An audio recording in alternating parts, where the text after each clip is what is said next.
Chapter 1896. Pluto was a cold star. The temperature here was very low, unsuitable for the survival of living creatures.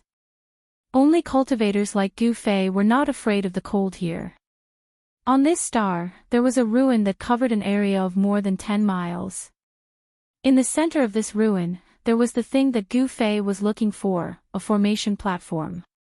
It could be seen that this used to be a city. However, this city had turned into ruins. Furthermore, this city had been destroyed for a very long time. Around this formation platform, there were several people sitting cross-legged. Gu Fei sensed that there was no trace of life in these people sitting beside the formation platform. They were all dead, a total of 5 people. People from the Kunlun immortal realm. Looking at the clothes on these people, Gu Fei had already recognized their origins. These people were wearing the clothes of the 3 great immortal sects of Kunlun. They were the people of the 3 great immortal sects who were at the end of their lifespans and had to leave Earth. What a pity. These people were able to cultivate to the void-controlling realm in the Kunlun immortal realm. Their muscles and bones were absolutely amazing. Otherwise, it was impossible for them to cultivate to the void-controlling realm in that kind of environment. Among the 5 people sitting around the formation platform, there were men and women.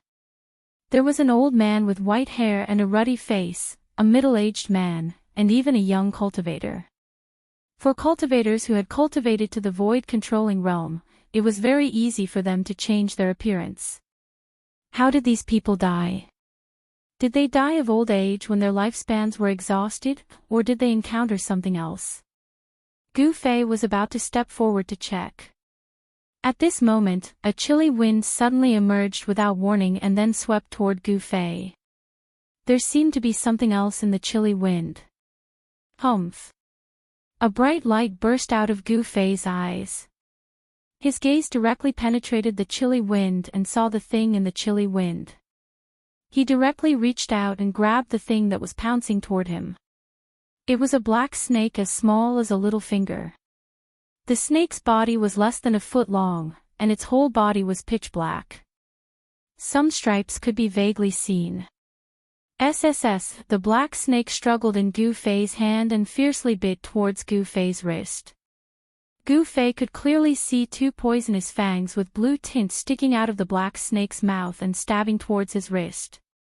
Gu Fei's martial body was incomparably strong. He was not afraid of the black snake's bite. He exerted force in his hand and the black snake was directly crushed to death by him. He threw away the black snake in his hand and went forward to check if the 5 of them had any injuries. At this moment, he knew that this planet was not safe. Shwa. As Gu Fei approached the 5 people sitting on the ground suddenly opened their eyes at the same time. Gu Fei couldn't help but jump in fright when he saw this scene. He knew very well that these 5 people didn't have the slightest trace of life on them. They were already dead. He was shocked to find that the pupils of these 5 people who opened their eyes were actually black, like a bottomless black hole. There was a strange power that wanted to devour people's souls. Playing tricks. Gu Fei strode forward. The 5 people stood up and faced Gu Fei. Traces of black gas emerged from their bodies and then lingered around them. There are people here who are proficient in Ghost Dao cultivation techniques. Gu Fei could feel that these 5 people had the aura of Ghost Dao. This was the power of Ghost Emperor Fengdu's lineage. Someone was using Ghost Dao divine ability to control the bodies of these 5 people. Bang!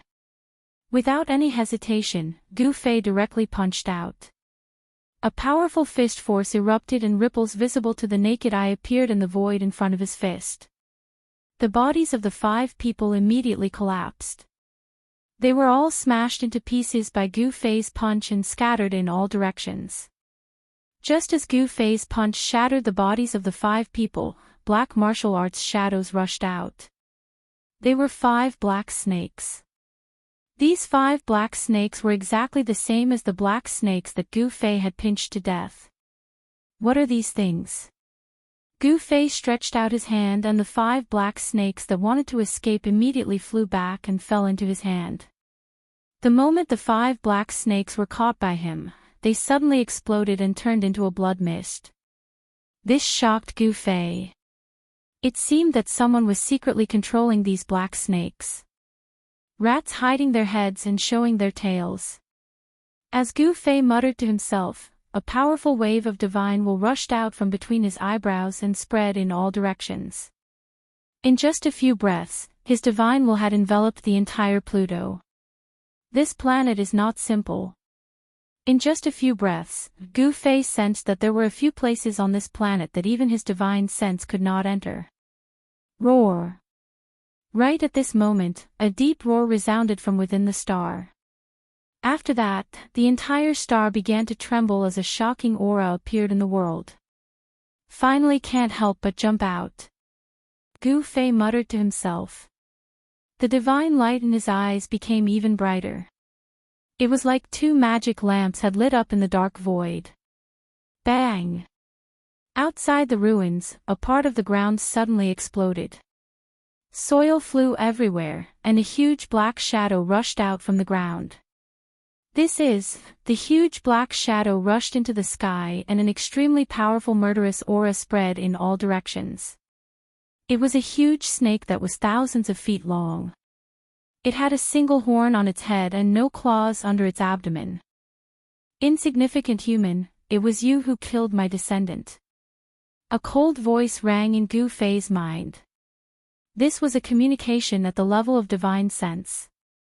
The huge black snake coiled in the air and raised its giant head high.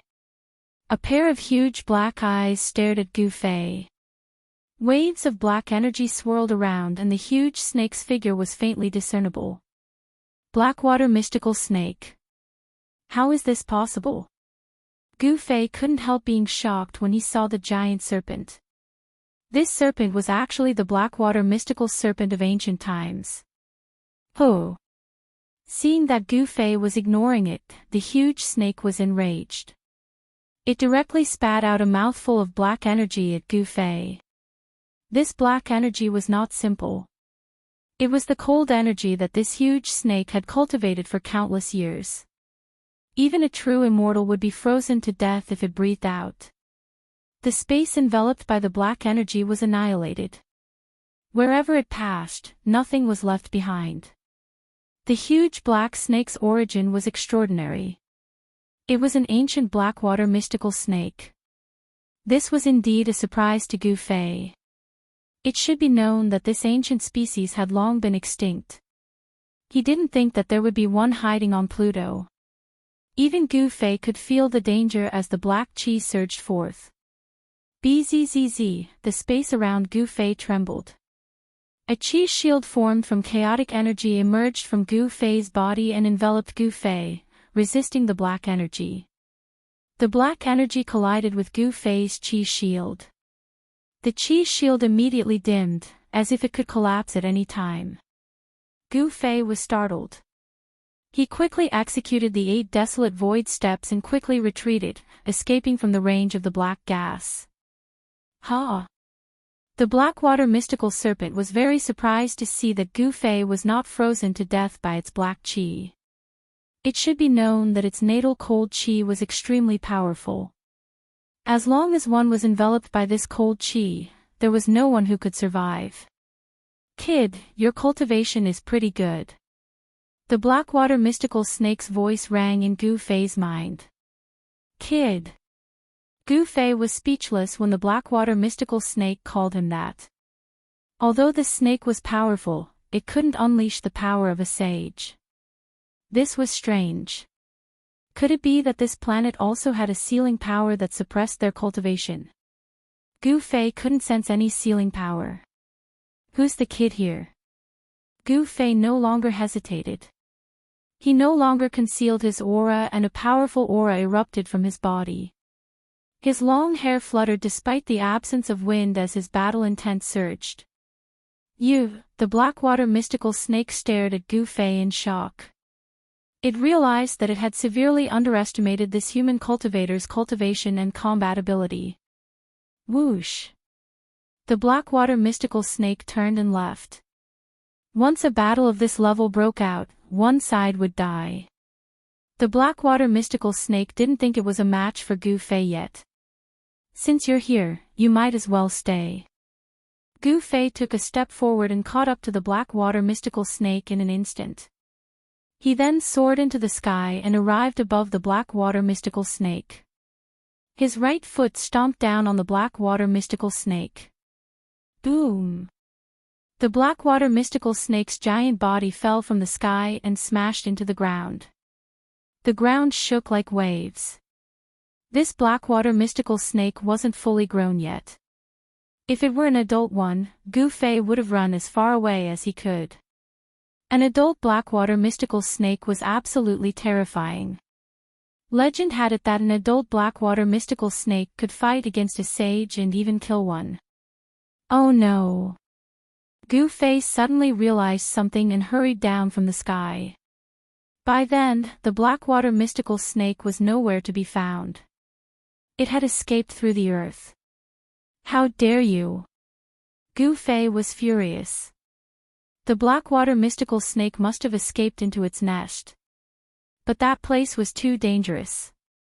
Even Gu Fei felt threatened. At this time, Gu Zhong and old Zhao, who had been thrown into his inner world by Gu Fei, were already in seclusion. It would be difficult for him to find a helper. This solar system was very unusual. There was a land of thousands of dragons on Earth, and a Blackwater mystical snake was lurking on this planet called Pluto. He wanted to subdue the snake, but he didn't want to cause unnecessary trouble. He returned to the ancient formation platform. After carefully examining it, he couldn't help but be shocked. There were a few parts of the ancient formation platform that were damaged. Of course, a broken teleportation matrix couldn't be used.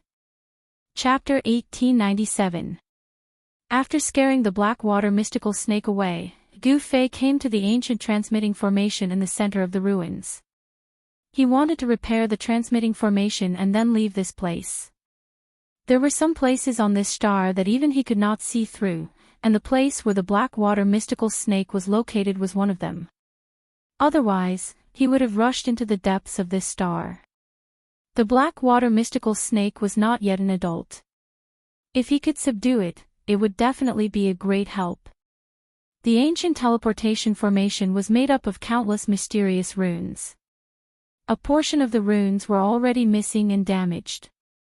It should have been caused when the city was destroyed. Could it be that snake? Gu Fei muttered to himself. The Blackwater mystical snake was extremely powerful, and its combat capability was close to the half-saint realm. On this Pluto, such an existence was absolutely invincible. Those cultivators from the Kunlun fairyland were no match for this giant snake. Fortunately, Gu Fei's attainments in formations were also good. Although he was not as good as He Tian, who was a formation guru, it was not difficult for him to repair this transmitting formation. After more than 2 hours of deduction, Gu Fei finally succeeded in repairing this formation platform.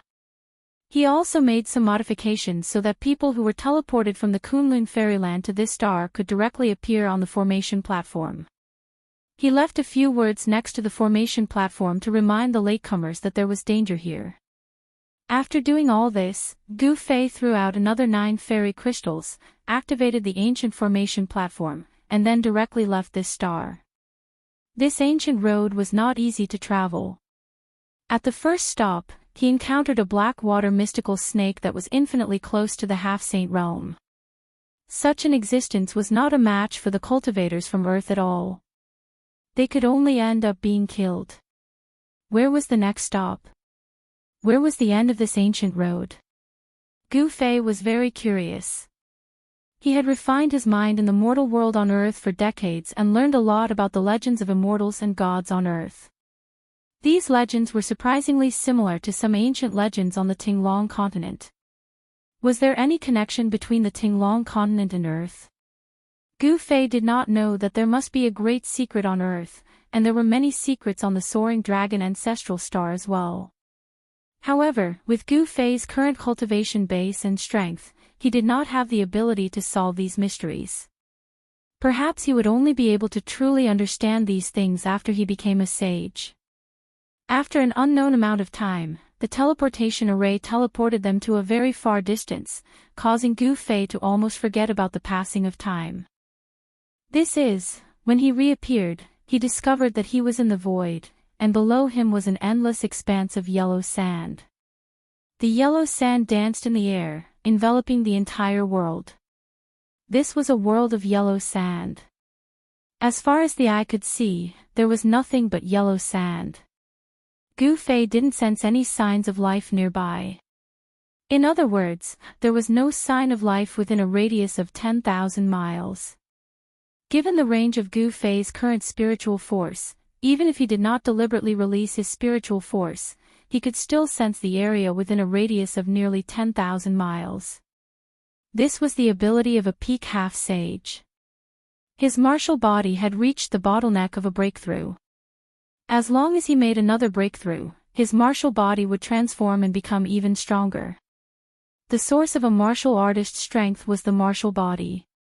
Only when the martial body continuously transformed and became stronger, the martial artist's combat strength would also increase. Could this be a Death Star? Gu Fei pondered for a moment, and then left this place. He wanted to find a teleportation array. There must be a teleportation array nearby, and this ancient road would not stop after 2 stops. Where is it? Yellow sand filled the sky, and it was difficult to find a teleportation array in such a place. One should know that everything here was covered by yellow sand. A strong wind blew, and the yellow sand danced in the air. Even if there was an ancient teleportation array, it would be buried under the yellow sand. Soon, Gu Fei discovered that this star was very big, and it was many times bigger than Earth. This was a huge star, and there was a divine sun in the sky of this huge star. This was a rare star that could have life. However, it was very strange that there was no life here. There were no rivers, lakes, mountains, or plains. There was only endless yellow sand. Could something have happened to this star, and it became like this? This was not impossible, because a battle between sage-level experts was enough to destroy a star with life. If a battle between sage-level experts had happened on this star, then this star might have become a Death Star.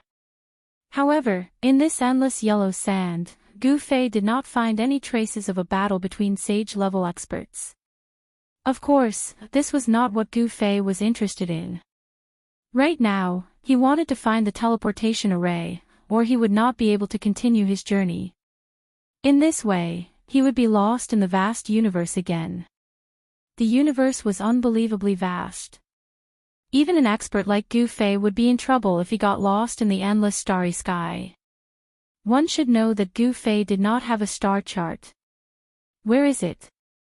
Gu Fei walked through the entire huge star, but he still could not find the teleportation array. This yellow star would occasionally produce sandstorms that were tens of millions of meters wide. In such a harsh environment, only cultivators could survive. Could it really be underground? Gu Fei had no other choice.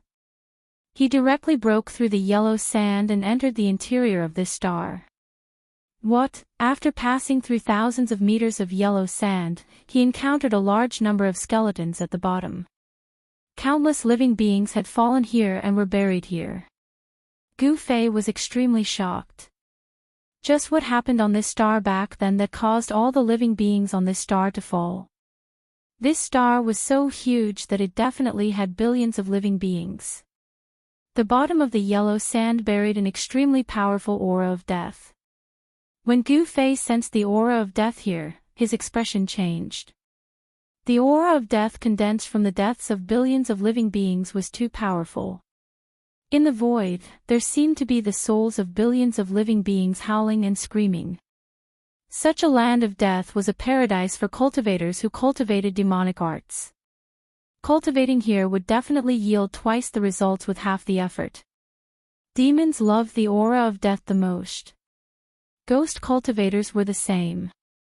If a group of ghost cultivators were to gather here, they would probably turn this place into a ghost domain. In the depths of this star, Gu Fei did not dare to go too close. There seemed to be an unimaginable existence lurking there. Even Gu Fei felt danger. He walked underground, searching for the ancient teleportation formation. Sure enough, he found a ruin buried deep in the yellow sand. Among the ruins, there was an inconspicuous array platform that had broken into 4 or 5 pieces. Chapter 1898. In an underground ruin, Gu Fei finally found the formation platform. However, the formation platform had been broken into 5 pieces and was destroyed. Seeing this, Gu Fei couldn't help but frown. This ancient road that started from Earth had been broken for many years. Even the ancient transportation formation was destroyed. However, judging from the ruins around the ancient transportation formation, this ancient road was already very prosperous in the past. With the ancient transportation formation as the center, a city had already been formed. However, this ancient road still changed in the end. The ancient transportation formation was destroyed, and the cities around it were not spared. The ancient road was completely cut off. In the present world, Gu Fei came to Earth and continued this ancient road. Gu Fei directly moved the broken ancient formation platform to the surface of the star and laid down a formation to protect the formation platform. However, just as he was laying down the formation, a few black shadows suddenly rushed out from the surrounding yellow sand. A powerful death aura appeared in this area. Seeing these black shadows, Gu Fei's eyes couldn't help but narrow. These were 5 evil corpses shrouded in a black death aura. Each of these corpses was wearing tattered clothes. Some parts of their bodies even revealed white bones. A strong corpse stench diffused from these 5 corpses. Ancient corpses with intelligence. Gu Fei was shocked. This star had buried billions of creatures. After these billions of creatures died, the death aura generated was simply endless. Under the nourishment of the endless death aura, some ancient corpses with immortal bodies could very likely regrow their intelligence and become evil corpses. However, Gu Fei quickly discovered that these 5 evil corpses were not ancient corpses with intelligence. They were puppets controlled by some kind of power. The existence deep underground finally couldn't help but take action. Gu Fei directly slapped the 5 evil corpses with his palm. Bang! The 5 evil corpses that were rushing towards Gu Fei immediately suffered a great impact. Their bodies exploded, turning into 5 clouds of black blood mist that dissipated in the void. Roar! A deep roar came from the depths of the earth. Gu Fei had actually killed his evil corpse puppet in one move. This caused the guy deep underground to feel shocked and uneasy. Bang! A cloud of yellow sand rose up, and another black figure rushed out of the ground. A powerful wave of death energy spread out from this figure. This was an intact ancient corpse. It was wearing blue armor, and its eyes were emitting a black light. A black death aura spread out from its body and enveloped the void for about 100 meters. So what? Gu Fei took a step forward and once again slapped towards the ancient evil corpse. A violent gust of wind swept up the yellow sand in the sky, enveloping the evil corpse. Bang! Without any suspense, the evil corpse was sent flying thousands of zhang away by Gu Fei's slap. Its body was actually not destroyed by Gu Fei's slap. Yes. Seeing this result, Gu Fei was also surprised. This evil corpse's body was too strong. It was hard to imagine how strong it was when it was alive. However, no matter how strong it was, it had now become an evil corpse without its own consciousness. It was controlled by someone and turned into a fighting puppet. Roar! The evil corpse roared and dashed towards Gu Fei from afar. It stretched out its huge hand and grabbed towards Gu Fei at an extremely fast speed. This evil corpse must have been a peerless character when it was alive. Even though it had been dead for countless years, its bones and muscles were still amazingly flexible. Heaven covering palm. Gu Fei displayed his martial path battle skill.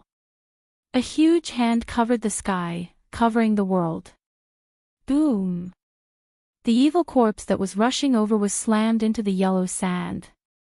Under the attack of the heaven-covering palm, the yellow sand within a radius of a few hundred li violently undulated and spread out like waves. Bang! A black shadow soared up to the sky. The evil corpse that was slapped into the yellow sand by Gu Fei was still fine and dashed out again. Who are you? Why are you disturbing my cultivation? The evil corpse stood in the air and a voice resounded in Gu Fei's mind. Humph, it seems that you provoked me first. Gu Fei snorted. The existence deep underground was a guy that bullied the weak and feared the strong. Once it realized that it couldn't defeat Gu Fei, it resorted to such a shameless method. This is my territory. You are trespassing on my territory. The voice resounded again. Humph, everything depends on strength. If you can't defeat me, this place is mine. Gu Fei's battle intent surged. The existence deep underground must be a terrifying opponent, but he was fearless. On the contrary, he yearned to fight against such an existence. When the existence deep underground heard this, it fell silent. Swoosh! The evil corpse suddenly swooped down from the sky, broke through the yellow sand, and disappeared into the yellow sand. Seeing this, Gu Fei was startled. Could it be that the fellow deep underground was scheming something? However, after waiting for a while, he didn't see the fellow deep underground attack him. Could it be that the fellow couldn't come out? However, if that existence really couldn't come out, then Gu Fei wouldn't need to worry about it. He could activate the teleportation array and leave this place. Gu Fei's guess was correct. The existence deep underground was at a critical point in its cultivation. It couldn't be distracted, nor could it move its body. Or else all its efforts would be for naught. If that happened, then there would be no place for it to cry. Gu Fei ignored it and focused on the array runes on the platform. Very quickly, he realized that this teleportation array was much more complicated than the previous two. He spent the better part of half a day to successfully evolve all the runes of the ancient teleportation formation. Then, he began to repair the ancient teleportation formation. Several hours later, Gu Fei once again departed from this dead planet. After that, a muffled roar rang out from the depths of the earth. It was as if a primordial beast that had been in a deep slumber had awakened. A shocking energy wave spread out from the man's body. Preposterous, a ghost-like silhouette appeared before the teleportation array. It could finally come out, but it realized that the other person had already left. The silhouette lingered outside the array for a while before leaving. This is Chapter 1899. The starry sky was boundless, but there were very few planets with life. The birth of life was not that easy. When Gu Fei came out of the void transfer channel, a wave of life energy hit him in the face. This was a planet with life. He realized that he was in the sky above a primitive mountain forest. The fresh air, which he hadn't smelled in a long time, made him feel invigorated. Releasing his divine consciousness, Gu Fei sensed that there were many powerful beasts in this primitive mountain forest. He even found a human tribe thousands of miles away. That human clan had opened up a place in the forest that was suitable for human beings to live in. In that place, human beings had built a medium-sized city with large rocks. The outer city wall was built with huge rocks and was dozens of feet tall. Inside the outer city wall was an inner city wall. The inner city wall was not as tall as the outer city wall. It was only 70 to 80 feet tall. The inner and outer city walls protected this simple and crude city very well. Outside the city was a primitive mountain forest, but inside the city lived thousands of humans. Compared to the humans on Earth, the humans here were living the most primitive life. Most of the people in the city were hunters who relied on hunting for a living. Gu Fei arrived outside the city. He stood high in the sky and looked down at the city. The ancient road that started from Earth was actually a road of no return. This was because the ancient transfer channel was a one-way transfer. Once one left Earth, there was no way back. Because of this, the three Kunlun sect grandmasters were shocked by Gu Fei's return. This was a city built with rocks. There was a moat outside the city. It was noon, and the drawbridge over the moat had already been lowered.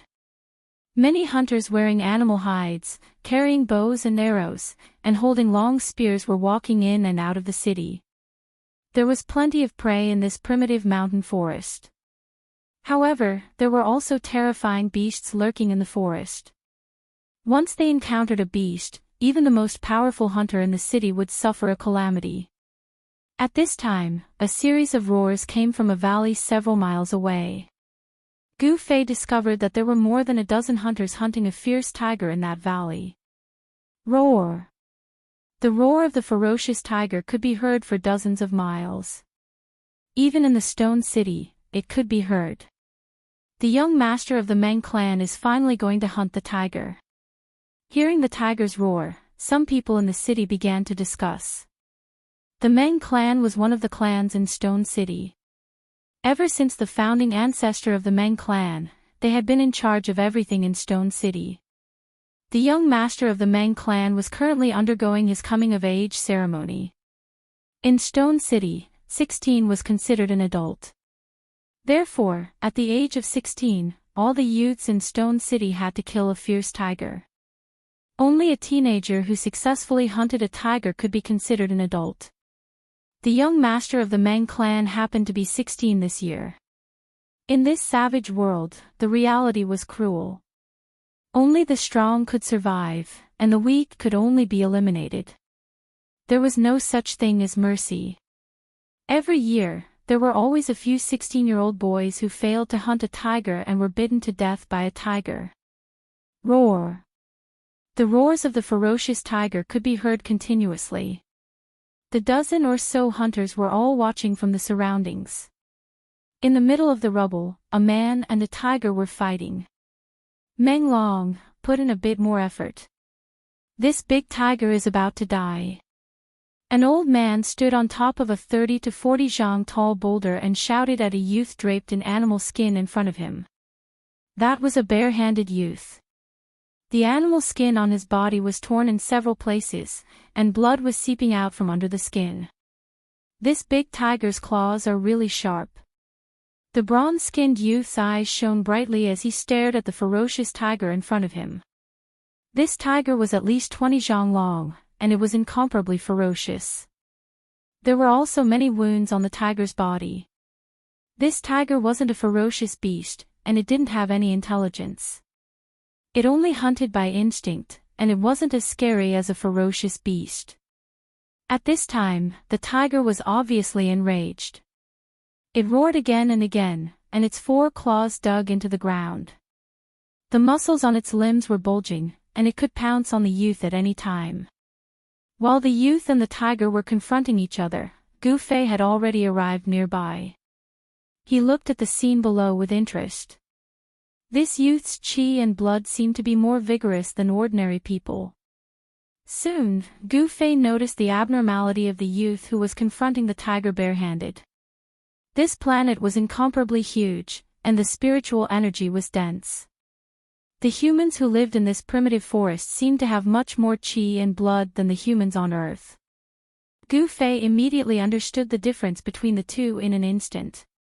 In this world, in the wilderness, to survive, one had to fight with the surrounding ferocious beasts and hunt for enough food to survive. People who lived in danger were definitely much stronger than those who lived in peace and prosperity. People were born in adversity and die in peace and happiness. This saying couldn't be wrong. Only with a sense of crisis could the human race continue to grow stronger. Otherwise, they would be eliminated. The muscles on the youth's body were tense, and beads of sweat the size of soybeans dripped from his forehead and rolled down his back, dripping onto the soil on the ground, and seeping into it. Roar! The tiger roared and slammed its 4 claws on the ground, causing a cloud of dust to rise. Then, it turned into a yellow shadow and pounced at the youth. This pounce was extremely ferocious. This was the tiger's most powerful attack. Before it pounced, a gust of wind blew over.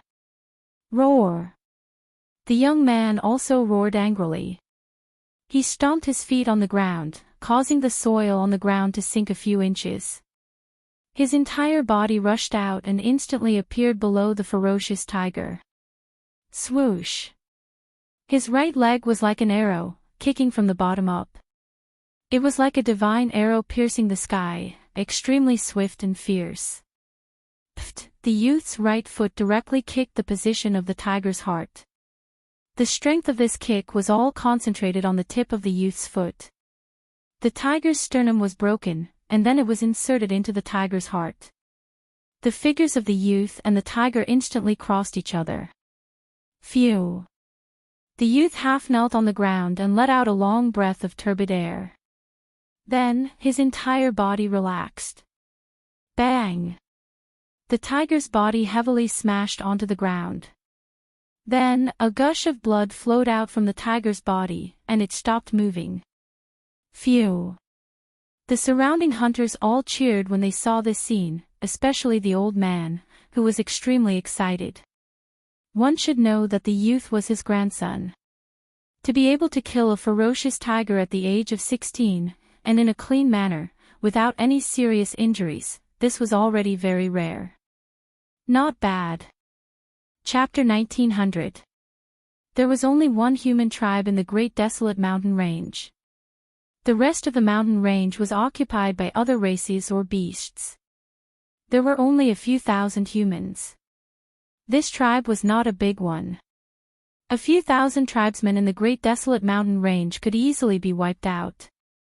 However, the human tribe still managed to survive. Although the beasts were strong, the human tribe could build stone cities to defend against the beasts. This was the power of wisdom. If one could not fight against the beasts, they had to use their wits. It was very difficult to break through the human tribe's stone city. Even the beasts did not want to provoke the humans in the city. It was not a coincidence that the human tribe appeared in the Great Desolate Mountain Range. It was most likely that the cultivators from Earth came here to live and reproduce. In the Stone City, the Meng family made up about half of the population. It was one of the biggest clans in the city, and the leader of the city was from the Meng family. The leader of the Meng family was a 150 years old man. Although he was no longer in his prime, he was still a powerful cultivator. The average human in the Great Desolate Mountain Range could live for more than 100 years. Of course, in such a harsh environment, it was rare to find someone who could live for more than 100 years. Of course, this old man was not a cultivator. However, in the Great Desolate Mountain Range, even if the human tribe only knew a few simple body refinement techniques, they were still not something ordinary beasts could provoke. Today, there was a joyous event in the city. The direct descendant of the Meng family, Meng Long, had successfully killed a tiger and completed his coming-of-age ceremony. As night fell, the city was brightly lit. Torches were placed in every corner of the city, illuminating the entire city as if it was daytime. The young man named Meng Long was the star of the night. These guys, when Gu Fei saw that the people in the city had actually used a stone platform in the center of the city as a platform for the banquet, he was a little speechless. All the important people in the city were sitting around the stone platform. The leader of the Meng family was sitting on the highest seat, and next to him was the star of the night, the young man who killed the tiger with one kick. On the square, everyone was drinking wine and eating big pieces of meat. These people who lived in the primitive forest were straightforward and forthright. This kind of mentality made them very cohesive. Thousands of humans were tightly united. This kind of strength was the guarantee of their survival. The hustle and bustle in the stone city lasted until the latter half of the night. Then, the people who had gathered in Guangqing gradually dispersed. Some people even rolled on the ground, snoring loudly in the square. Shwa! Gu Fei descended from the sky and landed directly on the stone platform in the center of the square. Who is it? Enemy attack. Just as Gu Fei landed on the stone platform, a series of shouts rang out. Groups of hunters rushed into the plaza from outside. Not only did the hunting team go out to hunt, but they were also responsible for the defense of Stone City. Although they had partied for a whole night, the hunting groups in the city still maintained a high degree of vigilance. As soon as Gu Fei showed up, these hunting groups found him. Your reaction isn't slow. Gu Fei stood on the stone platform with a calm expression. In just a few breaths, the stone platform was surrounded by dozens of well-equipped hunters. You are not one of us. The elder of the Meng family walked out. This old man had already cultivated the body refining technique to the point where he could produce inner qi from the outside. This kind of situation was similar to the martial arts on Earth. Gu Fei had been cultivating his heart on Earth for decades and had encountered all kinds of things. There were people who cultivated martial arts on Earth. If the cultivation of this old man was judged by the martial arts on Earth, then this old man was already a martial master. This kind of existence could already be considered as a master. With this old man here, normal ferocious beasts would not dare to attack this stone city. Martial arts masters who cultivated energy into qi were much stronger than normal ferocious beasts. Could it be that you are from that place? The old man seemed to have thought of something and suddenly became excited. Why would a branch of the human race appear in the Great Barren Mountain Range? The appearance of the human race in this barren land was very abrupt. However, if this branch of the human race was from outside, then everything could be explained. You are quite observant. Gu Fei said. He did not put these people in his eyes at all because there were almost no cultivators among them. Only this old man was a character. You really are from that place. The old man's face turned red. He seemed to know something. The origin of the Meng family might really be related to the cultivators from Earth. Gu Fei did not say anything. Stand down, all of you. The old man shouted at the hunters. The hunters had already drawn their bows and pointed their arrows at Gu Fei. The arrowheads were glowing with a layer of blue light.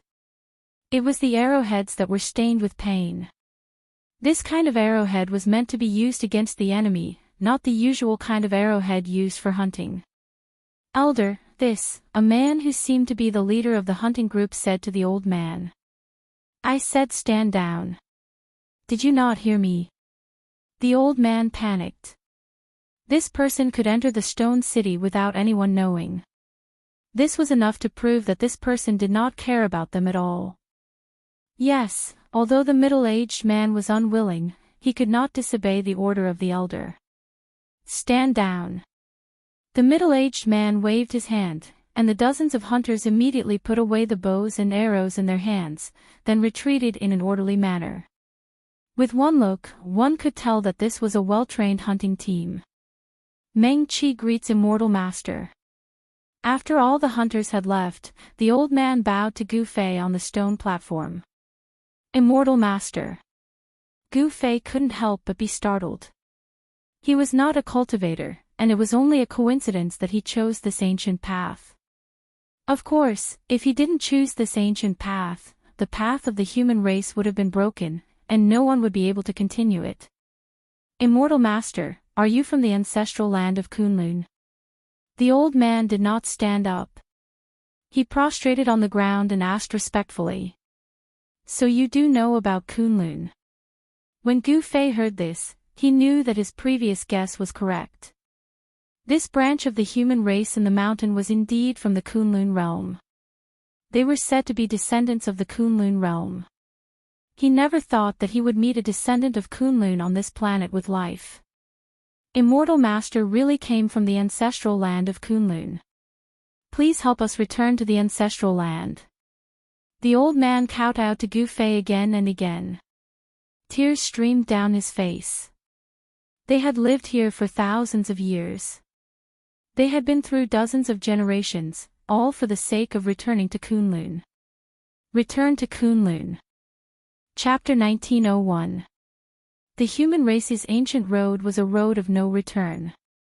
It was easy to come out, but it was not so easy to go back. Even an existence like Gu Fei would find it hard to return to the Kunlun realm. Only a formation grandmaster like He Tian would be able to reverse the formation and return to the Kunlun realm. Although Gu Fei had a certain level of attainment in formations, he was not a formation master after all, so it was difficult for him to reverse engineer a formation. In the great wilderness, it had been many years since someone came out from Kunlun. The first stop after leaving Kunlun was the end of this ancient road. The Blackwater mystical snake on Pluto was enough to wipe out all the cultivators from Kunlun. However, Gu Fei was an exception. With a cultivation base at the peak of Half Saint, he could do whatever he wanted even on the soaring dragon ancestral star. Gu Fei's arrival made the patriarch of the Meng family wild with joy. The patriarch invited Gu Fei to the ancestral ground of the Meng family. This was a forbidden area in Stone City, where the ancestors of the Meng family were worshipped. From the first generation to the current generation. In the ancestral ground of the Meng family, there were dozens of memorial tablets. According to the patriarch, the Meng family had been in the Great Wilderness for 68 generations. It had been 3,000 to 4,000 years. This period of time was nothing for immortals, but it was extremely long for ordinary people. The Meng family had been able to survive for thousands of years in the Great Wilderness because of a body-tempering technique passed down by their first-generation ancestor. Although this body-tempering technique was not a great technique, it was enough for the Meng family to protect themselves. From the patriarch, Gu Fei knew that this star with life was called the Great Desolate Star. However, nobody knew why this planet was called the Great Desolate Planet. It was a coincidence that the ancestors of the Meng clan fell here. It was an accident. The Great Desolate Star. Gu Fei muttered to himself. This name was very appropriate. This star was completely a wild world. Here, the strong preyed on the weak at every moment. Furthermore, this planet was much bigger than Pluto. Even with the range of Gu Fei's spiritual force, it was difficult for him to sense how big this planet was.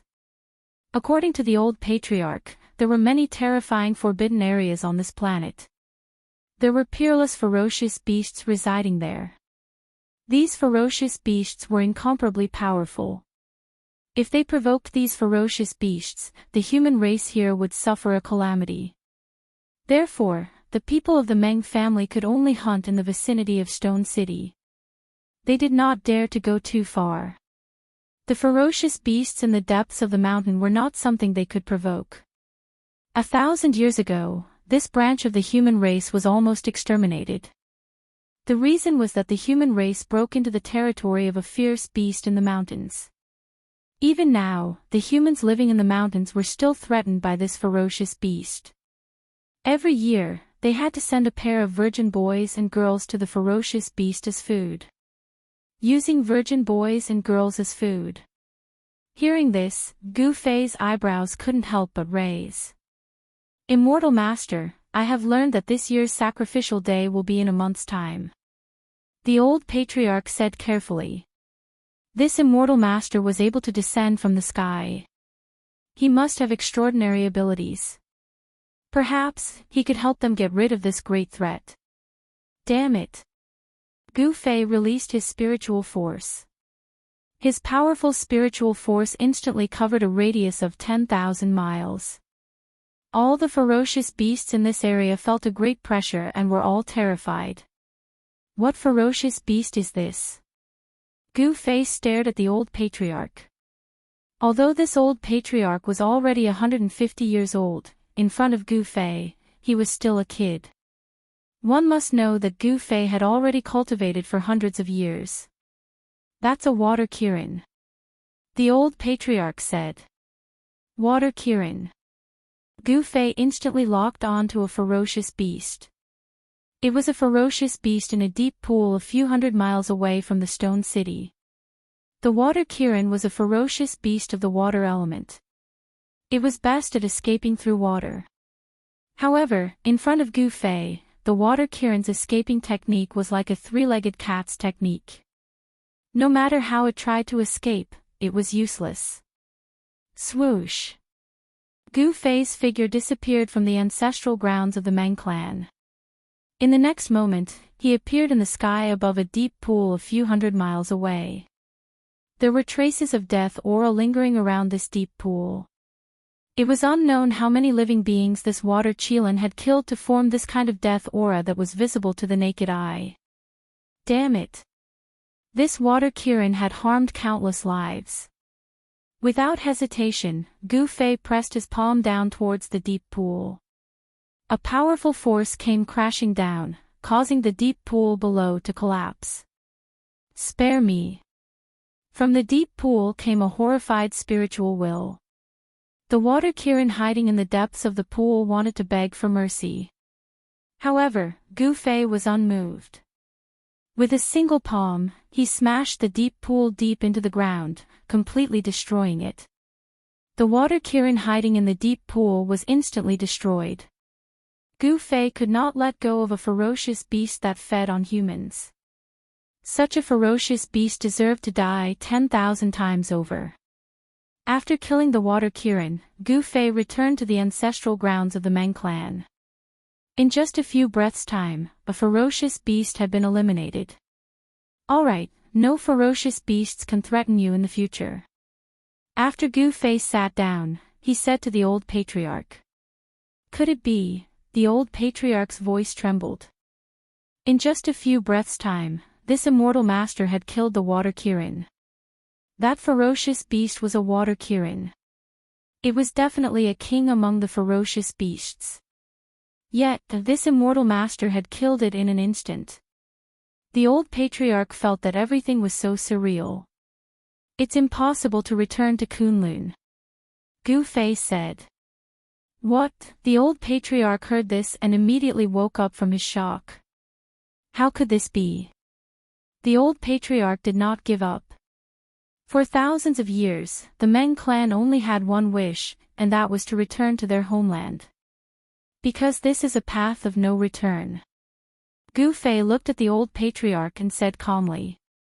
A path of no return. The old patriarch was shocked to the extreme. The ancient path from Kunlun was actually a path of no return.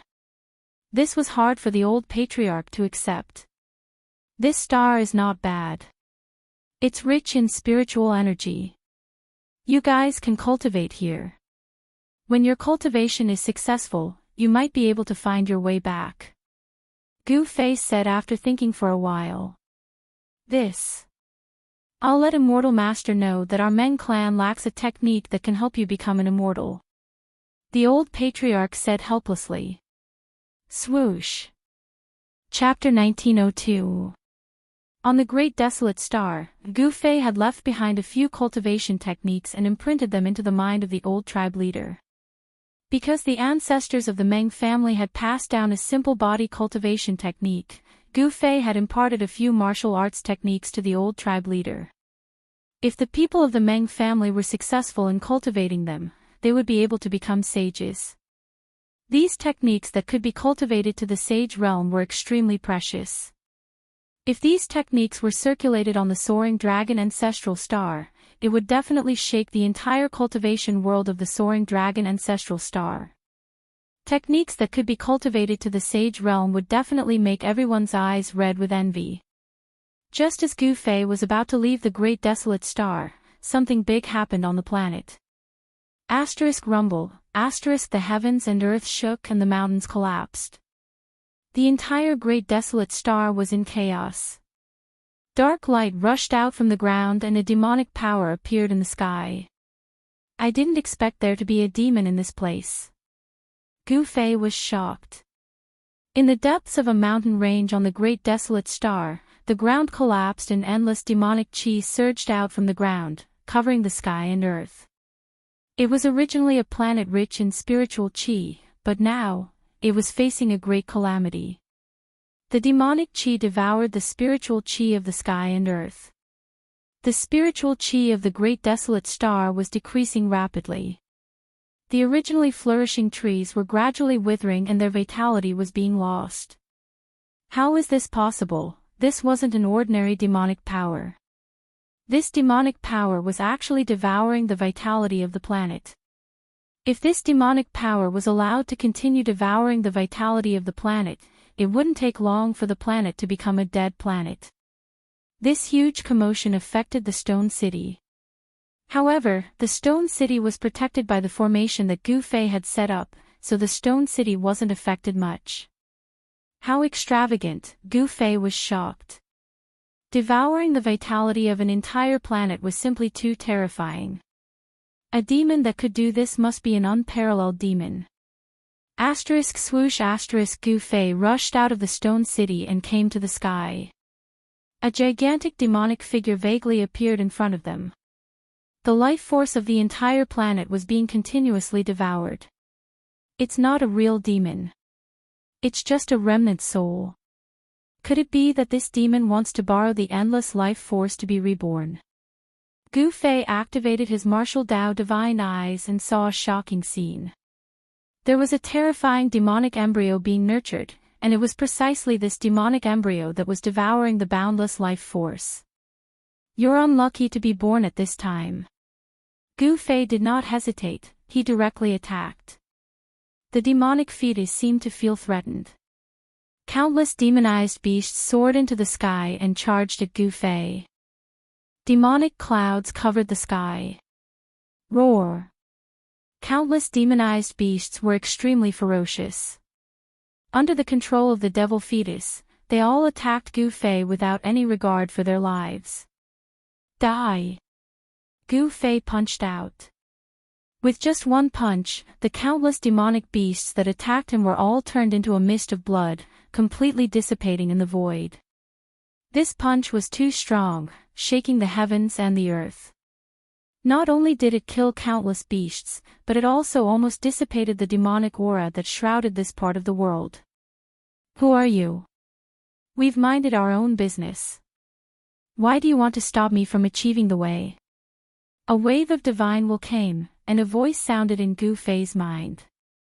Demons, everyone has the right to kill them. Gu Fei strode over, and the demonic fetus could not stop Gu Fei at all. Buzz!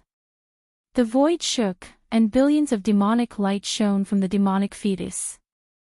Black demonic chains appeared in the void and then wrapped around Gu Fei. This was a type of divine chain of the Great Path formed by the interweaving of demonic patterns. Countless patterns of the Great Path appeared on the demonic fetus. A remnant soul entered the demonic fetus, and the power of the Great Path surged out from the demonic fetus. The demonic path was also a type of Great Path. When cultivated to the highest level, one could also become a supreme existence like the demon ancestor. After the remnant soul merged with the demonic fetus, the power of the entire demonic fetus soared to a level infinitely close to the saint level. The powerful power made the entire world shake. Demonic aura fell from the sky like dancing dragons, and the demonic might shook the world. Swoosh! Gu Fei used the 8 desolation void steps and weaved through the countless demonic chains, avoiding all of them. He killed his way to the vicinity of the demonic fetus and then attacked. Boom! Endless martial arts true power burst out, and a huge hand covered the sky, covering the demonic fetus below it. The huge hand descended, and the powerful martial arts power shattered everything. Gu Fei displayed his formidable battle prowess and unleashed the heaven-covering palm. Rumble! The huge hand covered the sky and descended, shattering countless demonic chains of the Great Path. It slapped the demonic fetus that was covered in demonic aura down from the sky. A peak half-saint warrior was too strong, and his combat ability was unparalleled. Even the demonic fetus that was infinitely close to the saint level was not a match for Gu Fei. Of course, although the power of the demonic fetus was infinitely close to the saint level, it was still not the power of the saint level. Boom! The ground shook, and the demonic fetus was smashed down by the sky-covering hand. The huge hand smashed the demonic fetus deep into the ground. Many mountains collapsed, and the ground sank. Gu Fei's attack had destroyed everything within a radius of 1,000 miles. But Gu Fei knew that the demonic fetus would not be destroyed so easily. Just as he was about to kill his way into the ground, endless demonic aura suddenly erupted from the depths of the ground. The vast demonic aura wrapped around the demonic fetus and shot into the sky. It wanted to rush out of the great desolate planet and escape into the starry sky. Gu Fei used the 8 desolation void steps and used his fastest speed to chase after the demonic fetus. Roar, when my main body returns, you will be the first to be killed. The demonic fetus roared. This was a spiritual wave, and its voice rang in Gu Fei's heart. I am not afraid of you. I will destroy your remnant soul today, and then I will destroy your main body in the future. Gu Fei was fearless, and he chased after it. One chased, one fled, and very quickly, they entered the starry sky. Gu Fei also caught up to the demonic fetus in the starry sky. Die! Gu Fei roared. After that, he made his move. He struck out with his primal chaos fist, shattering the void.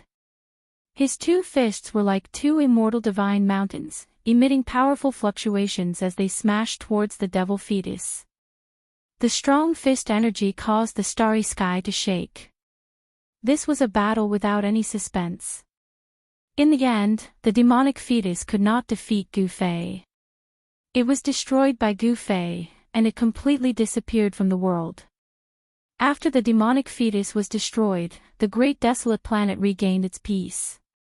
However, the demonic fetus had devoured half of the life force on the planet, and the density of the spiritual energy on the planet had decreased significantly. Celestial Master, please take us away. Chapter 1903. The great desolate demonic calamity was quelled by Gu Fei. The demon fetus could not escape and was killed by Gu Fei in space. The demon fetus was unlucky. It was born when Gu Fei came to the great desolate star. Otherwise, it might have succeeded. Using the lives of the entire planet as the price to go against the heavens. This was too much. Perhaps the demon had already planned this countless years ago. After this battle, the spiritual energy of the great desolate star decreased. When Gu Fei and the demon fetus fought, many regions were destroyed. After quelling the demonic calamity, Gu Fei returned to Stone City. Immortal Master, are you leaving? Asked the Meng family's old chief. Gu Fei did not hide it. He was just a passerby. He would have to leave in the end. The soaring dragon ancestral star was where he should stay. On the path to becoming a saint, he had to occupy a place. However, he was already lost in the starry sky, so finding his way back wasn't an easy task. He could only continue on his way. He wanted to see where the end of the ancient Kunlun Road was. He was looking forward to the end of the ancient Kunlun Road. Perhaps Kunlun and the soaring dragon ancestral star were connected. Immortal Master, bring us on our way. The Meng family's chief did not want to give up this chance to leave the great desolate star. One had to know that the human race's lives here were too bitter. They could only live a primitive life of hunting.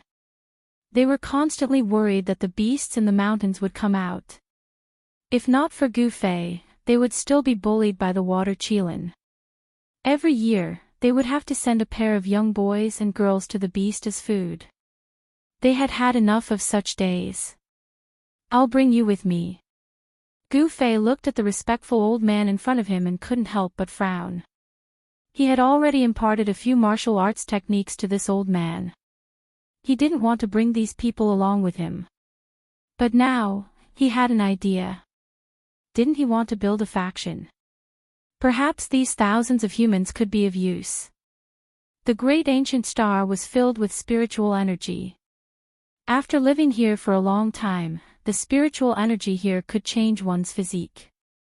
Those who could survive on the great ancient star all had strong physiques. Although these people had only cultivated the simplest body technique, they could still kill beasts with their bare hands. Especially the young man named Meng Long. He was only 16 years old, but he could easily kill a tiger with a kick. Compared to the humans on Earth, he was much stronger. The physiques of these people were very suitable for the cultivation of martial arts. If he accepted these people, under his guidance, he might really be able to teach a few powerful martial arts experts. Boom! At this moment, Gu Fei suddenly felt a powerful energy fluctuation erupt from his inner world and his dantian. Roar! In a valley within Gu Fei's inner world, a figure was sitting cross-legged on a boulder. That person's entire body flickered with golden light as rays of golden rainbows shot out from his body, illuminating the world. An extremely powerful wave of metal elemental energy rippled out from the golden body. The entire valley was shaking, and all living creatures in the surrounding area were trembling. Ha! I finally broke through. Gu Zhong laughed to the sky. His voice shook the sky, and the clouds in the sky were dispersed by the rolling sound waves. After cultivating in seclusion for dozens of years, he finally broke through. This made Gu Zhong extremely excited. He had successfully broken through to the second heaven of Almighty. Metal elemental energy circled around his body, making him look like a god of war made of gold. Congratulations, Brother Gu. At this moment, a figure walked in from outside the valley. It was a woman. This woman was Zhongli Meng, who had been taken into Gu Fei's inner world with Gu Zhong and Old Zhao in the Sage world. Gu Zhong stood up from the boulder. The powerful aura on his body began to recede like the tide. Soon, even the golden light on his body was completely retracted. Fairy Zhongli Meng. Gu Zhong could not help but be stunned when he saw this person. Behind Zhongli Meng were three extremely powerful undead creatures. They were the three undying emperors that Gu Fei had subdued. Greetings, young master. The three undying emperors behind Zhongli Meng bowed to Gu Zhong. Gu Zhong was Gu Fei's disciple and had an extremely powerful cultivation. They did not dare to slight him. Gu Zhong only nodded at the three undying emperors before his gaze landed on Zhongli Meng. He realized that Zhongli Meng's cultivation had increased by quite a bit over the past few decades, and he was not far from the peak of the Almighty Realm. You can see it now. Cultivating in this place allows my cultivation to rise very quickly. I can't even imagine it. In just a few decades, I'm only half a step away from becoming a pinnacle almighty being. Zhongli Meng said. It had to be said that Zhongli Meng's physique was indeed not bad.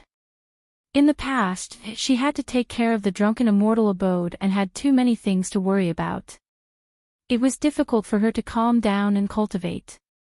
At this time, she took the opportunity to calm her heart and cultivate for a few decades. Her cultivation actually kept increasing, and she almost stepped into the realm of peak almighties. Gu Zhong was very envious of Zhongli Meng's continuous increase in cultivation. Zhongli Meng had cultivated for dozens of years and his cultivation had increased by several small realms. On the other hand, Gu Zhong had only increased by one small realm. Even his junior brother's cultivation speed was much faster than his. However, even if you have broken through to the peak almighty realm, you are still no match for me. Gu Zhong was very confident. Although he had only advanced by a small realm, his fighting strength was strong enough to compete with a peak almighty. Your lineage is really monstrous. It was impossible for Zhongli Meng not to be envious. Who didn't want to be invincible in the same realm? However, how many people were there in the same realm? However, there was such a person in front of her. She looked at Gu Zhong with a different gaze. So you have broken through. At this moment, a voice came from the sky. Master. Gu Zhong was surprised and overjoyed when he heard the voice. He had just broken through and wanted to go out and meet those people. He did not know that Gu Fei was no longer in the Sage realm, nor was he in the Soaring Dragon Ancestral Star's star field. A figure descended from the sky and landed in the valley. Gu Fei. Zhongli Meng could not help but exclaim when she saw the person. "Greetings, Master." The three immortal sovereigns hurriedly knelt down when they saw Gu Fei. Gu Fei nodded and waved his hand to dismiss the three immortal sovereigns. He did not like the aura of death around the three immortal sovereigns. "Your junior brother is still in seclusion." Gu Fei looked at Gu Zhong and asked. "Yes, junior brother has been in seclusion for a long time." "Do you want me to call him out?" Gu Zhong said. "No need." Chapter 1904. Gu Fei only had two disciples. One was Gu Zhong, and the other was Old Flood Dragon. Although Old Flood Dragon had already transformed into a dragon, his strength was the weakest among Gu Fei's two disciples. Old Flood Dragon had been in seclusion for decades and had yet to come out. Even Gu Zhong had broken through, but he was still cultivating in the same place. Gu Fei knew that nothing had happened during Old Flood Dragon's seclusion. Old Flood Dragon's seclusion was at the bottom of a large lake. At the bottom of the lake, there was an outlet for Earth Vein spiritual qi. Old Flood Dragon was sitting cross-legged at the outlet of Earth Vein spiritual qi, absorbing heaven and earth spiritual qi as he cultivated. Gu Fei sensed it slightly and knew that his second disciple had reached a critical juncture. If Old Zhao could pass this stage, his cultivation would definitely catch up to Gu Zhong. Old Flood Dragon's potential was not bad. Otherwise, Gu Fei wouldn't have accepted him as a disciple. Gu Fei planned to establish his own force. There were many benefits to having his own force, as he didn't need to deal with many things himself. Moreover, after having his own force, it would be much easier to find the lost disciples of the Taishan sect. There was strength in numbers, and it would be better than looking for them himself. His strength alone was very limited. "Master, you've finally made up your mind." After Gu Fei told Gu Zhong his plan, Gu Zhong couldn't help but be extremely excited. Establishing a powerful force had always been Gu Zhong's goal. Otherwise, Gu Zhong wouldn't have accepted those 9 disciples. "Brother Gu, do you want to establish a sect like the ancient people did?" Zhong Liming stood to the side. After hearing Gu Fei's words, her expression changed several times. Establishing a sect on the soaring dragon ancestral star wasn't an easy task. It should be known that Gu Fei had offended a lot of people, and there was no lack of ancient powers among them. If Gu Fei was alone, it would be easy. If others wanted to cause trouble for him, they would need to be able to find him first. However, it was impossible for a sect to not have a sect. With the mountain gate, there would be a fixed location. At this time, it would be much easier for Gu Fei's enemies to seek revenge on Gu Fei. Unless Gu Fei was strong enough, no one would dare to provoke him. Founding a sect. Gu Fei shook his head and said, "I just want to establish a force that belongs to me." This, Zhongli Meng was speechless. If this wasn't establishing a sect, what was it? "By the way, Gu Zhong, your master has something to tell you." Gu Fei suddenly looked at Gu Zhong and said. "Master, what is it?" Gu Zhong asked. "Yes, it's like this," Gu Fei said with some embarrassment. He told Gu Zhong about how he was lost in the boundless starry sky. Gu Zhong couldn't help being startled. He had been lost in the starry sky. This, Gu Zhong was stunned. He didn't know what to say at that moment. How could this be? Zhongli Meng's expression changed. She was born in the Zhongli clan of the Southern Desolation. Even though the Zhongli clan couldn't compare to the ancient Desolation factions, it was still a powerful faction in the Southern Desolation. She knew the consequences of being lost in the starry sky. The boundless starry sky was boundless. Some people said that it was only a corner of the Great Desolation World when the Great Desolation World was destroyed. However, no one knew what had happened. Being lost in the starry sky was a terrifying thing. If one was unlucky, they would never be able to find their way back. However, there were also some lucky people who accidentally obtained a map of the starry sky and found their way back. Even though Zhongli Meng was shocked, she suddenly thought of something. She quickly took out her storage pouch and searched for something. Found it. Soon after, Zhongli Meng's face was filled with joy. Following this, she took out a black piece of metal from her storage bag. The piece of metal was square and covered in a layer of rust. Fairy Li Meng, what is this? Gu Zhong was surprised when he saw Zhongli Meng taking out something like this. No one would take a second look at it even if it was thrown on the ground. This is a treasure. Zhongli Meng carefully held the metal piece in her hands. It was only a foot wide and a foot long.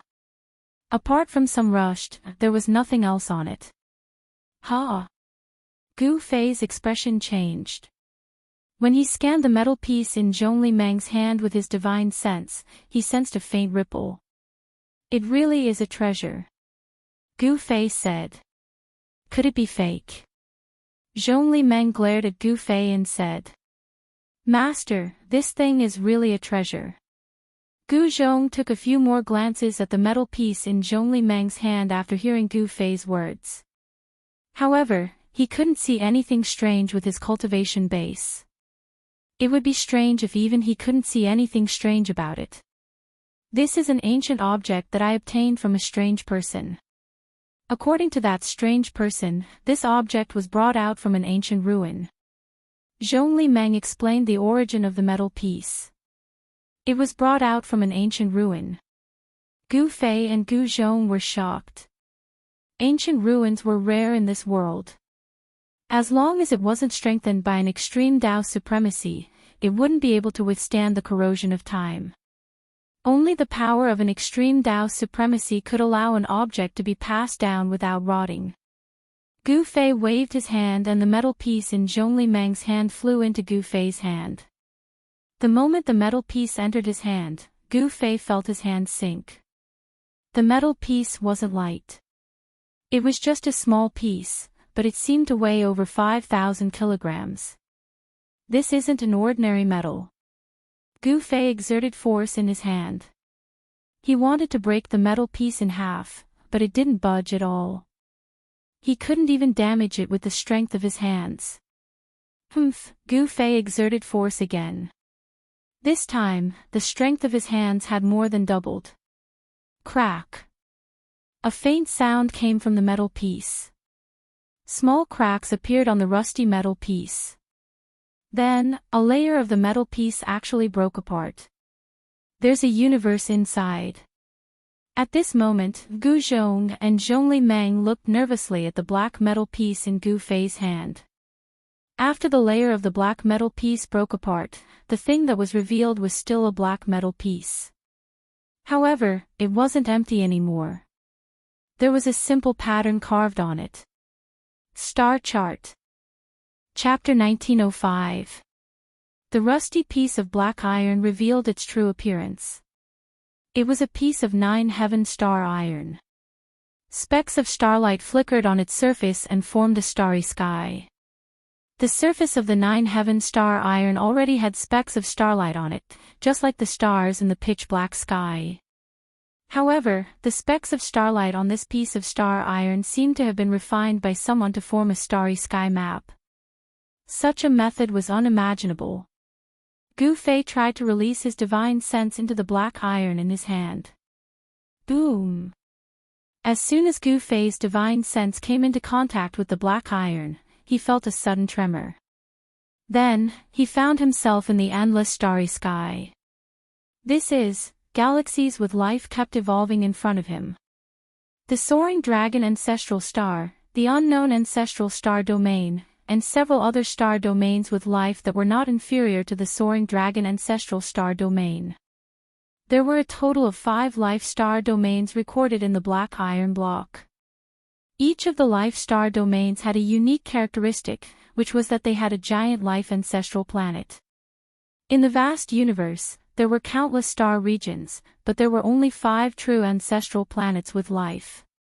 Moreover, Earth was one of the 5 ancestral planets recorded on the black iron block. The Earth recorded on the black iron was called the Kunlun ancestral star. Gu Fei found it hard to believe that such a small star was also an ancestral star. He had been to Earth before, so he knew that it was a very small star with life. In the endless starry sky, a star like Earth was not eye-catching at all. However, there must be a reason why it was marked as an ancestral star. The 5 ancestral stars were extremely far apart. Gu Fei carefully observed the constantly changing starry sky in front of him. Soon, he found the soaring dragon star domain. It's so far away.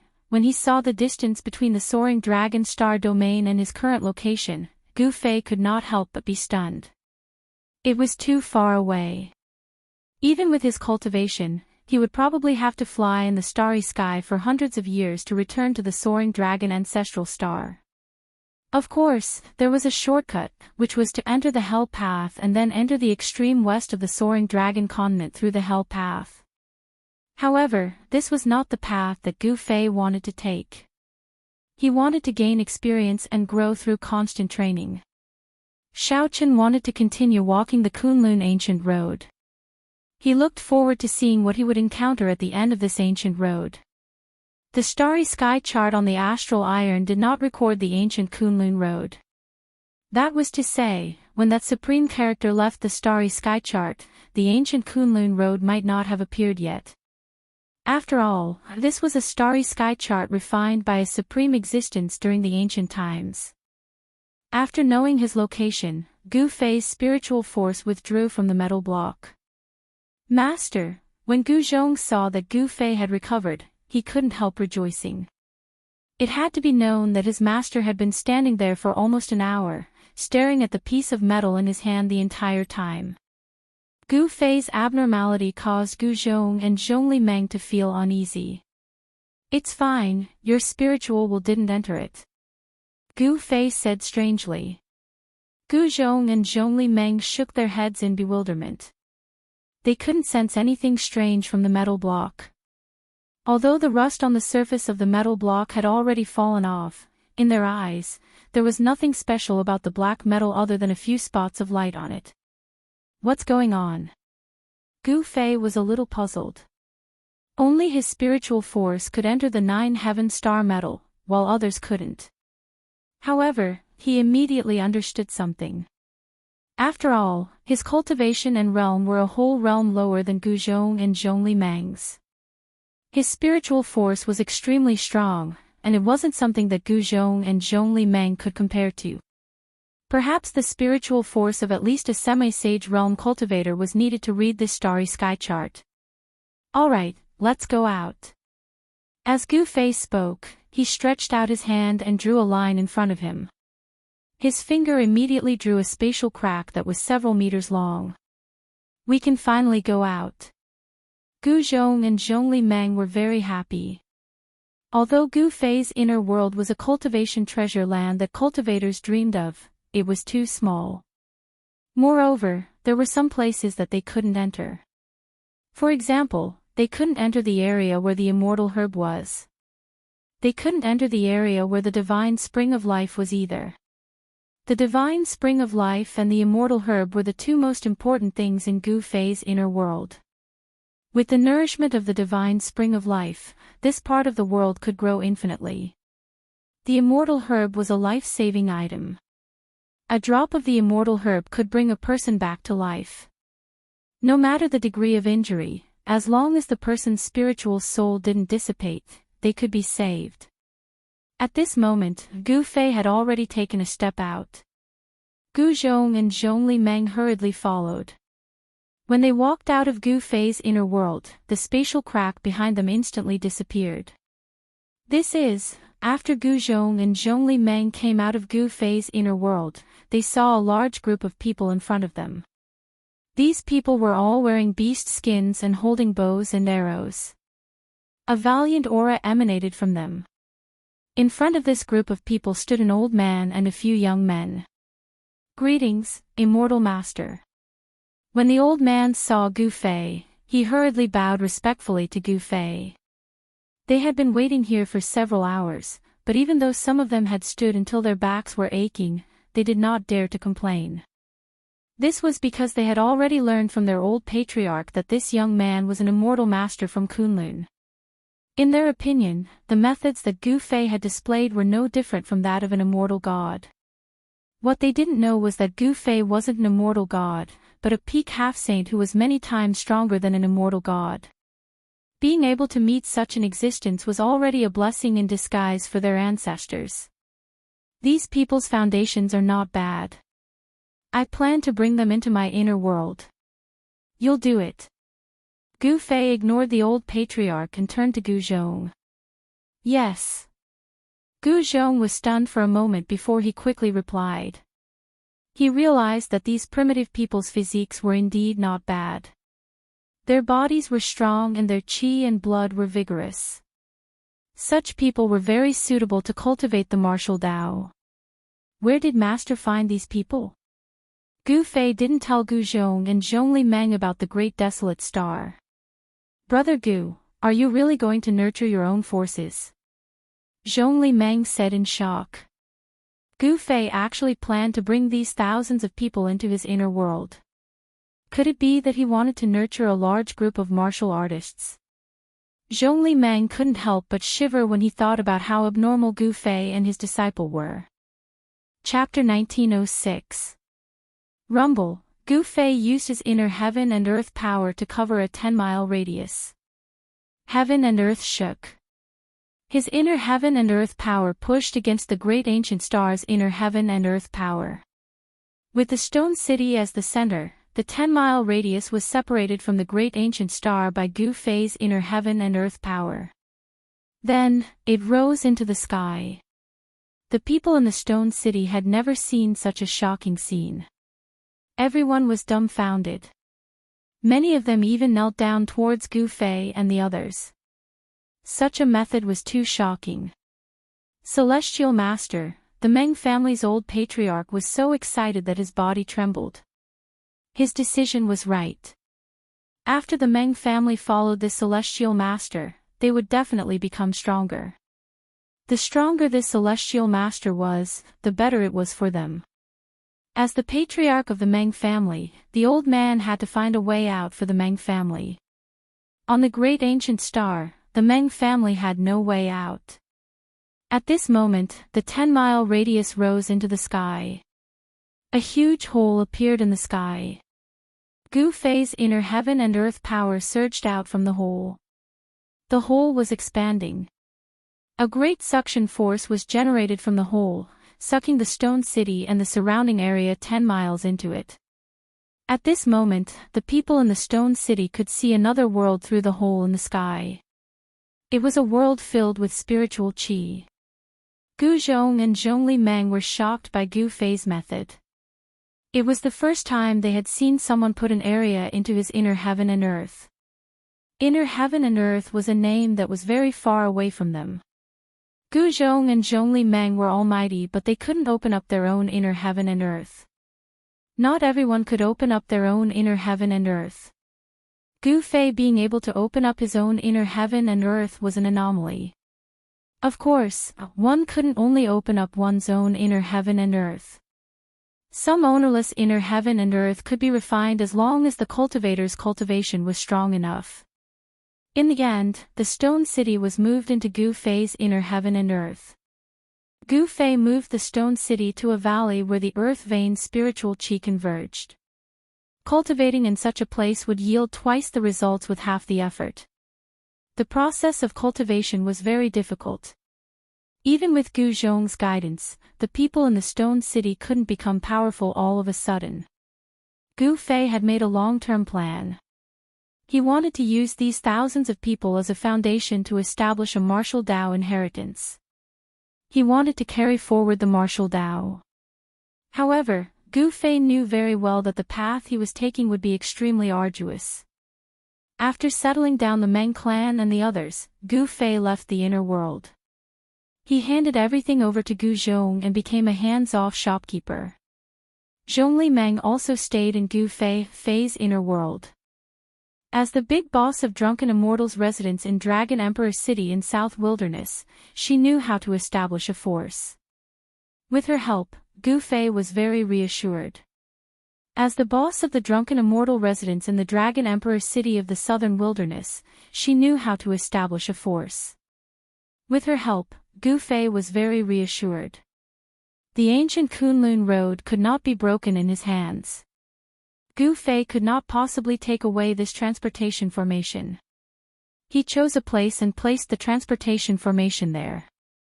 After that, Gu Fei walked around the entire great ancient star. He even went deep into the earth. However, he didn't find anything. Therefore, he chose a place and set it up. Then, Gu Fei walked around the entire great desolate planet. He even went deep into the planet. In the end, he didn't find anything. Then, he returned to where the teleportation portal was and activated it.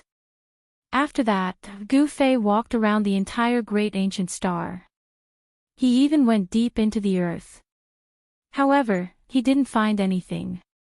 Therefore, he returned to the place where the formation was and activated it. The ancient Kunlun road had always been a road of no return.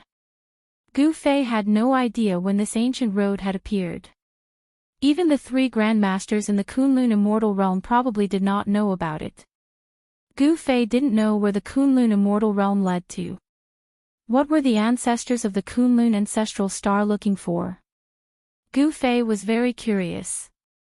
After a long time, when the aura of the outside world appeared, Gu Fei knew that he had finally arrived at his next destination. When Gu Fei came out of the space tunnel, he was stunned by the scene in front of him. What's going on? He discovered that he had actually appeared on an incomparably huge continent. There was a formation protecting the sky above this continent, and a divine sun hung high in the sky. This was a continent floating in the boundless starry sky. It had a radius of millions of kilometers. Someone had refined a sun star with great magic power and fixed it in the sky above this continent.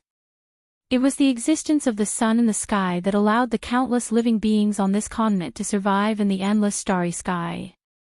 Only a sage could do something like that. Even half-saints and demi-saints couldn't set up a super grand formation that covered an area of 500,000 kilometers, much less refine a sun star and place it in the sky above this continent. Could it be that a life-bearing star had been destroyed by someone, and someone had used an unparalleled power to protect this area of 1,000,000 miles? The appearance of life was not man-made, but natural. The world evolved into all things, and the ancestral star was the carrier of life. Rumble, suddenly, countless figures appeared at the end of the plain opposite the mountain where Gu Fei was.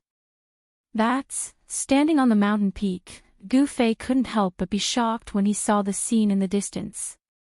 It was an army of mortals, numbering in the tens of thousands.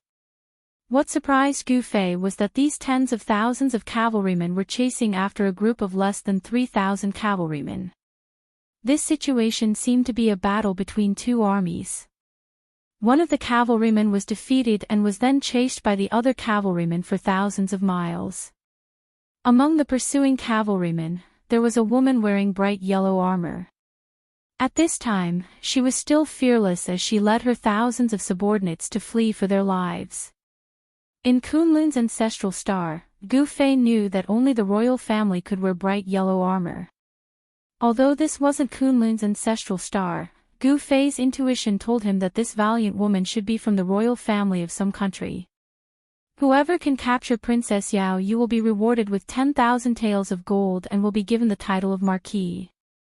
A war chariot charged out from the rear of the enemy army. On the chariot stood a young man wearing the same bright yellow armor. It was this young man who was shouting, "Ji Guang, you bastard!" Princess Yao Yu suddenly took out the bow and arrow hanging on her saddle. She turned around and shot an arrow at the young man on the war chariot. Whoosh! Chapter 1907. Whoosh! The sharp arrow pierced through the air, turning into a ray of cold light that shot towards Ji Guang's throat. This arrow was fast and ruthless. Although it was hundreds of zhang away, it arrived in an instant. Clang! Ji Guang's reaction was not slow either. He instantly drew his sword and slashed it away. Ha, Yao Yu, don't struggle pointlessly.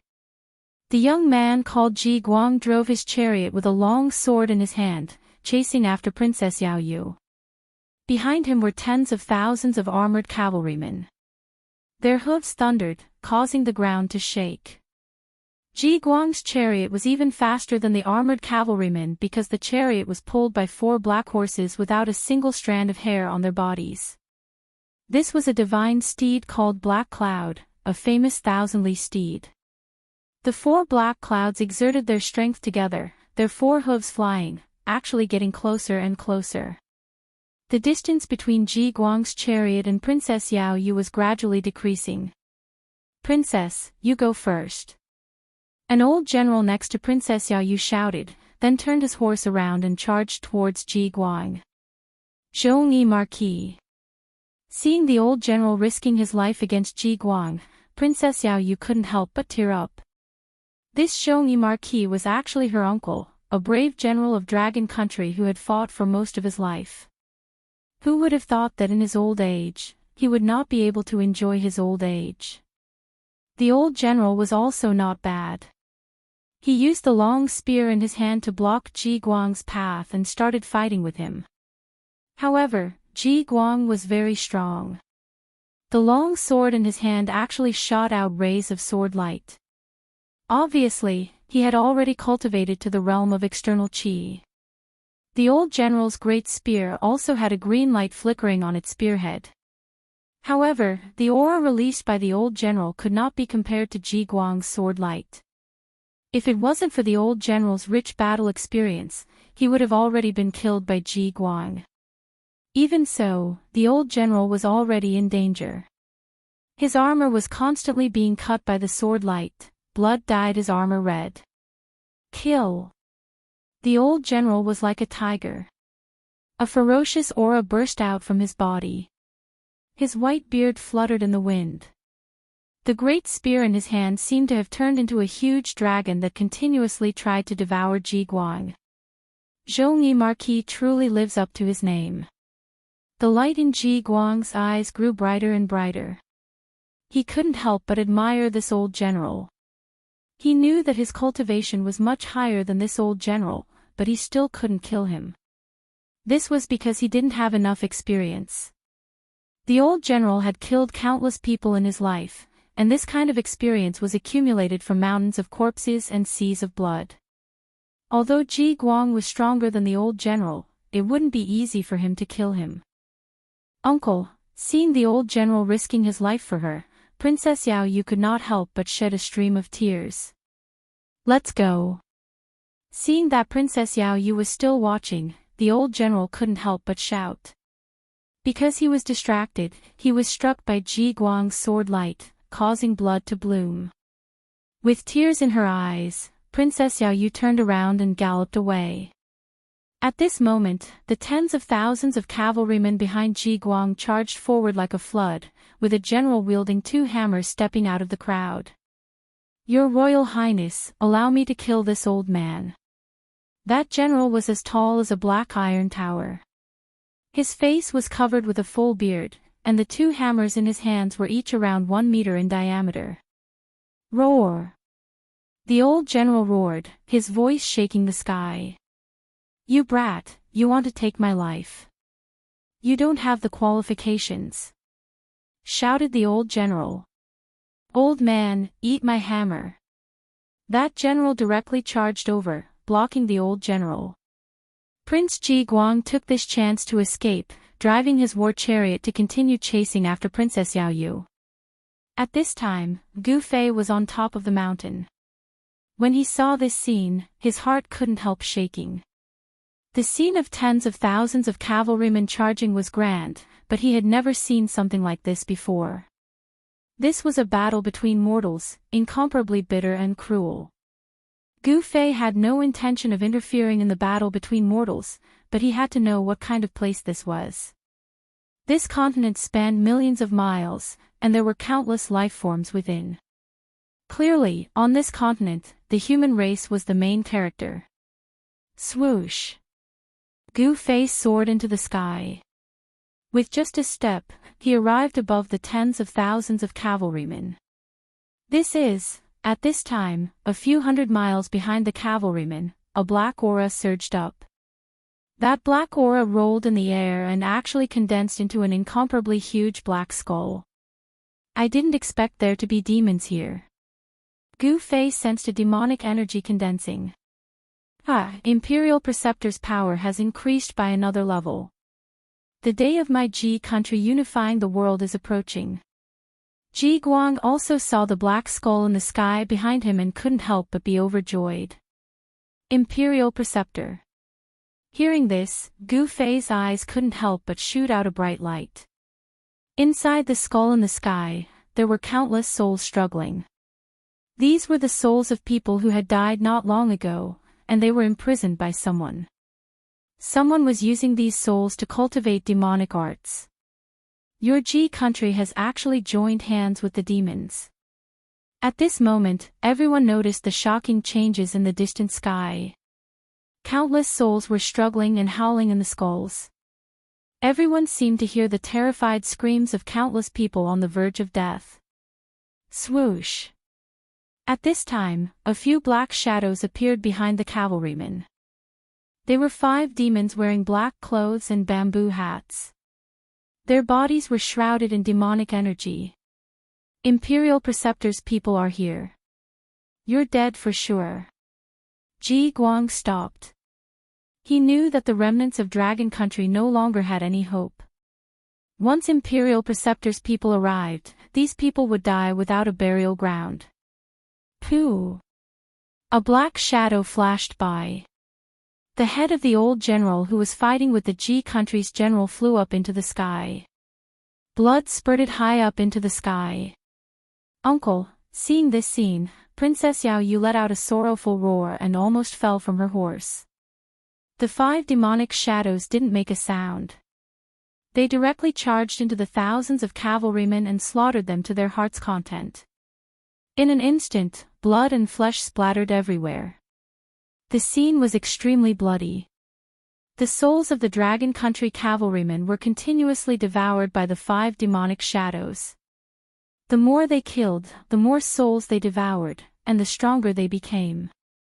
These demons were using the souls of the living to cultivate demonic arts.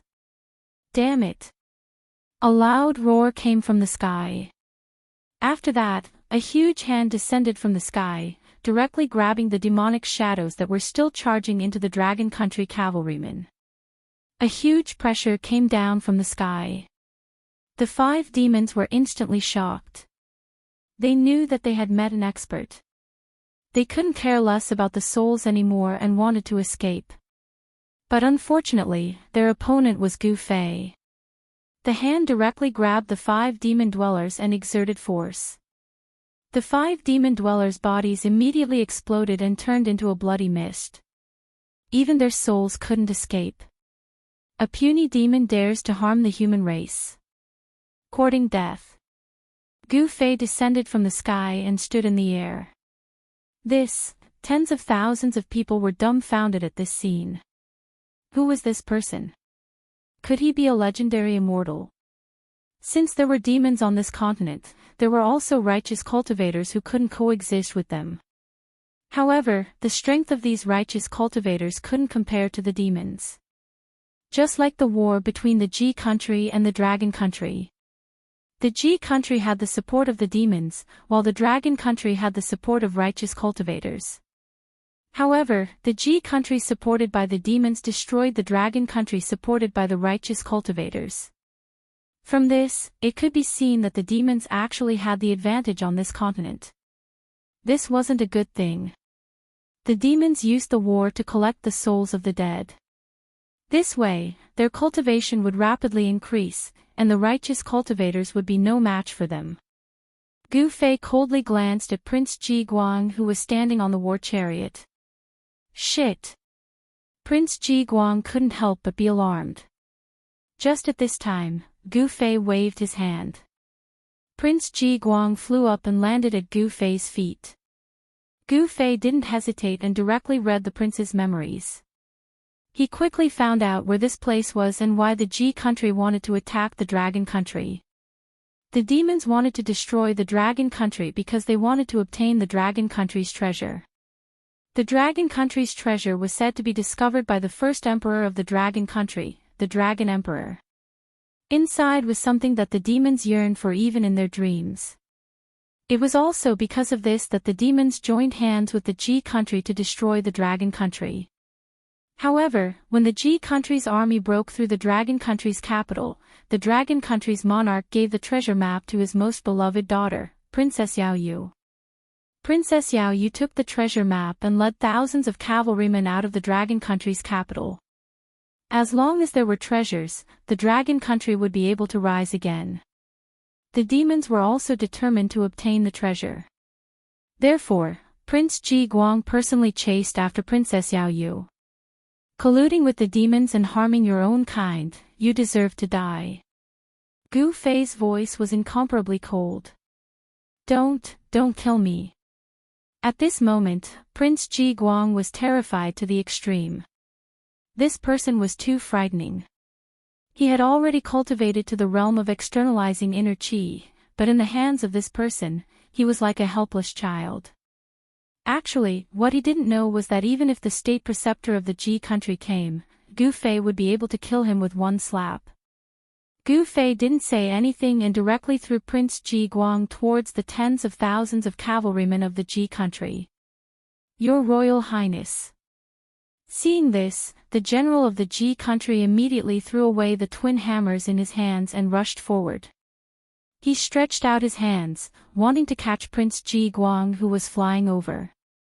However, just as the general was about to catch Prince Ji Guang's body suddenly exploded and turned into a mist of blood.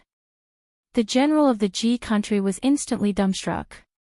He stood there with his hands outstretched and was drenched by the blood mist. Prince Ji Guang is dead. Chapter 1908. Tens of thousands of people were dumbfounded, especially the Ji country cavalry. They found it hard to believe that their future king was actually killed by someone. Not even his corpse was left behind. This is the result of colluding with the devils. Gu Fei's gaze swept across the tens of thousands of cavalrymen. His voice wasn't loud, but it reached everyone's ears. You. After the black iron tower-like bearded general regained his senses, his voice was trembling. He was shocked and furious at the same time. The opponent was too powerful, even the imperial preceptor's subordinate was killed just like that. How could he be this person's opponent? Gu Fei waved his hand again, causing the bearded general to fly up as well. Roar! Bang! The bearded general's divine body exploded. He could only let out a furious roar before his body and soul were annihilated, leaving nothing behind. Wah! The Ji country cavalry was in an uproar. Gu Fei's method was too mystical. With a wave of his hand, he could kill an incomparably powerful general. This was simply unimaginable. Damn it, who killed my disciple? At that moment, the skull formed from demonic energy in the distant sky rapidly disappeared. A figure appeared in the sky and quickly flew towards Gu Fei. A devil at the Imperial Void Realm. When Gu Fei saw that person, he couldn't help but shake his head. This person couldn't even be compared to the three great masters of Kunlun. There was no sense of accomplishment in killing such a devil. If an ancient devil were to appear, it might be able to ignite Gu Fei's battle intent. That person flew through the sky. His body was shrouded in strands of black devilish qi, like a black smoke. His entire person seemed illusory. It's the Imperial Preceptor. The Imperial Preceptor is here. Among the several tens of thousands of cavalry, many generals recognized that person and couldn't help but exclaim. At this time, Princess Yao Yu and the rest stopped fleeing. This person who suddenly appeared seemed to be the archenemy of those devils. Moreover, this person was incomparably powerful, not even afraid of the Imperial Preceptor. Could this person really be a legendary immortal? Princess Yao Yu's mind was spinning rapidly. It was you who killed my disciple. That country of Ji's imperial preceptor stood in front of Gu Fei. His entire body was surrounded by demonic qi and his voice was incomparably cold. His blood-red eyes stared fixedly at Gu Fei. Others might not be able to see the face of this state preceptor, but Gu Fei was different. He could already see that this was a middle-aged man with a thin face. This person's eyes were deep, his cheekbones were high, and there was a trace of an evil smile on his face. In particular, his blood-red pupils were emitting waves of ominous light. With one look, one could tell that this was a sinister and malicious person.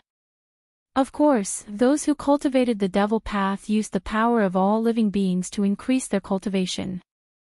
Their killing intent was very heavy, and they were all vicious and merciless people. Only such people would not hesitate to walk the devil path. So what if I killed that kid? Gu Fei calmly looked at the middle-aged man opposite him, his tone incomparably calm. Seeing how calm Gu Fei was when facing him, this state preceptor couldn't help but feel nervous. Where did such a person come from? Seeing that Gu Fei was able to stand in the air, that state preceptor had already viewed Gu Fei as a formidable opponent. One must know that only cultivators of the Imperial Void Realm could fly in the air. Then you can accompany him in death. The middle-aged man said as he took out a black gourd from his waist. Immortal Elder, be careful, that's the devil fire gourd. Princess Yao Yu shouted at Gu Fei. It was precisely this devil weapon in the hands of the state preceptor that caused the Dragon Country's army to suffer a crushing defeat, allowing the Ji Country's army to easily invade the Dragon Country's capital. This Dragon Country's princess had already viewed Gu Fei as a legendary cultivator. In this Tianyuan continent, there were legends of devil cultivators and cultivators. Devil cultivators gradually hid themselves, and in the recent hundreds of years, they began to appear. Wherever a devil cultivator appeared, there would be death following them. Devil cultivators roamed the continent.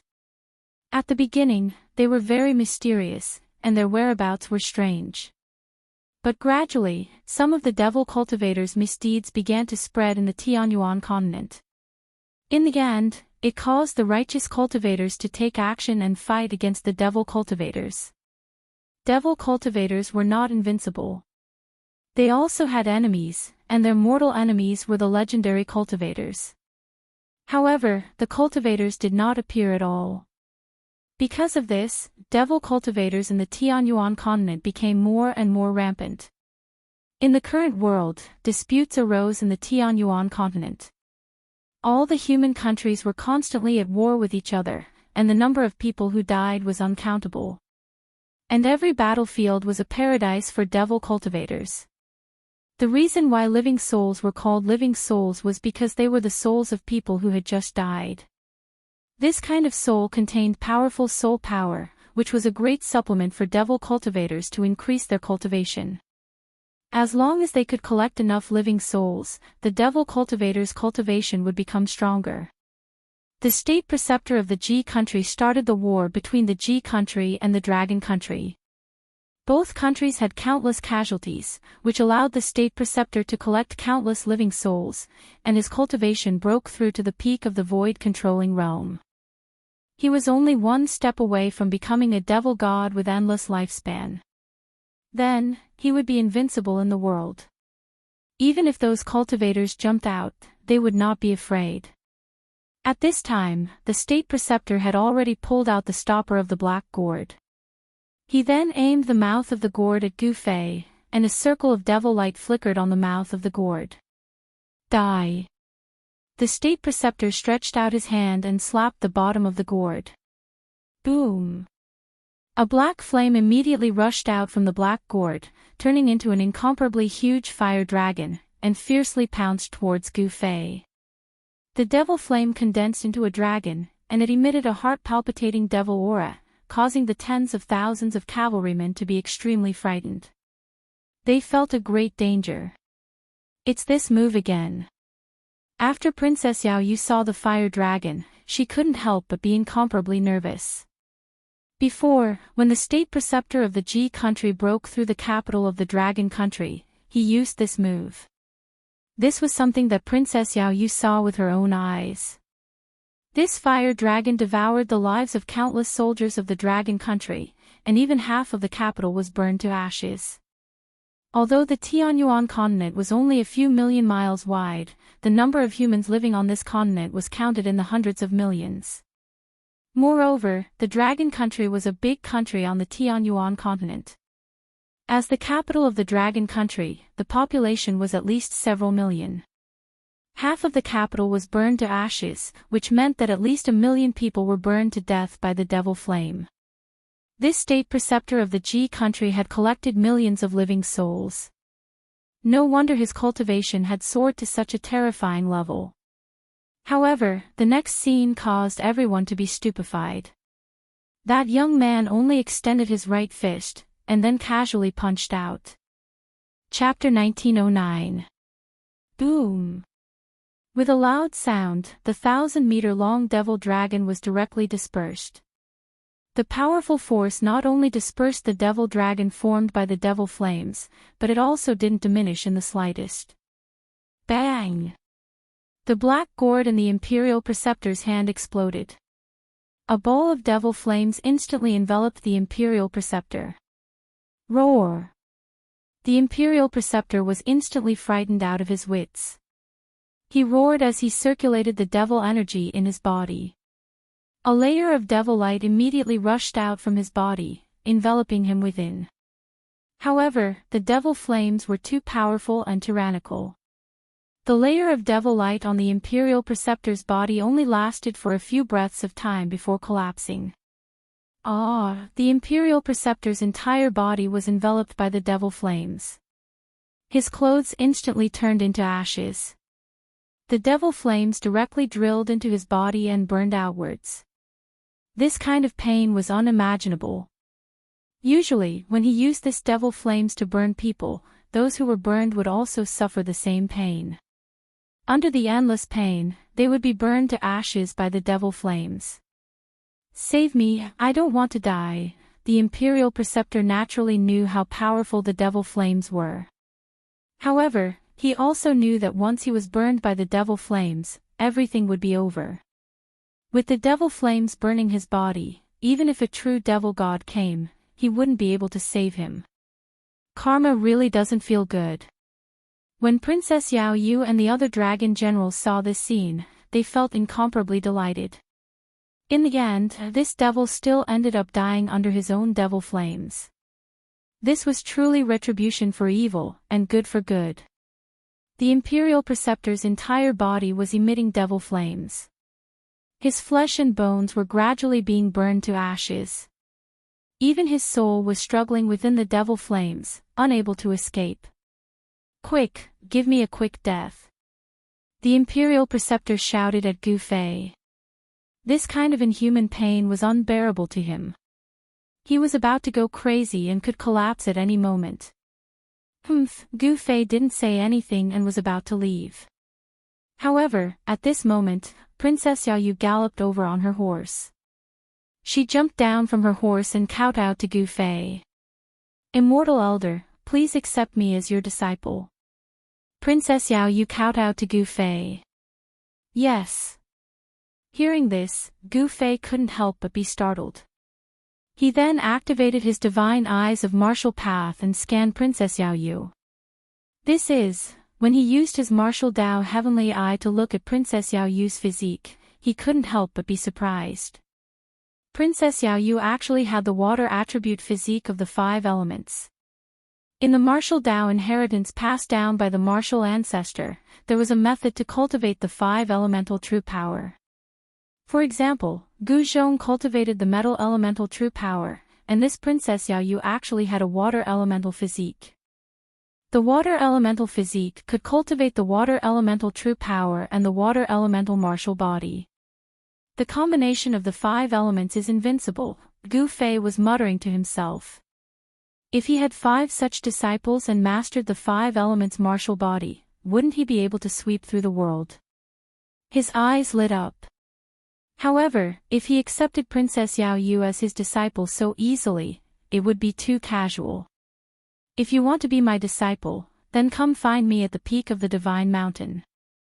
I'll only wait for you for half a month. After saying that, Gu Fei directly soared into the sky and flew towards the capital of Dragon Country. He felt another powerful demonic energy. This demonic energy was much stronger than the imperial advisor of Ji Country. At the very least, it was at the level of the demon body in the Tian Yuan continent. In the soaring dragon ancestral star, this level of cultivation was equivalent to the demigod realm.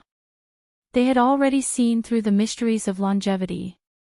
This kind of existence had an almost unlimited lifespan. Divine Mountain. Princess Yao Yu couldn't help but be shocked. When she came back to her senses, Gu Fei had already disappeared into the distance.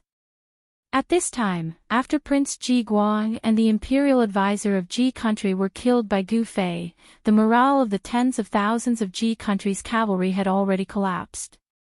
After Gu Fei left, the tens of thousands of Ji Country's cavalry immediately dispersed. Protect the princess. When the thousands of Dragon Country cavalry saw this, they immediately surrounded Princess Yao Yu in the center. Divine Mountain. At this time, Princess Yao Yu actually began to ponder.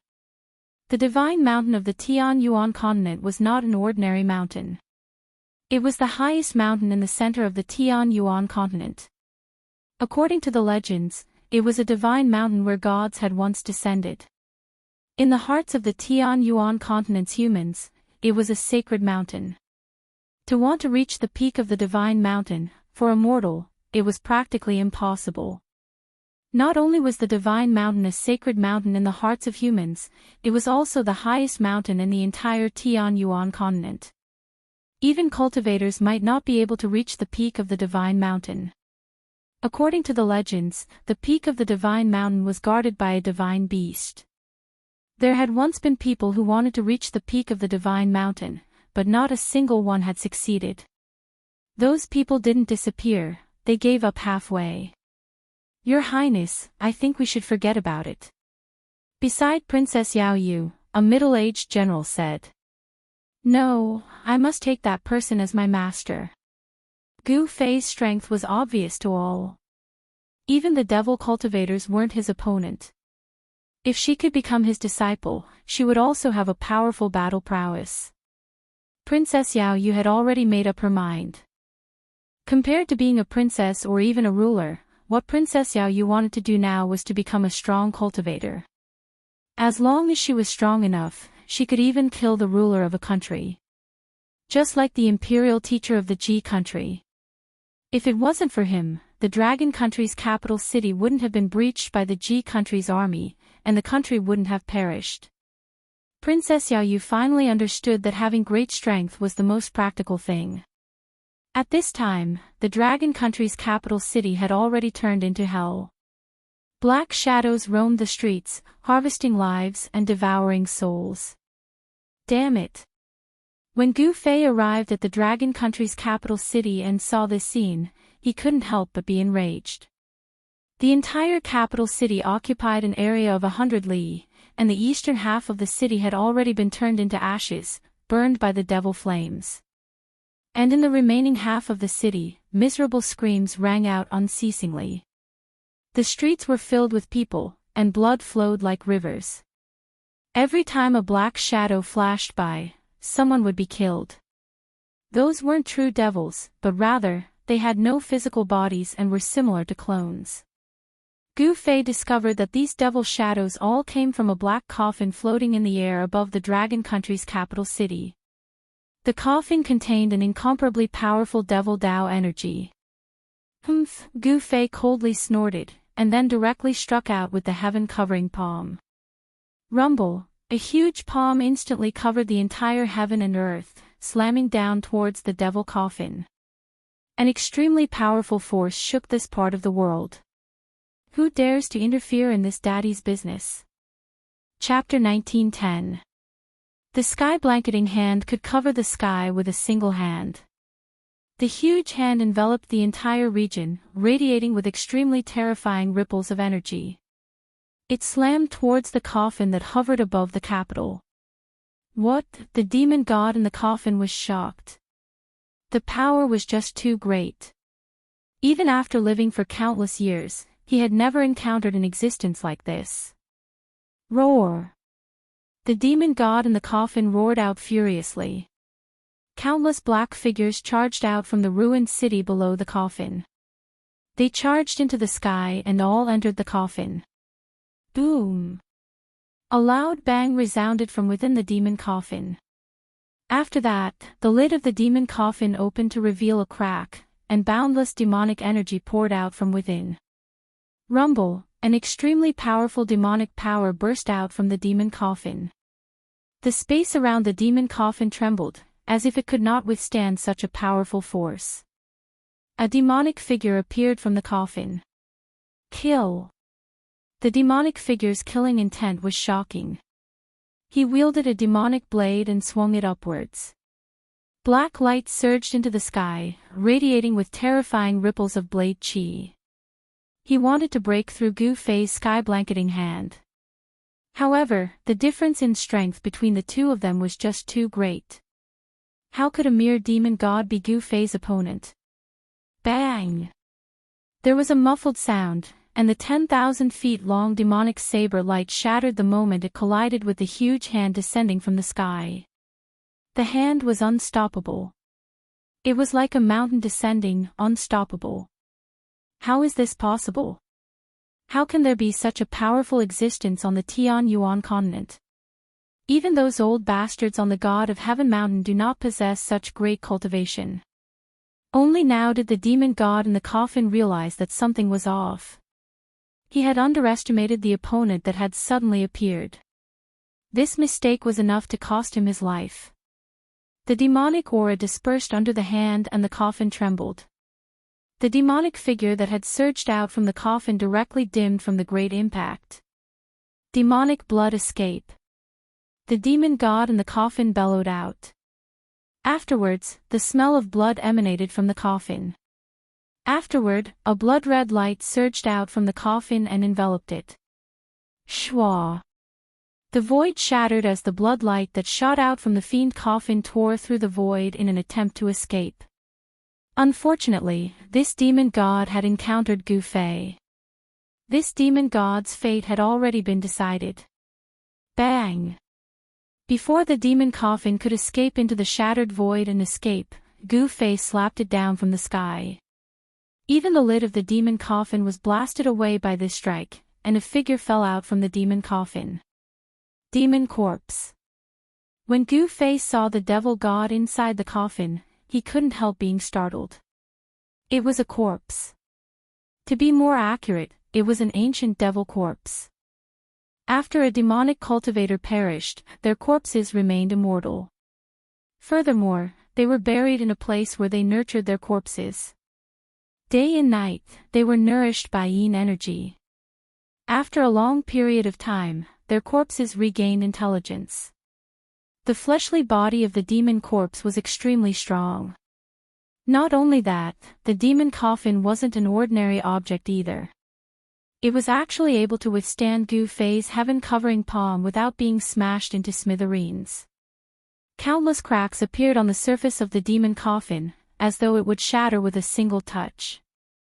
Traces of devil chi seeped out from the cracks on the demon coffin. The demon corpse soared into the sky and entered the demon coffin once more. At this moment, the demon corpse no longer cared about anything else. He only wanted to escape. His opponent was simply too strong. A single strike from him was enough to give him an unprecedented impact. He could sense an immense danger. If he didn't escape now, he would definitely die here. Who in the world are you? I have no enmity with you. Why must you spoil my plans? The demon corpse controlled the demon coffin and tore through the void, wanting to escape into the shattered void. At the same time, he was shouting at Gu Fei. Humph. Everyone has the right to punish a devil who harms the masses. Gu Fei unleashed another heaven-covering palm. This time around, the might of the heaven-covering palm was even stronger. The void that was enveloped by the palm was rapidly being destroyed. Arg! The demon corpse let out an indignant roar from within the demon coffin. After that, the demon coffin that was riddled with cracks still crumbled under Gu Fei's heaven-covering palm. The demon coffin, along with the demon corpse within it, were all obliterated by Gu Fei's heaven-covering palm. Both its body and soul were destroyed. The powerful demon corpse had fallen just like that. Swoosh! Just as Gu Fei slapped the demon corpse to death with a single palm, a beam of sword light appeared in the sky. A sharp sword chi rippled over. Sword flight. A sword cultivator. When Gu Fei saw that beam of sword light, he couldn't help but frown. At this moment, the devil chi that shrouded the entire capital of Dragon Country had been dispersed by his heaven-covering palm. These fellas sure are crafty. Gu Fei was a little displeased. He could sense a few powerful auras appearing in the distance. These people had clearly been in the vicinity for a long time.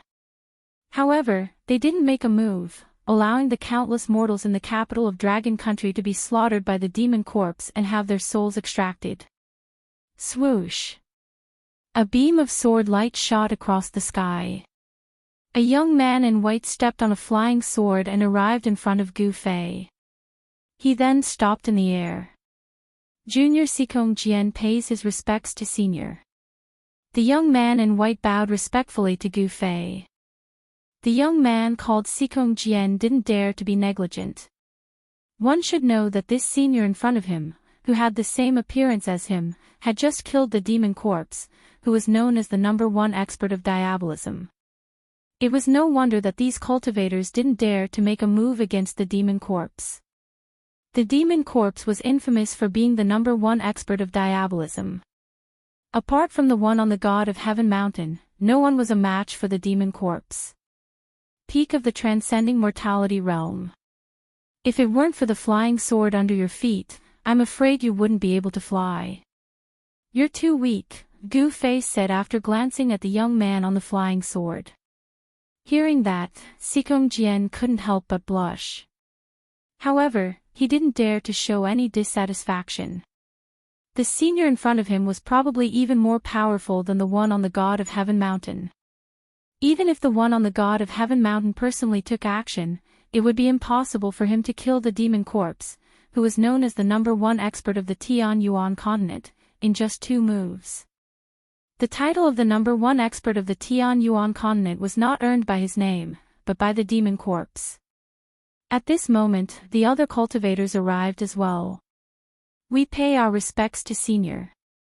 3 cultivators of different appearances arrived before Gu Fei and bowed respectfully to Gu Fei.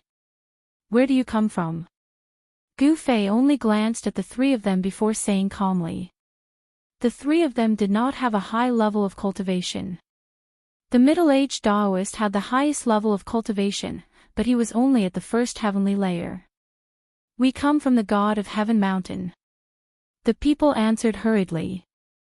The God of Heaven Mountain. Chapter 1911. The arrival of the 4 cultivators from the God of Heaven Mountain surprised Gu Fei. He knew about the existence of the God of Heaven Mountain from Ji Guang's memories, but the cultivators from the God of Heaven Mountain had not appeared for hundreds of years. In the Tianyuan continent, the cultivators from the God of Heaven Mountain were the nemesis of the demonic cultivators. The cultivators from the God of Heaven Mountain and the demonic cultivators had been fighting for countless years. Since the beginning, the cultivators from the God of Heaven Mountain had the upper hand in this battle. The demonic cultivators were forced to hide in the Tianyuan continent. In the recent hundreds of years, the forces of the demonic cultivators developed very quickly, especially with the appearance of the #1 demonic cultivator in the Tianyuan continent, the demonic corpse. The demonic corpse was extremely powerful and had the cultivation of a demon god. His appearance directly caused chaos in the Tianyuan continent. All the human forces in the Tianyuan continent fought endlessly. The demonic cultivators took the opportunity to collect living souls to cultivate their demonic arts. However, the cultivators from the god of Heaven Mountain seemed to have disappeared, allowing the demonic cultivators to harm the innocent mortals. Not a single person left the mountain. However, it was different this time. The Dragon Country and the G Country were both big countries in the Tinglong continent. The war between the two countries was bound to result in countless casualties. Of course, to the demonic cultivators, they did not care about the lives of mortals. These demonic cultivators even hoped that the more humans died, the better. The influence of this matter was too great. The cultivators from the god of Heaven Mountain could not sit still anymore. The higher-ups of the god of Heaven Mountain sent 4 great disciples to help the Dragon Country. The affairs of the world were unpredictable. Who knew that before the 4 great cultivators from the god of Heaven Mountain could reach the capital of the Dragon Country, the capital of the Dragon Country was already breached by the army of the G Country. Moreover, they discovered that the mastermind behind all this was actually the #1 demonic cultivator in the Tian Yuan continent, the Demon Corpse. When they discovered that the Demon Corpse was the mastermind behind all this, they became even more careful. After all, if they were discovered by the Demon Corpse, only death awaited them. The Demon Corpse was a demon god. If he wanted to kill these cultivators from the god of Heaven Mountain, it would be as easy as blowing off dust. Gu Fei did not waste any time and directly asked the 4 cultivators where the teleportation formation was. He could not stay in this place forever. However, he had an appointment with Dragon Country's Princess Yaoyue in half a month. Gu Fei was capable of killing off the Demon Corpse. Due to that, the cultivators from Heavenly God Mountain dared not hide anything. Thus, they revealed many of the things that Gu Fei wanted to know. He found out from these people that there really was a teleportation formation platform at the peak of the God of Heaven Mountain. However, this teleportation formation platform had not been used for many years. Because it was very difficult for the cultivators on the Tian Yuan continent to find immortal crystals to revive the transmission array, they could only let the transmission array fall into disuse. Gu Fei didn't hesitate. After learning the location of the teleportation formation, he immediately left. He wanted to ascend to the peak of the Heavenly Mountain. The 4 cultivators from the god of Heaven Mountain stayed behind to deal with the aftermath. Dragon Country couldn't be destroyed. A cultivator from the god of Heaven Mountain came out and ordered the G Kingdom to retreat. The king of Dragon Country was already killed when the G Kingdom's army broke through the capital of Dragon Country. However, one of the youngest sons of Chi Dragon managed to escape. At this moment, Gu Fei didn't care about these things. Very quickly, a towering mountain appeared in Gu Fei's vision. It's too high. Gu Fei stopped high up in the sky. He saw that halfway up the mountain was shrouded in clouds. There didn't seem to be many cultivators on the mountain. The god of Heaven Mountain's inheritance had already declined. There weren't many cultivators on the mountain that possessed true abilities. It was no wonder that those demonic cultivators dared to run amok on the Tian Yuan continent. Gu Fei thought about his appointment with Yao Yu. He would wait for her at the peak of the god of Heaven Mountain for half a month. Accepting a disciple couldn't be done casually. Gu Fei wanted to test Yao Yu's temperament. Although this princess of Dragon Country had a water elemental physique, in his opinion, temperament was more important than natural physique. If a person's temperament wasn't good, then no matter how strong their physique was, Gu Fei wouldn't accept them as a disciple. It must be known that if she could reach the peak of the god of Heaven Mountain, it would be enough to prove that Princess Yao Yu had a good temperament. Only people with great willpower could truly reach the peak. Gu Fei directly flew towards the mountain in front of him. At this moment, he didn't know that the matter of him killing the demon corpse had caused a huge commotion on the Tian Yuan continent. Those demonic cultivators had even gone into hiding, afraid that this malefic star would find them. At this moment, the entire Tian Yuan continent felt as if a storm was brewing. Just as Gu Fei ascended the god of Heaven Mountain, in the territory of Dragon Country, a man and a horse took advantage of the night to gallop on the main road. Very quickly, they disappeared around the corner. Even though it was already late at night, the peak of the God of Heaven mountain was still as bright as day. It was as if there was no night here. Fellow Daoist, why have you come to the God of Heaven mountain? When Gu Fei set foot on the peak of the God of Heaven mountain, an old voice rang out. This voice appeared very suddenly. Even Gu Fei couldn't sense the person's existence immediately. Humph, Gu Fei snorted coldly. He directly released his presence. His presence enveloped the entire mountain in an instant. Very soon, an old man walked out. It was an old Daoist with white hair and white hair. He wore white robes. The old Daoist had white hair and a ruddy complexion. However, Gu Fei could clearly sense that there was an extremely great power within the old man's body. This old Daoist was not simple. Who are you? Gu Fei asked. Although the old Daoist was very powerful, there was still a huge gap between him and himself. He could crush this old Daoist with a single finger. However, in the Tianyuan continent, a demigod cultivator was already the strongest cultivator. The old Daoist's cultivation was clearly weaker than the demonic corpse, but it was not by much.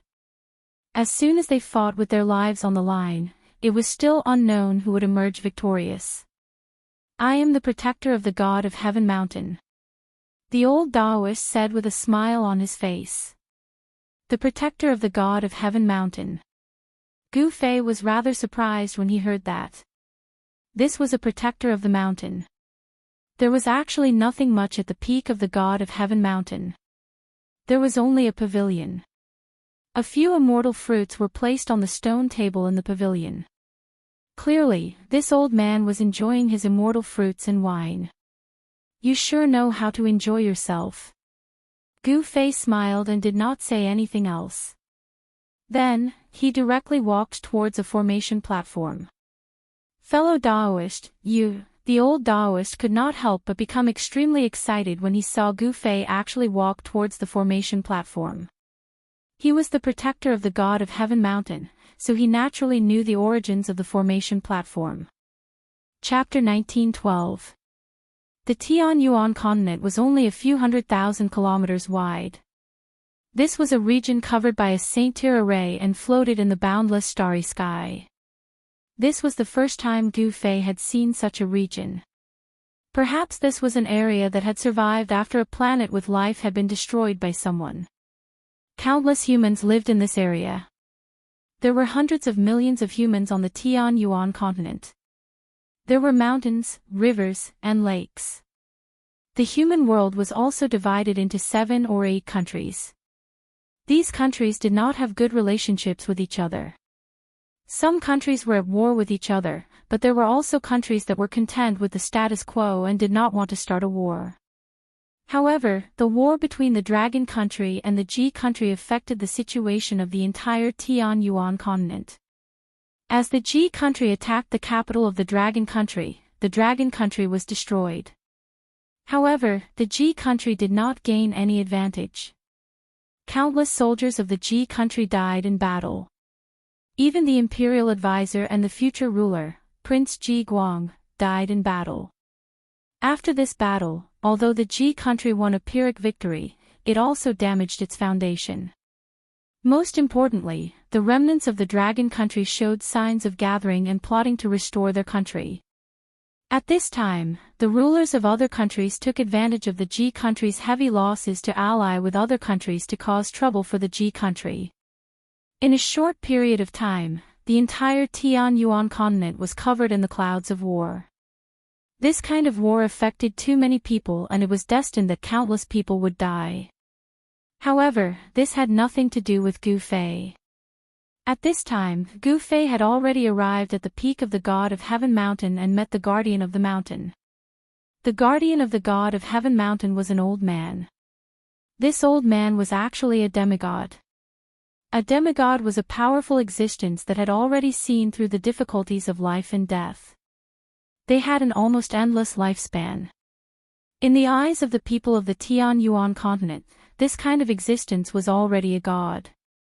The guardian of the god of Heaven Mountain could not see through Gu Fei's strength.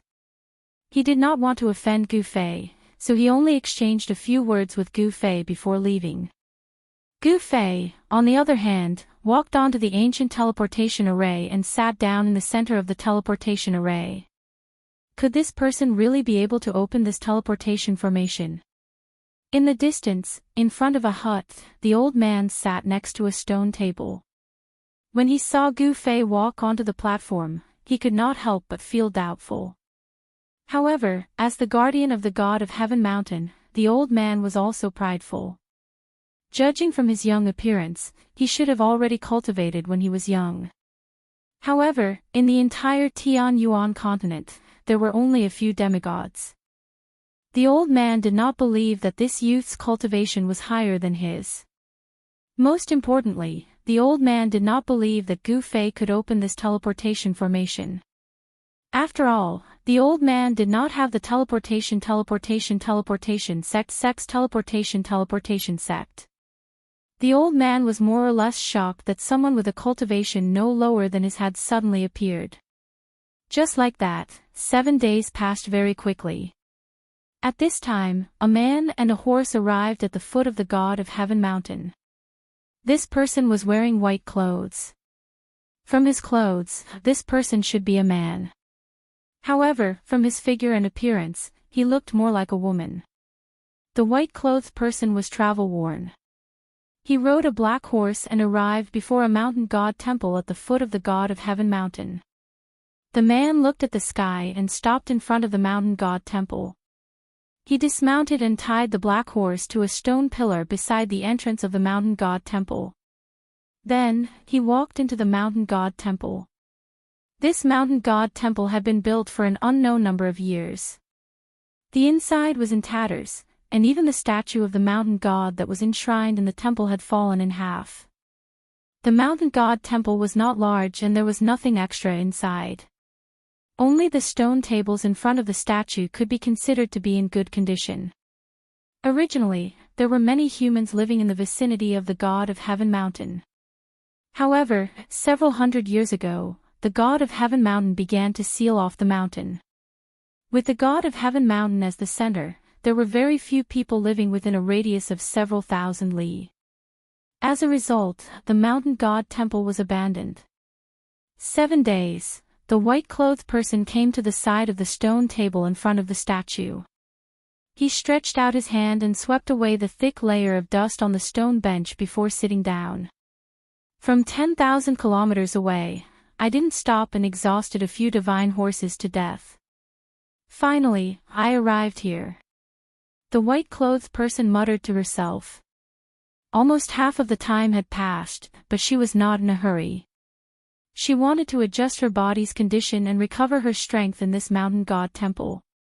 This white-clothed person was the cross-dressing Princess Yao Yu of the Dragon Country.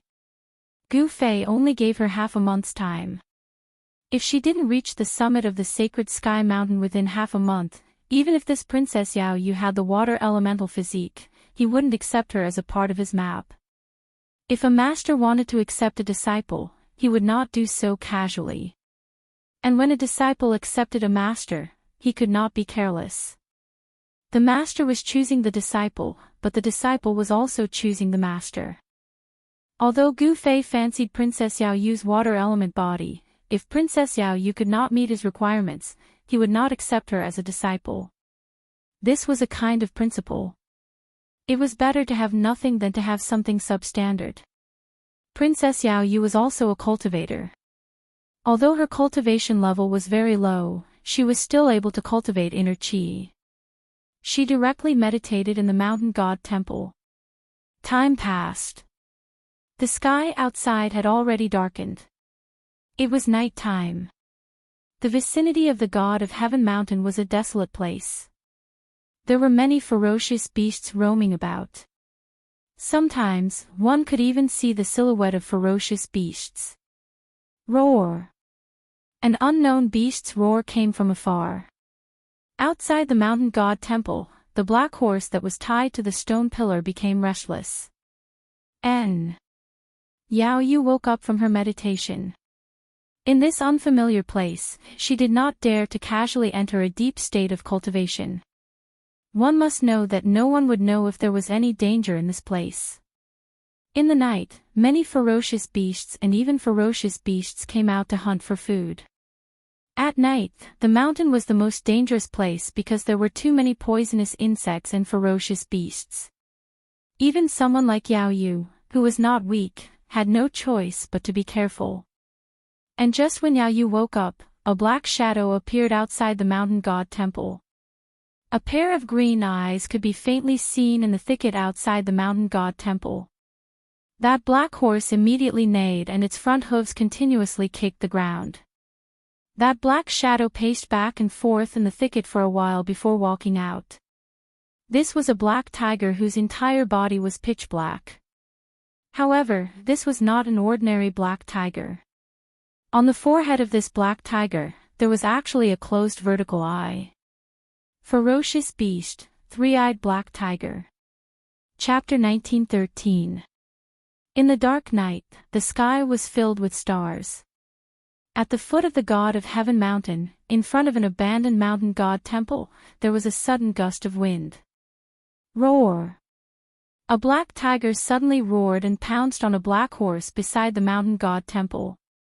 Its claws tore open the horse's stomach, causing blood to splatter everywhere. With just a fierce pounce, the fierce beast threw a rare dark cloud warhorse to the ground. It tore open the warhorse's stomach and bit the warhorse's neck with its sharp teeth. This fierce beast had some intelligence. Even if Yao Yu's warhorse wasn't tied to the stone pillar, it wouldn't be able to escape from the three-eyed black tiger. This is bad. Yao Yu carefully retreated into the mountain god temple. However, she knew that the fierce beast had already noticed her.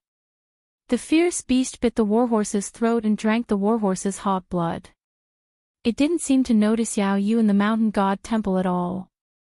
The three-eyed black tiger was extremely fierce.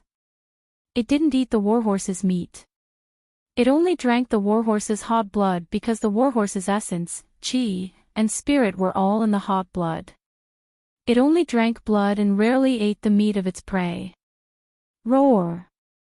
The three-eyed black tiger roared and let go of the warhorse. At this time, the warhorse was still alive. It was panting and blood bubbles kept coming out of its mouth. The ferocious beast's green eyes scanned the interior of the mountain god temple. It sensed an aura that was even stronger than that of a warhorse. The three-eyed black tiger walked towards the mountain god temple step by step. Its footsteps were so light that Yao Yu couldn't even hear it. Looks like I can't avoid it. Yao Yu was a member of the royal family of Dragon Country. Naturally, she knew many fierce beasts. This three-eyed black tiger didn't have any special abilities, but it was good at sensing the aura of its prey. The three-eyed black tiger could sense the strength of its prey through its aura.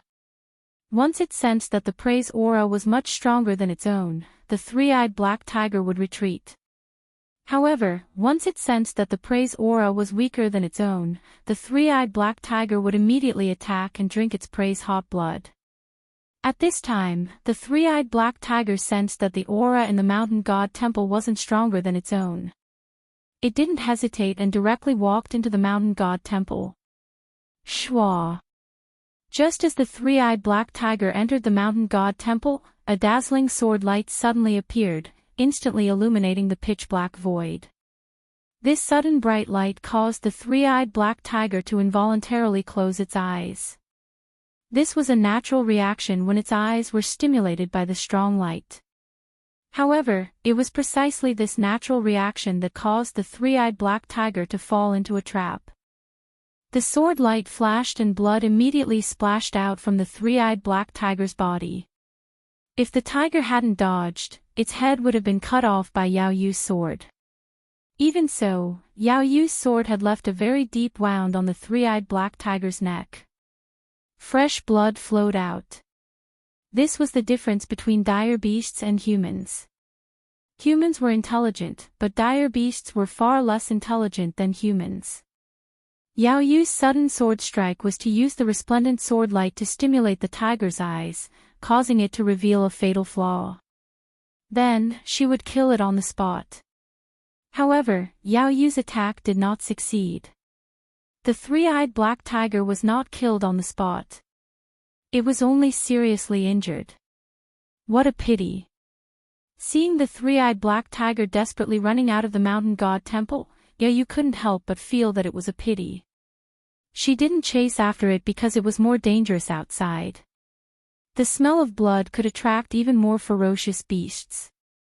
If there were 2 or 3 ferocious beasts like the three-eyed black tiger, she would be out of luck. Yao Yu thought for a moment and then walked out of the mountain god temple. She jumped onto the roof of the mountain god temple and sat cross-legged on the roof. Sure enough, the roar of the escaping three-eyed black tiger could be heard from the forest in the distance. The forest shook as if a powerful ferocious beast had intercepted the three-eyed black tiger. Very quickly, the forest returned to its original calm. No one knew the result of that battle. Whether the three-eyed black tiger was eaten by an unknown ferocious beast or whether the three-eyed black tiger ate the unknown ferocious beast, no one knew. None of this had anything to do with Yao Yu. She was waiting for daybreak. During that night, many ferocious beasts appeared near the mountain god temple. Yao Yu knew that these ferocious beasts were attracted by the blood of her warhorse in front of the mountain god temple. The next day, at daybreak, Yao Yu jumped down from the roof of the mountain god temple. When she saw the corpse of the warhorse next to the mountain god temple, she couldn't help but be startled. The only thing left of the warhorse's corpse was a bloody skeleton. Yao Yu dug a hole in the empty space in front of the mountain god temple. Then, she placed the warhorse's skeleton into the big hole and buried it. After doing this, Yao Yu set off towards the peak of the heavenly mountain under the sunlight of the morning sun. The heavenly mountain towered into the clouds. The higher one went, the steeper and steeper the terrain became. Some places were completely steep cliffs that were difficult to climb. Yao Yu rested for a night and recovered a lot of energy. When she started to climb the mountain, her speed was very fast. She constantly passed through the dense forest and the strange rocks. In less than half a day, she had already climbed halfway up the mountain. However, Yao Yu's speed greatly decreased. Some ferocious beasts began to appear on the heavenly mountain, and the terrain became more and more dangerous. When she passed through a cliff, a golden eagle swooped down from the sky and almost caught Yao Yu. Since the golden eagle's sneak attack failed, it flapped its wings and flew far away to avoid Yao Yu. Emichim, she finally came. At this time, on the peak of the heavenly mountain, Gu Fei, who was sitting cross-legged in the center of the formation platform, suddenly opened his eyes. He sensed Yao Yu's aura and knew that she was heading towards the peak of the heavenly mountain. This little girl was indeed not bad. She had great willpower. Although he sensed that Yao Yu was in danger, Gu Fei didn't make a move. From start to finish, he was just a bystander. Even when Yao Yu almost lost her life several times, he still didn't move. Yao Yu's mind was incomparably firm. It was as if nothing could stop her. She unceasingly fought against the ferocious beasts on the mountain. This was the best way to accumulate combat experience. Kill. Yao Yu was at the bottom of a cliff. After a great battle, she finally killed a green wolf with one slash of her sword. There were countless ferocious beasts hiding on the heavenly mountain. Yao Yu killed her way up from the bottom. In the end, her hands were trembling, and she almost couldn't hold her sword anymore. Chapter 1914. Although the Tianyuan continent was not large and could not be compared to a real planet with life, there were indeed countless humans living here. In the mountains, there were also countless vicious beasts. Especially the god of Heaven Mountain. This was the sacred mountain in the eyes of the humans. The area around the god of Heaven Mountain was filled with spiritual energy and the figures of vicious beasts could often be seen in the forest. To be called a vicious beast, it was definitely a very powerful beast. The foot of the god of heaven mountain, or even the top of the mountain, had vicious beasts. Of course, the vicious beasts all had a very strong sense of territory. The stronger the vicious beast, the larger the territory it occupied. As Yao Yu walked up the mountain, she encountered many vicious beasts. After many battles, she was finally not far from the peak of the god of heaven mountain. However, the vicious beasts she encountered this time were even stronger and more terrifying. Roar! With an earth-shattering roar, a black shadow pounced out of a cave. It was a ferocious ape covered in black fur. What? Yao Yu was shocked. She had just killed a large silver snake, but she had only walked a dozen miles, and now she encountered a vicious ape. This made her very surprised. At this moment, Yao Yu's white clothes were already stained with blood. The sword in her hand already had over a dozen nicks. The hand that held the sword had already split open and blood constantly seeped out. If she did not have a bottle of recovery pills on her, she probably would not have been able to hold on and would have been eaten by the vicious beasts on the mountain. Roar! The vicious ape roared angrily at the sky. It pounded its fists in front of its chest, creating loud banging sounds. A baleful aura emanated from the vicious ape's body. Yao Yu felt the threat of the vicious ape. She had no choice but to be careful. She slowly raised the sword in her hand and the tip of the sword was aimed at the vicious ape's throat. This kind of defense was very advantageous to Yao Yu because the area below the vicious ape's throat was within the attack range of her sword. She did not need to slice its throat. As long as she stabbed the ape's chest, it would be fatal. Swish! The ferocious ape suddenly leaped and pounced towards Yao Yu. A sharp claw was aimed at Yao Yu's chest at lightning speed. If Yao Yu was hit by this claw, her heart would be ripped out. Seeing this, Yao Yu couldn't help but be startled. It could be seen that this fierce ape had definitely done this kind of thing many times. The ape's grasp was incomparably skillful. Evil creature! Yao Yu let out a low roar. Her feet touched the ground and she retreated like a phantom. The ape's claw only caught Yao Yu's afterimage. Shwa! Yao Yu stopped her retreat in an instant and rushed forward. She stabbed her sword towards the fierce ape. The long sword in her hand turned into a cold light that enveloped the vital parts of the fierce ape below its throat. The martial skills of the Tianyuan continent were still at the most primitive stage. The martial artists of the Tianyuan continent could only cultivate inner qi. After that, it was difficult for them to advance any further. Yao Yu's foundation was not bad. These few movements were incomparably fast. Moreover, her attack was fast, ruthless, and accurate. If it was a normal beast, this sword of hers could pierce 2 holes. However, this fierce ape was not a normal beast. Moreover, this fierce ape was not stupid. When the fierce ape saw the dazzling sword light, it immediately retreated. However, even so, this fierce ape was still swept by Yao Yu's sword light. What? At the moment when the long sword in Yao Yu's hand swept the fierce ape, she felt that the long sword in her hand seemed to have swept a stone. The recoil made her hand that held the sword tremble in pain. Yao Yu knew that the long sword in her hand could not pierce the fierce ape's body at all. She could not hurt this fierce ape. A small clump of black fur floated down from the air. Yao Yu's sword could only cut off some of the fierce ape's fur. It was difficult to cause any damage to the fierce ape. Oh no! Yao Yu's shock was no small matter. Roar! The fierce ape roared and pounced towards Yao Yu again. This time, the fierce ape was no longer afraid of the long sword in Yao Yu's hand.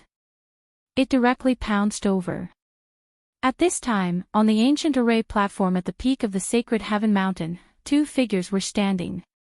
Brother Gu, do you really want to watch this girl die under the sharp claws of this fierce beast? The old man said. The moment Yao Yu came up the mountain, the old man had already sensed her arrival. The old man originally wanted to send this girl down the mountain, but he was stopped by Gu Fei.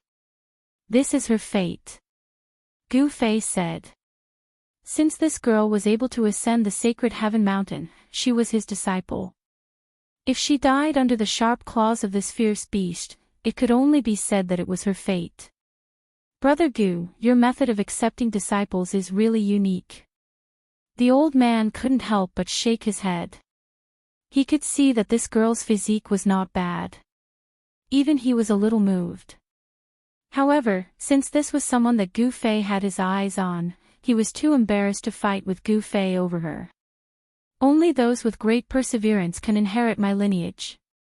If she can't even endure a little hardship, how could she be qualified to be my disciple?" Gu Fei said. "No one could casually succeed. In order to become an expert, one must first put in effort. Moreover, one must put in more effort than others." "That's reasonable." The old man couldn't help but nod. How could becoming an expert be an easy task? He had cultivated his entire life and experienced countless life and death situations to reach his current cultivation base. The roars of the ferocious ape were constantly heard. Although they were still a distance away from the summit, Gu Fei and the others could already hear the roars of the ferocious ape. "We're almost at the peak, I can't fail at the last step." Yao Yu's entire body was incomparably tired, but she still persisted. Her eyes were incomparably bright. She used her movement technique to fight the fierce ape, avoiding a direct confrontation. However, the fierce ape was extremely agile and fast, forcing Yao Yu into a dangerous situation. Several times, she was almost pushed down the mountain by the ape. After fighting for a while, Yao Yu's body suddenly swayed as if she had stepped on a rock, causing her to reveal a fatal flaw. Swish! The ferocious ape took advantage of this opportunity to swipe its right hand at Yao Yu's waist. A few bloody marks appeared on Yao Yu's waist, and the places where the claws struck were badly mangled. She groaned in pain. The tip of the sword in her hand turned into an electric light that shot straight at the fierce ape's right eye. Pfft! With a light sound, the long sword in Yao Yu's hand pierced through the ape's right eye. The long sword pierced through the ape's brain, killing it instantly. It fell to the ground and twitched a few times before becoming motionless. Yao Yu relied on her wit to defeat the fierce ape. At this time, she was completely exhausted. Her body swayed a few times before she sat down on the ground, gasping for breath. Chapter 19:15. After Yao Yu killed the ape, she was so tired that she almost collapsed. She fell to the ground and put down the long sword in her hand. Then, she took out a jade bottle. It was a bottle of chi replenishing pills. It was a type of pill refined by Dragon Country's alchemists using dozens of chi replenishing herbs.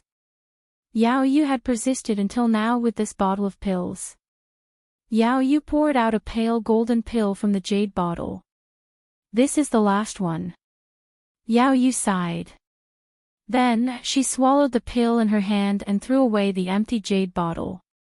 After taking the chi replenishing pill, Yao Yu felt a wave of heat spread out from her dantian and gradually spread to her entire body. Yao Yu, who was already extremely tired, felt the strength in her body gradually condense. She felt more spirited and not as tired as before. The effects of the chi replenishing pill were immediate. Yao Yu's strength gradually increased. Even the blood in her body gradually became stronger. When the medicinal effects of the chi replenishing pill completely dissolved, Yao Yu's exhausted essence chi was almost completely restored. This method of using pills to stimulate one's own potential was not a good method. Yao Yu had already taken many chi replenishing pills, which left behind side effects in her body. One's essence chi was limited.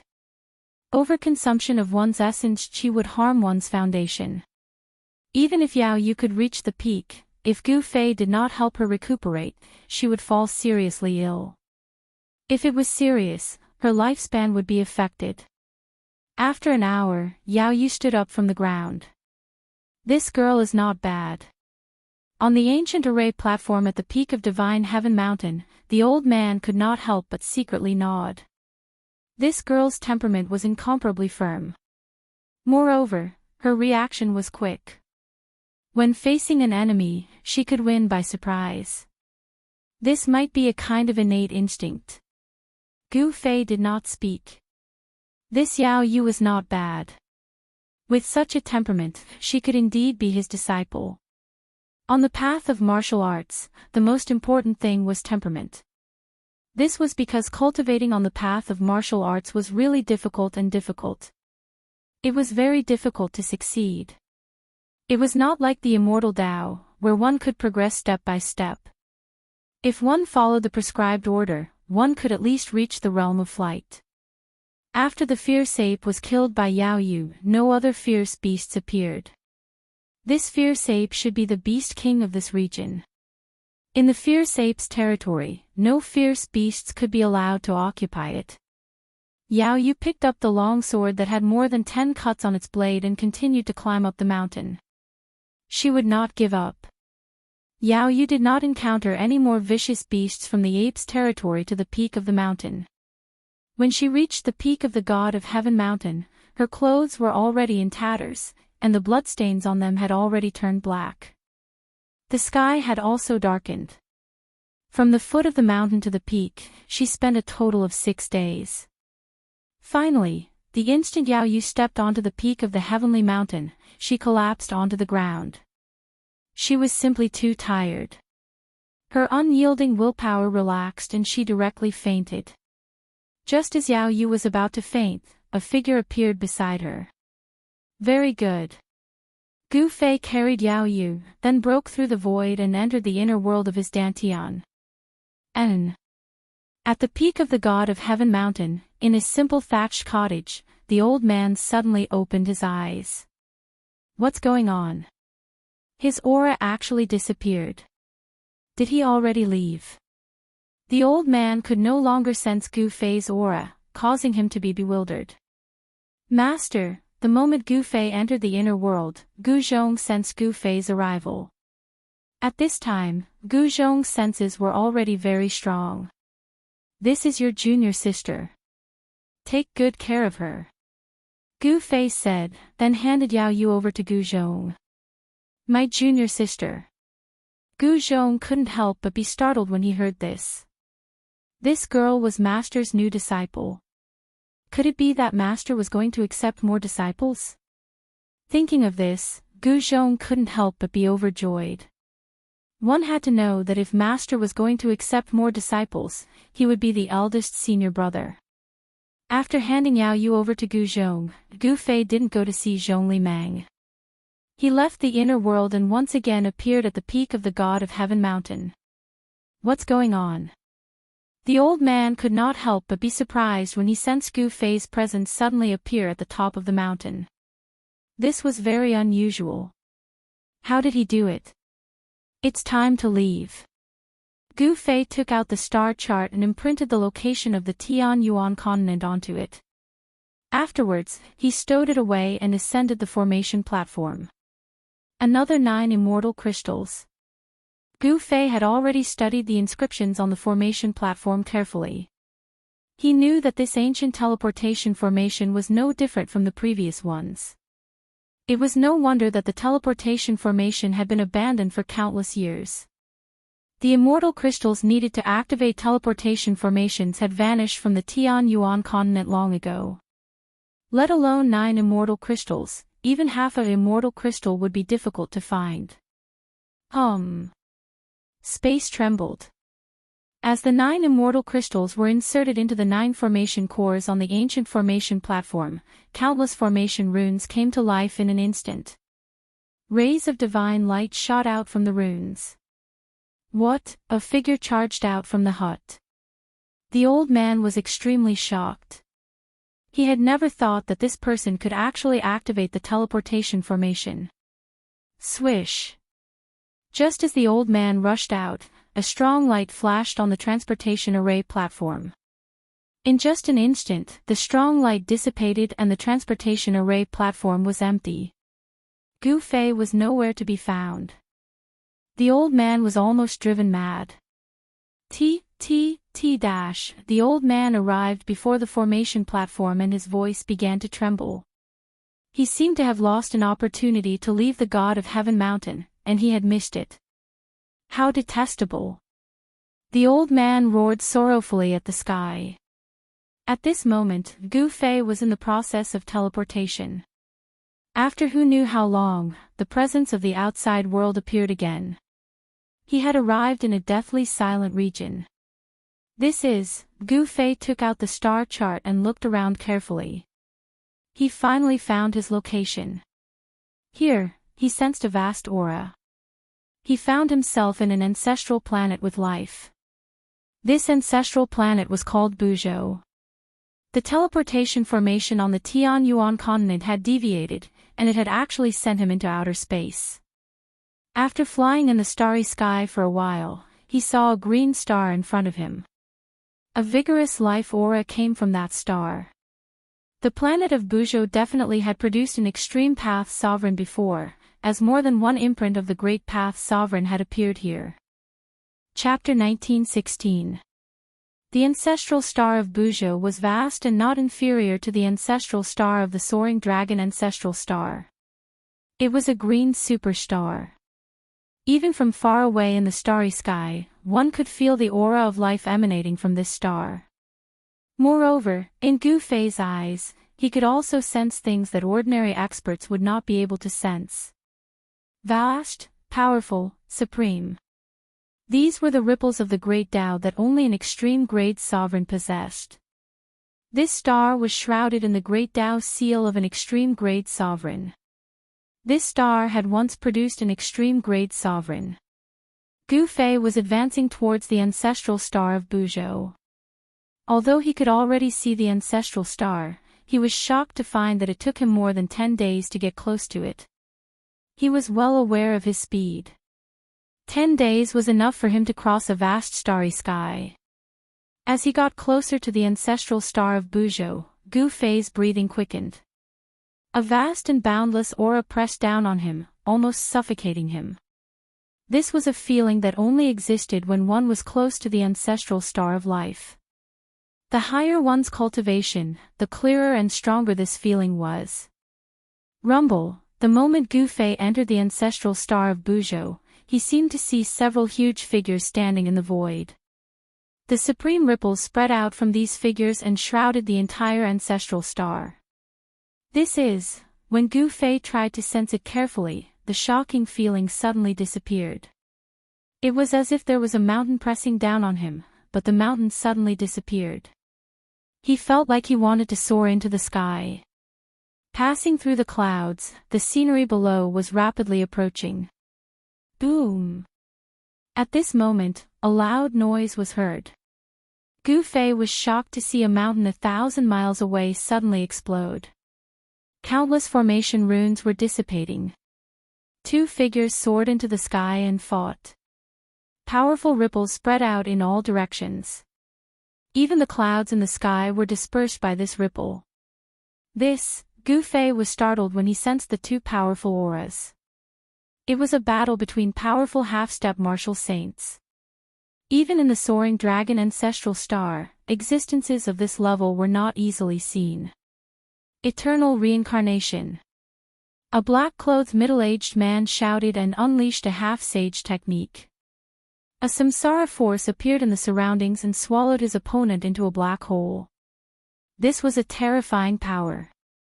Even though he was thousands of miles away, Gu Fei was still affected. He felt as if his soul was being pulled out.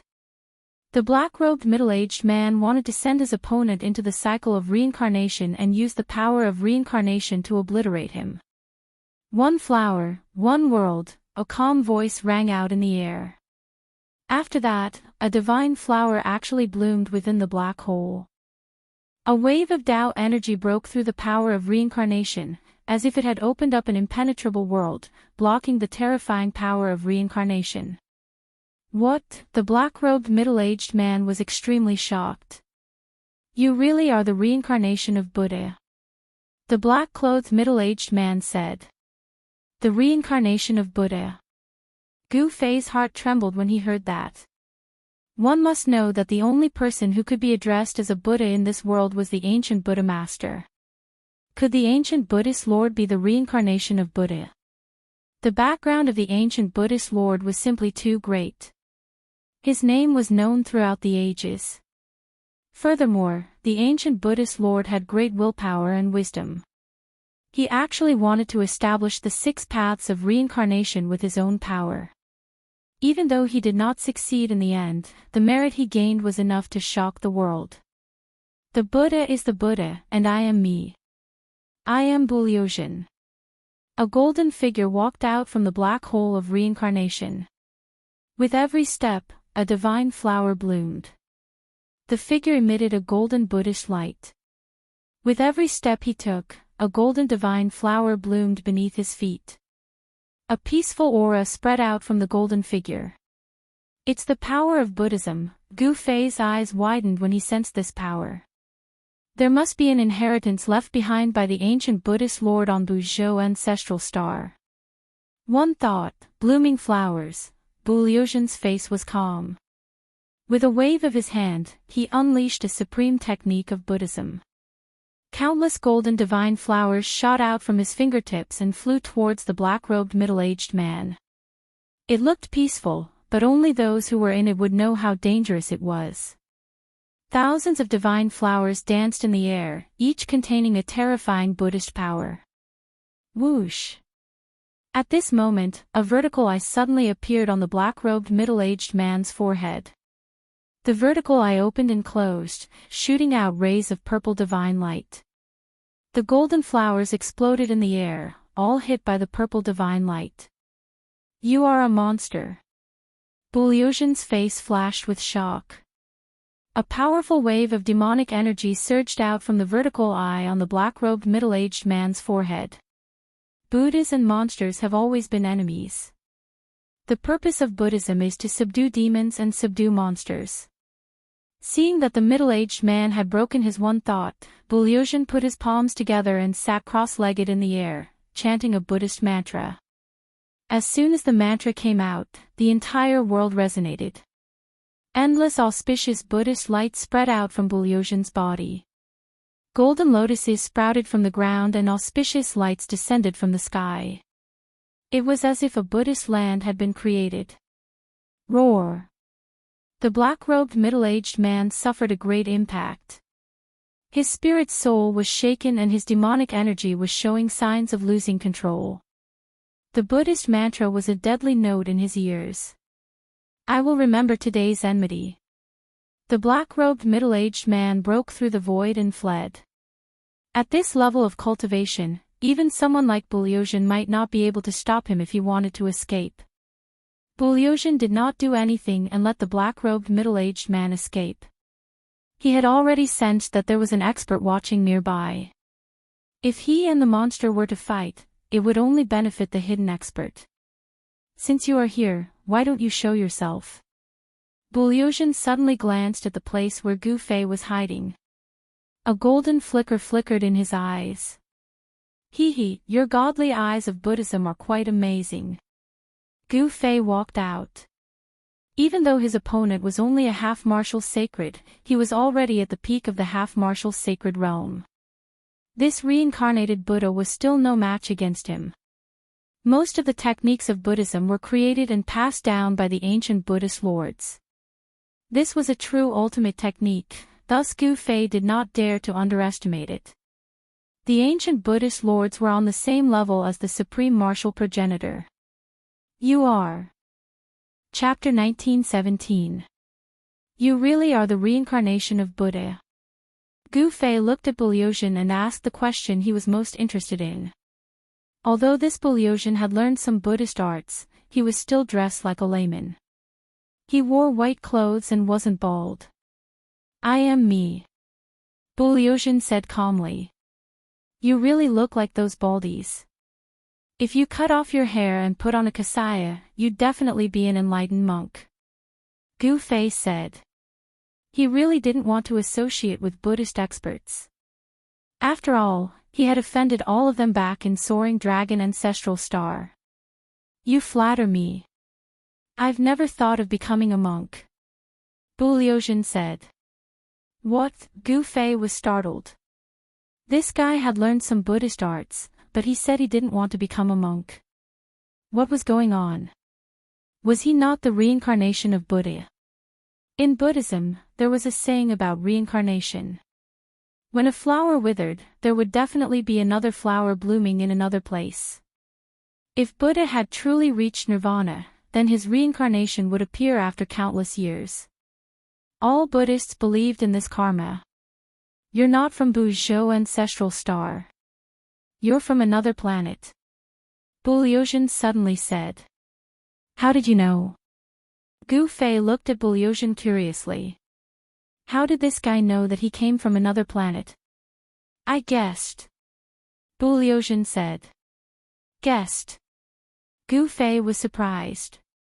He didn't expect this answer. Guessed? Was this even possible? I really guessed. Buliozhin's eyes were clear. He wasn't lying. You guessed it right. Gu Fei wasn't happy at all. Instead, his expression became solemn. This Buliozhin wasn't simple. He must have seen something from him. However, Gu Fei didn't mind if the other didn't say anything.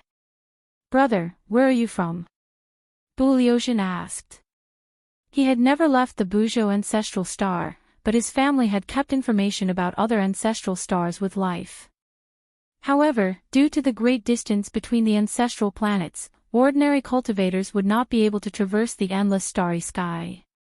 Gu Fei was an example. Even someone as powerful as him was lost in the endless starry sky. Soaring Dragon. Gu Fei did not hide it, and there was no need for him to do so. The Soaring Dragon Ancestral Star and Buzhou Ancestral Star were too far apart, and no one could travel between the two unless they had the star chart. Even if one had a star chart, no one would be willing to make a long and arduous journey to an unfamiliar place. He's from the Soaring Dragon Ancestral Star. Buliozhin was startled. The Soaring Dragon Ancestral Star wasn't simple. It had produced an extreme sovereign, and such an ancestral star was bound to be extraordinary. You seem to know a lot of things. Gu Fei looked at Buliozhin and said. Obviously, Buliozhin knew about the existence of the Soaring Dragon Ancestral Star, but did he know about the existence of other ancestral stars? It's just an encyclopedic knowledge. If you want to travel around Buzhou Ancestral Star, I can be your tour guide, Buliozhin said. Thank you for your kindness, but I appreciate it. Gu Fei didn't accept. He didn't want to bring someone he didn't know with him, especially someone who cultivated a Buddhist technique. Gu Fei was very concerned about the reincarnation of Buddha. What a pity. Brother, what is your name? Can you tell me? Buliozhin wanted to befriend Gu Fei, but the latter didn't want to. Gu Fei. See you again. After saying that, Gu Fei directly soared into the sky. Using the 8 desolate void steps, he instantly disappeared into the distance. Gu Fei. Buliozhin looked at Gu Fei disappearing into the horizon and murmured. How did Gu Fei come to Buzhou Ancestral Star from the Soaring Dragon Ancestral Star? Then, Buliozhin left the mountain range. After parting ways with Buliozhin, Gu Fei flew towards the area with the most life force. The first thing he needed to do now was to find out about the cultivation world of Buzhou Ancestral Star. That's, after flying for tens of thousands of miles, Gu Fei finally found a town. It was a town built entirely with rocks. What shocked Gu Fei was that he could sense the people in the town had the aura of a cultivator. In other words, most of the people in the town knew how to cultivate. Without any hesitation, he entered the small town. There weren't many people in the town, but cultivators could be seen coming and going from time to time. Gu Fei captured one of the cultivators and read the cultivator's memory. He learned many things. There was a great era in Bujo ancestral star. Countless cultivators' cultivation improved by leaps and bounds. Some even broke through a few cultivation realms. In such a great era, mortals were like ants. Only the strong could survive. A great era, Gu Fei let the cultivator go and left the town. Bujo ancestral star also welcomed a great era. Many experts emerged and countless people set foot on the path to becoming a saint. In this great era, there might really be an opportunity to become a saint. The reason why these cultivators appeared in the town was because there was a treasure light in the depths of the mountain range. Some people even saw a divine item. Another treasure. Gu Fei was pleasantly surprised. He headed straight for the area where the treasure light had appeared. There were many dangers in the depths of the mountain, but with Gu Fei's current cultivation, he was not afraid of anything.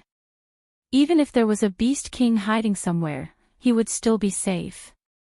Gu Fei searched carefully, but it was still daytime. There was no treasure light. This is the land of the trapped dragon. This was the conclusion Gu Fei came to after studying the surrounding mountains. The land of the trapped dragon was not an ordinary place. It was a dangerous place. Who would want to attract countless cultivators to such a dangerous place? Gu Fei didn't know. He didn't want to enter that dangerous place. The dragon vein under the ground was trapped there. No one knew what was set up inside. It was the first time Gu Fei had seen a place that could trap the dragon vein. No one knew if it was a natural formation or if someone had deliberately set it up. At that moment, there were people walking around. Some cultivators had already found their way over. It was a team of cultivators, a total of 8 cultivators. Every one of them revealed looks of exhaustion and some of their clothes were soaked with sweat. Gu Fei didn't come out. He stood in a forest. Chapter 1918. The land of the trapped dragon was filled with dragon chi. Those with poor eyesight would mistake this terrain as the land of the hidden dragon. The leader of the 8 cultivators was a skinny old man. His right eye was blind, and there was only a hole left where his pupil used to be. There were also 3 scratches on the right side of the old man's face. The scratches extended from his forehead to his chin, making him look extremely hideous. Master Mu, how far are we from the tomb? A bearded man couldn't help but ask as they were traversing through the forest. They had been following this so-called Master Mu in the Violet Cloud Mountain Range for almost half a year. He had entered the Violet Cloud Mountain Range in search of the tomb of a supreme existence. This supreme existence was the legendary Purple Cloud Sovereign. The Purple Cloud Sovereign was a legend in the ancestral star of Bujo. In ancient times, this supreme once unified the entire ancestral star of Bujo with his own strength and became the revered emperor, the emperor of the supremes. Therefore, the Purple Cloud Sovereign was also known as the Purple Cloud Sovereign. The Purple Cloud Sovereign established the Immortal Court. In the distant past, the Immortal Court was incomparably glorious. The Purple Cloud Sovereign's territory even expanded to another ancestral star. However, although the Immortal Court was extremely glorious, it eventually fell apart. Legend had it that the Purple Cloud Sovereign had fallen, and his supreme divine body was buried in the Violet Cloud Mountain Range. Of course, this was only a legend. No one knew whether it was true or not. A tomb. Gu Fei was stunned when he heard the bearded man's words. Could the land of the trapped dragon be a tomb? It's not far away. It should be nearby. The one-eyed old man carefully observed the surrounding terrain and said with a solemn expression. It should be nearby. Everyone was surprised and delighted when they heard this. They knew that the tomb wasn't that easy to break through. It was the legendary burial place of the Purple Cloud Sovereign. The Purple Cloud Sovereign was one of the strongest existences in the ancestral star of Bujo. How could his tomb be so easy to break through? However, only with danger would there be opportunities. Throughout the years, countless people had searched for the Violet Cloud Supremacy's burial ground in hopes of obtaining his inheritance. However, no one had ever heard of anyone obtaining the inheritance of the Purple Cloud Supreme Being. Actually, it was a coincidence that they managed to find this place. That one-eyed old man was a geomaster. He was most skilled at chi viewing, helping people find spirit caves and dragon veins. Master Mu had obtained a map from the ruins of an ancient immortal court, which led to his trip to the Amethyst Mountain Range. As a geomaster, the one-eyed old man had many friends. Hence, he invited 7 other friends to search for the tomb of the Purple Cloud Supreme. The tomb of a Supreme was a fatal attraction to any cultivator. No one could ignore it. The 7 friends of the one-eyed old man didn't say much and agreed to go with the one-eyed old man to search for the legendary tomb. The tomb of the Purple Cloud Supremacy is nearby. A short man who looked like the ancient god Earth Traveler's son couldn't have been more excited. To him, the Paragon Necropolis was like a treasure trove. Of course, the most precious thing in the treasure trove was the inheritance of the ancient Paragon, followed by the Paragon Divine Weapon of the ancient Paragon, and the treasures refined or collected by the Paragon Gu Fei. One should know that the treasures that the ancient Paragon was interested in were definitely not ordinary. Although the others didn't say anything, their faces were filled with excitement too. Under the lead of the one-eyed old man, they continued forward. Soon, they reached the top of a mountain and stopped. The land of the hidden dragon. The one-eyed old man was stunned when he saw the terrain in front of him. His voice trembled as his single eye emitted an unprecedentedly bright light. What? The land of the hidden dragon. The others were shocked when they heard the words. The land of the hidden dragon was a legendary terrain. On the ancestral star of Bujo Ancestral Star, all the treasure troves were occupied by powerful factions. In the cultivation world of Bujo Ancestral Star, it had been close to 1,000 years since anyone had discovered such a terrain. Ha! The one-eyed old man suddenly wore a shocked expression. He stared at the terrain in front of him and seemed to have noticed something. What's going on? The land of the hidden dragon should be full of vitality. Why is there a trace of death aura here? The one-eyed old man muttered to himself. The land of the hidden dragon was a place where dragons could ascend to the sky. When the hidden dragon underground had accumulated enough energy, it could soar into the sky. It was impossible for the land of the hidden dragon to have a death aura. Could it be that the legendary tomb is in the land of the hidden dragon?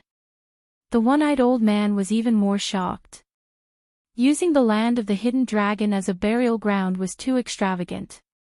However, when he recalled that it was the legendary tomb of the Purple Cloud Supreme, the one-eyed old man was relieved.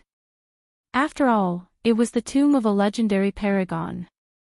However, even though he had found the legendary tomb, the one-eyed old man couldn't feel happy. It seemed impossible to enter the tomb of a paragon that used the land of the hidden dragon as its burial ground. The land of the hidden dragon was suppressed by the paragon's tomb. A hidden dragon had turned into a dead dragon. Such a terrain had probably become a place of great danger. Based on their team's strength, they might not even be able to enter the great tomb. They would probably die outside. The land of the hidden dragon, the paragon's tomb. Interesting.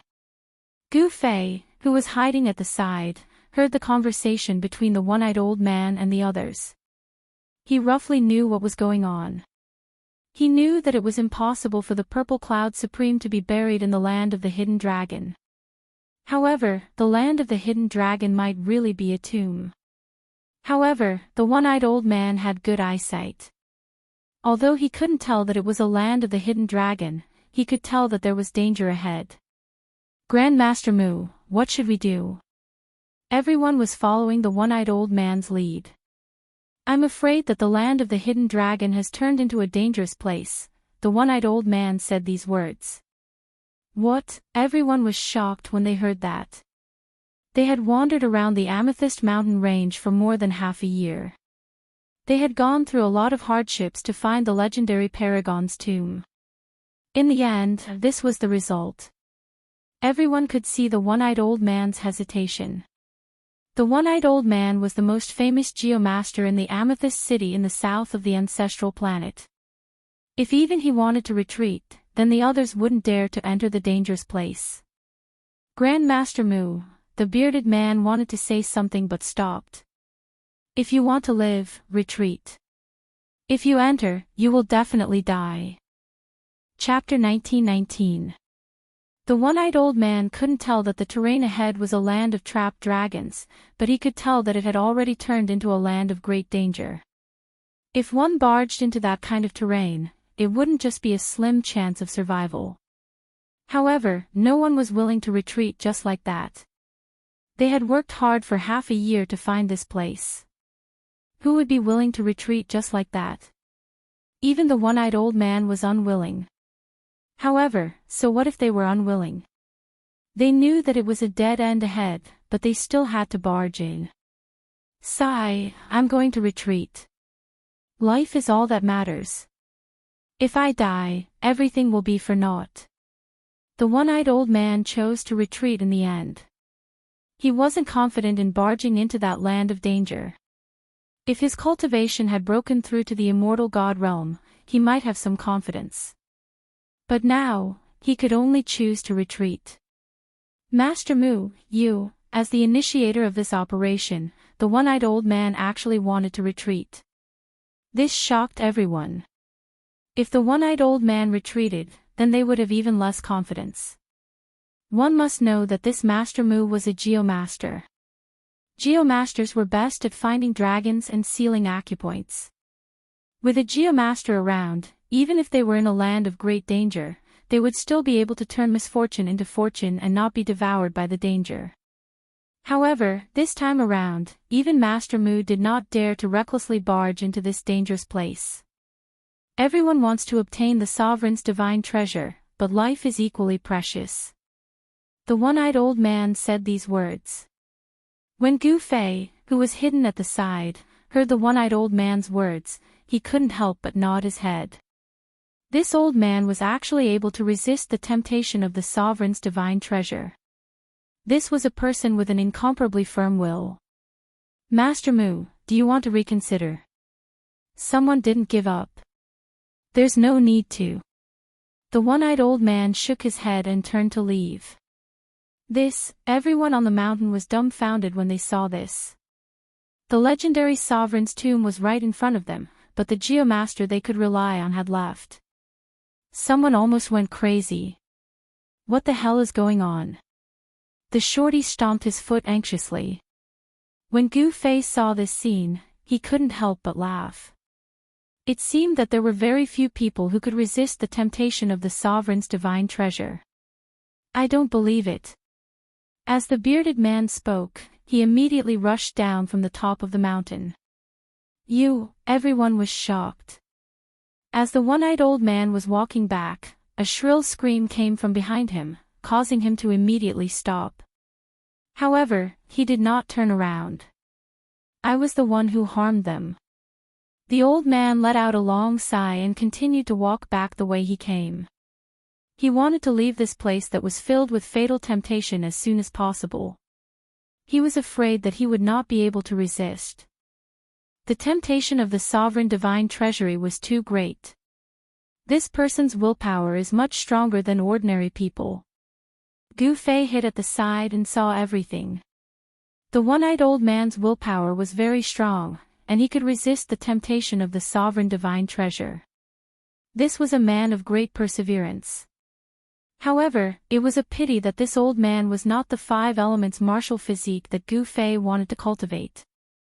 Otherwise, he could consider taking this old man as a disciple. Soon, a second scream was heard. They really don't care about their lives for the sovereign divine treasury.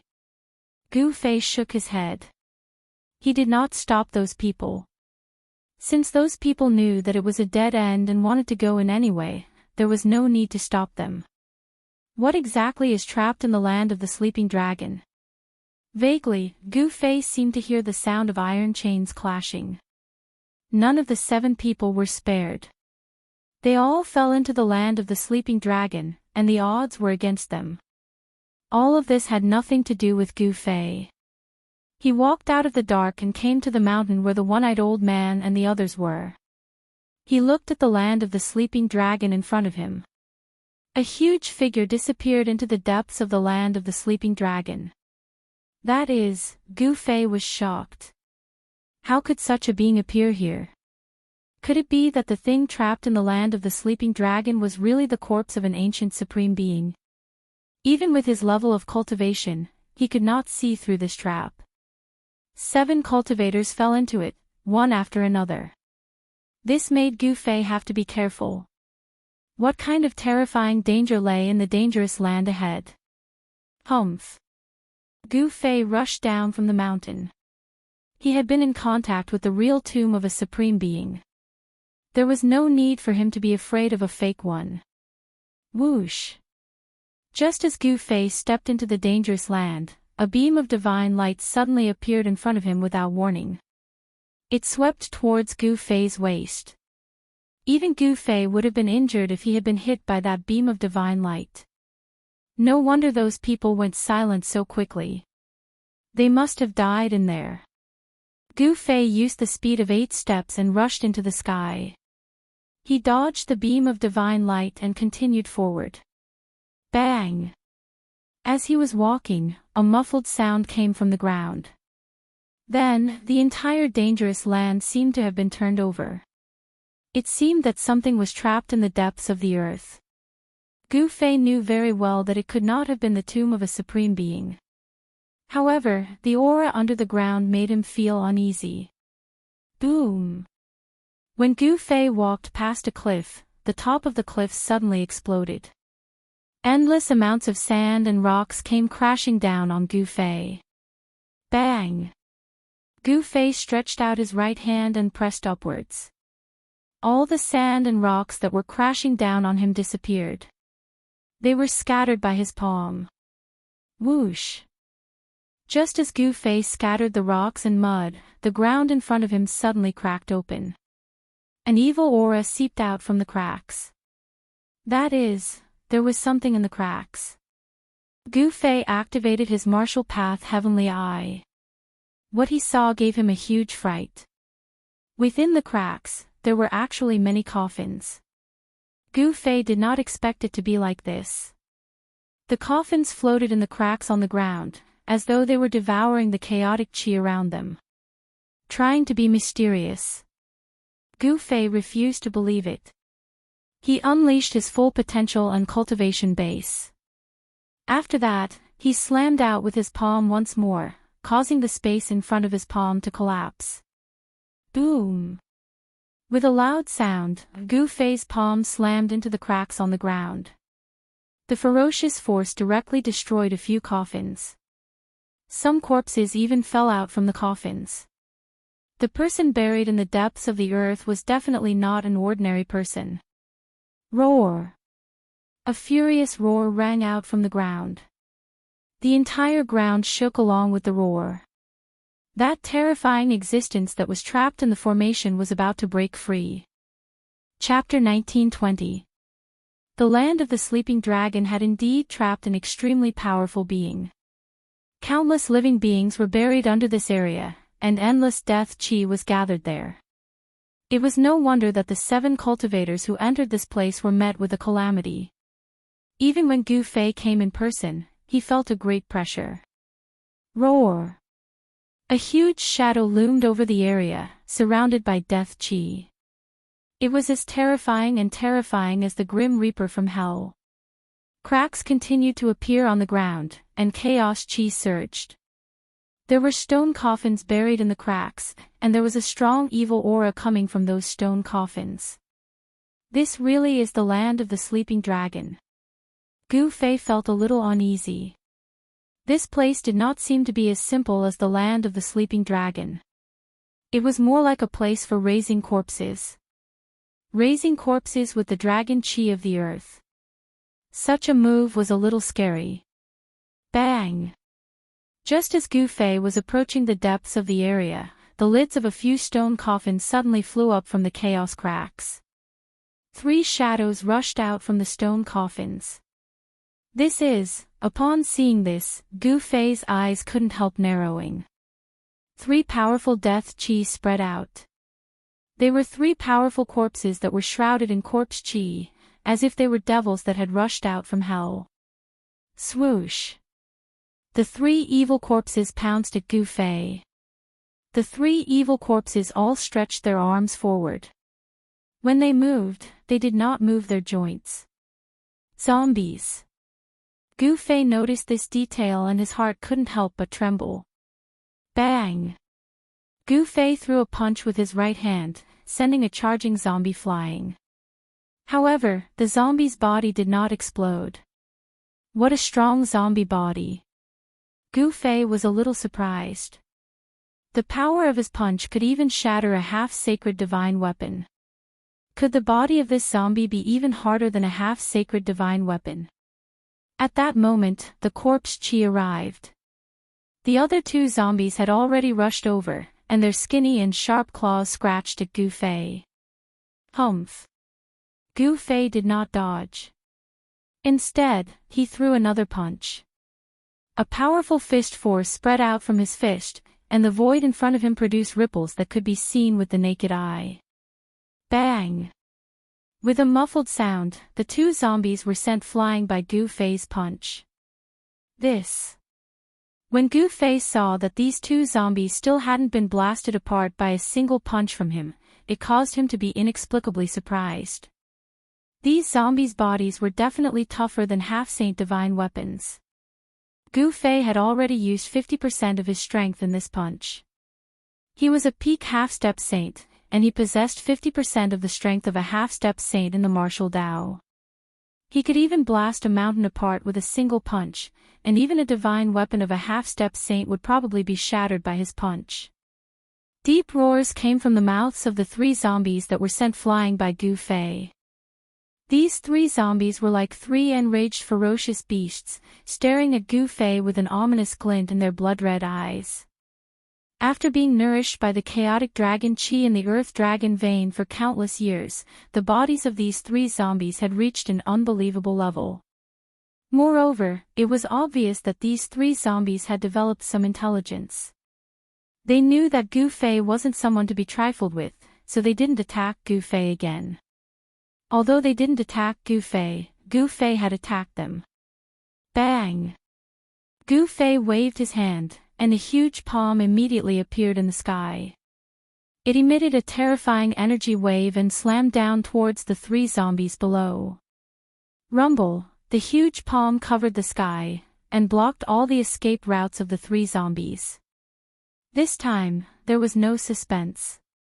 Gu Fei used 100% of his strength, and struck out with the heaven-covering palm. The huge palm fell, and the 3 zombies were finally ground into 3 clouds of black blood mist by this force, and dissipated in the void. He continued to walk towards the depths of this area. Every once in a while, a stone coffin would explode, and terrifying zombies would rush out from it. Without any hesitation, Gu Fei engaged in a fierce battle with the zombies. Bang! The huge palm fell, and the zombie was directly obliterated.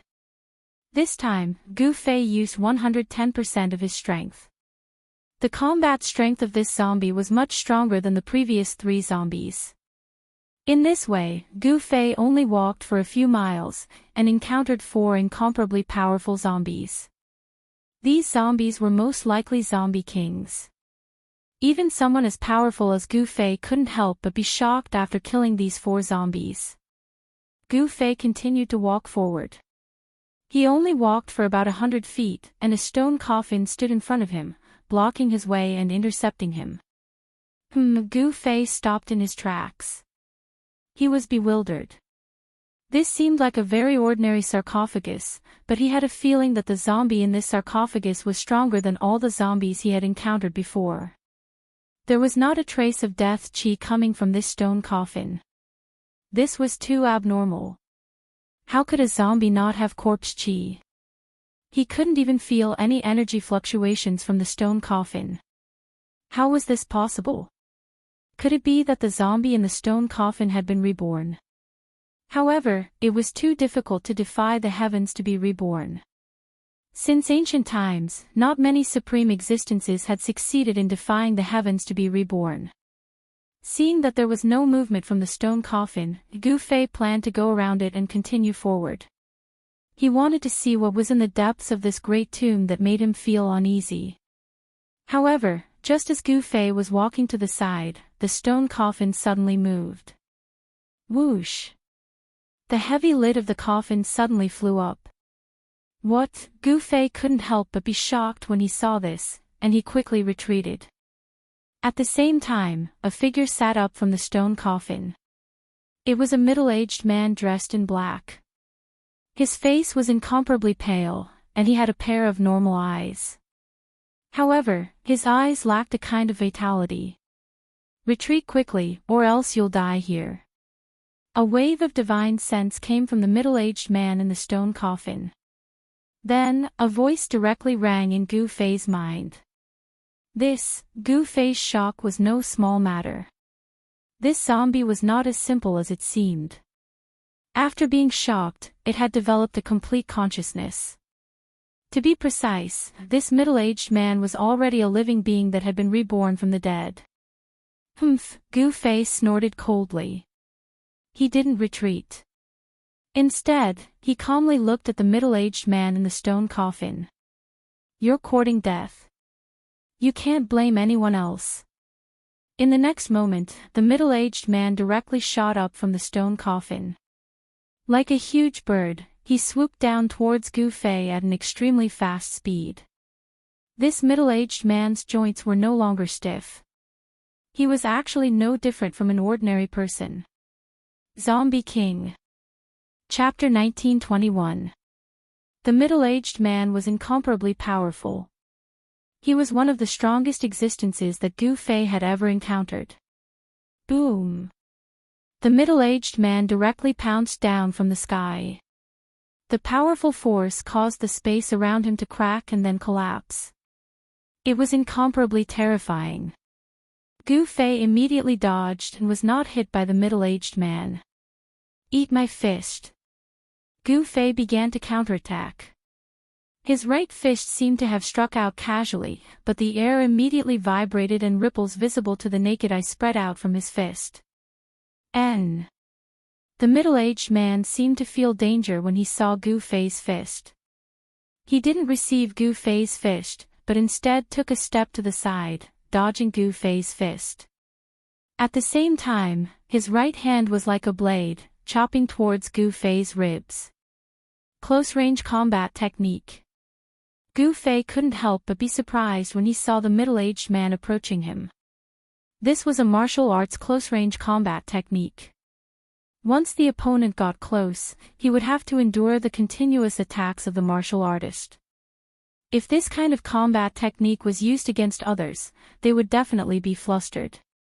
But in front of Gu Fei, this kind of combat technique couldn't gain any advantage. Bang!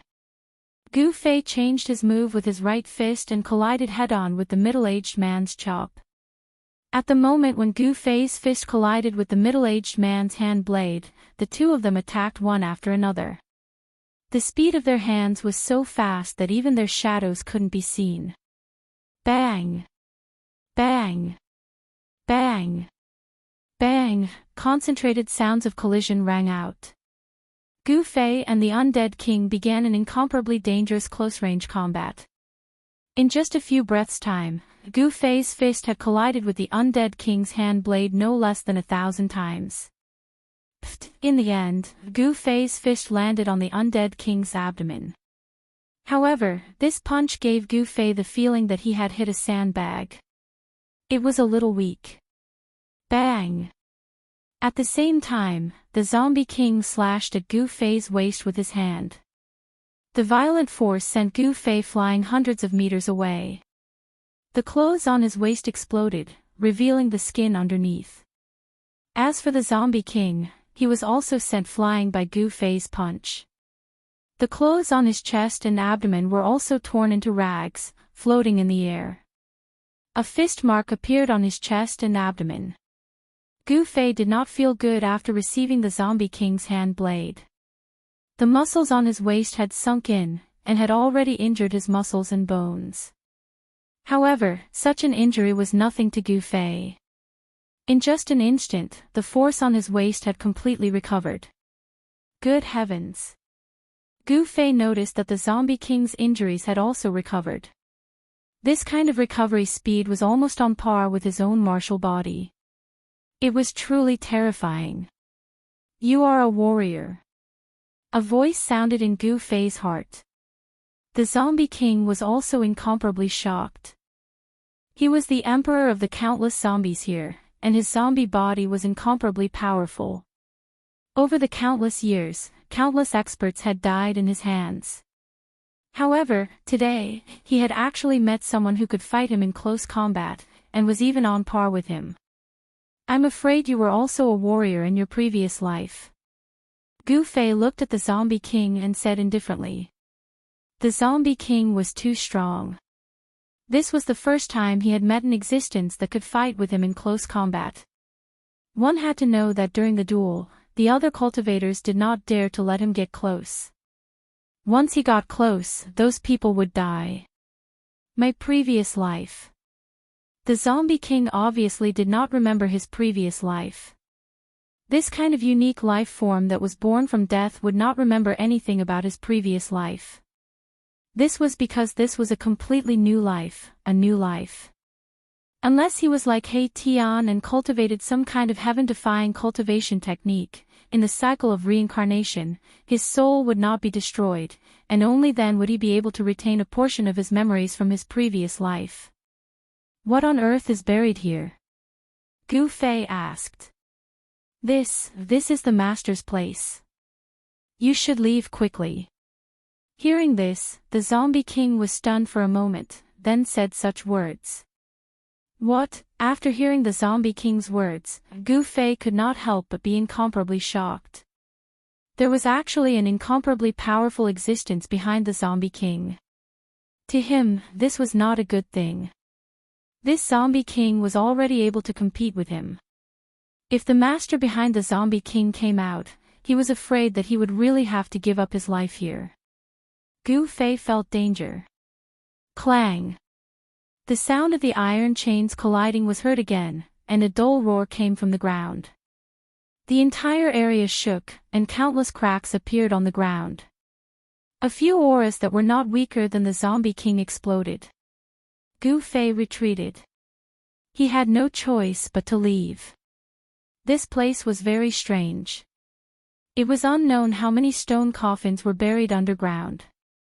Someone had used an unparalleled great technique to arrange all of this. However, Gu Fei could be sure that, although there was a super big tomb there, the master of the tomb was definitely not the Purple Cloud Supreme. The Supreme Tomb would not be like this.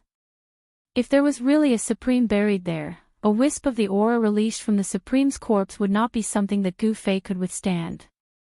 Even saints would probably find it difficult to get close to the Supreme's corpse. Gu Fei retreated from the land of the sleeping dragon, but he did not leave. Instead, he found a cave outside the land of the sleeping dragon and temporarily stayed there. Then, on the second day, he barged into the land of the sleeping dragon again and fought with the Zombie King. When the other powerful existences in the depths of the land of the sleeping dragon were about to come out, he retreated again. Roar! Angry roars were heard from the depths of the land of the sleeping dragon. The aura of death spread in all directions, causing the living creatures in the area to feel great danger. They all fled far away from the area.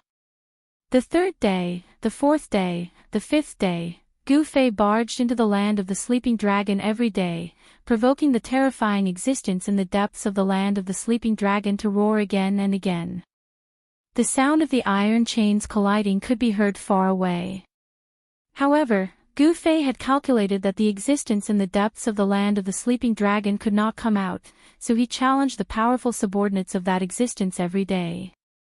The combat power of the Zombie King was undoubtedly powerful. The Zombie King had a body that was close to immortality. Even Gu Fei could not completely suppress it. Apart from the Zombie King, there were 3 other powerful existences in the land of the sleeping dragon. They were a burning corpse, a dragon corpse, and the corpse of an ape that shone with golden light. The burning corpse was formed after a fire elemental living creature died.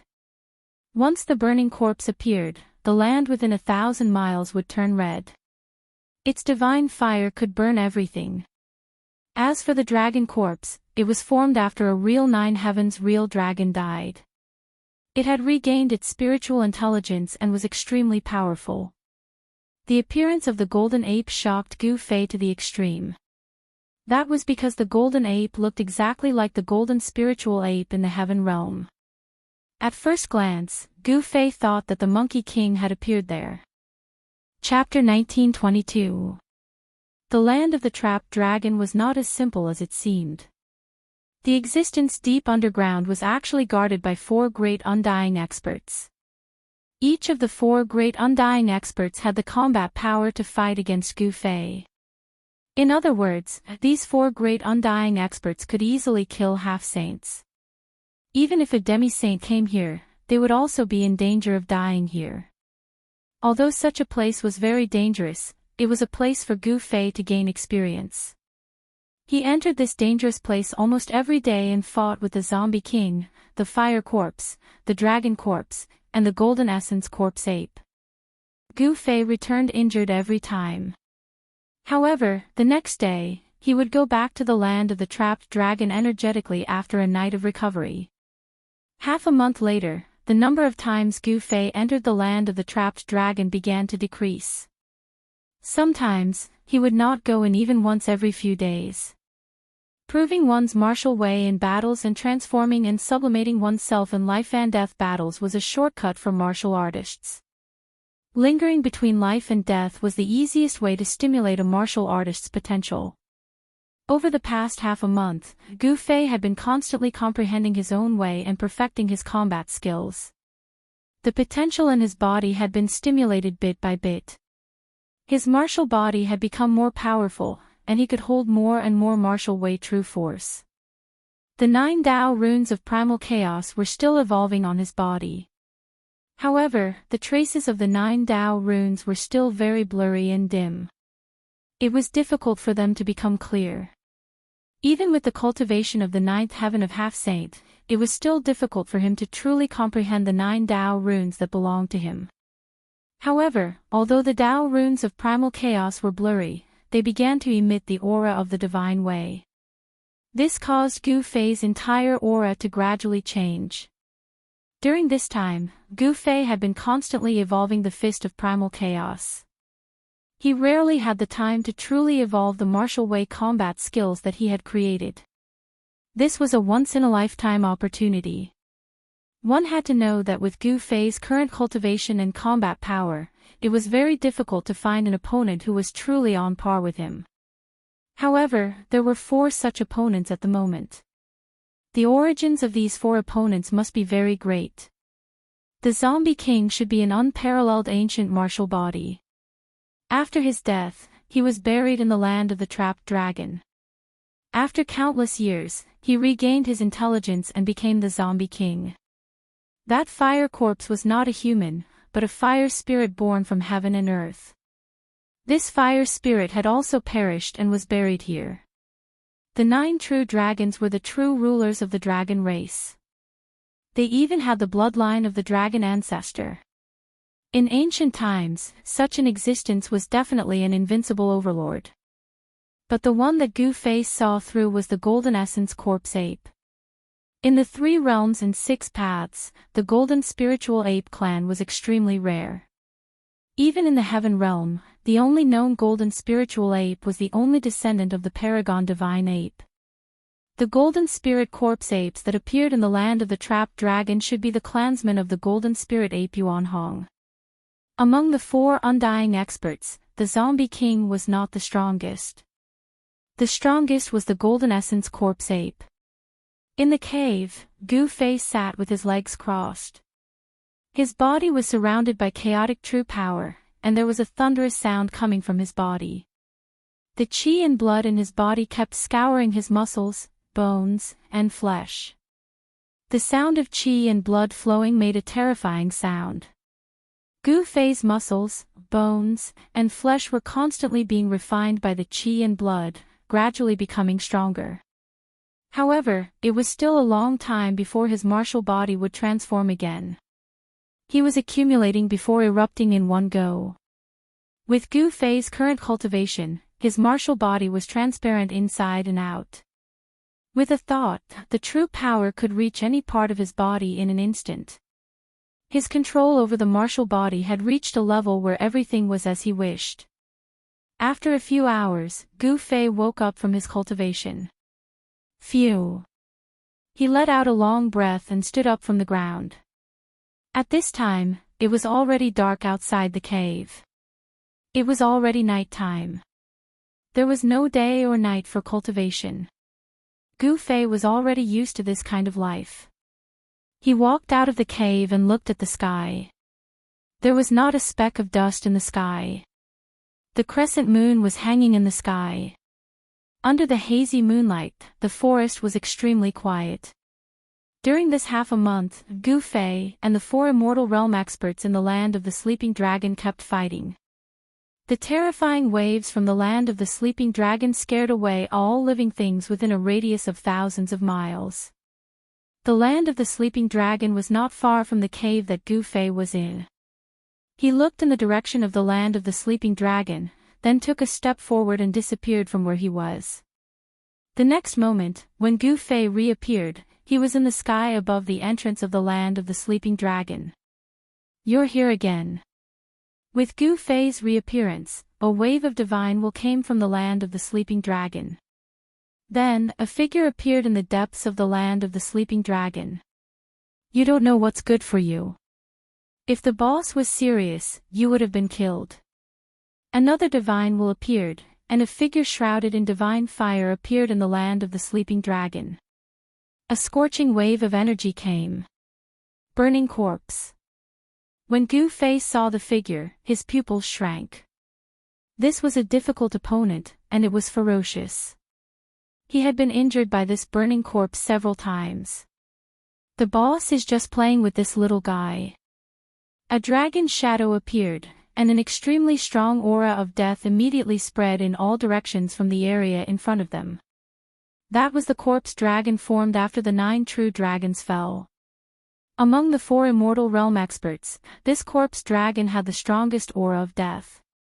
Gu Fei noticed that the strongest golden corpse ape did not appear. "Gu Fei, I think you should leave. The boss is in a bad mood today." The zombie king transmitted his voice to Gu Fei. Oh. When Gu Fei heard that, he could not help but wonder why the golden corpse ape was in a bad mood. Could it be because of the existence in the land of the sleeping dragon? There was another powerful existence behind the 4 immortal realm experts. This existence was imprisoned in the depths of the land of the sleeping dragon and could not escape. This time, my cultivation has increased again. How can I leave? Gu Fei did not leave. Instead, he looked at the 3 powerful immortal realm experts in front of him. A shocking battle intent suddenly erupted from his body. His black hair immediately moved without any wind, and his eyes were as bright as stars. "You are treating us as whetstones." The burning corpse and the dragon corpse could not help but be shocked and angry. Only the zombie king remained calm. In the past half a month, the zombie king had long seen through Gu Fei's intention. This human wanted to use them to break through the shackles of cultivation. Among the 4 immortal realm experts, the burning corpse and the dragon corpse had the weakest cultivation and battle strength, while the golden corpse ape and the zombie king had the highest strength and intelligence. The burning corpse and the dragon corpse finally realized Gu Fei's intention.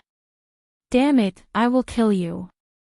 The burning corpse roared and fiercely pounced at Gu Fei. A monstrous fire immediately erupted from the burning corpse's body, instantly enveloping the entire world. Under the shroud of the divine fire, the world and the void were silently annihilated. As long as it was burned by this divine fire, even godly iron would be instantly turned into green smoke. Good timing. Gu Fei let out a long roar and directly rushed forward. Bang! With just a punch, Gu Fei dispersed the mighty divine fire that filled the sky. His fist was indestructible and directly hit the burning corpse in the sea of fire. The Zombie King and the Dragon Corpse could not help but be shocked when they saw how fierce Gu Fei was. This guy's cultivation seemed to have improved a little, just as he said. Boom! Gu Fei's fist collided with the burning corpse's fist. This time, the burning corpse did not gain any advantage. The two great experts were shaken away by each other's strength. The burning corpse could not believe it. How long had it been? How did this guy become so powerful? Shocked and furious, the burning corpse had to display his real killer move. A large area of divine fire turned into various living creatures and pounced at Gu Fei. Roar! A terrifying strange beast appeared between the heaven and the earth. This was a heavenly beast completely condensed from the essence of divine fire. It emitted a peerless and powerful wave. With just a leap in the air, it had already arrived above Gu Fei. It stretched out its claws and clawed at Gu Fei's head. Your real body is no match for me, let alone these things. Gu Fei executed the primal chaos fist and punched out, causing the heavens and earth to tremble. Not only did it shatter the heavenly beast's claw, it even punched a hole in the heavenly beast's enormous body. Swoosh! At this time, a fire dragon rushed over and swung its divine dragon tail at Gu Fei. The huge dragon tail whipped at Gu Fei. The burning corpse's power of fire condensed into countless strange beasts. These strange beasts surrounded Gu Fei and launched a fierce attack. If it was an ordinary half-sage, the terrifying temperature of the divine fire would be able to roast them to death. However, Gu Fei was not an ordinary half-sage. Gu Fei's martial body was incomparably strong. Even if the divine fire could burn divine iron into green smoke, it still did not pose any threat to him. Bang! Boom! Gu Fei used a pair of fists to fight against countless living creatures. Powerful living creatures condensed from divine fire were constantly smashed by his fists. 9 Chaos Dao patterns appeared faintly on Gu Fei's body. A divine aura spread out from Gu Fei's body. Old 4 is going to lose. This man is really heaven-defying. The Zombie King muttered to himself. He could already see that the burning corpse was no match for Gu Fei. The speed of this human's cultivation was too shocking. It had only been half a month and this human could already defeat the burning corpse. If he were to stay here for a few years, even his master would not be a match for him. Although the Zombie King was the subordinate of the terrifying existence in the depths of the land of Sleeping Dragon, he was not willing to be someone else's subordinate. The 4 undying experts were restrained and could not leave this place. Otherwise, the Zombie King would have left long ago. Why would he still stay in this damned place? If Gu Fei could kill the master of the 4 great undying experts, the 4 great undying experts would be free. Sure enough, the Zombie King's words came true. Gu Fei used the Chaos Fist to scatter the endless divine fire. Then, he punched the lower half of the burning corpse into ashes. Chapter 1923. The fact that Gu Fei had displayed his powerful combat strength and managed to injure the burning corpse greatly shocked the Zombie King and the Dragon Corpse. Half a month ago, the burning corpse was able to injure Gu Fei. Only half a month had passed and the situation had reversed. Gu Fei had actually injured the burning corpse. How is this possible? The Dragon Corpse was in disbelief. The Dragon Corpse was in disbelief. Although the burning corpse was the 4th of the 4 undying experts, its combat power was stronger than all the zombies in the land of the trapped dragon. Apart from the Golden Essence Corpse Ape and the Zombie King, it would take a lot of effort to defeat the burning corpse. Roar! The burning corpse roared angrily. Countless fire essences converged from all directions.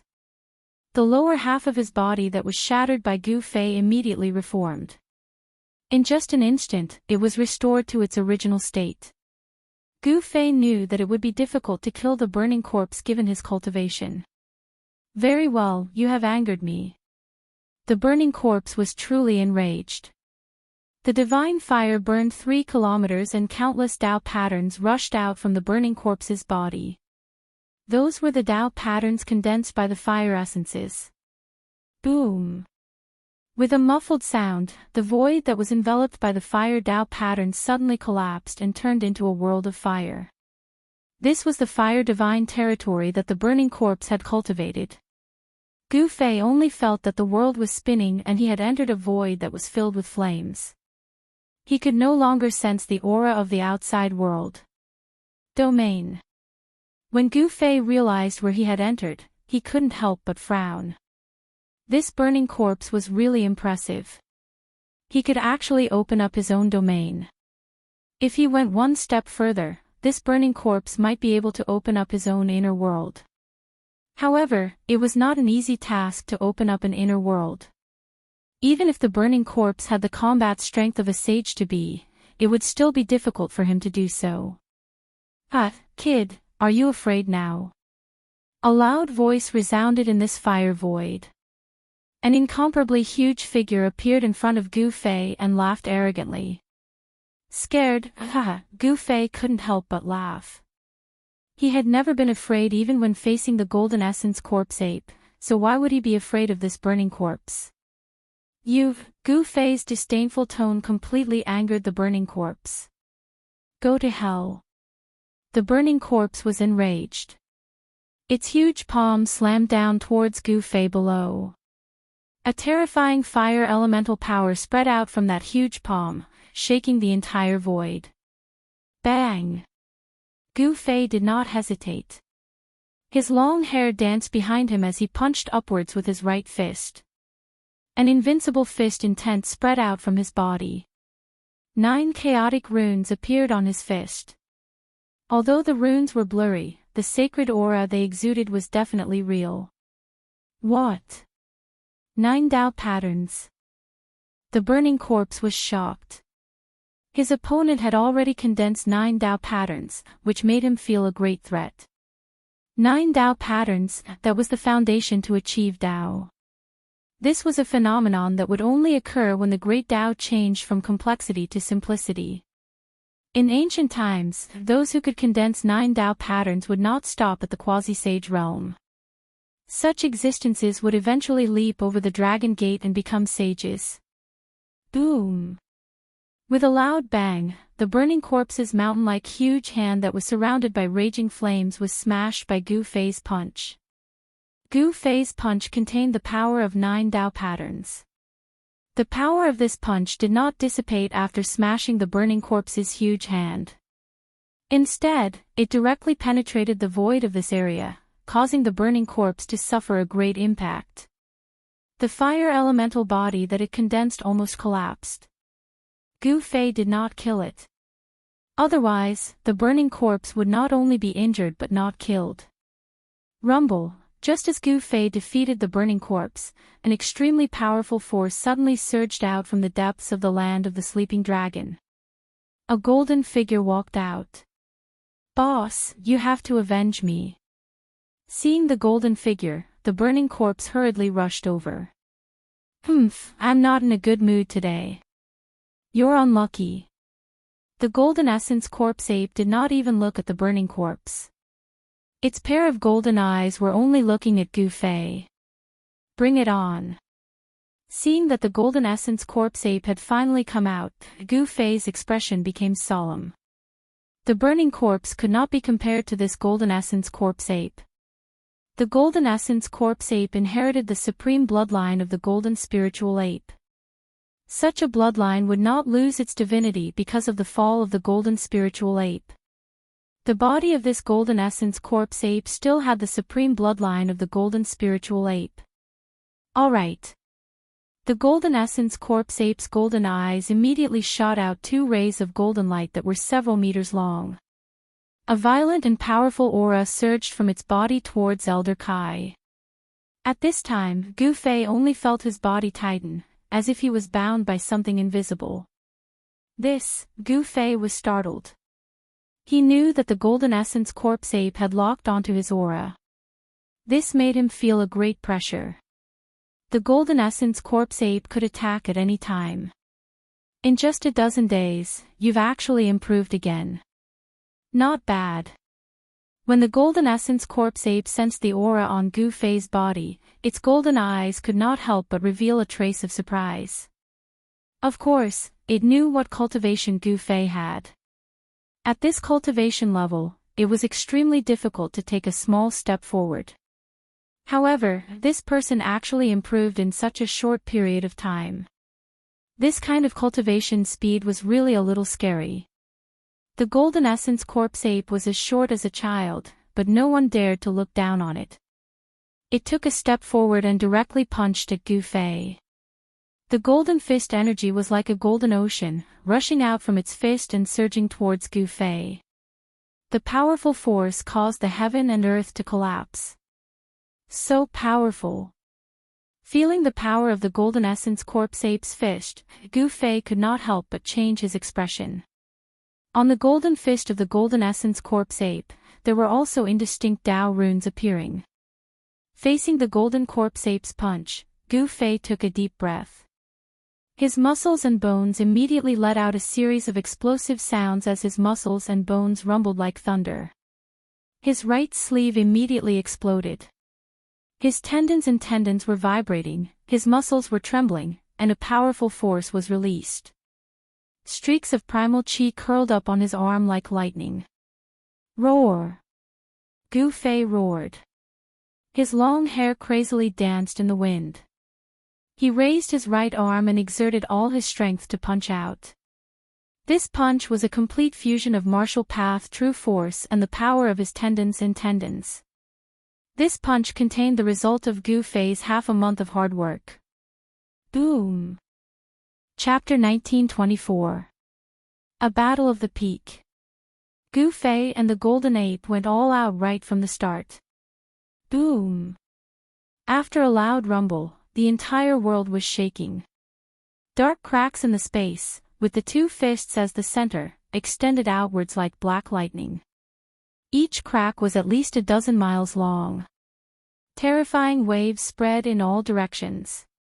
If it were not for the fact that the land of the trapped dragon was protected by some sort of power, that attack would have turned the place into dust.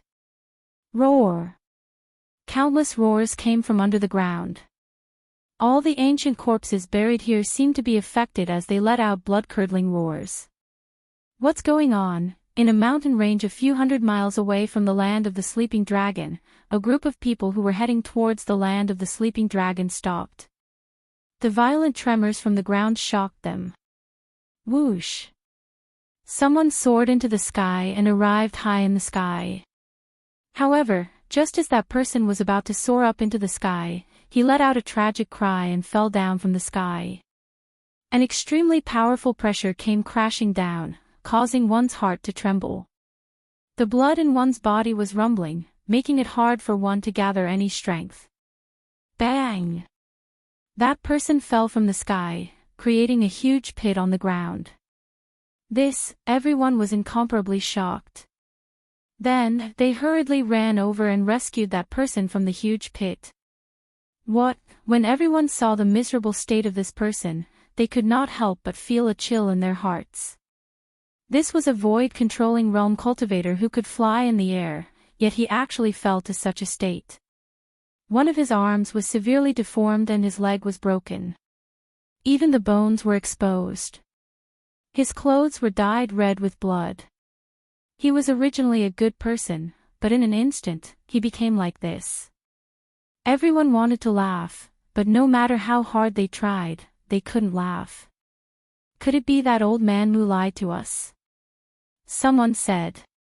That old man wouldn't dare to lie to us. We used his precious granddaughter to threaten him. A man dressed in luxurious clothes who looked like a young master said such words.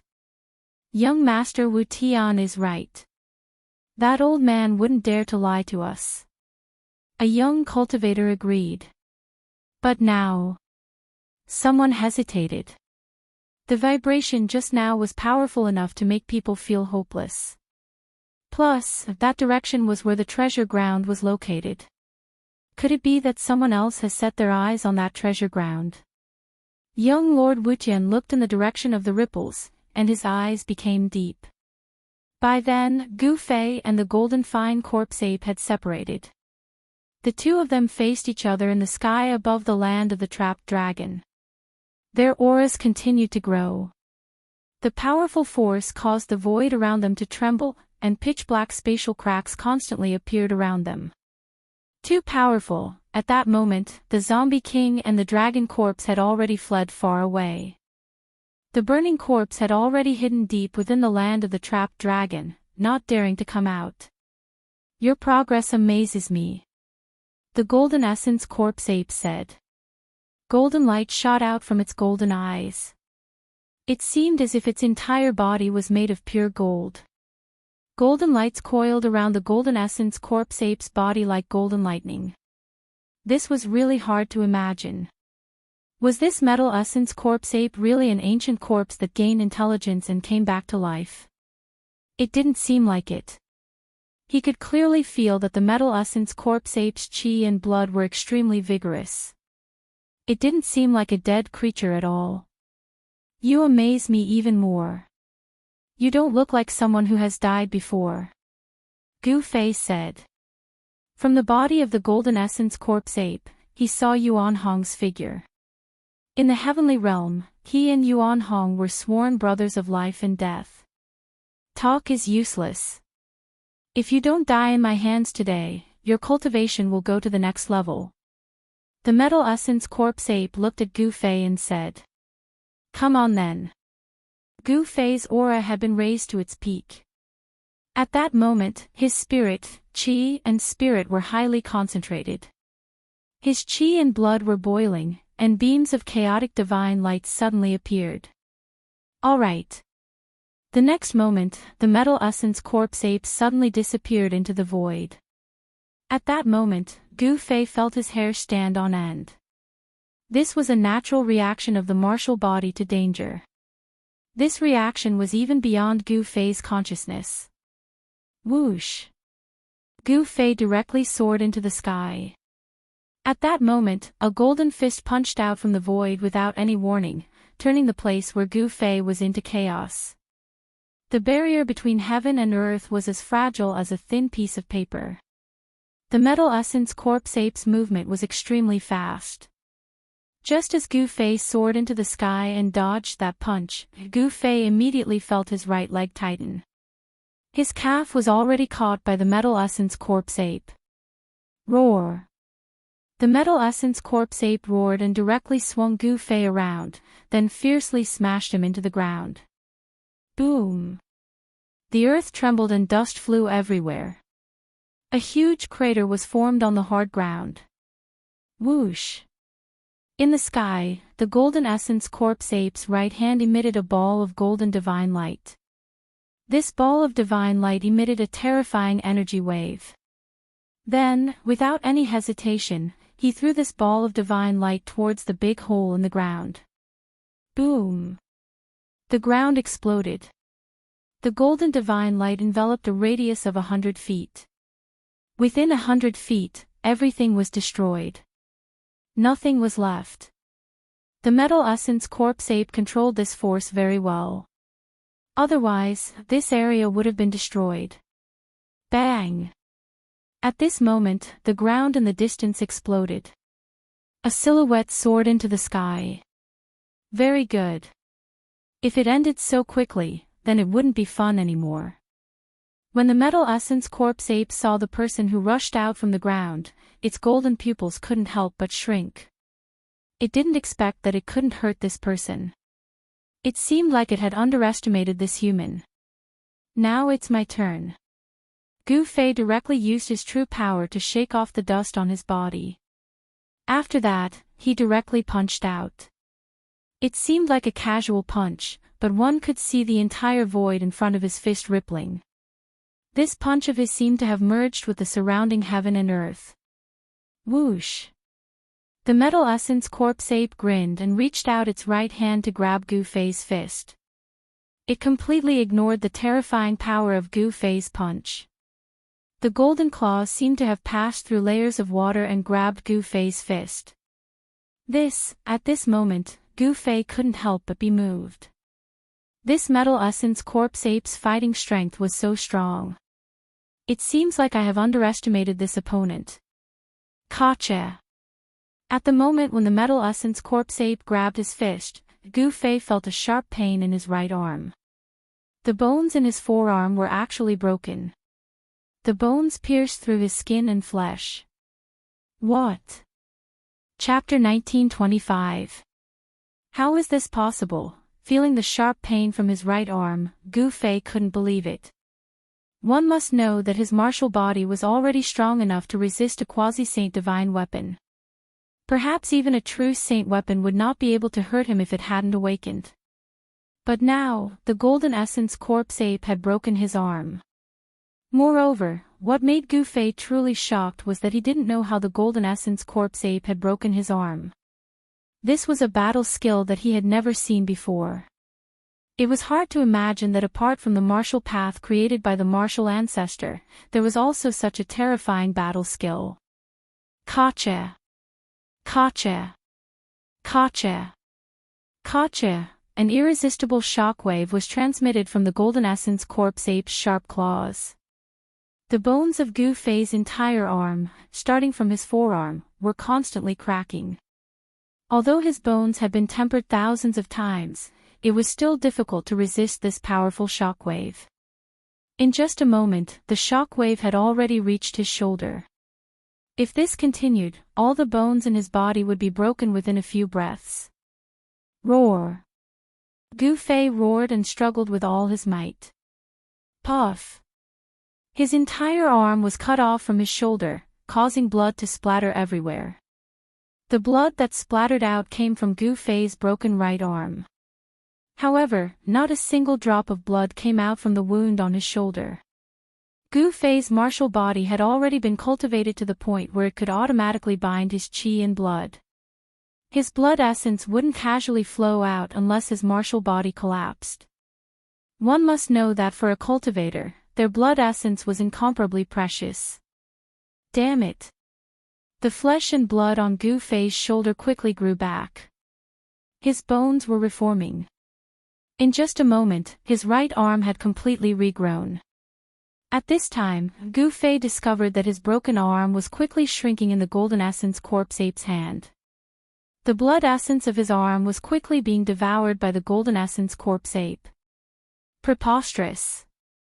Seeing the Golden Essence Corpse Ape devouring the essence of his severed arm, Gu Fei was both startled and angry. This Golden Essence Corpse Ape was too powerful. What should he do? If this is all you've got, then I can only beat you to death. The Metal Essence Corpse Ape threw away the severed arm that had lost all of its essence and spoke indifferently. 5 times the power of ascension. Gu Fei had no choice but to use the Heaven Ascension secret technique. An extremely powerful wave burst out from his body. The space around him could not withstand this power and was rapidly destroyed. Yes. When the Golden Essence Corpse Ape sensed the changes in Gu Fei's body, he couldn't help but become serious. Gu Fei's battle prowess was soaring, and this was not a good thing for him. Roar! Gu Fei roared at the sky. The clothes on his upper body were torn to shreds by the power that erupted from his body. The shreds danced in the air. At the same time, he attacked. Bang! Gu Fei struck out with the Primal Chaos Fist. This was a great technique that he had created after countless deductions. With one punch, the space in front of his fist would turn back into primal chaos. It's starting to look like it. The Golden Essence Corpse Ape directly clawed at Gu Fei's fist, wanting to use the same secret technique to injure Gu Fei again. But this time, the technique of the Golden Essence Corpse Ape didn't work. As a cultivator, it would be very difficult for Gu Fei to fall for the same trick again. Bang! Gu Fei's fist was once again caught by the Golden Essence Corpse Ape's claw. Without any hesitation, Gu Fei used the Chaotic Secret Technique, one of the 9 secrets of Immortal Tao. The fluctuation that came from the Golden Essence Corpse Ape's claw was completely reversed by Gu Fei. Gotcha! A bone-cracking sound came from the Golden Essence Corpse Ape's arm. This time, Gu Fei's arm didn't break, it was the Golden Essence Corpse Ape's arm that was broken. The Golden Essence Corpse Ape was extremely shocked. It had never thought that there would be someone in this world that could reverse its martial technique. The fluctuation rushed towards its heart. While the Metal Essence Corpse Ape was still in shock, Gu Fei had already appeared above its head. Gu Fei then stomped down on the ape's head, and a terrifying power came crashing down from his right foot. This was the 8 kill steps that Gu Fei had cultivated. 8 kill steps, 8 kill steps. As soon as his foot landed, the void under his feet collapsed. The destructive power instantly enveloped the Golden Essence Corpse Ape. Bang! The Metal Essence Corpse Ape only had enough time to raise its left arm. Gu Fei's foot directly stepped on the Metal Essence Corpse Ape's left arm. Gotcha! The Metal Essence Corpse Ape's left arm was broken. A golden figure fell from the sky. Boom! Dust rose high into the sky. Gu Fei was paying the Golden Essence Corpse Ape back. Previously, the Golden Essence Corpse Ape had smashed him down from the sky. Now, the tables had turned and it was the Golden Essence Corpse Ape's turn to be trampled down from the sky by Gu Fei. How is this possible? Seeing this scene, the Zombie King and the Dragon Corpse Ape were extremely shocked. One should know that the Golden Essence Corpse Ape was the strongest existence apart from its master. This person called Gu Fei actually knocked Boss Jean down from the sky. It was truly unbelievable. Very good. The Golden Essence Corpse Ape stood up from the crater on the ground. It raised its head and looked at Gu Fei with its golden eyes. Its battle intent grew even stronger. Swish! The Golden Essence Corpse Ape soared into the sky and directly rushed towards Gu Fei. Chaotic Universe. Gu Fei shouted and performed one of the 9 secrets of Immortal Tao, the Chaotic Universe secret art. An unfathomable power reversed all of the Golden Essence Corpse Ape's attacks. Bang! Bang! Bang! Bang! The Golden Essence Corpse Ape was incomparably depressed. All of its attacks were reversed, and its body was hit by several of its own attacks. This made the Golden Essence Corpse Ape both shocked and angry. The power of 5 times Ascension was extremely powerful. The current Gu Fei could already compete with the Golden Essence Corpse Ape. However, it was still unknown who would win. Very soon, the Golden Essence Corpse Ape changed its fighting style. It no longer released its power, but completely restrained it inside its body. Then, it used its own power to resist the Ascension secret art. Because its own power was no longer released from its body, Gu Fei would have a hard time reversing the Golden Essence Corpse Ape's power even if he wanted to. This was a real close combat battle. Gu Fei and the Golden Essence Corpse Ape were fighting fiercely. Gu Fei's Chaotic Fist and the Golden Essence Corpse Ape's Golden Fist kept colliding. It was like 2 pieces of immortal divine iron colliding, producing a metallic sound. Chapter 1926. Bang! Gotcha! The sounds of bodies colliding and bones breaking rang out continuously. High up in the sky, the 2 great experts were fighting, engaging in a brutal close combat battle. The Golden Spirit Corpse Ape's power made Gu Fei have a new understanding of it. The Golden Spirit Corpse Ape's combat skills were not inferior to martial arts combat skills. This was the Golden Spirit Ape's innate combat skill. As long as the Golden Spirit Ape's supreme bloodline did not dry up, this inheritance would not be severed. Obviously, this Golden Spirit Corpse Ape was not ordinary. It had reactivated the supreme bloodline in its body. Boom! Gu Fei's fist landed on the Golden Spirit Corpse Ape's shoulder. The Golden Spirit Corpse Ape's shoulder exploded and golden blood splashed everywhere. At the same time, the Golden Spirit Corpse Ape's sharp claw pierced into Gu Fei's chest. It then exerted its strength and tore off a piece of flesh from Gu Fei's body. Roar! The two experts roared at the same time and flew backwards. The piece of flesh from the Golden Spirit Corpse Ape's sharp claw overflowed with chi and entered the Golden Spirit Corpse Ape's body. This kind of extremely pure chi and blood was exactly what it needed. Soon, the piece of flesh on Gu Fei's body that was torn off by the Golden Spirit Corpse Ape turned into ashes in the Golden Spirit Corpse Ape's sharp claw. This battle was a lose-lose situation. Gu Fei's body was filled with vast and mighty primal chi. His wounds were healing at a speed visible to the naked eye. His muscles, bones, and flesh were recovering at a rapid speed. At his cultivation level, injuries on his martial body could no longer seriously injure him. One must know that his martial body had become so powerful that he could be reborn from a drop of blood. The present situation was very unfavorable for Gu Fei. The Golden Spirit Corpse Ape could devour Gu Fei's chi, but Gu Fei could not devour the Golden Spirit Corpse Ape's chi. The Golden Spirit Corpse Ape's power was replenished, but Gu Fei's power was constantly being consumed. The gap between them was gradually widening. Moreover, what made Gu Fei uneasy was that the Golden Spirit Corpse Ape seemed to have not used its full strength.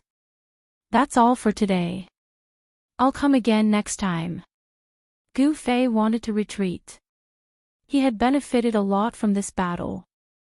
The battle skills of the Golden Spirit Ape were worth comprehending. You can come and go as you please. How can there be such a good thing in the world? The Golden Essence Corpse Ape was not in a good mood today. It did not intend to let Gu Fei go just like that. Its pair of golden eyes were emitting a resplendent golden light.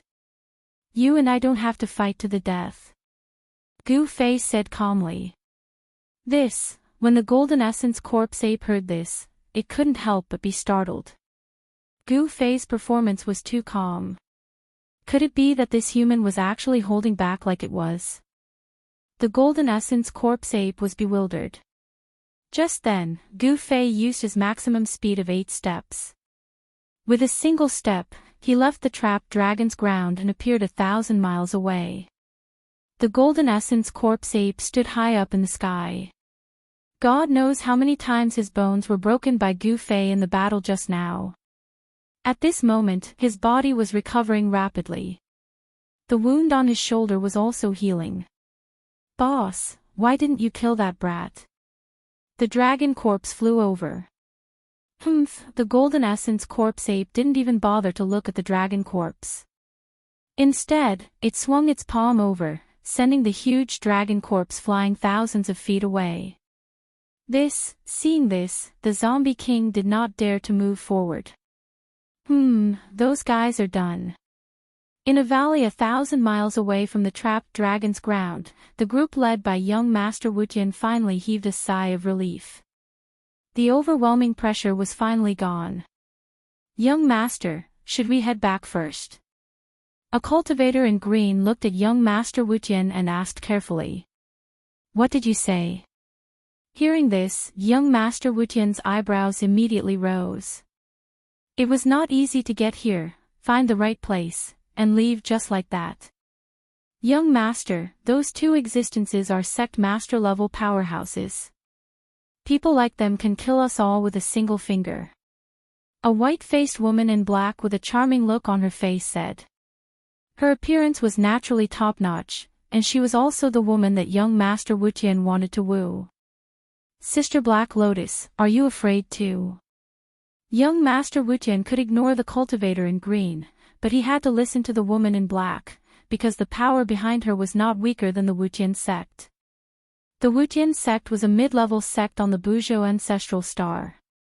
Its leader was a half-step sage, and young Master Wutian was the only son of the Wutian sect. Relying on the power of the Wutian sect, young Master Wutian ran amok in the Wutian sect's territory. Who knew how many young and beautiful female cultivators he had harmed? It's not that I'm afraid, but I don't want to take the risk. The Black Lotus Fairy said. Even if Sacred Master Black Lotus came personally, he would not dare to provoke a sect master level expert. The consequences would be unimaginable if he were to offend the other party. I'm just going to take a look. Young Master Wutian said. He was not willing to leave just like that. Do as you wish, I'm leaving. The Black Lotus Fairy turned around and walked out of the valley. The people following her hurriedly followed, causing young Master Wutian's face to darken. This Black Lotus Fairy really did not give him any face. The two of them had similar powers, so the Black Lotus Fairy could indeed ignore young Master Wutian. Moreover, his reputation was not that good either. Young Master, look, the cultivator in green said carefully as he looked at young Master Wutian's expression. I really want to see just who exactly is fighting. Young Master Wutian was used to being arrogant. This kind of character that had been developed over time could not be changed in a short period of time. Even after leaving the Wutian sect's territory, he was still the same, doing whatever he wanted. Young Master, the expressions of young Master Wutian's other followers changed. That powerful pressure was too frightening. Even the Wutian sect master was not that frightening. What? You even dare to disobey my words? Young Master Wutian raised his brows again. We don't dare, the three cultivators following young Master Wutian hurriedly said. The three of them were originally independent cultivators. It was only because they followed young Master Wutian that they were able to join the Wutian sect. There were many benefits to joining the Wutian sect, especially when they followed young Master Wutian. They often used young Master Wutian's name to plunder the Wutian sect's territory, committing all sorts of crimes. Let's go. Chapter 1927. What a powerful divine ape. The strength of the golden corpse ape shocked Gu Fei. If he hadn't used the quintuple power of ascension, he really wouldn't have been its match. However, the secret technique had a time limit and couldn't be maintained forever. Once the time was up, Gu Fei had no choice but to retreat. The golden corpse ape lineage was truly worthy of being called a supreme bloodline. Inside the cave, Gu Fei was covered in blood. From the outside, his injuries were severe, to the point of death. However, only Gu Fei knew that his injuries weren't that serious. However, he had just exited the state of ascension, so his essence, energy, and spirit were extremely weak, causing him to look extremely exhausted. Just as Gu Fei was about to use his Xian Qi to heal his wounds, he suddenly felt something. Two bright eyes lit up in the dark cave. He sensed that there were a few people walking towards the cave he was in from afar. Sir, there's the smell of blood nearby. A cyan-robed cultivator suddenly halted his steps.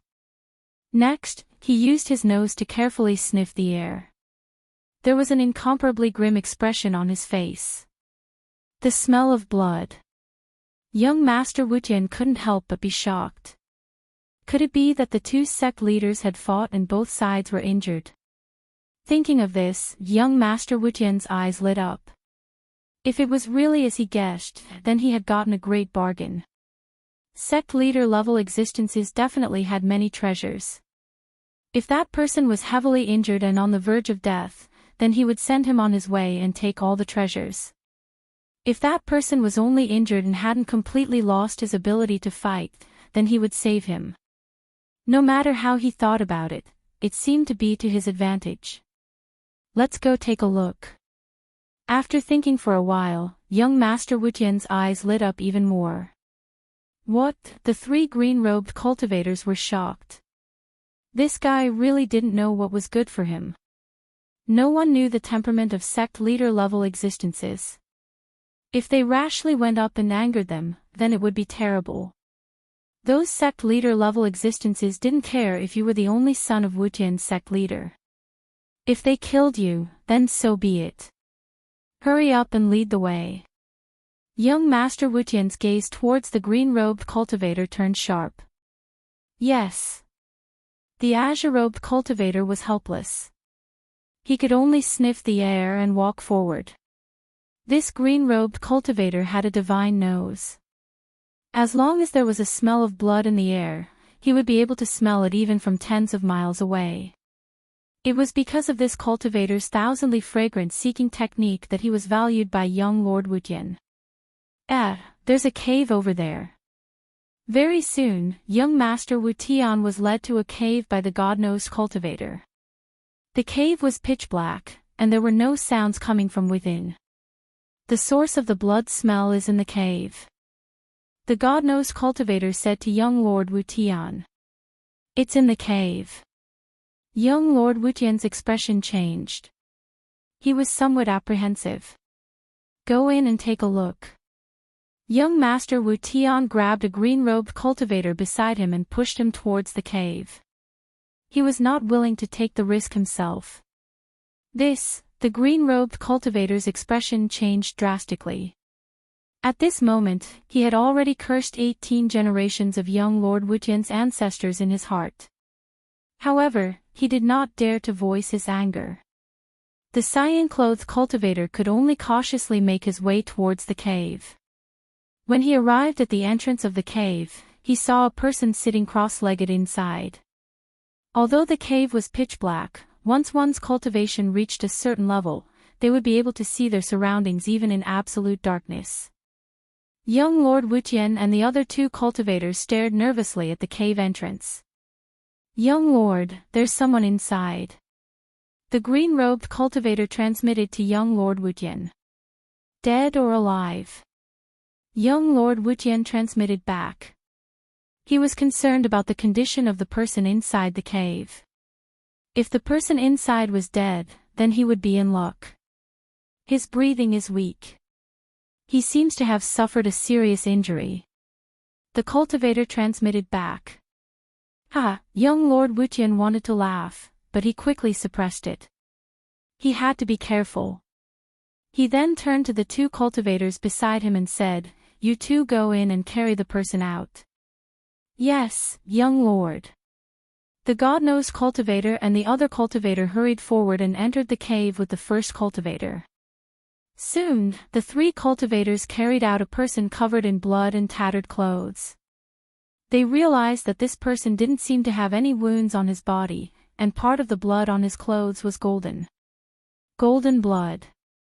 Young Lord Wu Tian couldn't help but be shocked. Could it be that this person's opponent was a Buddhist Vedanta? On the Buzhou ancestral star, only those Buddhist Vedanta who had cultivated the Buddhist golden body would have golden blood. Apart from them, no one had ever heard of such a creature having golden blood. Junior greets senior. Young Lord Wu Tian bowed respectfully to the person covered in blood. He didn't know the other party's strength, so he naturally didn't dare to be negligent. The person covered in blood didn't react at all. Senior. Young Lord Wu Tian tried to call out, but the person remained sitting on the ground without moving. Could it be that this person really suffered a fatal injury? Experts at the sect master level could recover from physical injuries, but fatal injuries wouldn't necessarily appear on the body. In other words, although there weren't any visible wounds on this person's body, his soul might have been heavily injured. Senior. Young Lord Wu Tian called out a few times, but the person didn't respond. He glanced at the three green-robed cultivators standing next to the person. The three azure-robed cultivators immediately searched the man's body. Soon, the three green-robed cultivators stopped and shook their heads at Lord Wu Tian. What? Not a single treasure. Young Lord Wu Tian was dumbfounded. How could a sect master not have a single treasure on him?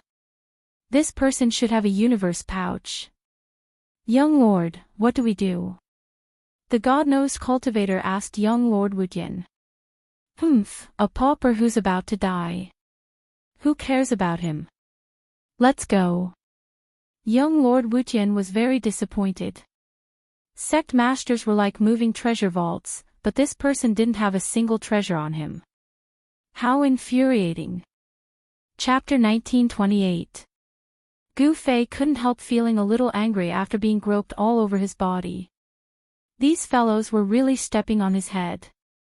They actually dared to stretch their hands over his body. Sir, the god-nosed cultivator jumped in fright when he saw the bloody man they had carried out of the cave open his eyes. What about him? He's just a dying man. What are you afraid of? Young noble Wu Tian stopped and started to teach the god-nosed cultivator a lesson. However, when he saw Gu Fei's sparkling eyes, he jumped in fright. Wu Tian knew that he was going to be in trouble this time. Humph, Gu Fei sneered and stood up from the ground. At this time, Wu Tian suddenly grabbed the two green-robed cultivators and threw them at Gu Fei. Swoosh! At the same time, he unfurled a scroll. The scroll turned into a ball of divine light that wrapped around him and tore through the void in an attempt to escape. Trying to escape. Gu Fei stretched out his hand and directly grabbed forward, completely ignoring the two green-robed cultivators who were charging at him. The mighty force from his hand instantly sent the two green-robed cultivators flying. Rumble, a giant hand of primordial chaos slammed down, knocking out the ball of divine light that was about to escape into the void. Then, Gu Fei's other body reached into the ball of divine light, grabbed young Master Wu Tian by the neck, and lifted him up. Don't kill me.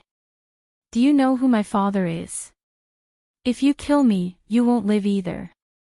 Wu Tian forced himself to remain calm, but he knew that if the other party was really a sect leader, he wouldn't give his father any face. Is your father very strong? Gu Fei was curious. He could tell with one look that this guy was full of evil tricks. This kind of young master must have a powerful faction supporting him. Otherwise, he wouldn't dare to do as he pleased. Humph, my father is the sect leader of the Wutian sect. If you know what's good for you, let me go. When young Master Wutian spoke of his father, his face was filled with pride. At this time, the three green-robed cultivators were already scared out of their wits, especially the two cultivators who were sent flying by Gu Fei. Their bones were broken and they were lying on the ground, unable to stand up. Senior, please don't hurt my young master. Everything can be discussed. The god-nosed cultivator looked at young Master Wu Tian in Gu Fei's hands, then at Gu Fei, and spoke with a trembling voice. Skyless sect. Gu Fei ignored the god-nosed cultivator. He pondered for a while, then placed his hand on young Master Wu Tian's head and forcefully read his memories. Damn it! Gu Fei had only read a small portion of young Master Heavenless' memories, and his expression changed.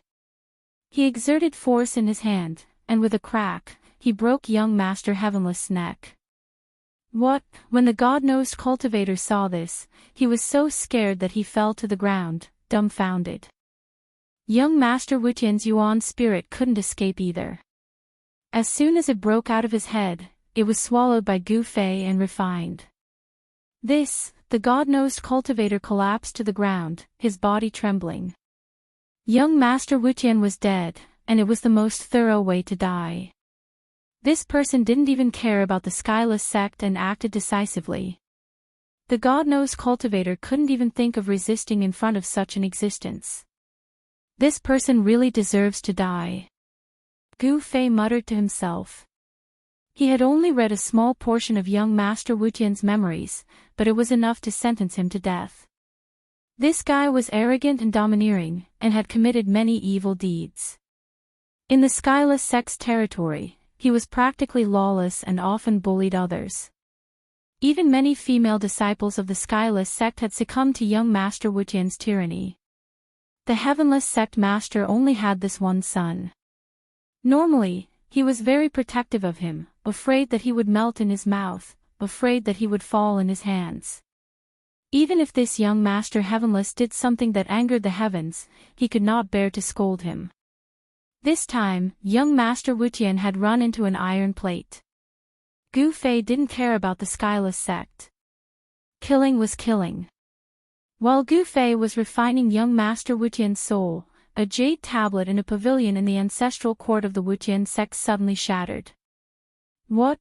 The disciples of the Heavenless sect who were guarding the pavilion were shocked when they saw the jade tablet shatter. They quickly rushed out of the pavilion and reported to the sect leader. What?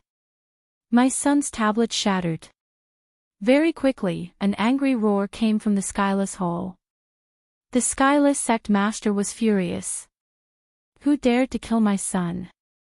I'll grind his bones to dust. Investigate. Investigate for me. I want to know who has the guts to kill my son. Under the headmaster's command, the entire Skyless sect was immediately mobilized. A large number of experts were sent out. The death of young Lord Skyless had shaken the Skyless sect. The headmaster was determined to avenge his only son at all costs. Very quickly, news of young Master Wutian's death spread. The Skyless sect was located in a city called Skyless City. With Skyless City as the center, the Skyless sect's territory spanned 100,000 miles. Aside from Skyless City, the Skyless sect controlled 10 other cities. These 10 cities surrounded Skyless City in the center. It seemed to be a super formation. The Skyless sect was only a mid-tier sect on the ancestral star, but its territory wasn't small. Of course, compared to the vastness of the ancestral star, 100,000 miles was nothing. It was like a sesame seed on a huge sphere. There were at least 7 or 8 sects like the Skyless sect in the southern region of the ancestral star, such as the Black Lotus Sacred Ground where the Black Lotus Fairy was from. The Skyless sect's actions immediately attracted the attention of other factions. Gu Fei didn't know that killing young Master Wutian would cause a huge storm in the southern region of the ancestral star. However, even though he knew the consequences, he still wanted to kill young Master Wutian. After killing young Master Wutian, Gu Fei no longer paid attention to the 3 cultivators who followed young Master Wutian. He turned around and entered the cave, then sat down cross-legged. After a while, the God-nosed cultivator came back to his senses and hurriedly ran away. Chapter 1929. Inside the cave, the chaotic qi was vast and mighty. Gu Fei was using his Xian qi to heal his injuries. The battle with the Golden Essence corpse ape had injured him quite badly. Although his martial body was fine, his divine soul was affected. He had no choice but to use the Heaven Ascension secret technique to heal his divine soul.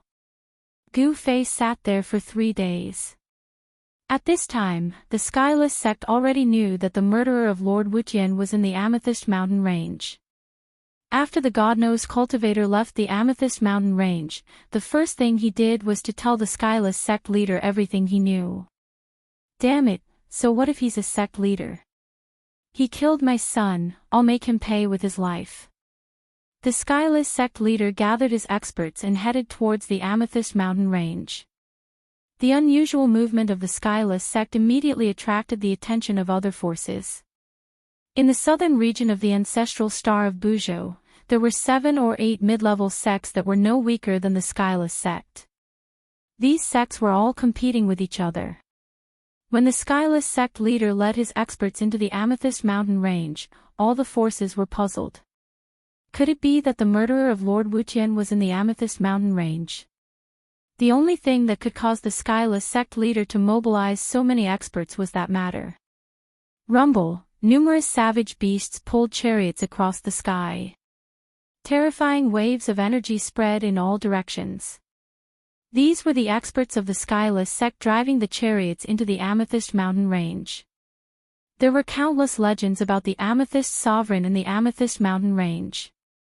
However, legends were legends after all.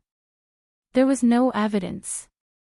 Many people did not believe that the great tomb of the Amethyst Sovereign was in the Amethyst Mountain Range. The arrival of a large number of experts from the Skyless sect broke the peace of the Amethyst Mountain Range.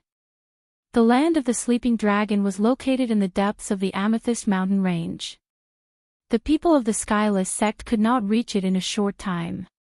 However, the commotion they made along the way frightened the savage beasts in the mountain and caused them to flee in all directions. On the 5th day, Gu Fei walked out of the cave.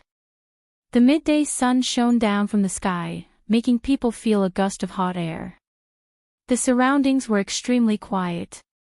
There were no savage beasts moving around. Even the cries of the insects had disappeared. Gu Fei had a feeling that this was not a good sign. 5 days ago, he had fought with the Golden Essence Corpse Ape and had benefited a lot from it. He wanted to fight with the Golden Essence Corpse Ape again to verify the things he had comprehended in the past 5 days. Rumble, just as Gu Fei was about to head for the land of the sleeping dragon, a rumbling sound came from beyond the sky. Chariots appeared at the end of the horizon. When Gu Fei saw these war chariots, his pupils involuntarily shrank. The war chariots had large flags on them, and each flag was embroidered with a golden heaven character. The guys from the Heavenless sect are not slow. Gu Fei knew that the Wutian sect had finally arrived. He had killed the Wutian sect leader's only son, so the Wutian sect leader would definitely come to avenge his son. However, Gu Fei did not expect the Heavenless sect to arrive so quickly. Rumble, a total of 19 chariots flew across the sky. Each chariot was pulled by a ferocious wild beast, with an expert of the Heavenless sect standing on it. The 19 powerful auras gathered together and formed a monstrous pressure that shocked the surroundings. Roar! At that moment, a roar suddenly came from the direction of the land of the sleeping dragon. The roar shook the heavens and the earth, causing the experts of the Heavenless sect to be extremely shocked. What's that? It's an existence that surpasses the sect leader level. What did young Master Wutian do? The experts of the Heavenless sect who were riding the war chariots could not help but tremble in fear after hearing the roar. The rolling sound waves caused their blood to boil. Among the 19 war chariots, an imposing figure stood on the leading war chariot. It was a middle-aged man wearing black godly armor and holding a Fangtian halberd. This middle-aged man was the current sect leader of the Heavenless sect. Roar! The middle-aged man let out a long roar. The sound waves produced by the roar cancelled out the roar coming from the land of the sleeping dragon. The people of the Heavenless sect let out a sigh of relief. This person does have some ability. In front of the cave, Gu Fei saw this scene and could not help but nod to himself.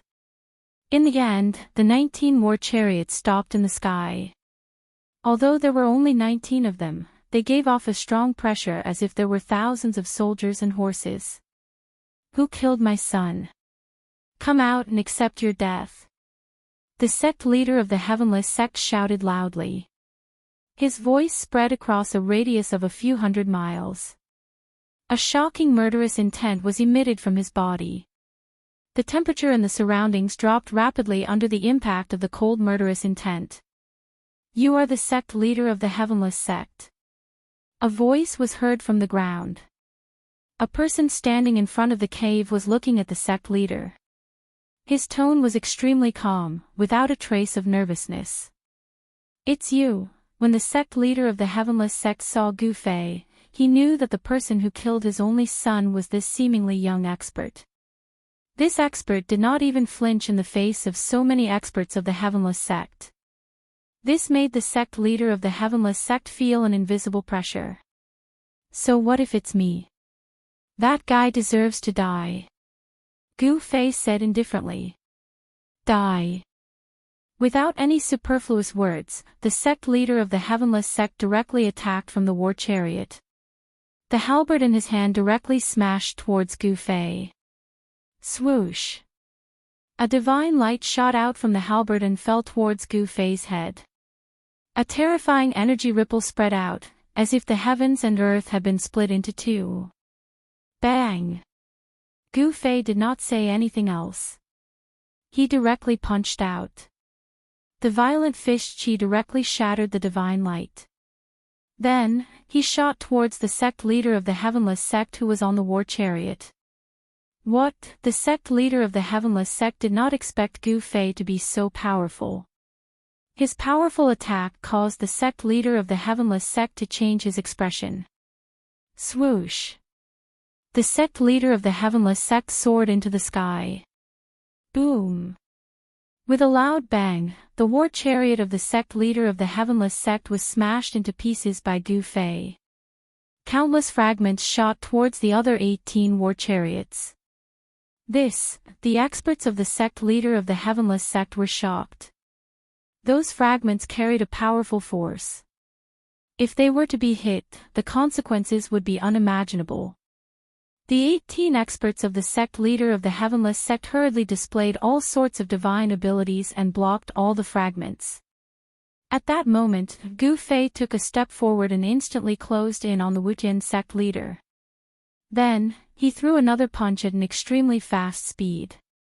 Bang! The sect leader of the Heavenless Sect only had time to raise the halberd in his hand to protect himself.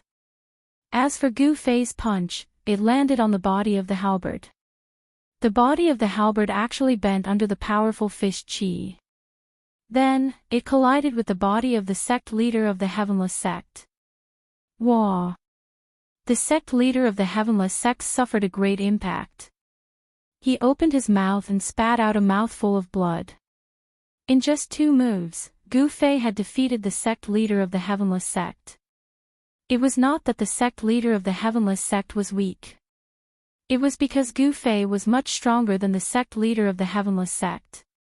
At this moment, the sect leader of the Heavenless Sect realized how powerful and terrifying the person that his son had provoked was. Kill. Just as Gu Fei sent the sect leader of the Heavenless Sect flying, the 18 experts of the sect leader of the Heavenless Sect made their move. The 18 of them combined their strength and actually condensed into a hand that slapped towards Gu Fei. Boom! Gu Fei raised his hand and punched out, colliding with the huge hand. He felt an unstoppable force coming from the huge hand.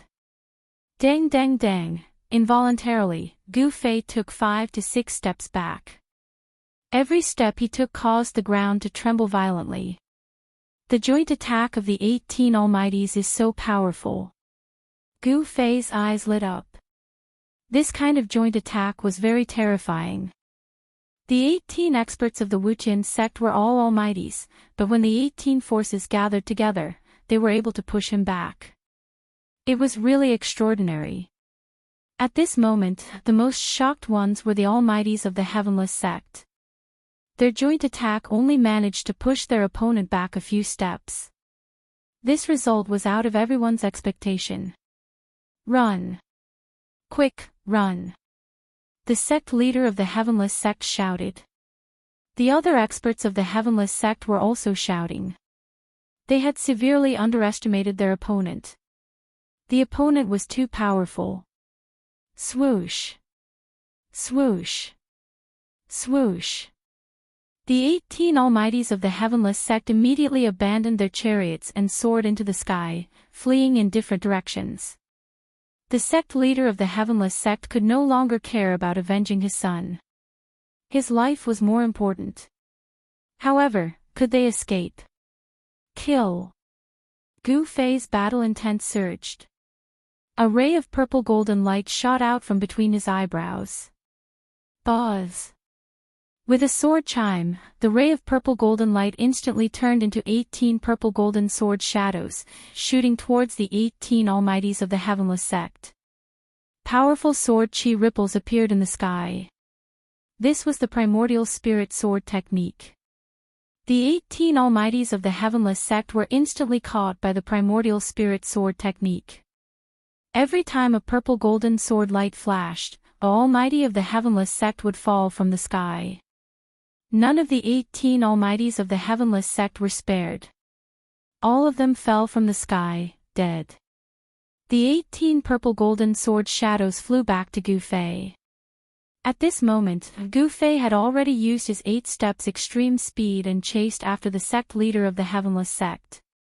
Seeing the 18 Almighties die just like that, the sect leader of the Heavenless Sect felt his heart bleeding. Who was this person? How could he be so terrifying? Leave your life behind. Gu Fei was merciless. He immediately used his killer move. His palm covered the sky and pressed down on the sect leader of the Heavenless Sect. The terrifying power obliterated everything. The sect leader of the Heavenless sect wanted to escape, but Gu Fei's subordinates sealed off all his escape routes. Explode. Helplessly, the sect leader of the Heavenless sect used a secret technique to explode the heavenly halberd in his hand. A destructive power erupted from the halberd, blasting a huge hole in Gu Fei's palm. Self-detonating saint weapon. Gu Fei was shocked. That was the power of a saint. This sect leader of the Heavenless sect was truly ruthless. He actually self-detonated the sect's treasure. Chapter 1930. The Wutian sect's most valuable treasure was a Fengtian halberd. It was a saint weapon left behind by the founder of the Wutian sect. This saint weapon could be said to be a deterrent force for the Wutian sect. However, at this moment, the Wutian sect leader used a secret technique of the Wutian sect to self-destruct the saint weapon in order to save his life. This was something that Gu Fei had never expected. After self-destructing the saint weapon, the Wutian sect lost its greatest support. With this saint weapon, the other forces would still be wary of the Wutian sect. However, without this saint weapon, the Wutian sect would be in danger. Rumble, the power of the saint weapon exploded. This power was so strong that it directly broke through Gu Fei's sealing power and sent Gu Fei flying 1,000 miles away. Within 1,000 miles, everything was destroyed in an instant. Nothing was left behind. Even the land of the sleeping dragon was affected. A powerful force came from the depths of the land of the sleeping dragon and blocked the destructive power. Roar! A terrifying roar came from the depths of the land of the sleeping dragon. A golden figure appeared in the boundless death chi. The place where the land of the sleeping dragon was located was completely shrouded by the black death chi. That's, in the distance, the spies of the other forces who witnessed this shocking scene were extremely shocked. The Wutian sect was finished. All 18 almighties had fallen, and the Wutian sect leader had self-destructed the saint weapon.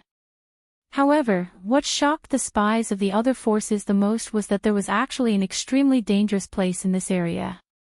Boundless death chi was vast and mighty. It was as terrifying as opening the entrance to hell. What's going on? Could it be that the legendary tomb of the Purple Cloud Supreme has appeared? Some people thought of the various ancient legends about the Purple Cloud Mountains. The Purple Cloud Supreme was said to be the most powerful supreme in the ancestral star. This supreme had once established the celestial court and ruled over a vital starfield. He had left behind countless legends. Quick, send this news back. The spies of the other forces immediately took action. At this time, Gu Fei started to chase after Wutian sect leader. If the upper beam is not straight, the lower beam will be crooked. Wutian sect leader was not a good person either. However, the Wutian sect leader was also a half-step saint.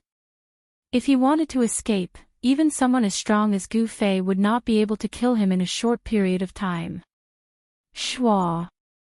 Just as Gu Fei was closing in on Wutian sect leader, a ball of divine light shot out from Wutian sect leader's hand. That ball of divine light enveloped Wutian sect leader. Then, the void trembled and Wutian sect leader was brought into the void. This was a 10,000 Li teleportation scroll. Once activated, it could teleport a person 10,000 Li away. Fortunately, Gu Fei's spiritual will was strong enough. He had already locked onto Wutian sect leader's aura. Even though Wutian sect leader had teleported thousands of miles away, Gu Fei could still sense his location. Wutian sect leader ran for his life, but Gu Fei was like a shadow behind him, he could not get rid of him. This caused him to be shocked and angry. Who did his precious son offend this time? This time, Wutian sect leader had kicked an iron plate. Originally, if he had not brought 18 experts of Wutian sect to seek revenge, Gu Fei would not have bothered with him. Without the sect protector's sacred weapon, Wutian sect was destined to decline. However, even if Wutian sect was destroyed, Wutian sect leader would not even frown as long as he could stay alive. He directly led Gu Fei to Wutian City where Wutian sect was located. Even without the sect protector's sacred weapon, Wutian sect still had the sect protector formation left behind by the founder.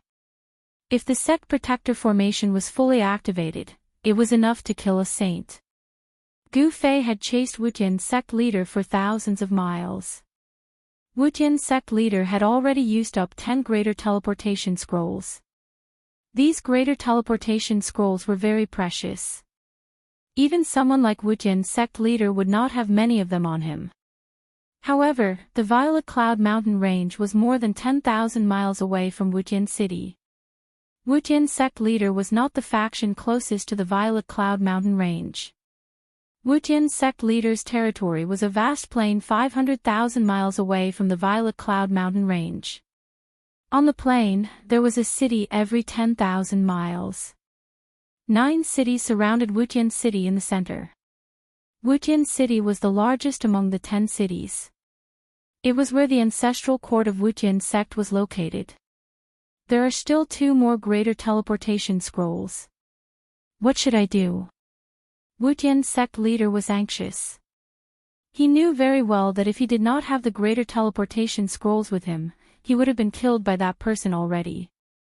That person's speed was really heaven-defying.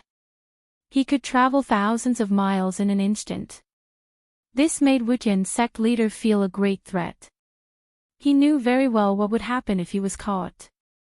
Nothing was more important than one's own life. Needless to say, this Wutian sect leader was an ambitious and ruthless person. If his son died, he could have another. If the Wutian sect was destroyed, he could rebuild it. However, if he lost his life, everything would be for naught. Who are you? Why do you want to make things difficult for me? Wutian sect leader was not willing to die in the hands of his opponent. He transmitted his voice to Gu Fei. Humph, what a joke. It seems like you killed your way to my door. Since you want my life, I can only take yours. Gu Fei's tone was full of disdain. Wutian sect leader did not speak anymore. His opponent had already made up his mind to kill him. For such a decisive person, as long as he wanted to kill, he would definitely kill. Swoosh. Another divine light erupted from Wutian sect leader's hand. Another scroll turned into ashes, but Wutian sect leader was instantly teleported 10,000 miles away. He had escaped 120,000 miles away, but the greater teleportation scrolls in his hand had already been used up. Fight! The moment he fell out of the void, he opened his mouth and spat out 9 mouthfuls of blood essence. Each mouthful of blood essence contained great power. After spitting out 9 mouthfuls of blood essence, Wutian sect leader's expression immediately became weary. His originally black hair had actually turned grayish-white very quickly. 9 blood-colored figures appeared in front of Wutian sect leader. These were the blood god clones. Each of the blood-colored figures had the battle strength of Wutian sect leader. This secret technique was obtained by Wutian sect leader when he was training outside. Once the blood god clones were used, their vitality would be greatly damaged. Therefore, unless it was a life or death situation, Wutian sect leader would not use this secret technique. Wutian sect leader left behind 9 blood god clones and continued to escape. This is Chapter 1931. Interesting. Gu Fei was intercepted by the 9 blood shadows. These 9 blood shadows were emitting life energy waves, as if they were living things. Clones formed from one's own blood essence. Very quickly, Gu Fei saw through the mysteries within. These 9 blood shadows must have been formed by the Wutian sect leader using a secret technique, regardless of the cost of his yuan qi. What surprised Gu Fei was that these 9 blood shadows seemed to have similar strength to the Wutian sect leader. What kind of secret technique could have such power? One had to know that in a decisive battle, suddenly having 9 helpers of similar strength was more than enough to sweep away the opponent.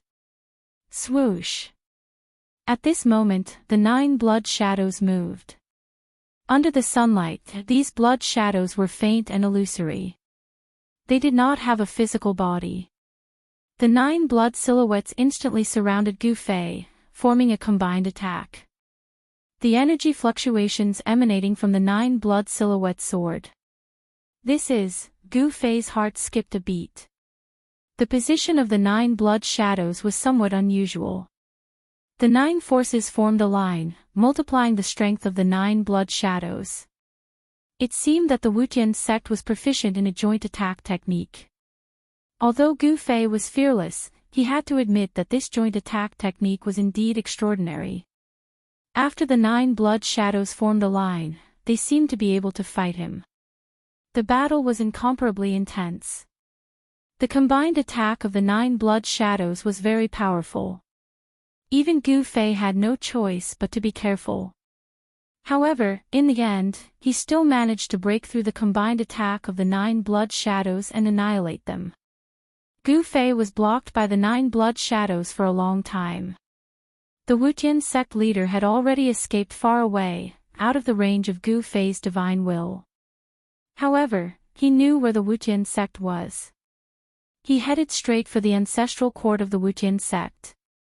The monk could run, but the temple could not. Gu Fei went straight to the door. Soon, a city appeared in Gu Fei's line of sight. The city was surrounded by a boundless plain. This was the Wutian sect's territory. The Wutian sect's territory was a plain with 10 cities standing on it. The population of the cities was not small, but the area outside the cities was sparsely populated. Gu Fei was fearless. He directly entered the territory of the Wutian sect and walked towards the city. Halt! Just as Gu Fei was about to approach the city, a loud shout came from the city tower. Gu Fei didn't stop. He raised his hand and slapped the tower. Boom! Amidst the loud noise, the tower was directly blown apart by Gu Fei's palm. None of the people inside were spared, and all of them died in an instant. Dang! Dang, dang, dang, a rapid bell rang in the city. This was the alarm bell. When the Wutian sect's disciples heard the bell, they immediately dropped everything and rushed out of the city. The sudden change did not cause chaos in the city. Groups of Wutian sect's disciples rushed up the city walls without a trace of panic. Gu Fei couldn't help but nod at this scene. The city lord of the city had managed the city well. These Wutian sect's disciples were well trained. Daoist friend, I apologize for not going out to meet you. An old voice rang out from within the city. Then, an old Daoist walked out from within the city. Hand over the Wutian sect leader. Gu Fei looked at the old Daoist and only said one sentence. My sect leader. The old Daoist was shocked when he heard this. He immediately thought of something. This is bad. No matter how well cultivated the old Daoist was, he couldn't help but change his expression. Everyone knew that the Wutian sect leader had gathered the 18 great experts of the Wutian sect to avenge young Master Wutian. It seemed that not only did they fail to avenge young Master Wutian, but they had also come knocking on their door. Although the Heavenless sect's 10-sided destruction formation is powerful, it will collapse on its own if I destroy one of the cities. Gu Fei looked at the old Daoist and said indifferently. The 10-directional destruction formation laid by the Wutian sect's founding ancestor could indeed kill a sage-level existence. However, in Gu Fei's opinion, it was not difficult to destroy the formation. As long as one of the 10 cities was destroyed, the 10-directional destruction formation would not be able to gather the power of the 10-directional destruction formation. The old Daoist was shocked again. Not many people knew about the secret of the 10-directional destruction formation. He was one of them. Most people thought that the Wutian sect relied on their sacred weapon, but no one knew that the Wutian sect had a super formation. However, what the old Daoist didn't know was that when Gu Fei killed young Master Wutian, he had already read a part of young Master Wutian's memory. The Wutian sect leader doted on young Master Wutian too much and told him most of the Wutian sect secrets. The Wutian sect leader is not here. The old Daoist finally understood why the other party attacked without any hesitation. The other party had the power to destroy a city. The Wutian sect was divided into a few factions. The old Daoist was obviously not on the same side as the Wutian sect leader. He would not risk his life against Gu Fei for the Wutian sect leader. Humph! Gu Fei snorted coldly and disappeared on the spot. Boom! In the next moment, a pavilion in the city suddenly collapsed. What? The old Daoist was shocked. The pavilion was the core of the formation in the city. Once it collapsed, the formation runes would be damaged. This was equivalent to destroying the 10-directional destruction formation. It was impossible for Gu Fei to enter the range of the 10-directional destruction formation.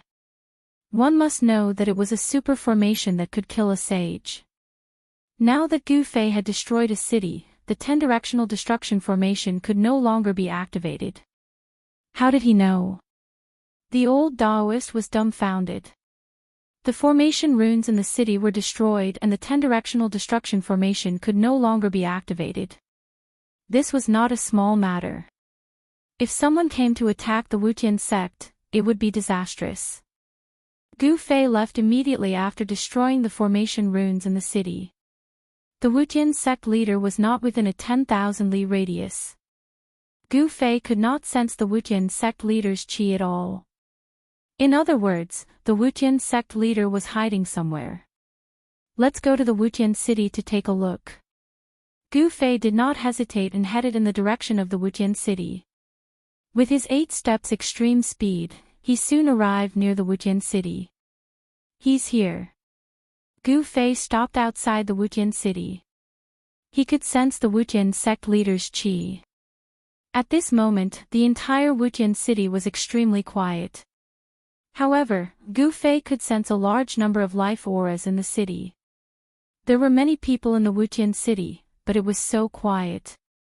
This was very unusual. Chapter 1932. Under the sunlight, the ancient city in front of him seemed to be shrouded in a transparent layer of water, giving off a surreal feeling. This heavenless city is indeed not simple. Gu Fei stood in the sky and looked at the ancient city in front of him. He knew that the Wutian sect leader must have escaped back to Heavenless City and wanted to use the 10-directional annihilation formation to kill him. Unfortunately, if Gu Fei had not read a small part of Wutian's memory, he might have been trapped in the 10-directional annihilation formation.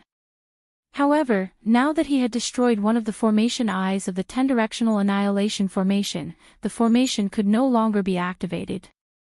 Even if it could be activated, its power would be greatly reduced. It's time for you to die. At this moment, a voice suddenly rang out from Heavenless City. The person who spoke was the Wutian sect leader, who had been chased by Gu Fei for 500,000 miles and had luckily escaped. You still dare to come out? Gu Fei's tone was still incomparably calm. This guy thought that he could kill me with the 10-directional annihilation formation. He probably did not know that one of the formation eyes of the 10-directional annihilation formation had already been destroyed by me. As long as it was a formation, there would be a formation eye.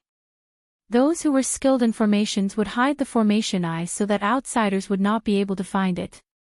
However, for a super formation like the 10-directional annihilation that could cover an area of 100,000 li, it was very difficult to hide the formation eye. Even if a sage-level existence laid out such a super formation, it would still be very difficult to hide the formation eyes. The founder of the Wutian sect had thought of a way to hide the formation eyes of the 10-directional annihilation formation. No one would have thought that the 9 cities were the formation eyes of the 10-directional annihilation formation. If not for the fact that Gu Fei had read Wutian's memory, even he would not have thought that the formation eyes of the 10-directional annihilation formation were those 9 cities. Everyone, remember, this is the person who killed your future sect leader. This person is a great enemy of the Wutian sect. Everyone in the Wutian sect can kill him. The Wutian sect leader's voice rang out again. Humph, do you want to bury the entire Skyless sect? Gu Fei stood in the void with a calm look on his face. He did not put the other party in his eyes at all. The sect leader of the Wujian sect was only a half-saint. How strong could such a force be? Could it be that the end of the Kunlun ancient road was the Buzhou ancestral star? It seemed like he could only stop at Buzhou ancestral star.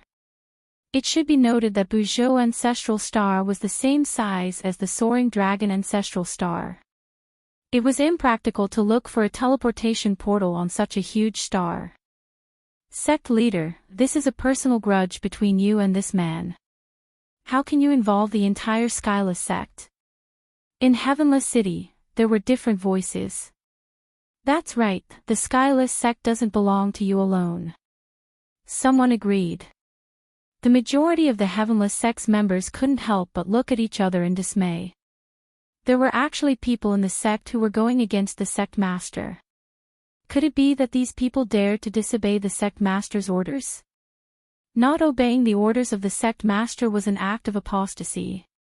Elder Wu, Protector Ming, what is the meaning of this? On the walls of Heavenless City, the sect leader's expression turned ugly. He was shocked and furious that someone dared to drag him down at this time. Don't you understand what we mean? Your son caused a disaster, but the entire Skyless sect has to suffer. What kind of logic is this? A black-clothed middle-aged man stood up and spoke with a strong sense of righteousness. His words made most of the members of the church nod their heads in secret. Who didn't know about young Master Wujian's actions? Young Master Wujian had run amok in the Skyless sect's territory. Most of the members of the Skyless sect were angry, but they didn't dare to say anything because young Master Wujian had a sect master as his father. Now that young Master Wujian was dead, some of the Wujian sect members were secretly celebrating. Now that they heard that the enemy outside the city was caused by young Master Wujian, the morale of the Wujian sect's members immediately plummeted. These people are putting on an act. The Skyless sect is having internal strife. Gu Fei didn't rush to make a move. He only watched the scene with interest. Whether the Skyless sect was having internal strife or not had nothing to do with him. He only wanted to kill the Skyless sect leader. Since he had already done so, he had to kill the Skyless sect leader. This was his style of doing things. Of course, if someone tried to stop him, he could only kill that person first. You are all rebelling. The Skyless sect leader was furious. These people actually rebelling at this time was not a good thing. Because of young Master Wujian, the Skyless sect leader's prestige in the Skyless sect was not high. There were also a few factions in the Skyless sect. Elder Wu and Protector Ming belonged to one of the other factions in the Skyless sect. We are not rebelling, we are saving the Skyless sect. A long-bearded old man walked out. This old man was Protector Ming. Very well, as long as you hand over the Skyless sect leader's head, I will turn around and leave. At this moment, Gu Fei spoke. He was fanning the flames.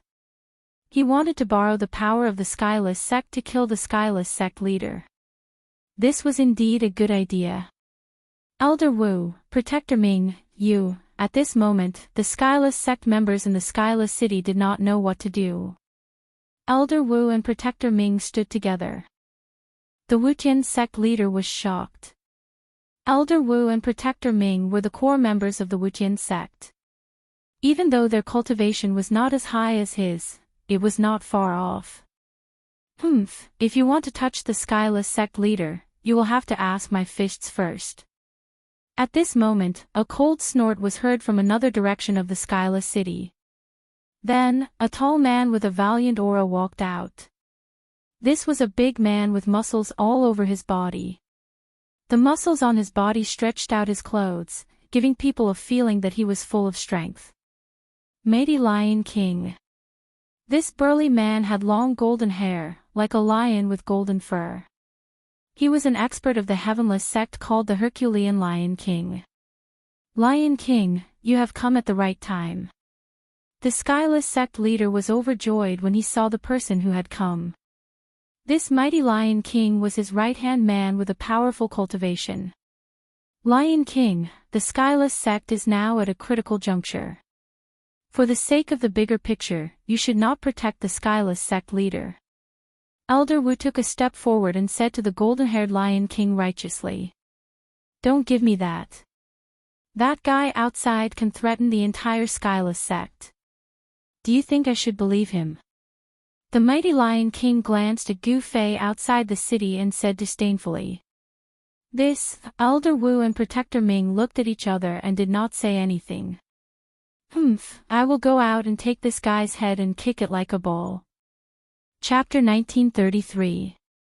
The mighty Lion King rushed out of the Heavenless City, intending to kill Gu Fei outside the city.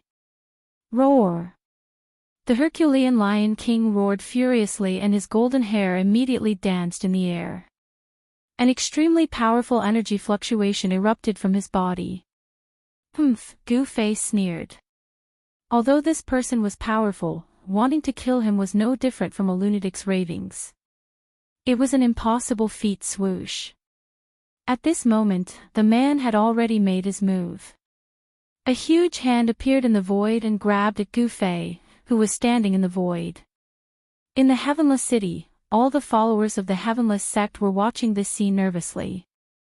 Many people knew about the mighty Lion King's cultivation and battle prowess. He was an existence that was even stronger than the 18 Almighties of the Heavenless sect. Even Elder Wu and Protector Ming did not dare to underestimate him. Bam! Without dodging, Gu Fei threw a punch. The powerful force shook the sky and the void. On his fist, primal chaos Dao patterns appeared indistinctly. Pfft! The mighty Lion King's claw that was grabbing at Gu Fei immediately turned into a cloud of blood mist and was smashed by Gu Fei's punch. The mighty Lion King was in disbelief. Roar! The mighty Lion King endured the pain in his right hand and roared as he retreated quickly. He wanted to retreat into the Heavenless City. It was at this moment that he realized how terrifying Gu Fei was. However, the mighty Lion King's fate was already decided the moment he rushed out of the Heavenless City. He only felt something tighten around his calf. He had already been caught by someone. This was no small matter. The other party's speed was simply too fast. Gotcha! The sound of bones breaking could be heard from the mighty Lion King's right leg. His leg bone was actually crushed by his opponent. He was both shocked and furious. Sect leader, save me. The mighty Lion King was truly afraid. He had never thought that his opponent would be so powerful. He could not even withstand a single blow from his opponent. Do you think he will come out to save you?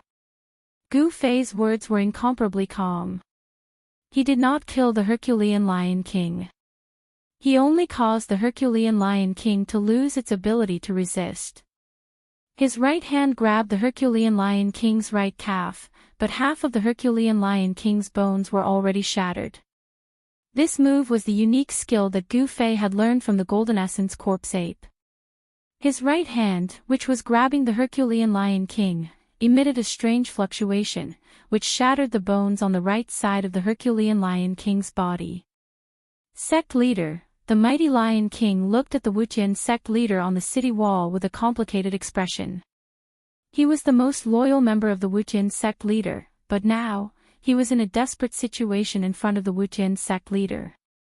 All the Heavenless sect's followers in the city were watching this scene. Save me! The arrogant Herculean Lion King had no choice but to beg the Wuqian sect leader to save him. Such a huge contrast was hard to adapt to. To save or not to save? At this moment, the Wuqian sect leader's forehead was already covered in beads of sweat. Gu Fei's move was very ruthless, and he was in a dilemma. If the Wuqian sect leader went out to save the Herculean Lion King, he would be in danger of being killed by Gu Fei on the spot.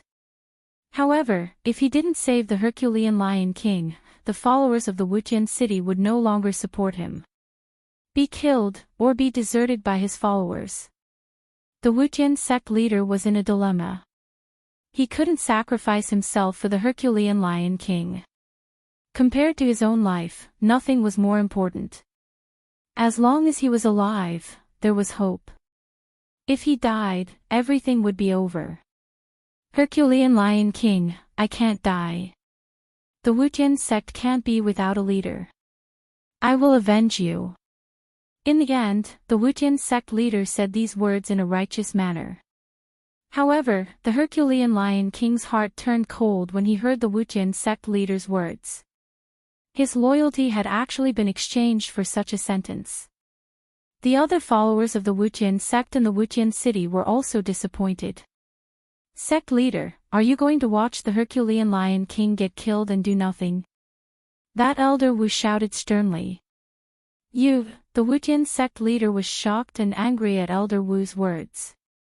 He knew that after he made this decision, the followers of the Wujian city would be disappointed, but he had no choice. How could he die for the Herculean Lion King? The Wujian sect leader knew that once he left the Wujian city, the Herculean Lion King would immediately attack him. The Wujian sect leader is just a hypocrite. I, Gu Fei, have learned a thing or two from you today. Gu Fei smiled and threw the Herculean Lion King into the Wujian city. He didn't kill the Herculean Lion King, but his action surprised everyone. In fact, Gu Fei's goal was very simple. He wanted to cause internal strife in the Wujian sect. What a hypocrite. He's not worthy of my loyalty. An angry roar rang out from Heavenly City and spread throughout the city in an instant. The Herculean Lion King did not suffer any serious injuries. Physical injuries were nothing to an existence of this level. Gu Fei's goal had been achieved. You are no longer fit to be our sect leader. Someone shouted. At this moment, Wujian sect's leader was trembling with anger. He never thought that Gu Fei would do such a thing. At this moment, he really lost the support of the Wujian sect's members. Furthermore, young Master Wujian had been running amok in the Wujian sect's territory. At this time, all the dissatisfaction towards young Master Wujian had exploded. It was the father's fault for not teaching his son properly. Many people vented their anger on the Wujian sect leader because of their hatred for young Master Wujian. Usually, the Wujian sect leader was high and mighty, and no one dared to show any dissatisfaction. However, it was different now. Hence, the followers of the Wujian sect could finally vent their anger. We won't risk our lives for him anymore. Kill him and send his head out. Many people shouted. Elder Wu and Protector Ming glanced at each other and rushed towards the Wujian sect leader. They were about to make a move. This was a once-in-a-lifetime opportunity to eliminate the Wujian sect leader. If they missed this chance, it would be very difficult to pull the Wujian sect leader down from his position. At this time, Gu Fei just looked at this scene coldly. Sometimes, it wasn't necessary to kill the enemy himself. A great battle broke out, and the Wujian sect leader made the first move. This was a battle between half-step saints. Elder Wu and Protector Ming were both half-step saints. Chapter 1934. A battle between half-step saints broke out in Wujian City, stunning all the Wujian sect members in the city. The members on the city walls quickly retreated. One should know that once a half-step saint went all out, it would be very terrifying. You guys are really rebelling. The Wujian sect leader was both shocked and angry. There was still a great enemy outside the city, and such a thing happened in the city. He felt like he was being abandoned by his own people. So be it. We don't need a sect leader like you. Elder Wu and Protector Ming used their full strength to attack the Wujian sect leader. The void was shattered, and rays of divine light swept across everything. Since they had already taken action, there was no turning back. Either the Wujian sect leader would die, or they would die. The reason why they dared to rebel against the Wujian sect leader was because they knew that the sacred weapon of the Wujian sect had been destroyed. This sacred weapon had always been used by the Wujian sect leader. When he took over the Wujian sect, he had always carried the sacred weapon with him. If the sacred weapon had not been destroyed, Protector Ming and Elder Wu would not have dared to rebel against the Wuqian sect leader even if they were 10 times more courageous. With the fall of the 18 Almighties loyal to the Wuqian sect leader, the Herculean Lion King was disheartened, and the Wuqian sect leader's power had been greatly weakened. This was also the reason why Elder Wu and Protector Ming dared to take action. The Wuqian sect was a medium sect in the southern region of the ancestral star of Buzhou. There were many experts in the sect, but the 10 cities of the Wuqian sect needed experts to guard them. The city lords were not allowed to leave the city. Apart from Wuqian City, there were also 5 city lords who were truly loyal to the Wuqian sect leader. They were the trusted subordinates of the Wuqian sect leader. However, distant water could not put out a nearby fire. Moreover, there was still a death god outside the city. The Wuqian sect leader had already sent out the news, but until now, no one had come to rescue him. Something must have gone wrong. The Wuqian sect leader was very depressed. He knew that those people were watching. If he could survive, they would still be his trusted subordinates. However, if he died, these people would definitely not collect his corpse. This was how cruel the cultivation world was. No one was willing to submit to the weak. Shua. At this moment, Elder Wu had already taken out his divine weapon. A black umbrella appeared in his hands as boundless black qi revolved around it, forming a black hole beneath the umbrella. A heaven-devouring power surged out from the black hole under the umbrella and tried to devour Wuqian sect leader. Rumble, under the cover of the black umbrella, even the void was devoured. Lunar umbrella. Seeing this, Wuqian hierarch was startled. An extremely cold aura spread from the black umbrella, and the surrounding air seemed to solidify. The black qi that emanated from the black umbrella was neither devil qi nor death qi. Instead, it was lunar qi. The extreme yin qi was extremely yin and extremely cold. However, it was righteous and not evil. This extreme yin umbrella was a half-sacred divine tool that Elder Wu had refined. This extreme yin umbrella could devour everything in its surroundings and freeze everything within 10,000 miles. It was extremely powerful. Watch me break your extreme yin umbrella.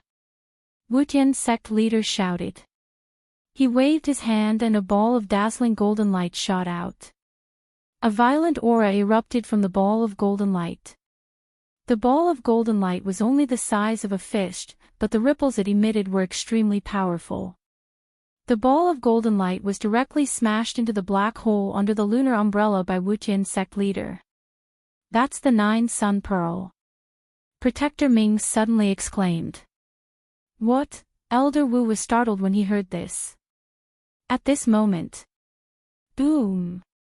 A loud boom resounded from the black hole beneath the extreme yin umbrella as a power of extreme yang abruptly erupted. This energy was the nemesis of lunar qi. The black hole that could devour heaven and earth immediately collapsed. Boundless black qi dissipated under the illumination of the golden light. 9 Sun Pearl.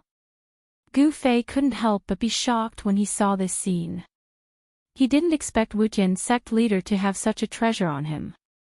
The 9 Sun Pearl was a kind of treasure that was condensed from the essence of the 9 heavens pure yang qi.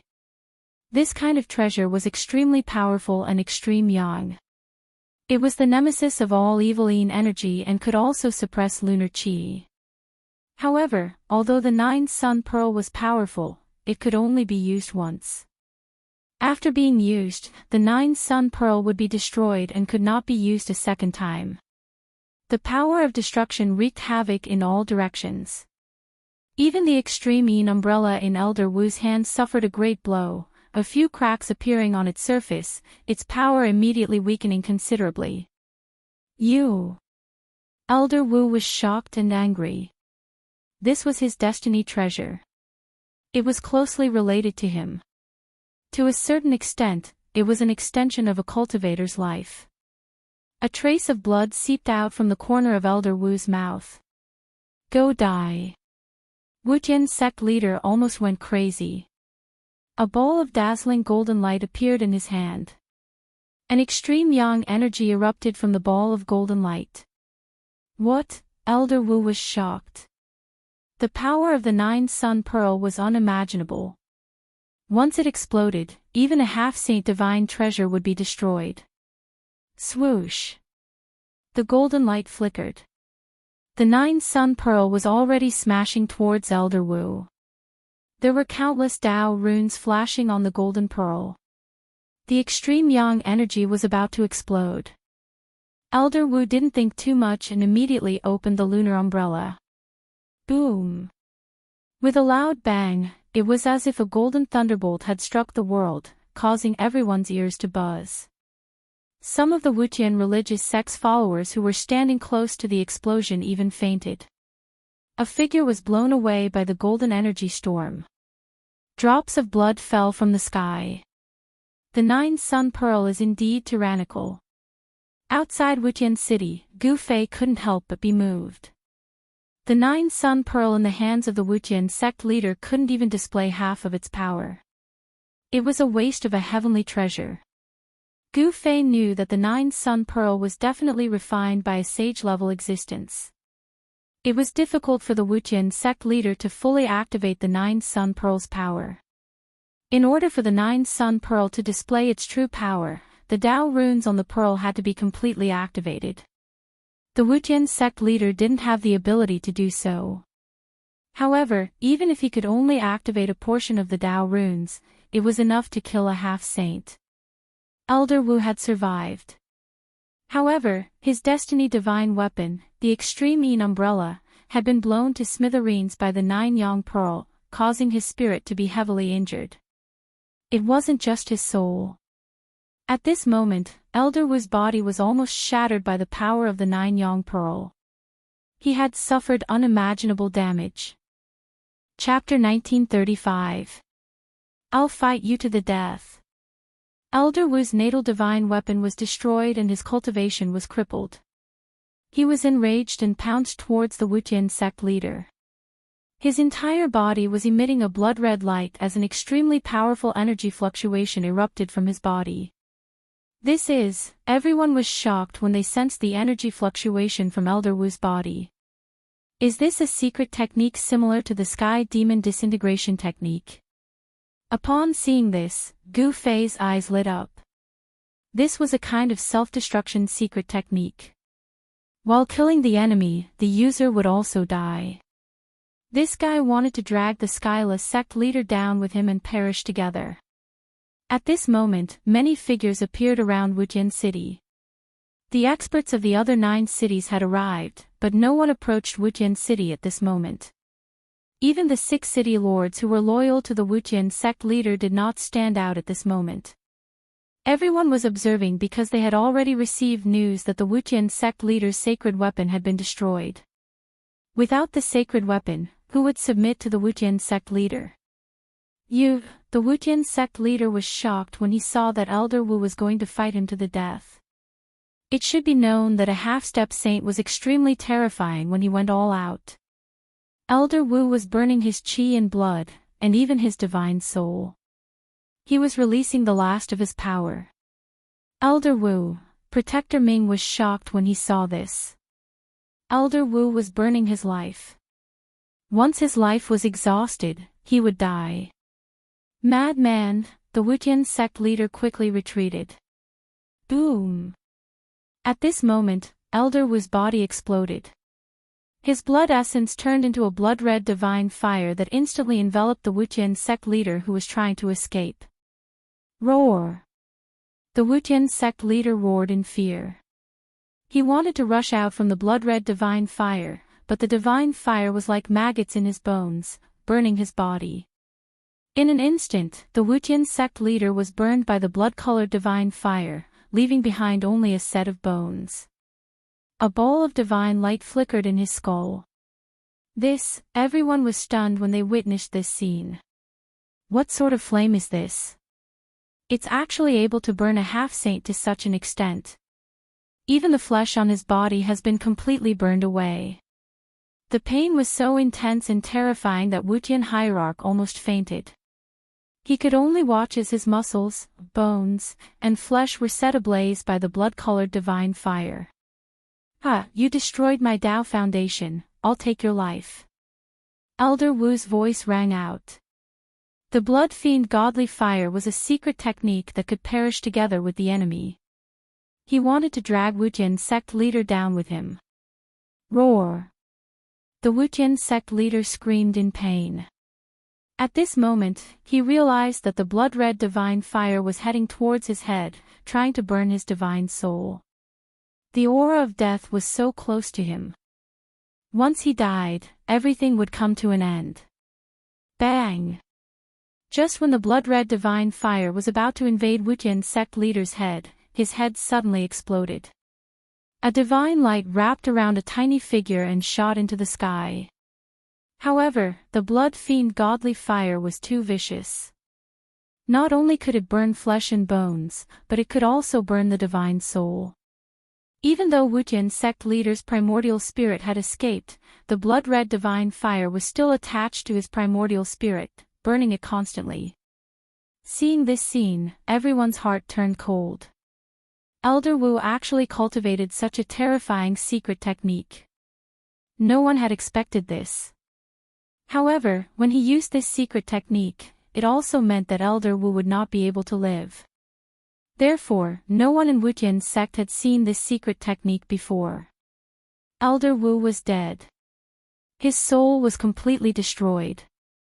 Even his primordial spirit had turned into the blood-fiend godly fire and attached to Wujin sect leader's primordial spirit. Roar! Wujin sect leader's primordial spirit roared. He did not want to die, but Elder Wu's blood-fiend godly fire had already ignited his primordial spirit. The power of his primordial spirit was constantly being evaporated by the blood-fiend godly fire. In the end, Wujin sect leader's primordial spirit was completely burned by the blood-fiend godly fire. Then, a space suddenly collapsed. Light of treasures shot into the sky and countless divine objects fell out. This was a space that Wujin sect leader had opened up to store treasures. After his primordial spirit was burned, this space could no longer be maintained and collapsed. Everyone was surprised and overjoyed. Protector Ming was the closest to Wujin sect leader. He extended his hand and was about to collect the treasures that fell from the sky. However, at this moment, a huge hand reached out and snatched the treasures away before Guardian Ming could do anything. This shocked Protector Ming. He quickly looked over and saw that the owner of the hand was the young cultivator who had been waiting outside the city. "Friend, you're going a little overboard."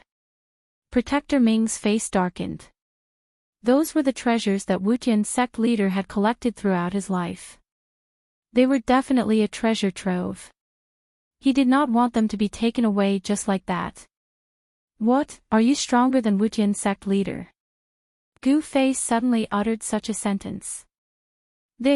Protector Ming immediately snapped out of his daze. This guy was a ruthless person who had chased after Wujin sect leader until he had nowhere to run. "Friend, that belongs to Wujin sect. You can't take it away." At this moment, 9 figures appeared nearby. Each of them emitted an extremely powerful aura. These guys, Gu Fei couldn't help feeling a little amused. These 9 experts were naturally the 9 city lords of the Heavenless sect. They were all very shrewd, even their eyelashes were empty. Before Wujin sect leader died, these guys did not dare to show themselves. Now that Wujin sect leader was dead, these guys jumped out to divide up Wujin sect leader's treasures. I'll say it again. If any of you think you're stronger than Wujin sect leader, come and take it. Gu Fei's face revealed a smile. He glanced at the 9 city lords with a calm expression. No one could tell what he was thinking. Everyone stopped talking. The surroundings were eerily quiet. "Why are you afraid of him? Do you think the 9 of us can't kill him?" A seemingly young cultivator in silver armor suddenly stood up and said loudly. Hearing this, the crowd could not help but look at each other. They were slightly tempted. "You've got guts." Gu Fei suddenly smiled at the silver-armored cultivator and punched out. Bam! With a bang, the silver-armored cultivator's head exploded into a mist of blood. Even his primordial spirit could not escape. What? Everyone was dumbfounded at the sight of this. No one had expected Gu Fei to make a move all of a sudden. Furthermore, this man had killed a city lord who was not any weaker than any of them with a single punch. Such strength. Chapter 1936. Everyone from the Wuqian sect was dumbfounded. Even the city lord was unable to withstand a single blow from this person. No one spoke again. This was how the world of cultivation worked. Unless one was strong enough, one should not speak out of turn. In this world of cultivation where the strong preyed on the weak, whoever had the strongest fist was the boss. Whoever dared to say that the strong were wrong would be killed mercilessly by the strong. A giant dragon would not care about the life and death of an ant. Now that Gu Fei was the giant dragon, the countless people from the Wuqian sect were ants. Even the city lords did not dare to show any dissatisfaction. Even if they hated him to the core, they did not dare to show it. Gu Fei glanced at these people and left the place without saying a word. Soon, he left the place and returned to the Purple Cloud Mountains. He did not want to leave just like that. After all, he could feel that he had improved during the battle with the Golden Corpse Ape. Where else could he find an opponent like this? He returned to the cave. At this time, some figures appeared in the surroundings of the land of the sleeping dragon. The cultivation forces in the southern region of the ancestral star of Buzhou had discovered this place. There was an ancient legend in the Purple Cloud Mountains. No force could sit still. After all, if the great tomb of the Purple Cloud Supreme were to appear, it would be an earth-shattering event. The arrival of these people made Gu Fei a little unhappy. However, he did not care about them. With his current cultivation, he did not even care about the existence of a sect master. In the ancestral star of Buzhou, only a half-saint would be called a sect master. The heavenly path of Buzhou seemed to be changing. The heavenly path of heaven and earth seemed to be touching. This was also a great era with many experts fighting for the opportunity to become a saint. If an ancestral star could give birth to a supreme, then an ancestral star could also give birth to a saint. In the entire universe, Gu Fei knew that there were only 5 ancestral stars with life. He did not know if there were other ancestral stars with life. This was the case in the human realm, but it was another case in the heaven realm. The heaven realm only had the earth and the starry sky. The starry sky was as big as the earth. No one cared if the stars in the starry sky had life or not. The true experts were all in the heaven realm. Of course, there were some ancient powers that moved their ancestral courts to the stars in the heaven realm. The heaven realm was a unique place. Perhaps it could give birth to countless experts, and there might even be many who could become saints. In this great world, even Gu Fei felt great pressure. He had to constantly become stronger so that he wouldn't be surpassed by others. Even if he had an extreme path divine weapon, it was hard to guarantee that some supreme being inheritances would also have an extreme path divine weapon. Gu Fei sat in the cave for a day and a night. During this time, people came to the cave, but they quickly left. News of young Lord Wuqian's death had long since spread. Young Lord Wuqian was killed because he offended an expert in the Amethyst Mountain Range. The land of the sleeping dragon attracted many people. Some powerful figures began to appear, but these people were from the southern region of ancestral star Buzhou. The planet was too big, and people from other regions couldn't come here in a short time. The great tomb of the Amethyst Sovereign has appeared. On top of a mountain, an old Taoist with white hair and a youthful complexion said. Beside the old Taoist stood a young cultivator in green robes. This cultivator could stand shoulder to shoulder with the old Taoist. Clearly, this young cultivator's status was not lower than the old Taoist. I don't think so. This ominous land is filled with endless death energy. I'm afraid that a powerful demon has been born. The cultivator in green robes said. Even the amethyst lineage doesn't know where the sovereign is buried. The old Taoist said. The great tomb of the old ancestor is not that easy to find. The cultivator in green robes said disdainfully. The terrain ahead seemed to be a land of hidden dragons, but even if it was a real land of hidden dragons, it wouldn't be worthy of the invincible sovereign of the 9 heavens and 10 earths. Although it looks like a land of hidden dragons, it's actually a trap. It's more like a cage. The old Taoist's eyes were very sharp. He could see through many things. Let's see what they can do first. The cultivator in green robes glanced at the clouds in the sky. There was a warship parked there, and on the deck stood many golden warriors with golden spears. The Huang Jin clan of the northern lands is here too. They're really fast. The old Taoist seemed to have sensed it, and his expression turned solemn. This is our territory after all. So what if they're here? The cultivator in green robes said indifferently with a hint of arrogance on his face. Although the Huang Jin clan of the northern lands was powerful, they had stretched their hands too far. This made the cultivator in green robes unhappy. I heard that young Master Wutian was killed. The sect master of Wutian sect is also dead. Someone wants to weaken your forces. The old Taoist glanced at the cultivator in green robes and said. The strong are respected. If they're dead, then so be it. The Wutian sect will not disperse. The southern lands will still have 10 groups of warriors. The cultivator in green robes said. Yes, who would have thought that the 10 great sects of the southern lands were founded by the 10 great warriors under the command of the purple cloud supremacy? The old Taoist said. As the cultivator in green robes and the old Taoist were conversing, the first light of dawn appeared on the horizon. A ray of light lit up the endless mountains.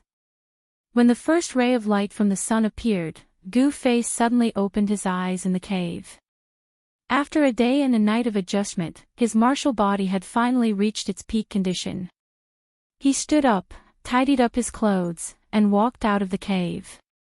Is that kid coming again? In the depths of the land of the sleeping dragon, a golden figure sitting cross-legged in the endless deathly aura suddenly opened his eyes. 2 rays of golden light shot out from his eyes.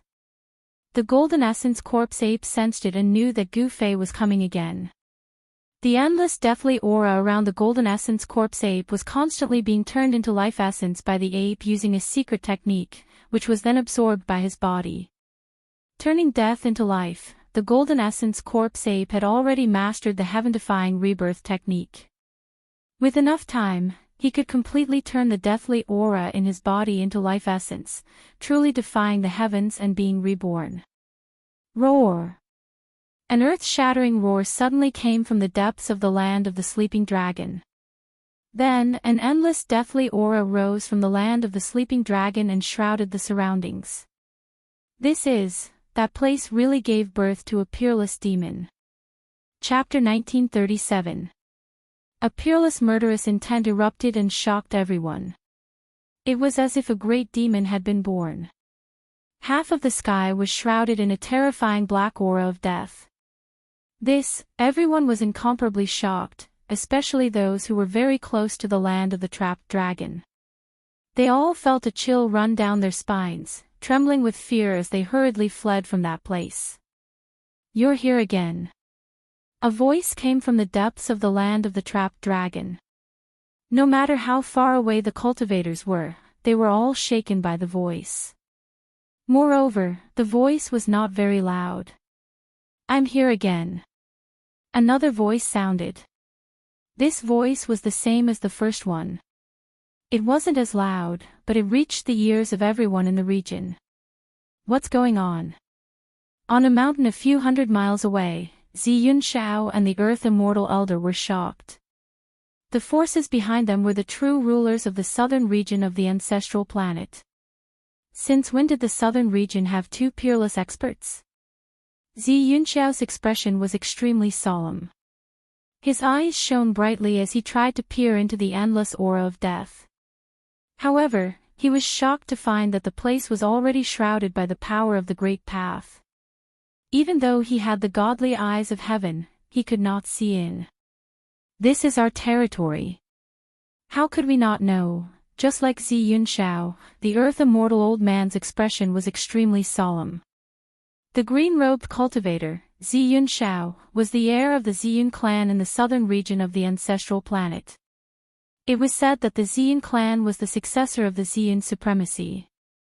The earth immortal elder had a powerful background as well. He had a big brother called the South Pole Immortal Sovereign. The Ziyun clan and the South Pole Immortal Mansion were the rulers of the southern region of the ancestral planet. The 10 great sects of the south were nothing compared to these two forces. Although the two peerless experts in the land of the trapped dragon had yet to show themselves, their vast auras had already spread out. Interesting. High up in the sky, a voice came from a golden warship in the clouds. Let's begin. In the sky above the land of the trapped dragon, the Golden Essence Corpse Ape spoke to a young-looking man in front of it. This young man was not simple. He actually dared to use it as a whetstone. The Golden Essence Corpse Ape admired Gu Fei. All right. Gu Fei nodded. Then, he made his move.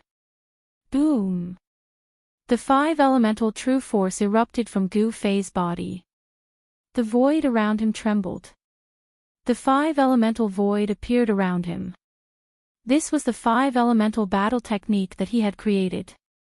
He drew upon the power of the inner world to manifest the 5 elements void. Rumble, Gu Fei displayed the 5 elemental fist. The 5 elemental void revolved around his body, providing him with an almost endless amount of 5 elemental power. With a punch, a great fire burned the sky. The powerful fire element fist energy immediately surged out from his fist, striking towards the Golden Essence Corpse Ape. The 5 elements transform into yin and yang, and yin and yang create chaos. Gu Fei had only released one punch, but the Gold Essence Corpse Ape had already seen the transformation direction of Gu Fei's true power, causing the Gold Essence Corpse Ape's eyes to light up. He also saw Gu Fei as a whetstone. As soon as Gu Fei's fire element fist was unleashed, the death chi in the sky was immediately dispersed by his fist energy. Huge black cracks appeared in the sky. Bang! The Golden Essence Corpse Ape also punched out. That skinny body of his contained an enormous amount of power. With just a single movement, the heavens and earth were shattered. Boom! The two fists collided with each other in an instant, resulting in a loud bang. The vast and mighty force caused the entire area to shake. The two figures separated in an instant, and then moved quickly in the void. They're fighting. Outside the land of the sleeping dragon, everyone was extremely shocked. Even Zi Yunshao from the Ziyun clan and Lu Xianwang from the South Pole Palace were shocked. It had been a long time since such a battle had happened in the southern region of the ancestral star of Buzhou. It was worth noting that such existences were already overlords of a region. It would not be so easy for a battle to break out between such figures. However, once a battle broke out between such experts, the consequences would be dire. However, there seemed to be some kind of power protecting the land of death ahead. Even an expert would find it difficult to destroy such a place. Because of that, Zi Yunshao and the others did not retreat. Bang! Boom! Loud noises were constantly heard in the land of the sleeping dragon. Gu Fei and the Golden Essence Corpse Ape were fighting endlessly. This time, the Dragon Corpse and the Fire Corpse did not dare to come out. In the depths of the land of the sleeping dragon, only the undead king was watching the battle. Clang! The sound of iron chains clashing could be heard from the depths of the earth. The battle between Gu Fei and the Golden Essence Corpse Ape had also alerted the existence in the land of the sleeping dragon. The existence in the depths of the earth could not come out, so Gu Fei had nothing to worry about. Show me everything you've got. Let me see what's so special about the path created by the martial ancestor. The Golden Essence Corpse Ape's voice was heard in Gu Fei's mind. I won't let you down. Gu Fei transmitted his voice to the Golden Essence Corpse Ape. He displayed the 5 elements and attacked with all his might, displaying all kinds of killing moves of the 5 elements fist. The 5 elements' true power was vast and mighty. His entire body was emitting a 5-colored qi gang. It was as if a 5 elements god had descended. The powerful aura spread in all directions. Profound meaning of the 5 elements, not bad. The Golden Essence Corpse Ape said. When the 5 elements were sublimated to the extreme, they would evolve into yin and yang. As expected, when Gu Fei's 5 elements technique was displayed to its peak, the extremely vigorous 5 elements true power gradually transformed into black and white yin and yang qi. There were very few people who could cultivate the power of the 5 elements to the great perfection and then transform it to successfully evolve yin and yang. Gu Fei was undoubtedly one of them. A battle between experts. It's a worthwhile trip. High up in the sky, on the deck of the golden warship stood a figure. It was a slender figure. She was wearing a golden battle suit and a golden mask on her face. No one could see her face. At this time, the 5 elements' true power on Gu Fei's body quickly transformed into black and white yin and yang qi. A black and white yin-yang diagram appeared indistinctly on his body. I saw that you used the primal force that day. I didn't expect you to have cultivated the yin and yang qi to the great perfection. It's really surprising. The Golden Essence Corpse Ape said while fighting with Gu Fei. It was no wonder that the Golden Essence Corpse Ape was surprised. One must know that Gu Fei had cultivated the power of the 5 elements to the great perfection and then went to cultivate the yin and yang qi. Furthermore, the yin and yang qi was also cultivated by Gu Fei to the great perfection and evolved into the primal force. Chapter 1938. Gu Fei and the Golden Corpse Ape fought again. This time, Gu Fei unleashed all kinds of combat skills to his heart's content. He could feel the distance between him and the Golden Corpse Ape getting closer and closer. The Golden Corpse Ape was not a martial sage, but it was much stronger than the average martial sage. It could shatter the space with just a wave of its hand. Furthermore, the lineage of the Golden Spirit Ape was terrifying too. The combat skills of the Golden Spirit Ape were not any weaker than the martial arts created by the Supreme Martial Ancestors. The Golden Corpse Ape still had the bloodline of the Supreme Divine Ape. In other words, it still possessed the powerful combat skills of the Golden Spirit Ape. Rumble, at this moment, the yin-yang divine diagram appeared on Gu Fei's body. His fists turned into 2 yin-yang eyes on the yin-yang divine diagram. His left fist emitted a black aura, while his right fist emitted a divine light that was as dazzling as the stars. The yin and yang qi intertwined in his body. He was evolving the yin-yang pattern. Every punch he threw was accompanied by the circulation of the yin-yang pattern, as if it followed the laws of the world. This was the yin-yang fist. It drove the yin and yang qi to move the universe, blocking all the powerful attacks of the Golden Corpse Ape. Both offensive and defensive. Very good. When the Metal Essence Corpse Ape saw that Gu Fei's fist technique was able to protect his entire body to the point that not even a drop of water could penetrate his defense, he couldn't help feeling shocked. Although Gu Fei's defense was impregnable, his attacks were also extremely fierce. Boom! He threw a punch with his right fist. The power of extreme yang instantly exploded on his fist. It was as if a dazzling sun had appeared in the sky. At that moment, the real sun had risen from the horizon.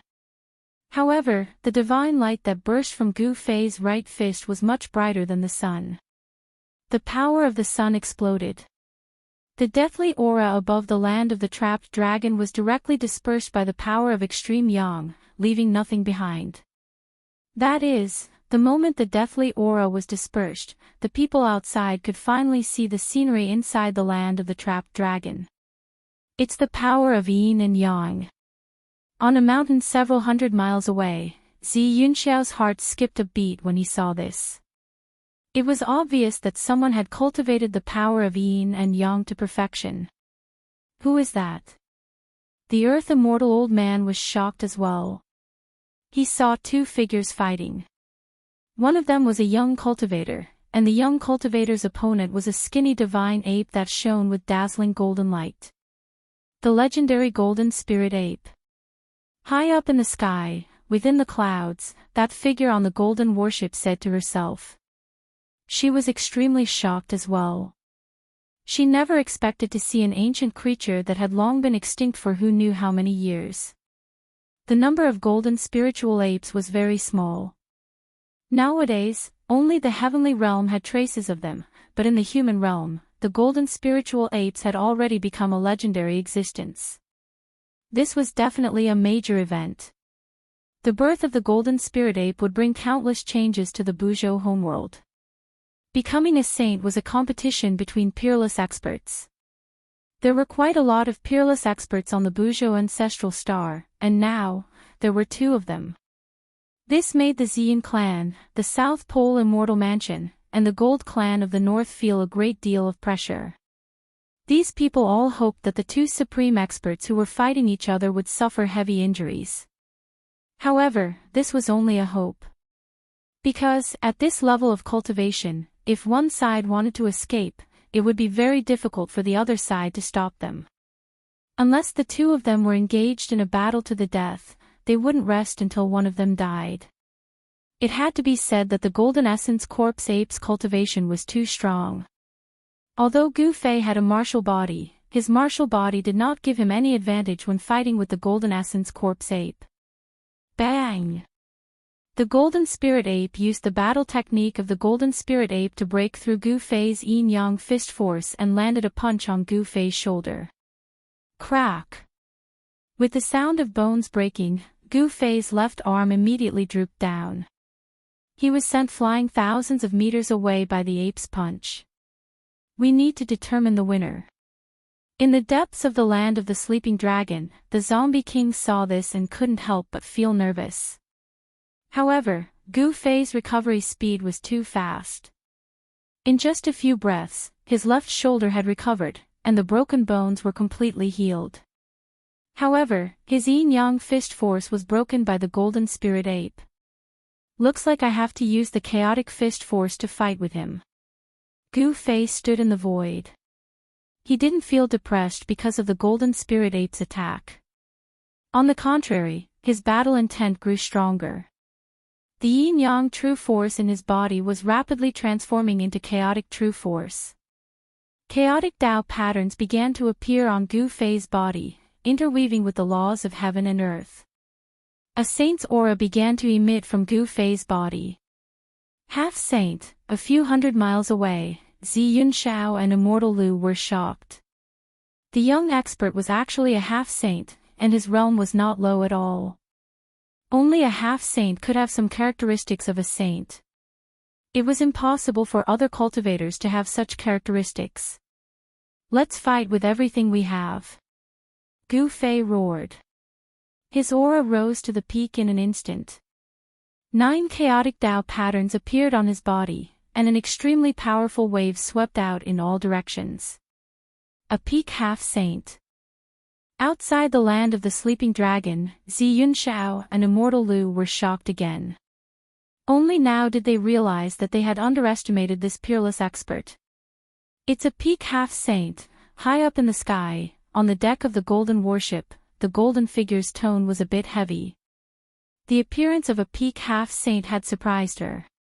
In this great era where saints were extinct, a peak half-saint could represent the peak combat power of the entire Buzhou ancestral star. He was someone who stood at the top of the pyramid. As you wish. At this time, the Golden Spirit Ape was also going to attack with everything he had. Endless metal elemental power burst out from his small body, and 9 golden Tao patterns emerged on his body. 9 Tao patterns. You have cultivated 9 Tao patterns. Gu Fei couldn't help but be shocked when he saw the 9 Dao patterns on the golden spirit ape's body. This ape had really fallen before. He was a bit suspicious. As the saying goes, once the body dies, the Dao disappears. No matter how amazing a person was when they were alive, or how heaven-defying their talent was, as long as they died, their Dao foundation would disappear. In other words, the 9 Dao patterns on the golden spirit ape's body might have been cultivated after it regained its spiritual wisdom. But there was also a possibility that the ape was not really dead. Chapter 1939. 9 runes were the foundation of becoming a saint.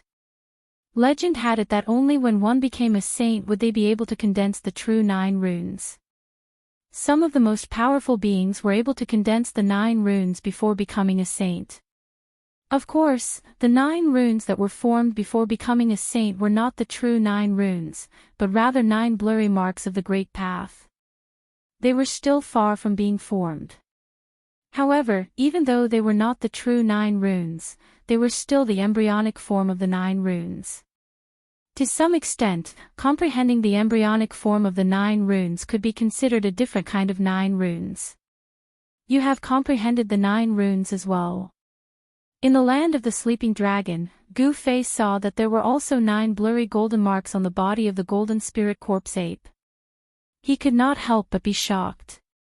This golden spirit corpse ape was incredible. Gu Fei did not expect to meet a peerless cultivator who had the potential to become a saint not long after he arrived at the Buzhou ancestral star. There was no doubt that those who could condense the 9 runes all had the potential to become a saint. Such people had a much higher chance of becoming a saint than ordinary people. You also have the foundation of becoming a saint. The golden spirit corpse ape looked at Gu Fei and said indifferently. In his inheritance, in order to become a saint, one had to first comprehend the 9 runes of the Great Path. This was the experience of the golden spirit ape. It should be known that the golden spirit ape had once produced a supreme being. The inheritance in their blood was the inheritance of a supreme being. This kind of inheritance was contained in their blood and would not be severed. This was their innate ability. The descendants of a supreme being had incomparable talent. Boom! The 2 peerless cultivators did not say anything else. What they needed now was to fully unleash their combat power and fight to their heart's content. The 2 figures collided in an instant, and a terrifying explosion sounded in the void. That terrifying sound wave spread out from the land of the sleeping dragon. The mountains around the land of the sleeping dragon immediately turned into dust in an instant and then dissipated into the void. All the people who were watching the battle from afar felt their ears buzzing. Their vision went dark, and they almost fainted from the sound wave. Everyone was shocked and quickly retreated further away. I didn't expect those 2 fellows to be this powerful. On top of a mountain a few hundred miles away, Zi Yunshao and Earth Immortal Emperor's expressions were unsightly. They could tell that the 2 supreme experts fighting ahead had already condensed their saint foundation. Those who condensed their sage foundation had an 80 to 90% chance of becoming a sage. The grand age is indeed the grand age. Experts are everywhere. I can't believe someone has already formed a sage foundation. High up in the sky, on the deck of the golden warship, the figure wearing a golden mask was watching everything below. Her eyes shone with a dazzling divine light. At this time, Gu Fei and the golden essence corpse ape were moving quickly in the void. Only a few people could catch a glimpse of their figures, the rest couldn't even see their shadows. Clang! Gu Fei activated his primal chaos sword chi. The powerful primal chaos true power condensed into an indestructible sword chi, which pierced towards the golden essence corpse ape. Every single strand of chaos sword chi was capable of ripping through the void. Even though they were not true divine weapons, they were still much stronger than divine weapons. Swoosh! The golden eyes of the golden spirit corpse ape shot out beams of divine light with golden flames. The divine light of golden flames swept through everything and collided with the chaotic sword light. Then, they were annihilated in the void at the same time. This was a battle technique of the Golden Essence Corpse Ape, named Golden Fiery Gaze. The Golden Essence Corpse Ape's eyes opened and closed continuously, shooting out beams of golden fiery light. This was the divine light of destruction. The void was silently destroyed by this divine light. Swoosh!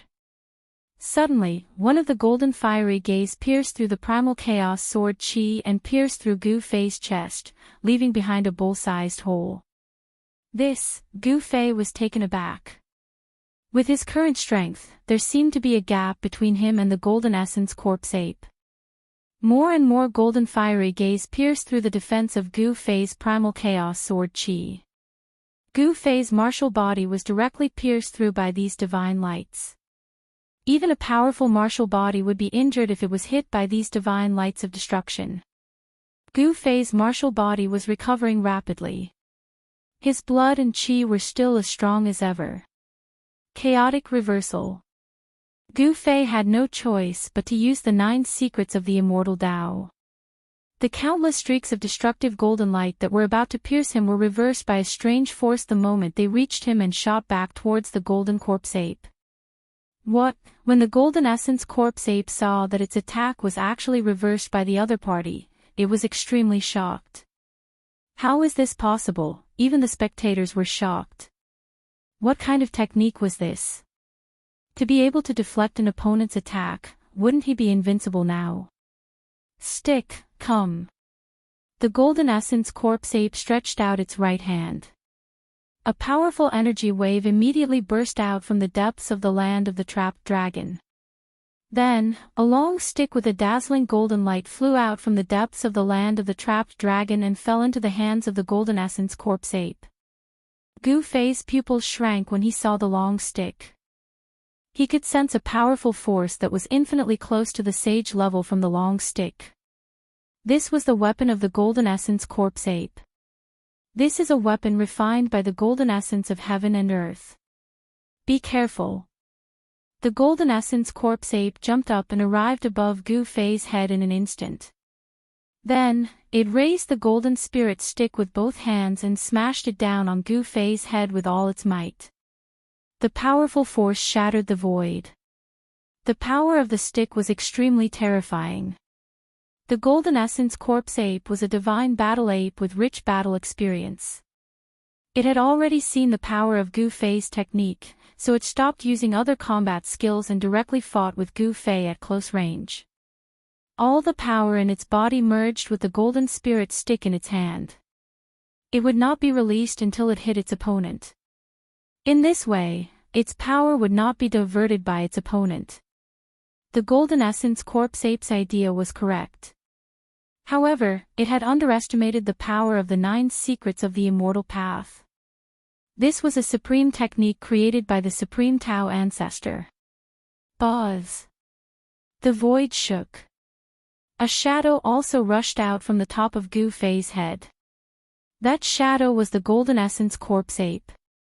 It was as if there was an invisible mirror in the void, reflecting the shadow of the Golden Essence Corpse Ape. The shadow of the Golden Essence Corpse Ape also raised the golden spirit stick with both hands and smashed it down on the Golden Essence Corpse Ape. Roar! The Golden Essence Corpse Ape roared angrily. It had never thought that its opponent's technique would be so powerful. It had held back its power, but its opponent was still able to simulate its attack. It was hard to imagine how its opponent had done it. Chapter 1940. 2 golden divine apes appeared in the sky above the land of the sleeping dragon. Everyone was stunned by the scene. Boom! The 2 golden divine apes collided with each other in an instant, creating a deafening sound. The entire world shook violently, and destructive power swept out in all directions. How is this possible? The person who was the most shocked was naturally the Golden Essence Corpse Ape that was fighting against Gu Fei. The other party was actually able to transform into another him. This kind of great technique was truly unheard of and unseen. This was a huge collision with the same amount of power. The golden ape was fighting against itself, as if it had encountered another version of itself. Boundless golden light enveloped the entire sky. Roar! The golden ape's roar shook the world. It wielded the golden spiritual cudgel and displayed its invincible power. It actually shattered the golden ape that Gu Fei had created. What kind of technique is that?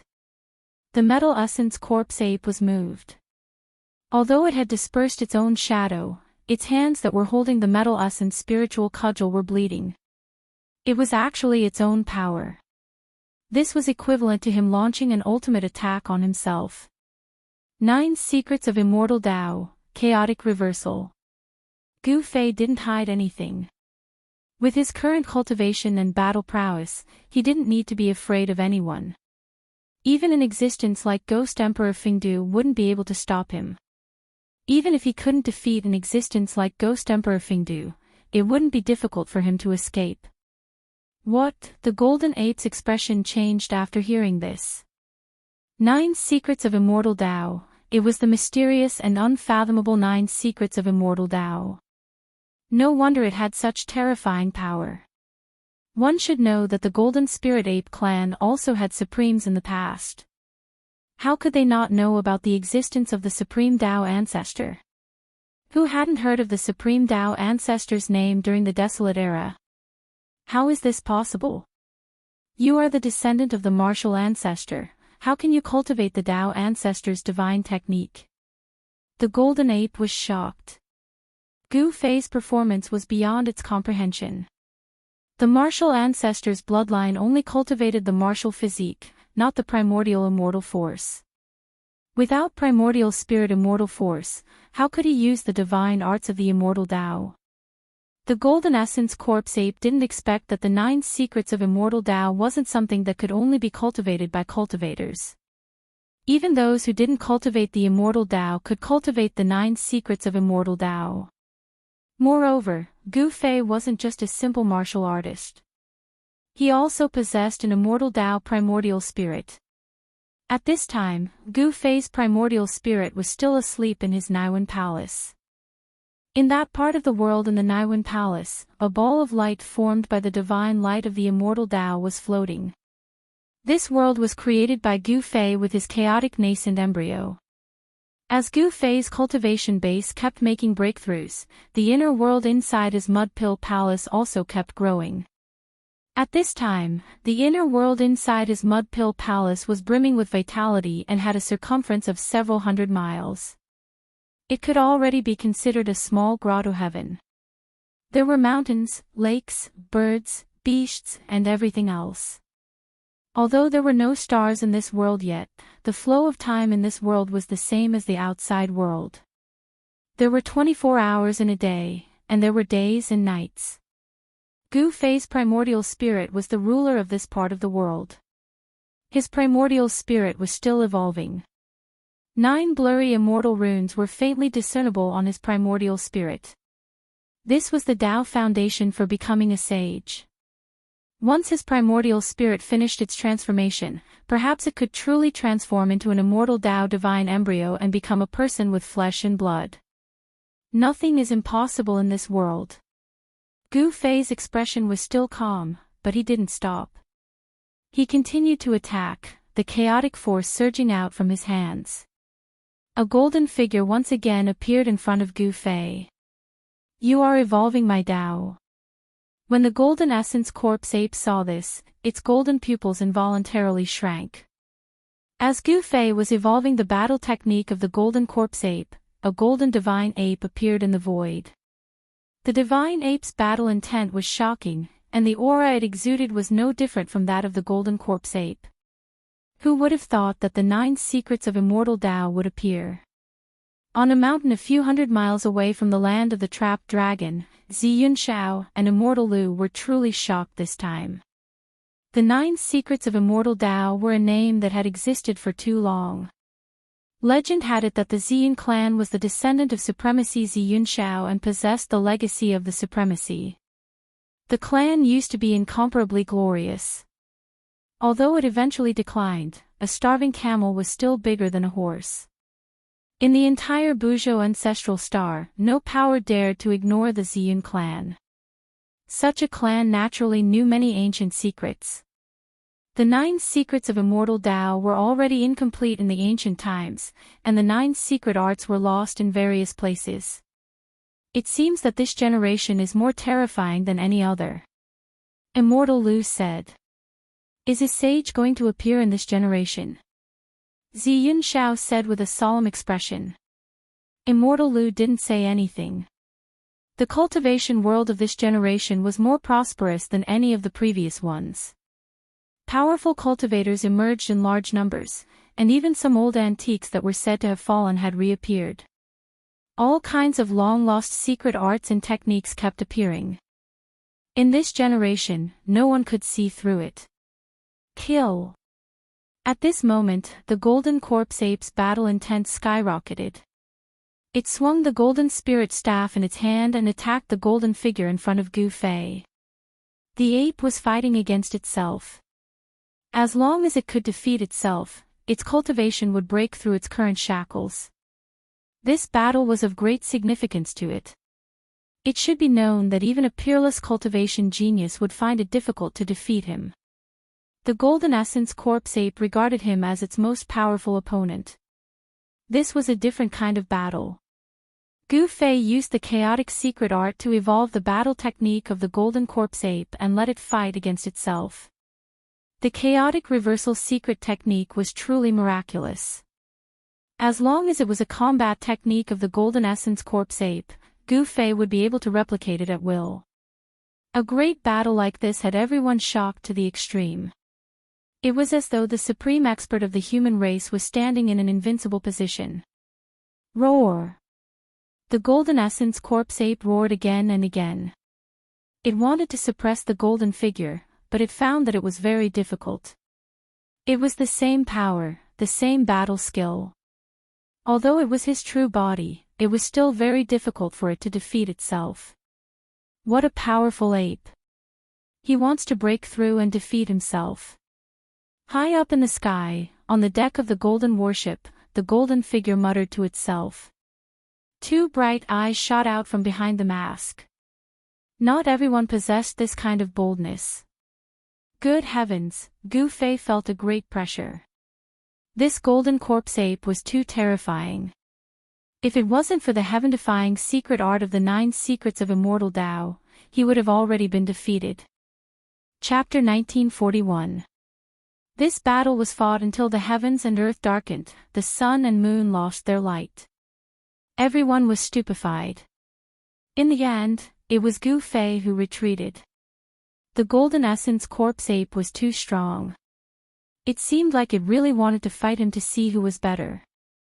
Using the 9 secrets of immortality was the most exhausting. Gu Fei could not keep using the secret skills, but the Golden Essence Corpse Ape had no intention of stopping. Gu Fei had no choice but to retreat.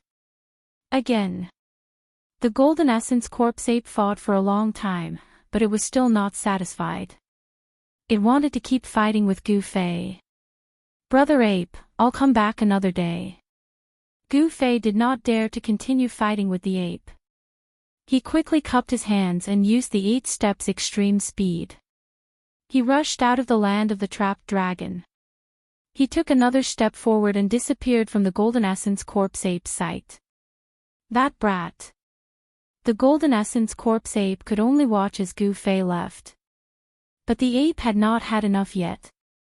The fight with Yi Futian had benefited him a lot. Gu Fei's chaotic secret skill was like a mirror, reflecting all the shortcomings of the Golden Essence Corpse Ape. That way, the Golden Essence Corpse Ape could use the fight with Yi Futian to perfect its skills and make up for its shortcomings.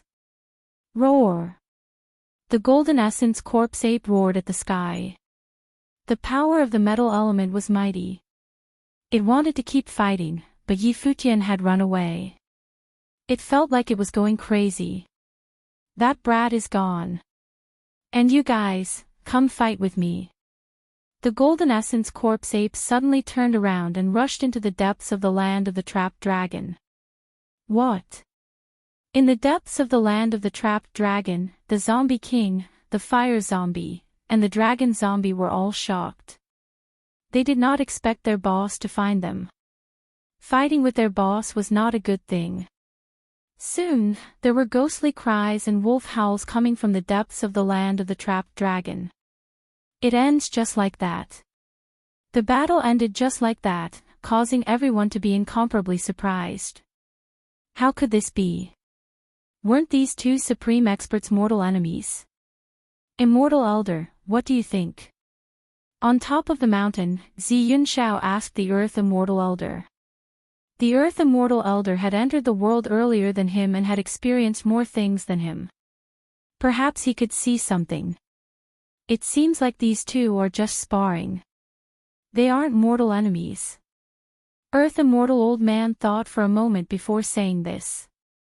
I think so too. There might be a battle between these two peerless experts. Zi Yunxiao nodded and said. Let's go too. Earth Immortal Old Man seemed to have sensed something. He knew that the young expert's aura had locked onto him, but the young expert didn't attack him. Shwa. Zi Yunxiao and Earth Immortal Old Man soared into the sky and disappeared in the blink of an eye. High up in the sky, within the clouds, the Pi Golden warship was still there, showing no signs of leaving. However, the figure on the deck was nowhere to be seen. At this time, the factions in the southern region of Ancestral Star of Buzhou felt a great pressure. The appearance of two peerless experts had made all the cultivators who wanted to become saints feel threatened. Meanwhile, the news of the appearance of the two peerless experts spread like wildfire. Not long after, every faction on Buzhou Ancestral Star knew about it, causing an uproar. At this time, Gu Fei had returned to the cave. After the battle with the Golden Corpse Ape, Gu Fei had gained quite a lot, so he needed to sort it out. Soon, a day had passed. Night fell and the moon hung high in the sky. Only the sound of the wind could be heard, not the roars of beasts. The battle between Gu Fei and the Golden Corpse Ape had shocked everyone. Experts from other regions were rushing over. Gu Fei wasn't interested in any of this. He only had one thought in mind, and that was to increase his strength as soon as possible. Gu Fei sat there for 3 days and 3 nights. On the morning of the 4th day, he came out of the cave. The moment Gu Fei walked out of the cave, he sensed a few powerful auras. These people were likely the experts of Ancestral Star of Buzhou Ancestral Star. The Ancestral Star of Buzhou Ancestral Star was vast and had nurtured countless living beings. Among the human race, there was no lack of experts. Gu Fei ignored them and headed straight for the land of the trapped dragon. He then challenged the Golden Spirit Corpse Ape. In his eyes, only the Golden Spirit Corpse Ape could be his opponent. Without any suspense, the battle continued.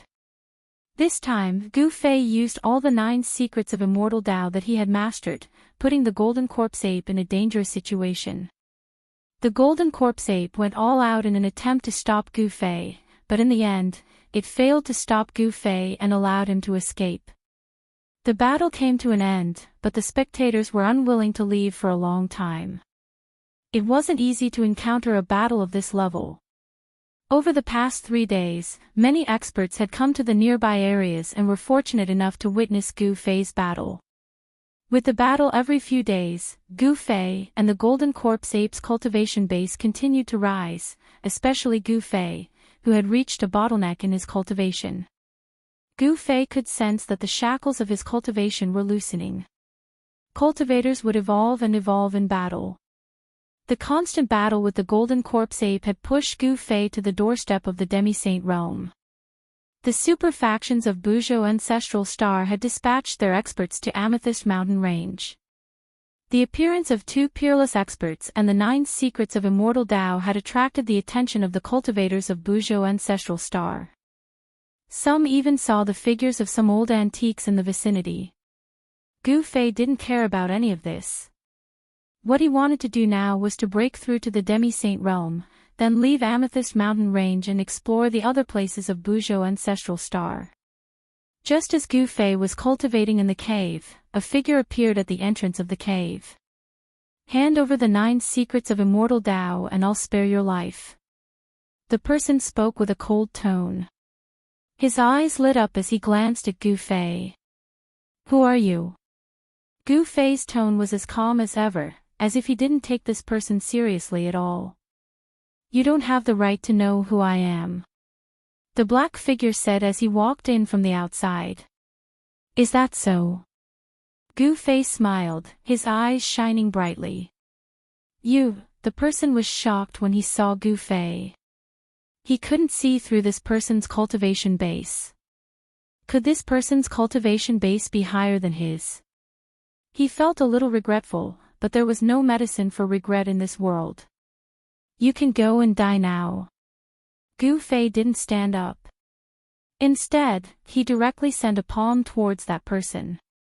An extremely ferocious power surged towards that person like an avalanche. No. Chapter 350.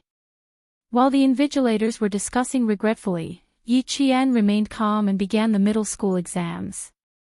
Returning to the examination hall after nearly a year, the speed at which she wrote still surpassed all the other examinees.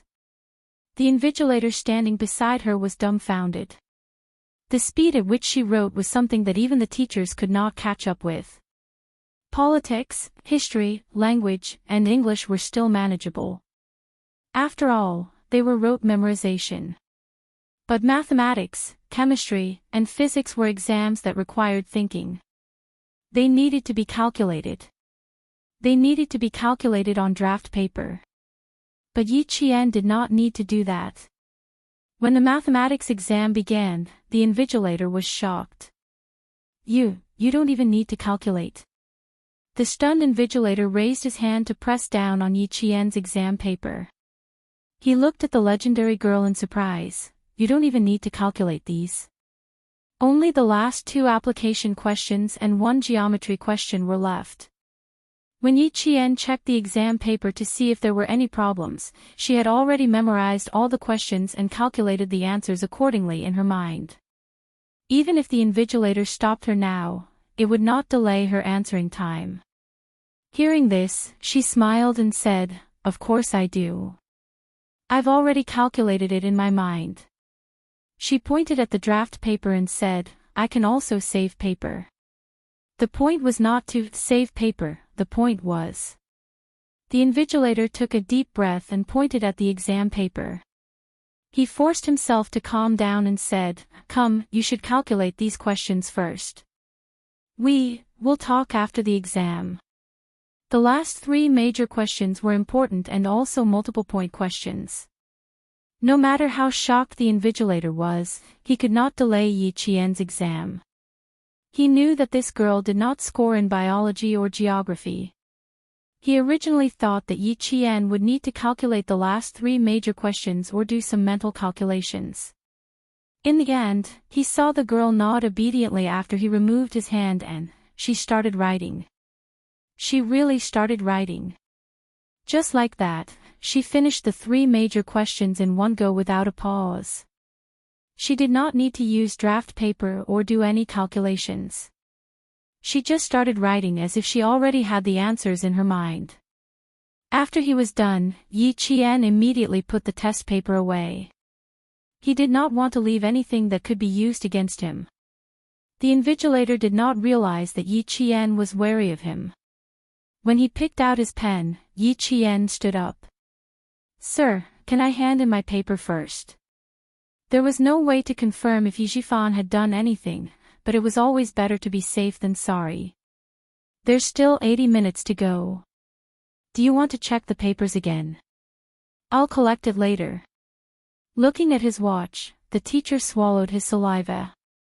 This question is too fast. No need, I'm done. And teacher, can I hand in my paper and leave the exam hall now? Yi Qian was already used to her teacher's shocked expression. This time, she deliberately increased her speed to let some people know that his tricks were nothing. Trying to trap her. It was simply daydreaming. Moreover, if they tried to frame her, then don't blame her for not giving them face. The invigilator was a teacher from Qingtang Middle School. When he heard that she was done, he thought he heard wrong and repeated, do you want to check the entire test paper? You didn't score in geography and biology, so you can't be careless in these exams. At this point, Yi Qian vaguely remembered that her name had been passed around by the teachers of various middle schools. She looked up and smiled politely. Yes, I'm sure I'm done. Thank you, teacher. Chapter 351. All right then, put the test paper on the podium. Don't be in such a hurry to leave. The invigilator raised his hand and gestured for Yi Qian to hand in the test paper first before returning to his seat.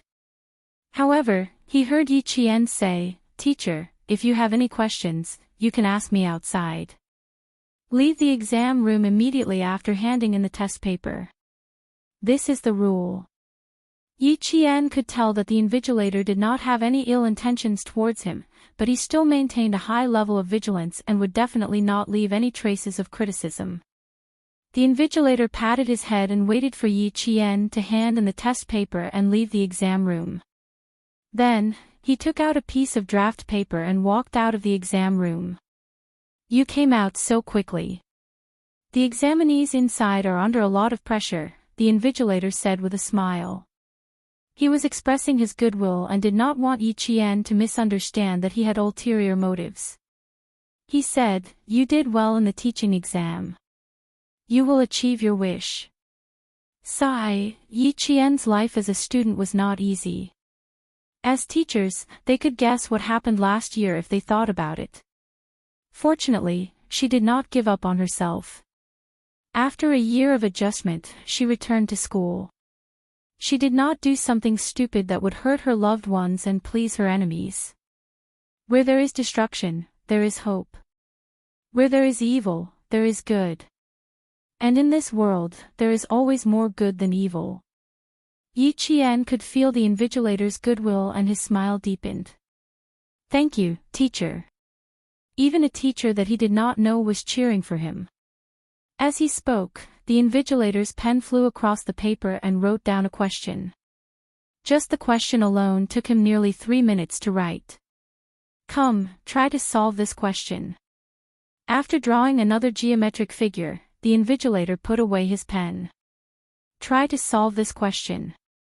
We are outside, so you can rest assured. Perhaps he thought of something and smiled at Yi Qian.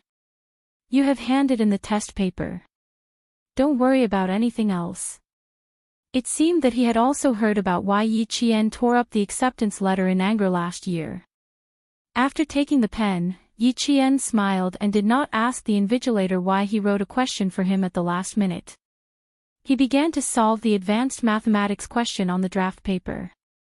From time to time, there would be leaders walking past the classroom. When they saw a student and a teacher standing outside, they thought that they had caught the cheating student and walked over. After the invigilator's explanation, they stayed back to watch Yi Qian solve the questions with interest. They then saw Yi Qian's clean-looking face. Under the teacher's orders, he was able to remain calm and composed. He lowered his head and quietly worked on the questions. Standing at the side, he had a tranquil and distant temperament. The teachers and leaders who surrounded him all smiled approvingly. After he was done, Yi Qian politely bowed to the teachers and school leaders who were looking at him. He said calmly, "I'm done. I'm sorry for wasting your time." Not only were her grades excellent, but her etiquette and manners were impeccable. What was even more surprising was that even at such a young age, when she was the center of attention, she was still calm and composed. Her every movement had a calm and steady aura, as if even if Mount Tai collapsed in front of her, she would not bat an eyelid. There was no doubt that such a student was a good student in the eyes of the teachers. The invigilator took the question that she had only spent 20 minutes to solve and said to another invigilator, "Last year, number 1 middle school made things difficult for Yi Qian. They even asked her to tear up the acceptance letter. Did the leaders of number 1 middle school lose their minds? A student like this should be worshipped like a bodhisattva. How dare they make things difficult for others?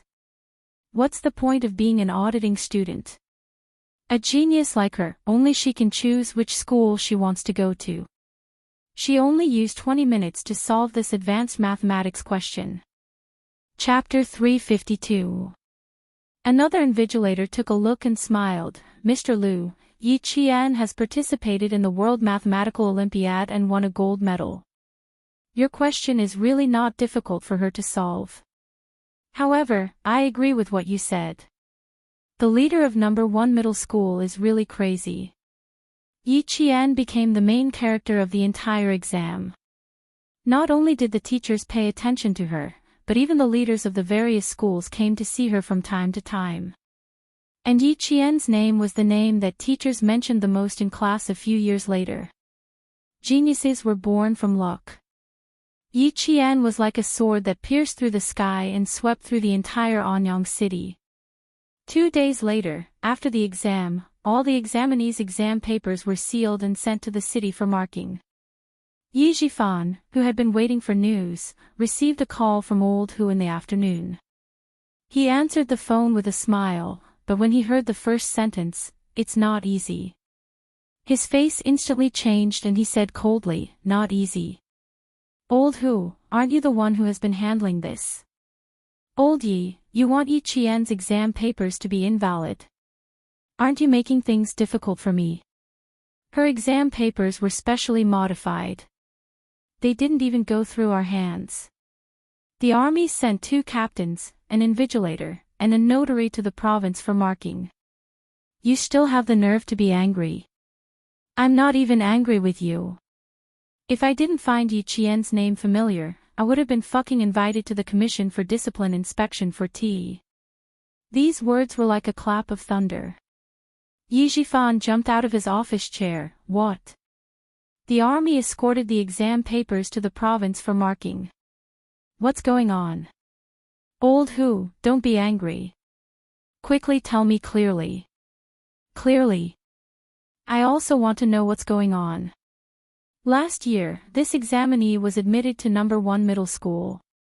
In the end, this examinee tore up the notice and was suspended for a year. Old Yi, we have been friends for many years. Let's not talk about last year's incident. But this year's incident, I'll pretend that you didn't call me. As for me, I'll pretend that I didn't know. Let's just pretend that nothing happened. Also, let me give you a piece of advice. Don't make any more moves. Be careful not to get into trouble. If it weren't for the fact that they had known each other for so many years, he wouldn't have reminded him. Yi Zhifan did not know when the other party had hung up. He did not know how long he had been listening to the beeping sound. He sat there in a daze for a long time before he slowly put down the phone. Originally, he thought that it was just a matter of moving his finger.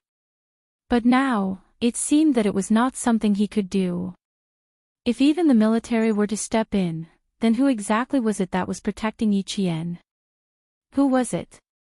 Was it someone he couldn't afford to offend? Was it someone he couldn't afford to offend? Yi Zhifan thought about a lot of things. There were many things that he did not understand, but there was one thing that he understood. Yi Qian's future was not something that he could cut off or interfere with. So, other than old Uncle Zhen who helped Yi Qian behind the scenes, who else could it be? Yi Zhifan sat quietly in his office for a while. He looked at the time, then stood up with a tense expression and left the office. Yi Qian did not know that her exam papers had been sent to the provincial capital before she left school. She was talking and laughing with her classmates in the same exam room as her as she walked out of the school gates. She felt a cold and heavy gaze on her. She was talking to her classmates when she raised her head indifferently. Her cold and sharp gaze swept in the direction of the gaze. She saw Yi Zhifan standing in front of her in a formal suit with a gloomy expression on his face. When he saw her suddenly look over, he was caught off guard. Soon, he walked over with a cold expression. Chapter 353. Seeing this, Yi Qian's eyes turned slightly cold. He whispered a few words to his classmates, then smiled and said goodbye to them. When Yi Zhifan walked over, he maintained his smile and even took the initiative to speak. Mayor Ye's face is unfriendly. Who in Fujian town would dare to offend you? Yi Qian, I've really underestimated you. Uncle Yi Jifan was not very calm. He gloomily stared at his niece, who was giving him a headache. Do you want to force our family to be unhappy before you give up? These words were really unreasonable. However, it was impossible to reason with their family. Yi Qian smiled coldly. Mayor Yi is really interesting. Could it be that all officials are as unreasonable as Mayor Yi? What does it have to do with me whether your family is happy or not? You go your way, and I'll go mine. Mayor Yi, be careful with your words. A dignified mayor was actually being lectured by Yi Qian. Yi Jifan's face darkened. He looked around and saw a few people who looked like teachers looking at him several times. His eyes darkened as he shouted in a low voice, "Don't try to argue with me here.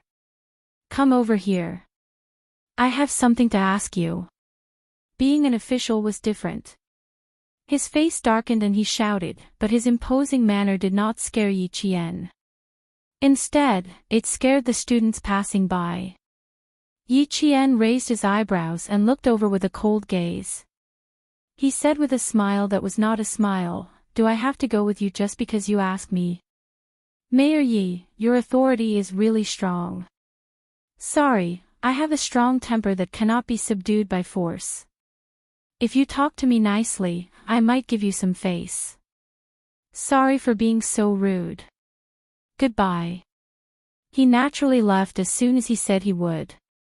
Why would he give him any face? Yi Jifan was so angry that he almost lost control of his authority. He quickly stepped forward to block him and said sternly, "Yi Qian, don't forget that I am your uncle." Uncle? Now you remember that you are my uncle. When you destroyed my future last year, didn't you have a lot of fun destroying it? Yi Jian, whose expression didn't change, smiled and said coldly with a sarcastic expression, "Basically, you're my enemy, Mayor Yi." Do I still need to speak softly to an enemy?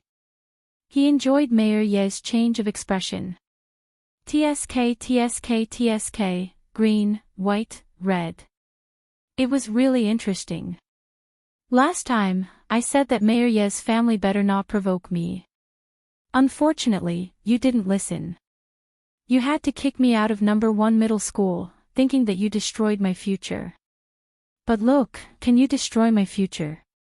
Even if I take a year off, I can still take the high school entrance exam. Yi Qian's eyes were very dark and cold. She was staring at the scorching sun. Yi Jifan suddenly felt a chill run down his spine. He stared at his niece who really did not put him in her eyes. Yi Jifan sneered softly and said in a deep voice, "Take the high school entrance exam."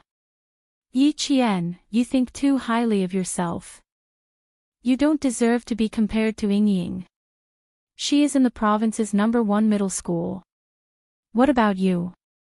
Even if you take the high school entrance exam again, you can forget about surpassing Ying. Yi Qian, you are just a child with no one to rely on. What ability do you have to make things difficult for me? What ability do you have to think that you are better than Ying, who has the help of her parents? Look at you. Once something happens, you can only withdraw. You can't even go to a good high school. Yi Qian, if you are really smart, you should know how to lower your head. Chapter 354. His voice became colder and harsher, and the threat in his voice deepened. No matter who is supporting you, you can only survive if you learn how to lower your head. Otherwise, no matter how good your grades are, there are still people who can make it so that you can't enter a school or study. Yi Jifan had calculated everything. As long as Yi Qian showed even the slightest bit of fear, he would be in the palm of his hand. He thought that by threatening Yi Qian like this, he would be able to see the fear on Yi Qian's face. After all, she was still a child. Faced with the stern reprimand of an adult, she would more or less feel afraid. As long as she was afraid, he would be able to convince her to give up her studies. Then, he would use some tricks to make it so that she would never be able to return to the southern province. His threat made Yi Qian's gaze shift slightly. Was there a test in his threat? A possibility flashed through Yi Qian's mind. After hearing what he said, Yi Qian's chilly laughter was like the clear spring in the mountain stream, so cool that there was a hint of coldness in it. You want me to not be able to enter a school and not be able to study? Mayor Yi is very capable. Then, let's just wait and see. Wait and see. You don't know the immensity of heaven and earth. I want to see how many marks you can get. You want to compare yourself to Ying. Who do you think you are? At this time, Yi Zhifan, who was already at a disadvantage, was completely under Yi Qian's control. He looked at Yi Qian with a gloomy gaze and revealed an arrogant expression. Yi Qian, uncle will wait for you to cry and beg me. Who does Ying think she is? I really don't want to compare myself to her. As for crying, please wait and see, Mayor Yi. By the time he finished speaking, Yi Jianqian had already replied with a smile, also, Mayor Yi, be careful that you don't fall from your horse. Officials were most afraid of hearing others say that they had fallen from grace, and Yi Zhifan was the same. When he heard this, his expression was already ugly, and now he was so angry that his face turned the color of pig liver. When Yi Qian saw his expression change again, his laughter became even more crisp. When he left, Yi Zhifan's face was still as dark as the bottom of a pot. He gloomily looked at Yi Qian's back as he left, and gloomily said, "You refused a toast only to drink a forfeit.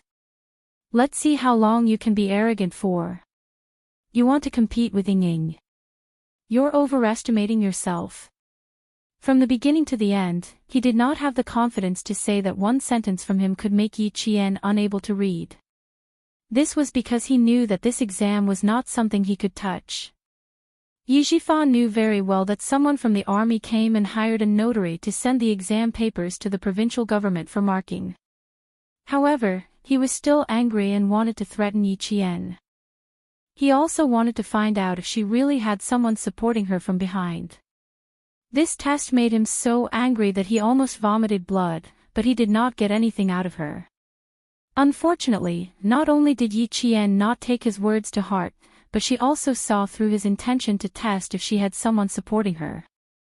After seeing through his intentions, Yi Qian saw Mayor Yi as a paper tiger who only had a ferocious appearance. After holding back his anger for a while, Yi Zhifan got back into the car. That night, he called his daughter, Yi Ying. He did not hide the fact that Yi Qian was coming back for the middle school exams from Yi Ying. It was good to let her be mentally prepared. Yi Ying, who was studying at home and preparing for her exams, laughed as if she had heard a joke. "Dad, so what if she's taking the middle school exams? She'll still be screwed if she gets into a third-rate high school. My teacher said that as long as her grades are in the top 30 of the grade, I'll be in the best class in the liberal arts and science classes. Moreover, a first-rate teacher will be the head teacher." A year had passed, and Yi Ying was more composed than before. When she heard that Yi Qian was coming back to school, she laughed disdainfully. "I still have 2 years to graduate from high school.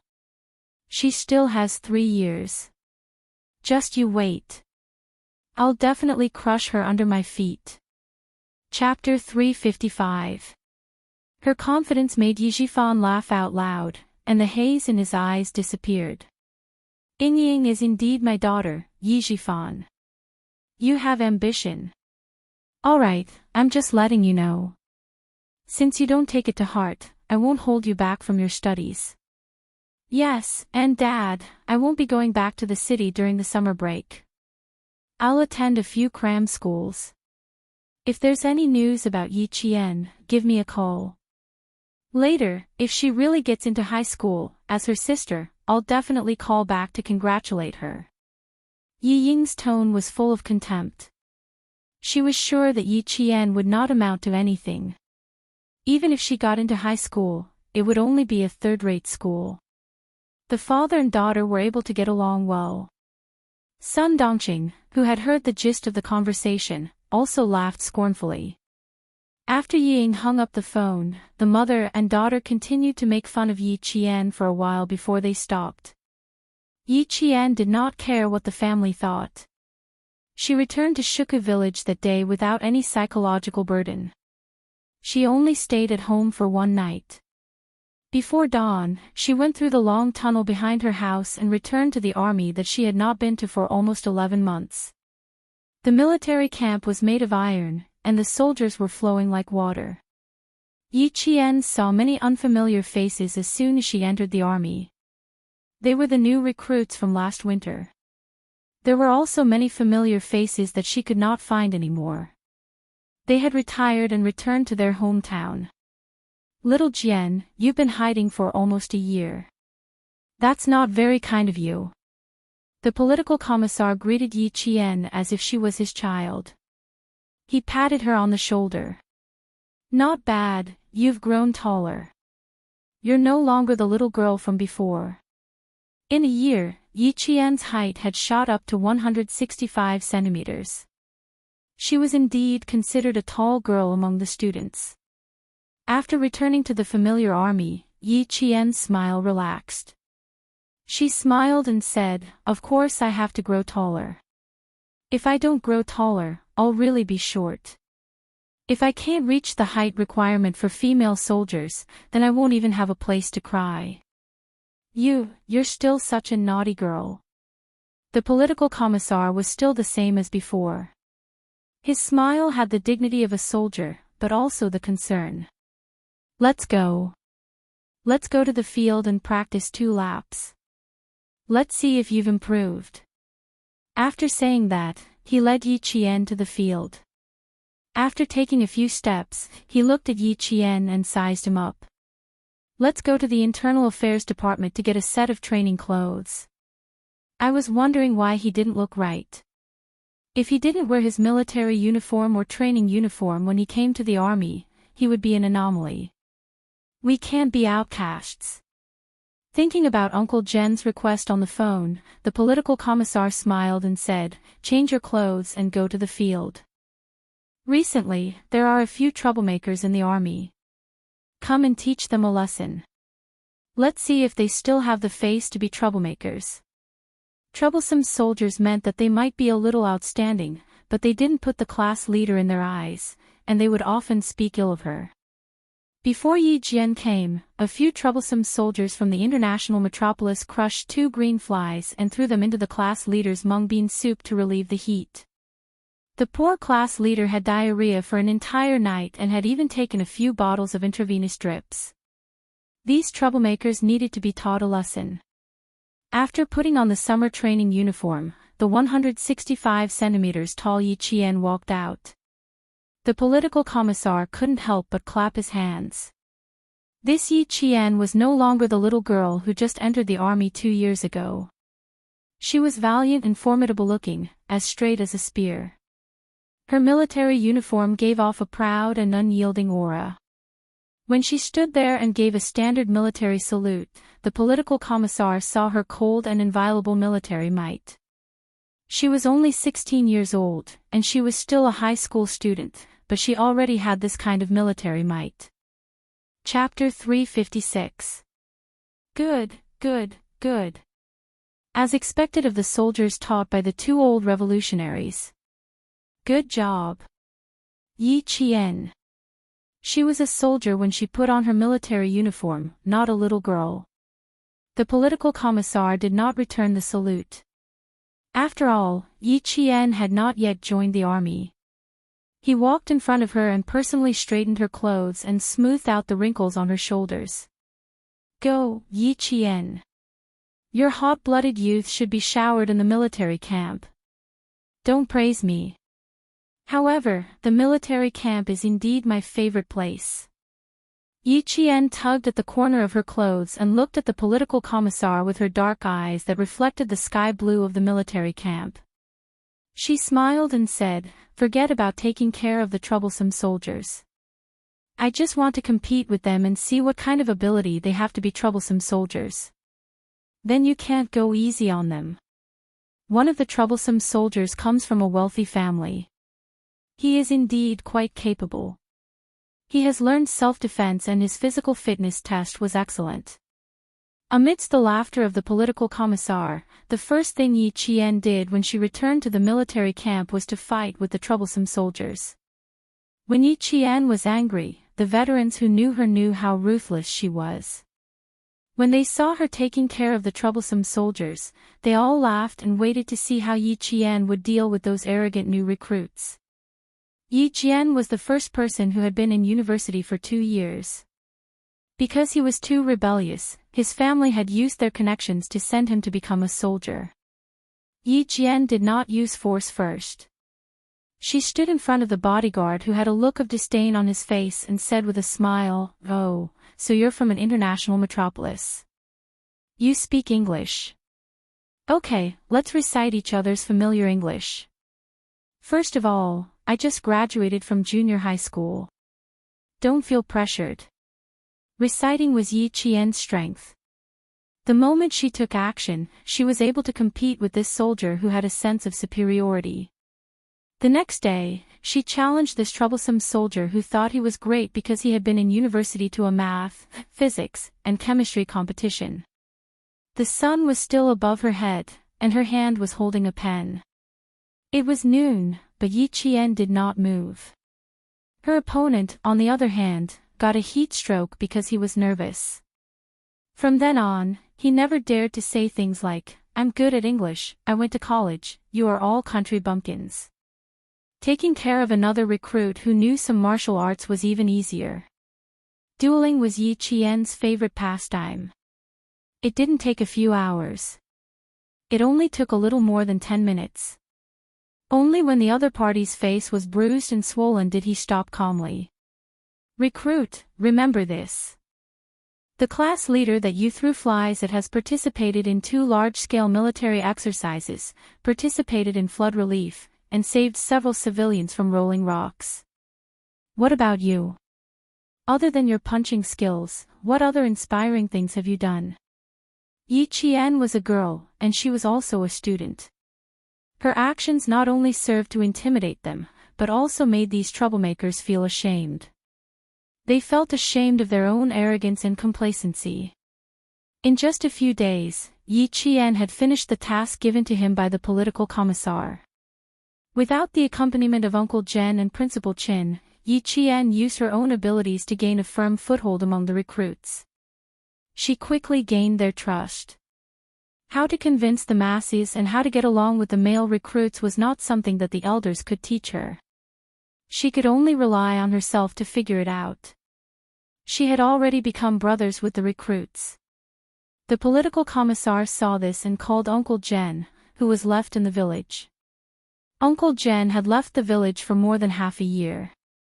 The first thing he did when he returned was to chat with the villagers who came to visit him. He did not care about how Yi Qian was doing in the army. Now that he received a call from the political commissar, he was truly relieved. Chapter 357. That's good, that's good. As long as she can make friends with the new recruits and make them believe in her, I can rest assured.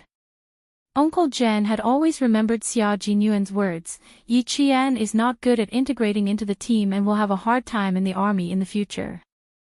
Therefore, when Yi Qian went to the army, he immediately called the political commissar. This was why Yi Qian had to deal with the troublemakers as soon as he entered the army.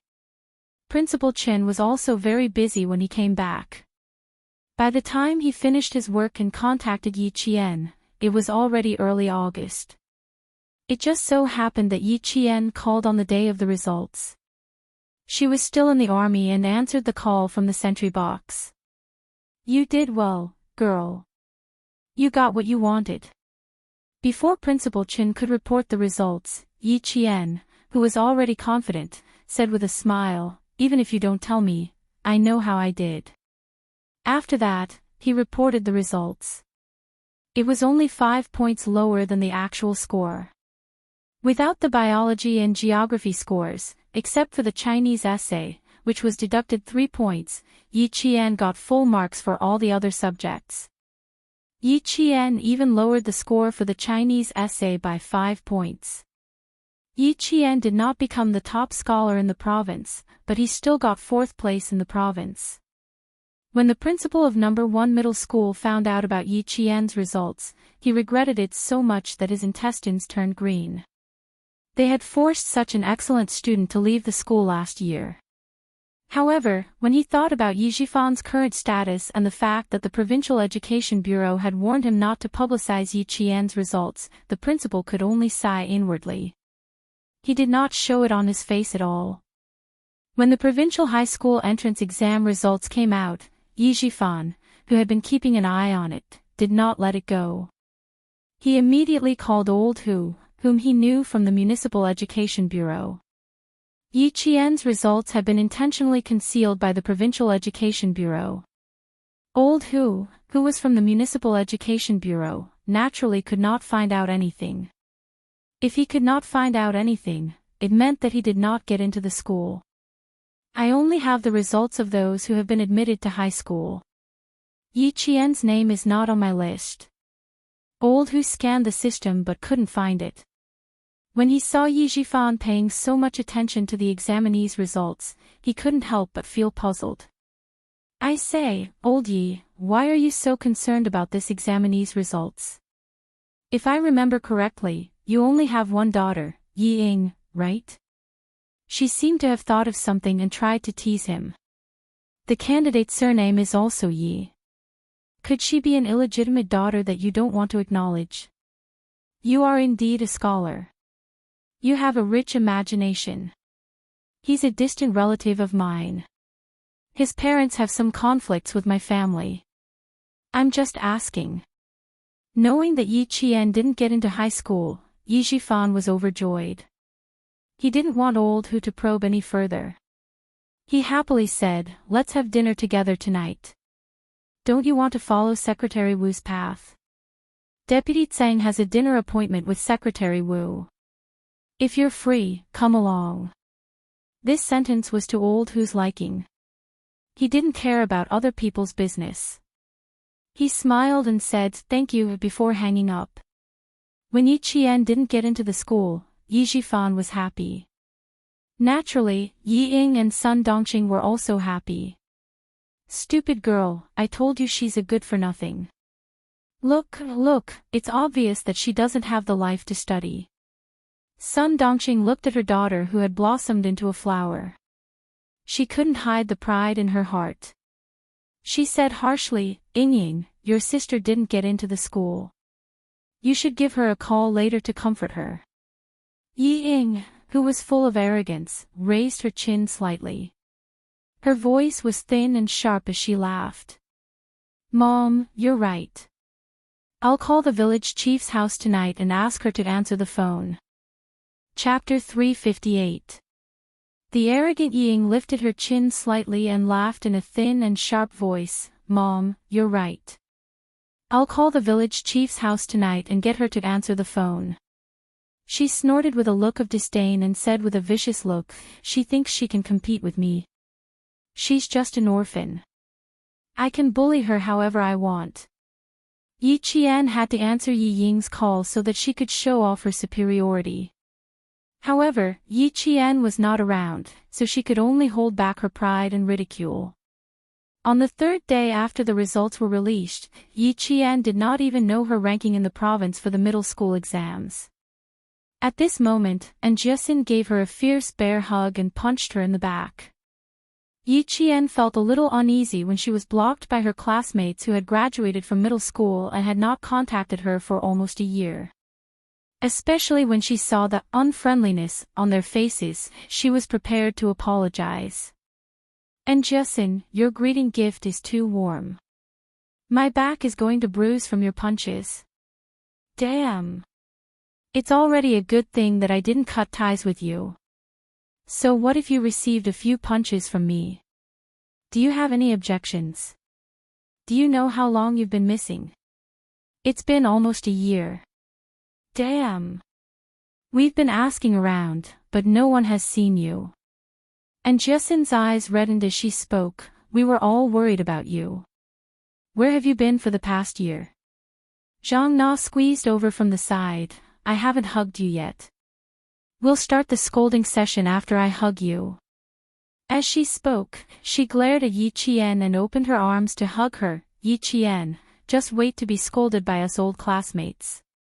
She hugged Yi Qian tightly and heard her slightly choked voice. Zhang Bin, who had entered the province's #1 middle school because of his specialty, stood at the back like a pillar. He looked at the girls hugging each other and laughed. Yi Qian, why don't we hug too? Damn. Get lost. Trying to take advantage of me. And Jesin kicked him in return. Learn from Zhou Liao. He's a gentleman. It's more polite to stand aside.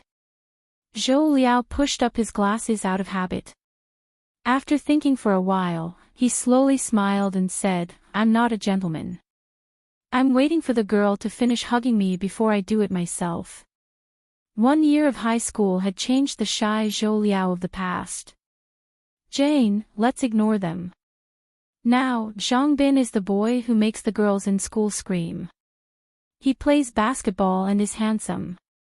Just like before, and Jesin put her arm around Yi Qian's shoulder and looked at Zhang Bin provocatively. So what if he's handsome? You still can't hug Yi Qian. Just like when they were in junior high school, the two of them started arguing after a few words. Looking at them, Yi Qian knew that his friendship with them hadn't changed because of time. He smiled as he watched the two of them quarrel again. After exchanging a glance with Zhang Na, they both smiled knowingly. As for why, it was probably the thoughts of those young men and women. After laughing and arguing, the few of them sat in the bamboo forest behind Yi Qian's house. Each of them had a bamboo chair and held watermelons that had been soaked in well water in their hands. They talked about their high school lives and their academic results. After chatting for a while, Yi Qian found out that the 4 of them had taken part in the competition together and all of them had chosen to enroll in the city's #1 middle school. Zhang Na and Zhou Liao had always been top scorers in their classes, so getting into the city's #1 middle school was a given. Zhang Bin was admitted to the province's #1 middle school as a student with a specialty. Chapter 359. And Jesin was good at her subjects and applied for #1 middle school. In the end, it was her geologist father who stepped in and spent money to get her into #1 middle school in the province. It was indeed a joyous occasion that 2 of her former classmates had entered #1 middle school in the province. How did you do this time? Don't tell me you got into #1 middle school. The few of them were concerned about where Yi Qian would be going to school this year. Zhou Liao, who was more mature, asked, We didn't come here for any other reason. We just wanted to know where you will be studying so that we can keep in touch. As soon as he spoke, Yi Qian could clearly feel the nervousness on their faces. They were worried that she would be upset. Ming Yan's eyes moved like water in the swaying bamboo shadows. Looking at their nervous faces, a bright smile bloomed on her face. Yi Qian raised her eyebrows and said leisurely, You should have done well in the exam. You have also received the notice. Damn. You scared me to death. After Jesin heard this, she let out a long sigh of relief and took a deep breath. She had been holding her breath, waiting for Yi Qian to speak. Great, great. When school starts, I can tell that bitch Ying. Let's see if she can still be so smug. She screamed happily as she jumped up from the bamboo chair and pounced on Yi Qian. She was so fierce and inaccurate that Zhang Bin cried out in shock, Tomboy, be gentle. He was afraid that she would fall. You're a human sandbag. You're really heavy. Yi Qian was also worried that she would fall. He quickly stood up and hugged her. He joked, You're already a year older. Why are you still like a child? Zhang Na smiled and glanced at the nervous Zhang Bin. She pursed her lips and laughed alone. Tell me, where will you be studying? Hurry up and tell me. And Jesin, who had pounced on him, sneaked her hand under Yi Qian's armpit and tickled him. She asked cheerfully, Hurry up and tell me, or Nana and I will do it together. Tickling was nothing. Yi Qian opened his arms and smiled. Come, tickle me all you want. I won't laugh when you touch me. You're so stubborn. After scratching for a while, Jessin gave up. She curled her lips and said, if you're not afraid of this, what else are you afraid of? She wanted to ask more, but Zhang Bin pulled her back and secretly gave her a look. Although he majored in sports, he had a father who was a policeman. Zhang Bin's temperament was also extremely meticulous, and he knew when to stop. Don't ask any more. Why don't you use your brain if you don't have results in geography and biology? After Yi Qian started chatting with Zhou Liao, Zhang Bin secretly reminded Jessin, can't you see that we're not asking anymore? Yup, stop talking so much.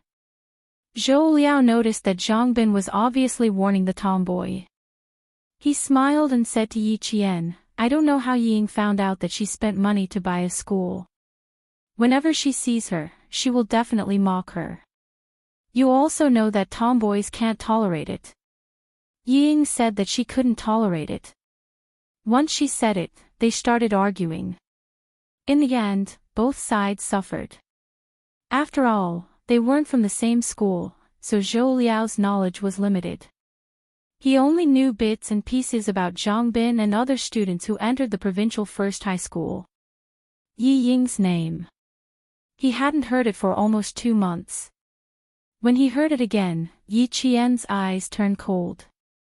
He smiled and said, don't worry, Yi Ying won't dare to say such things again. Chapter 360. You. Zhou Liao's eyes lit up. He looked at his classmate, who had always been indifferent, in surprise. Then, he let out a long "oh" and smiled sincerely. Yi Qian, you always surprise people. It may be a surprise to you, but it must be a shock to some people. She raised her eyebrows slightly. Her casual and indifferent temperament changed instantly. There was a frosty air about her. Thank you for your concern. Let's keep in touch. Zhou Liao pushed his glasses and reached out his hand. We can't go to the same high school, but I hope we can go to the same university and continue our friendship. I hope so too. Yi Qian reached out to shake his hand and smiled. Continue our friendship. This was a promise. Regardless of whether it would be in the future or not, at least he was her classmate, her friend, and she sincerely hoped they could continue their friendship in university. On the other side, Jessin raised her voice and said cheerfully, I'll give Ying a call when I get back.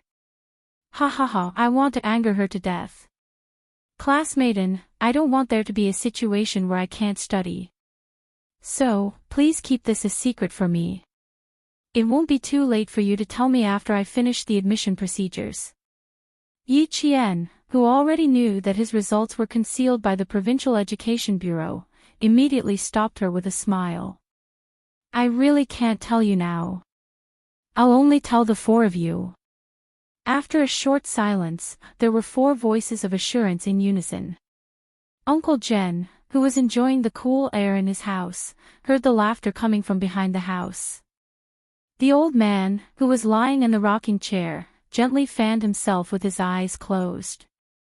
He didn't want to disturb the gathering of the young men. Since school was about to start, the 4 of them stayed over at Yi Qian's house for a night and left early the next morning. And Jessin was still reluctant to leave after getting into the car. She squeezed out 2 drops of tears and held Yi Qian's hand. You heartless person. You must remember to write me a letter, or else. This is too embarrassing. Hurry up and pull her into the car. Yi Qian, who was covered in goosebumps, pulled his hand away and motioned for Zhang Bin to pull her into the car. Everyone in the car was watching. And Jessin laughed heartily. The car started, and Yi Qian saw 4 hands reaching out of the car window, waving goodbye to him. This was what friends were like. Because they were worried about you, they traveled thousands of miles just to see you. A week after they left, Yi Qian walked out of the village again with the letter of acceptance in his hand. He went to the province to study alone. Compared to last year, his state of mind was different this year. The car drove along the mountain road, bringing Yi Qian to a vast space. That was the provincial capital where she would be living for the next 2 years. Since someone was spouting nonsense and thought that it was a great thing to be admitted into the provincial first school, then she naturally had to walk in front of her and tell her that it was not a great thing to be admitted into the provincial first school. If she could pass the exam the first time, she could also pass the exam the second time. The provincial first high school. In the end, Yi Qian chose the provincial first high school. The train ticket was the same as before. It left at 8:30 p.m. and arrived at the provincial capital train station early in the morning. Yi Qian, who was taking the train to the provincial capital for the third time, quickly found her seat. This time, she did not buy a sleeper ticket. Instead, she chose a more affordable seat ticket. She rode the bumpy train all the way to the provincial capital. When Yi Qian got off the train, she smelled like sweat. She ran to a travel agency near the train station and spent a few yuan to take a shower. She then changed into a clean set of clothes before coming out. Chapter 361. The travel agency was quite close to the train station. As soon as Yi Qian walked out of the travel agency, she suddenly heard a search broadcast from the train station. The broadcast was looking for a girl named Yi Qian. Student, short-haired, 165 centimeters tall. Name, identity, hairstyle, height, all of these were possible. Yi Qian froze for a moment as she held on to her luggage and thought of a possibility. Could it be that Uncle Chen knew from Grandpa Zhen that she was coming and came to get her early in the morning? Thinking of this possibility, Yi Qian ran to the broadcasting room of the train station as fast as the wind after hearing it. The broadcast room was in the train station. Yi Qian found a staff member. The staff member looked at her student ID and took out his walkie-talkie to contact the broadcast room. Broadcast room, Yi Qian is in Gate A of the train station lobby.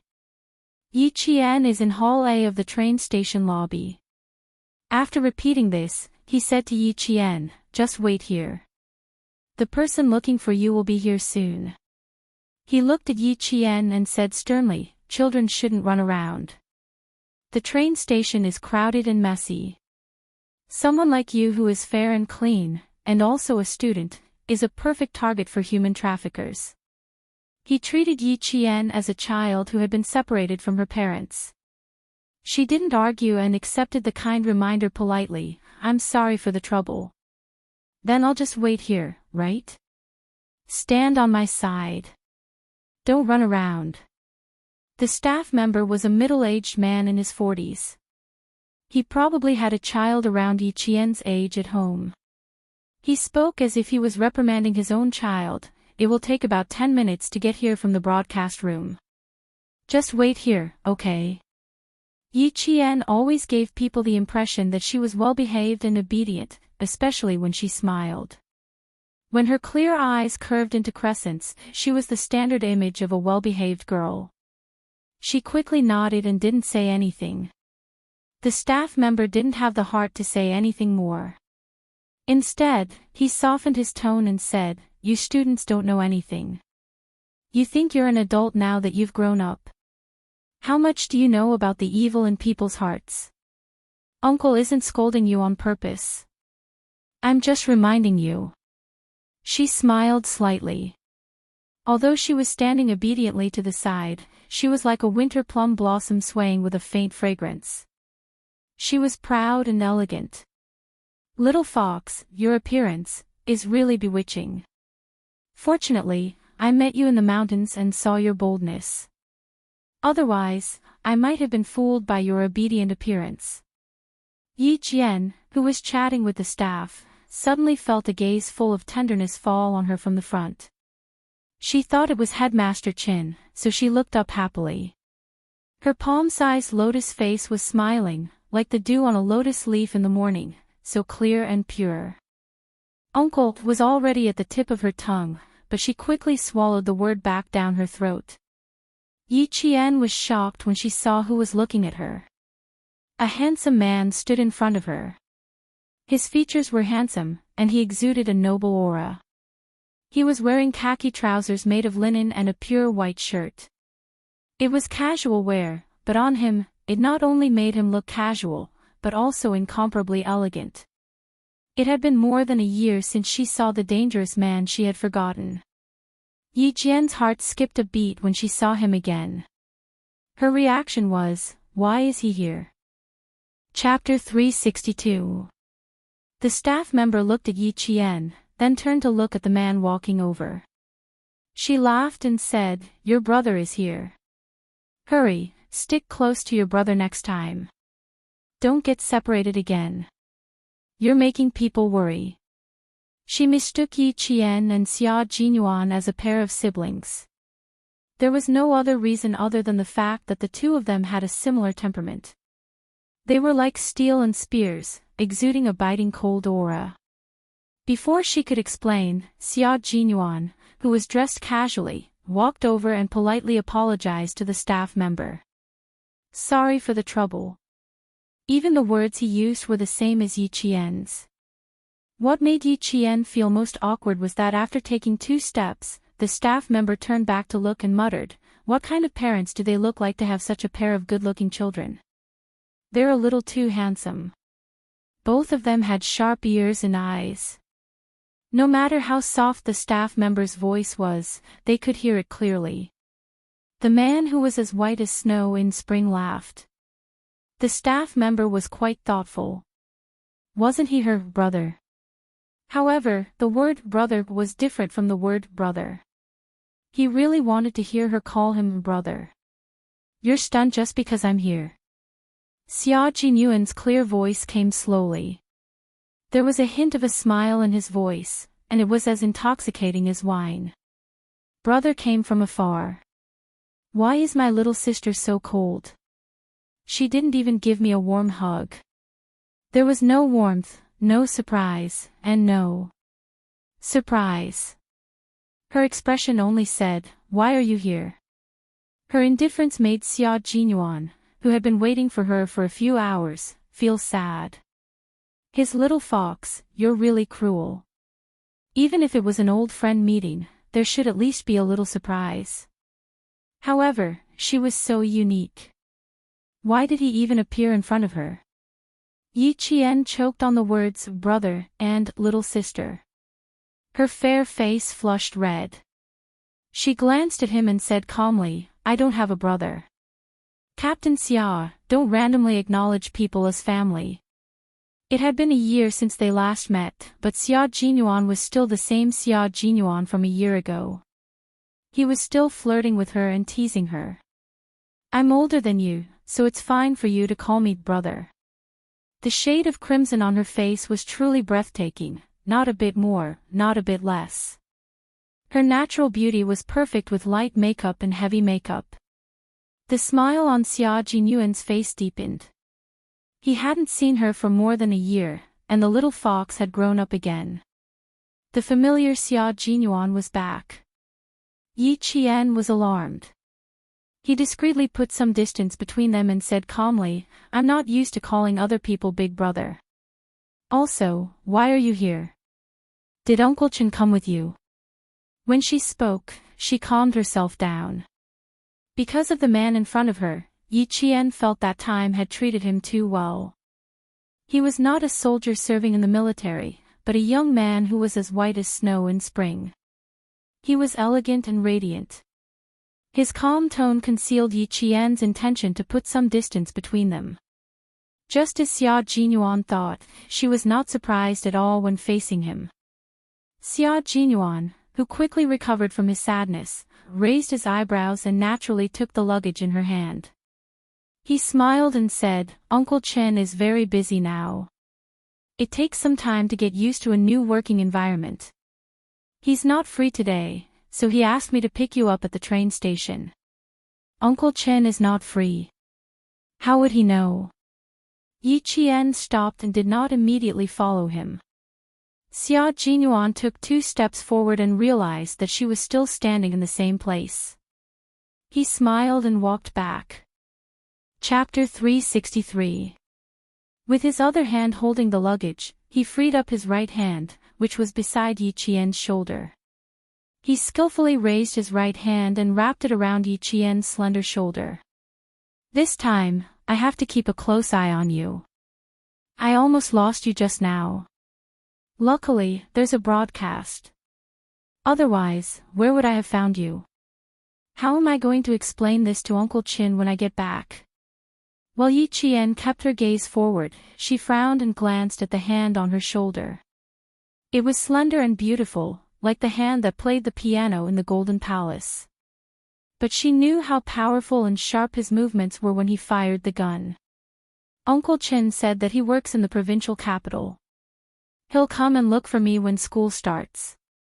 Do you know where Uncle Qin works? Yi Qian frowned but didn't shake off his hand.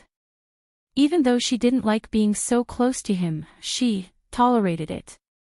It was a pleasure to have a guest from afar. She was from the southern province, so she had to maintain the courtesy and reserve of a southern province citizen. Yi Qian's tolerance made the wolf Xia Jinyuan smile. He used Uncle Qin as an excuse to get close to her. She had no choice but to accept it. Uncle Chen's workplace. He said he wanted to give you a surprise, so I can't tell you now. Let's go and have breakfast first. She smelled faintly of soap, which was unique to her. It was a refreshing fragrance. You can't register until 9. It's still early. It was only 6:00, and the sun hadn't driven away the coolness of the night. With Xia Jinyuan's arm around her shoulder, Yi Qian pursed her lips. When they entered a kanji shop, he let go of her and secretly sighed. She waved her hand gently, as if doing so could get rid of the minty smell he left on her. The breakfast shop was doing well. Yi Qian chose a table near the glass wall and sat down. The tables near her were filled with parents accompanying their children to enroll in school. While eating breakfast, the parents did not forget to lecture their children. One moment, they told their children to be bolder in school, the next moment, they told them not to be reckless. Yi Qian smiled helplessly. Poor parents. Sometimes, their words didn't make sense. A boy was annoyed by his parents nagging. He put his spoon in his bowl and retorted, "Mom, can't you let me have breakfast in peace? I'm 16 years old, not 6 years old. I wonder if I'm retarded if you keep saying that." Fine, I won't say it. When the mother saw this, she immediately gave in and pushed half of the salted duck egg over. Eat the egg. Go report after you're done. Only parents would accept their children unconditionally. Yi Qian quietly lowered her eyes and chuckled. Just like Uncle Qin and Grandpa Zhen, they were strict with her but also unconditionally tolerant of her. Even though she didn't have parents to protect her, she was glad that she had two kind elders who cared about her. Xia Jinyuan, who had just returned from the cashier, stood not far away. He gazed softly at Yi Qian, who was sitting quietly like a painting. His deep eyes were dark like the occasional flickering light in the depths of the ocean. It was so dark that no one could guess what he was thinking at that moment. He walked over and sat across from her. His deep and handsome eyes contained a faint smile. He looked at Yi Qian and smiled. A bowl of congee, a salted duck egg, and a bowl of youtiao. This is the most sumptuous breakfast I've had this year. Chapter 364. Do you want to tell me what kind of breakfast I had from February to May? Yi Qian pulled out a tissue and handed it to him. You seem to be very hot. You're sweating. There were small beads of sweat on his forehead. Xia Jinyuan didn't take it. Instead, he leaned forward and said with a half-smile, "Since I went through so much trouble to pick you up, can you help me wipe my sweat?" He really wanted to tease her all the time.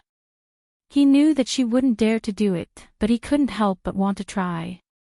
Seeing that her hand that was holding the tissue stiffened, Xia Jinyuan narrowed his eyes and smiled. Such a man with such a handsome face balanced the majesty of a soldier and also blended into the atmosphere of the mortal world. He was so lively and elegant. "Hey, I'll do it myself." Xia Jin, who knew when to stop, raised his eyebrows. As he spoke, he reached out to take the tissue from Yi Jian's hand. "You can't even wipe your sweat," a shadow flashed in front of his eyes. The tissue that should have been within his reach was pressed softly against his forehead and pressed down on it. He was completely caught off guard. She really did wipe his sweat for him. "I'm just wiping your sweat. I spent the summer in the army and I've wiped the sweat of countless male soldiers when I was competing with them." Yi Jian purposely used her wrist to block his line of sight, blocking the teasing in his eyes that she couldn't take. She said calmly, "It's just a small matter. Captain Xia, you can just say it next time." Is he still trying to tease me until I feel uncomfortable? I have to let him know that he doesn't think I can't fight back. With a sly smile on his face, Yi Qian wiped his sweat. When he noticed that Xia Jinyuan's expression was a little stiff, his smile became even more sly. "Xia Jinyuan, you finally have a day like this." Xia Jinyuan, who didn't expect to be teased by Yi Qian, laughed. His low and deep laughter was like the strings of a zither, pleasing to the ear. "Not bad. You've improved." Yi Qian gently wiped his forehead from left to right. He understood the meaning behind Xia Jinyuan's words and smiled calmly. "It's normal to improve. Last October, I went to the desert and ate the first raw snake meat in my life. I spent the spring festival in the desert. Captain Xia, if I don't improve, Grandpa Zhen and Uncle Chen will be disappointed." Her voice was really clear without a trace of impurity, but the words she said always made him feel helpless. The improvement he was referring to the fact that she dared to occasionally tease him. However, Yi Qian casually turned all of this into her own improvement and the nurturing of her two elders. Look at how interesting it was when the little fox made her move. "Okay, Captain Xia, please accept my gratitude." After he finished wiping his sweat, Yi Qian naturally withdrew his hand. However, Xia Jinyuan was faster. He grabbed her wrist and raised his eyebrows. He smiled and said, "Although soldiers have to be swift and decisive in their work, they still need to be meticulous in all aspects." As he said this, Yi Qian's expression changed slightly. He looked at her vigilantly and didn't withdraw his hand. Although she dared to go against him, she was just a smart and innocent little fox. No matter how sly she was, she would still be at a disadvantage because of her naivety. Xia Jinyuan held her wrist with just the right amount of strength to clamp her wrist. There was a faint smile in his dark eyes. "Little fox, there is sweat on my neck too. You didn't wipe it off." His little fox was at a disadvantage because of her naivety, and he was the one who took advantage of her. If someone else dared to do this, he would have cut off their claws. Chapter 365. How could the wolf, who was full of ideas, let go of the fox in front of him so easily? When they were in the county town of Machadi, he had said that the next time they met, he would ask for some interest. This interest had just begun. Sure enough, when it came to playing a game with him, one could never let one's guard down. Wiping sweat was not a simple task. Smiling, Yi Qian glanced at the hand he was holding, then met his smiling gaze. The more he fought, the braver he became. Yi Qian glanced at the clean tissue, then slowly said, "Captain Xia, you have to let go of my hand first before I can take the tissue." This man had a nasty side to him that always caught her off guard. She thought he would let go, but unexpectedly, he pushed his luck even further. "You can take the tissue with one hand, and you can also wipe your sweat with the other. Do you think I'll cooperate?" Captain Xia. Yi Qian did not try to break free, but kept a faint smile on his face. "If you don't let go, then I'll have to ask you to wipe your sweat yourself, Captain Xia." From the moment he appeared in front of her, the man with the temperament of a mountain had covered up the remaining panic on his face. Also, the sweat that flowed down his neck and into his collar told her that he was indeed in a hurry. Because of this, she did not refuse when he asked her to wipe his sweat, because there was no way she could refuse. His progress was extraordinary. If it was before, the little fox would have said, "Xia Jinyuan, if you don't let go, I'm going to get angry." Then, she would stare at him with her star-like eyes. Her eyes were so clear that only his figure could be seen. Now that they had taken a step, it was even more interesting. He stepped forward, and she met him head-on. It was like a spear against a shield, neither of them had the upper hand. Naturally, he had to let go of her hand. He did not really want her to wipe the sweat on his neck. Xia Jinyuan pulled out the tissue and smiled lazily. "The porridge is here. Fill your stomach first. As for the sweat, I'll wipe it myself." Yi Qian retracted her hand and gently put aside the sweat-soaked tissue that she was still holding in her hand. Naturally, she retracted her hand and hid it under the table. Her fingers were trembling. Just now, her fingertips had inadvertently brushed against his damp forehead. It was as if she had been burned by fire, and her wrist, which he had grabbed, had been burned to the point that she was a little flustered. Going up against Xia Jinyuan again was definitely a game of chess. She had no choice but to put in 120% of her energy and focus on the game with him. However, it was undeniable that such a game was rather satisfying. It only took a few seconds for Xia Jinyuan to wipe off his sweat. Before he could even feel it, the touch of her fingers had already disappeared. Fortunately, he was quick enough to grab her wrist. He could feel the temperature of her skin at such a close distance and reminisce about the delicate touch of her skin. Also, when she looked at him, her eyes were filled with helplessness but would not back down. It was so interesting. Breakfast was served to both of them. Xia Jinyuan was no longer teasing Yi Qian. He even prepared a spoon for her and handed it to her.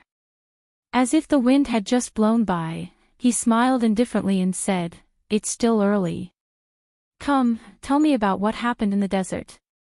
Is there anything interesting you can tell me?" He was no longer doing anything that would give her a headache. Yi Qian heaved a sigh of relief and scooped a spoonful of vegetable porridge. He lowered his gaze and looked at the crystal-clear porridge and the crispy green vegetables. He said indifferently, "There are no interesting things in the desert. There are only dangerous and life-threatening things. Quicksand, poisonous snakes, dehydration. I encountered all of them in half a month." Chapter 366. When she recalled the training in the desert, it felt like it had just happened yesterday. When she mentioned the desert, Xia Jinyuan also thought about his 70-day test flight in the desert. During the test flight, there were 2 engine problems and he almost lost his life in the desert. But when she brought it up again, there was no danger in his memories, only joy. A barren land with no life, an endless stretch of yellow sand isolated you from the rest of the world.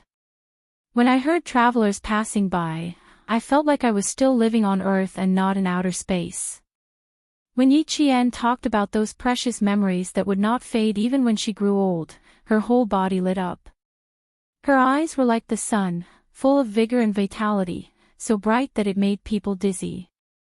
The sun shone gently from behind her, as if she was bathed in holy light.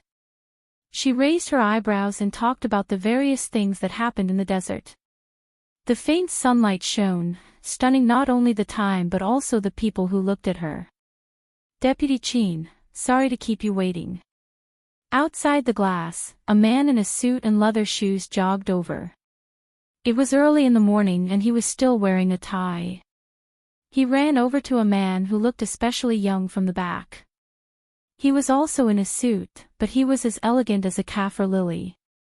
Sorry, I made a mistake at work and did not pick you up on time." The sound of panting and hurried footsteps could be heard clearly through the glass wall. Yi Qian, who was talking, looked outside and saw the figure of a man walking out from the side of the main pillar of the building. His gaze fell on Yi Qian's face. When he walked out from behind the pillar, he smiled slightly, as if to explain that he just happened to be standing behind the pillar to avoid the sun. This was a man who looked as elegant as a poem, and also a man who was very cultured. He was wearing a pair of straight, light brown trousers without a single wrinkle, a white shirt, and a tie of the same series as the trousers.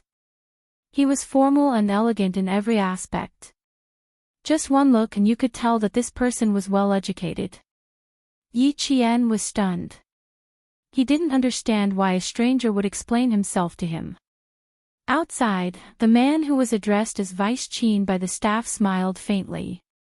He had excellent etiquette in his bones. It's fine. Everyone in the station knows that I don't know the way. It's my own fault. It has nothing to do with you. Where is the car parked? This way, please. The car is parked on the side of the road. When the staff heard this, even Yi Qian could sense that he secretly heaved a sigh of relief. Xia Jinyuan, on the other hand, took another look at him. His deep eyes narrowed slightly, as if he was trying to guess his identity. He looked away faster than Yi Qian. Seeing that her attention was also on the outside, he said in a cool voice, "How long have you been in the desert? You don't look like you've been there for a long time. You don't look like an African." Yi Qian looked up casually, as if he had inadvertently seen the scenery. He looked away and smiled at Xia Jinyuan. "I was there for 4 months. At the time, I didn't think it was very hard. Now that I think about it, it was actually quite hard. The desert is very hard. You were able to endure 4 months.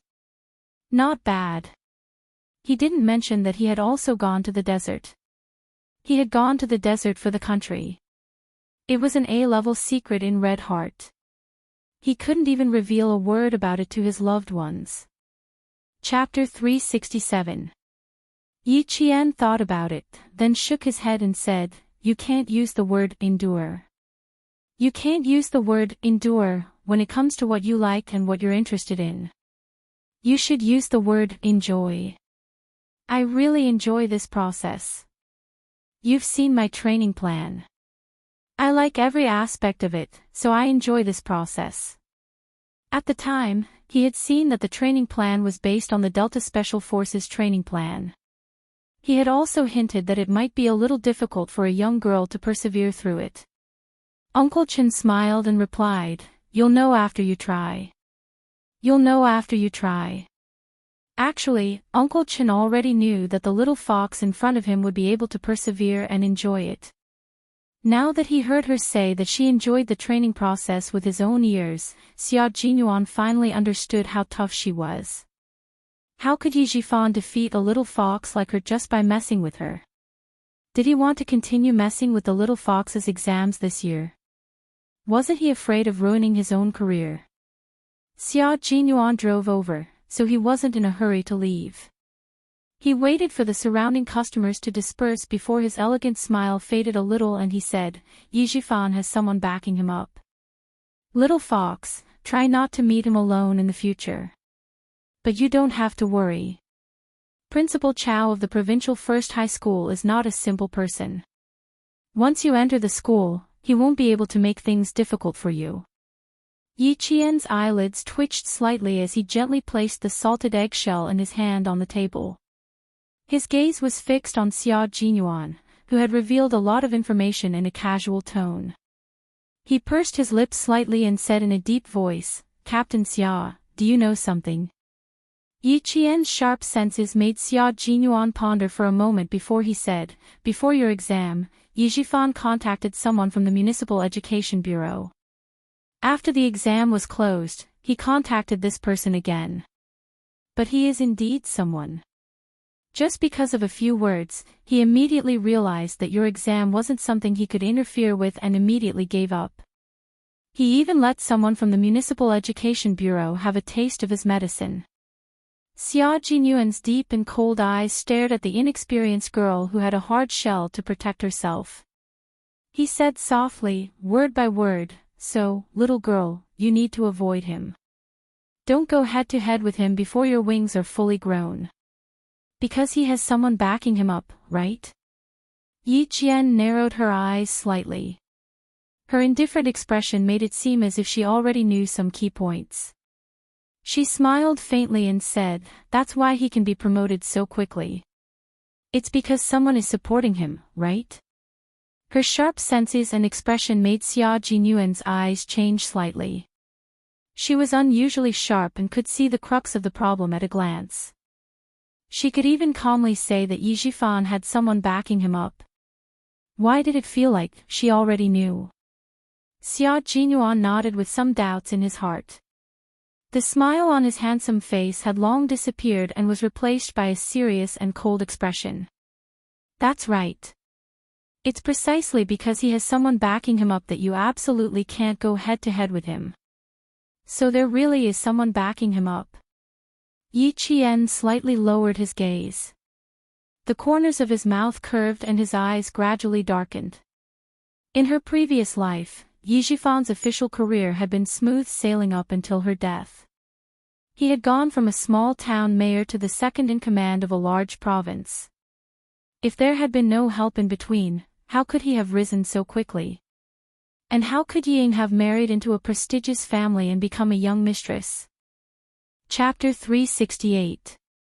As for Uncle Zhen, he had also avoided Yi Zhifan. After transferring her household registration, he had never interacted with Yi Zhifan again. From this, it could be seen that Uncle Zhen probably knew a little about him. In the end, when Uncle Chen left the school, wasn't it also to avoid the sharp edge?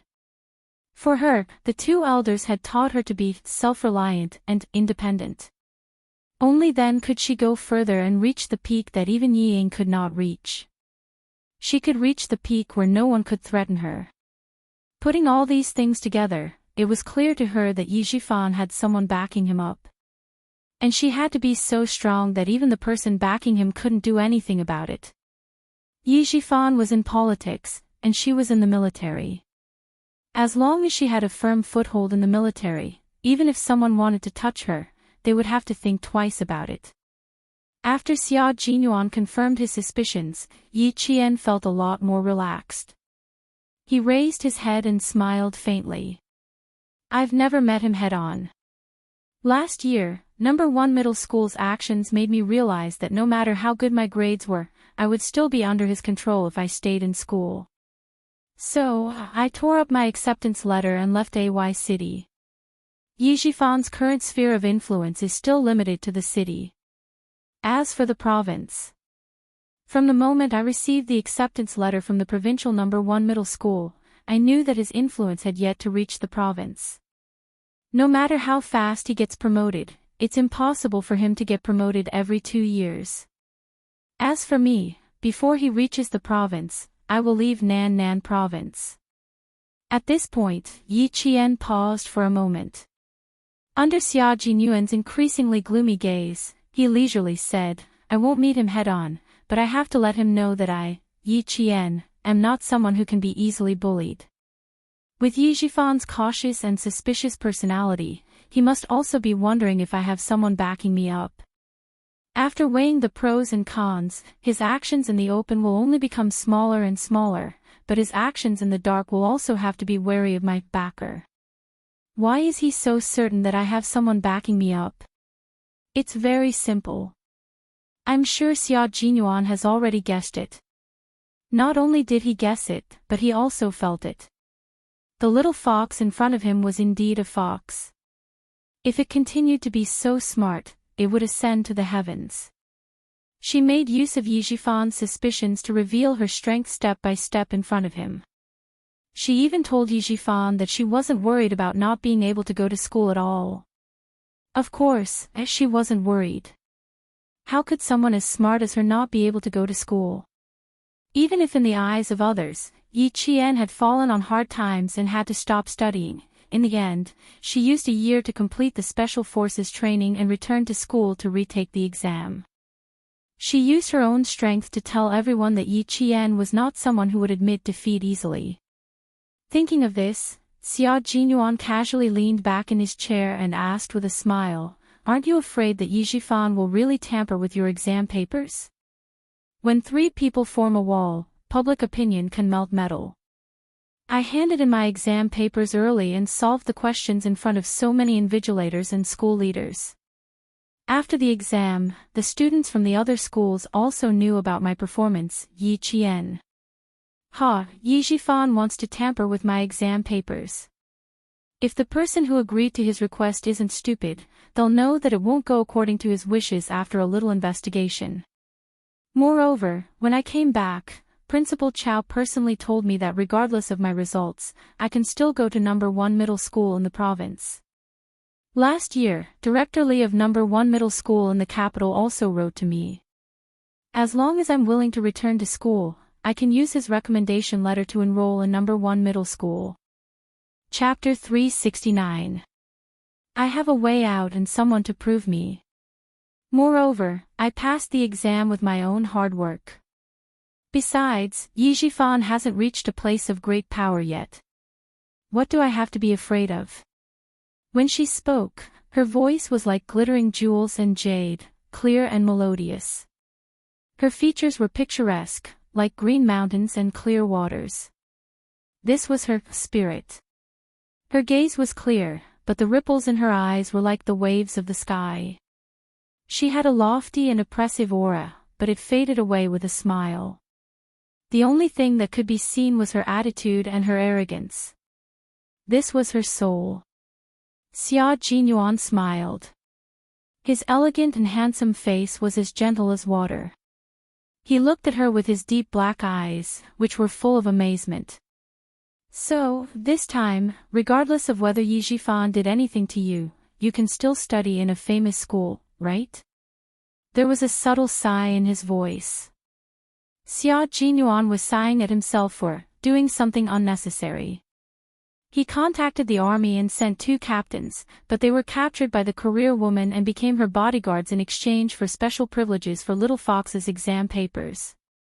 A teacher, 2 captains, and a notary personally escorted her to the provincial government to mark her exam papers. Then, the Provincial Education Bureau hid Little Fox's scores. Unimportant people, even the city's education bureau, couldn't find out. He didn't want her to know about these things. He just wanted her to have a smoother life. Who knew, his little fox didn't need any of this at all. She could handle it herself. Yi Qian finished the last bite of the deep-fried dough stick and wiped the corners of her mouth with a tissue. She looked at the man who was eating elegantly and said meaningfully, "As long as I can think of something, I can do it well. I don't need to rely on others. Captain Xia, I like to rely on my own hands and not others." "You're right. It's better to rely on yourself than on others. This is why I admire you." Xia Jinyuan pretended not to hear the meaning behind her words. He picked up the car keys on the table and said, "We can leave after we finish eating. I have 3 days to rest. There's no need to rush to finish talking." He got up and left, leaving Yi Qian with a view of his tall and sexy back. He didn't give her a chance to continue the conversation. Yi Qian furrowed her brows and had no choice but to follow him. He was always like this. Even though she had made it so clear, he would still be able to pull out 1,000 caddies with just 4 taels of silver. Xia Jinyuan knew very well that he would not be able to spend the next 3 days with this cunning fox if he didn't brush it off lightly. During breakfast, he was amazed by every step Yi Qian took. Every step she took was so steady that it was like the foundation stone of a skyscraper, unshakable. What made him even more amazed was her temperament. She had cultivated both inside and outside to the point where her smile was elegant and her coldness was oppressive. Both her spirit and soul had been greatly tempered. Only 16 years old, she was only 16 years old. Growing up in such a difficult environment, her temperament should have been developed long ago. However, she didn't. After she walked out, it was as if she had washed away all the dirt on her body and was reborn on her own path. When they walked out of the breakfast shop, the sun was a little too bright. The ladies walking around had already opened their umbrellas. For a girl like Yi Qian who spent all her time in the military camp, an umbrella had never appeared in her bag. Xia Jinyuan wanted to remind her, but when he saw her straight legs under her hot pants, which were so fair that they reflected the sun's light, he realized that she didn't need an umbrella. Rolling in the desert, passing through the jungle, camping in the military camp. Her legs were as white and tender as tofu under the sun and wind. Chapter 370. It wasn't a long drive from the train station to the school. Yi Qian arrived at the school before 8 o'clock. Registration was supposed to start at 9 o'clock, but the school had already started at 8 o'clock. Yi Qian did not ask for Xia Jinyuan's help. She went through the admission procedures by herself. Then, she looked back at the words, Provincial No. 1 Middle School, that were shining under the sun. She did not expect that she would choose this school in the end. She chose the Provincial No. 1 Middle School that was 18 hours away from home. Xia Jinyuan watched as she walked towards him under the sun. Her short hair danced in the sun like a musical note. She walked calmly among the students coming and going. He could tell from the bright smile on her face that she liked the school as much as she liked the army. Put your luggage away first. Where are you assigned to your dorm? When she came closer, Xia Jinyuan, who had been waiting for her, smiled seductively and took out a school map. The boys' dorm is here, and the girls' dorm is near Swan Lake. Which one is yours? Yi Qian only had an admission form in his hand and nothing else. When she heard him, she said cheekily, the dorm hasn't been assigned yet. It'll be done in a few days. I have to look for Principal Chow first. Captain Xia, why don't you? What? Have you learned to kick me to the curb? Uncle Chen told me that I have to deliver you to him personally. Xia Jinyuan saw through her little scheme. She wanted to chase him away. His gaze darkened, and even his voice deepened. I, Xia Jinyuan, never break my promises. I'll keep my promises. Xia Jinyuan didn't smile, and his expression was cold. Yi Qian's heart skipped a beat. She looked away and pursed her lips. After a while, she said, then I'll have to trouble you, Captain Xia. Sigh, if he didn't be serious with her and continued to smile with her, he would definitely be kicked out of school. He didn't use all his tricks when facing enemies, but when facing her, he really had to use all his tricks. However, it was indeed very interesting. The more she wanted to escape, the more he wanted to get closer. 16, 17, 18 years old. Even if he was 60, 70, 80 years old, he would still approach her tirelessly. He was so outstanding, and he could become a comrade who could fight side by side with him. It was difficult for him to give up. Principal Chow was having a small meeting with several school leaders and a teacher in his office. The main topic of the meeting was Yi Qian. Faced with Class 1's form teacher's question, Principal Chow smiled and said, "Oh, you, don't try to bargain with me after getting what you want. Didn't Teacher Zhu already tell you?" "What? You want to take advantage of me? You were the one who fought for Yi Qian. Back then, I didn't want to go overboard and hand her over to you. She's the famous Abbess Miju in the school. I'm afraid you'll drive her away." Teacher Miju, Teacher Tong, was a special grade teacher. She was also the treasurer of the province's No. 1 high school.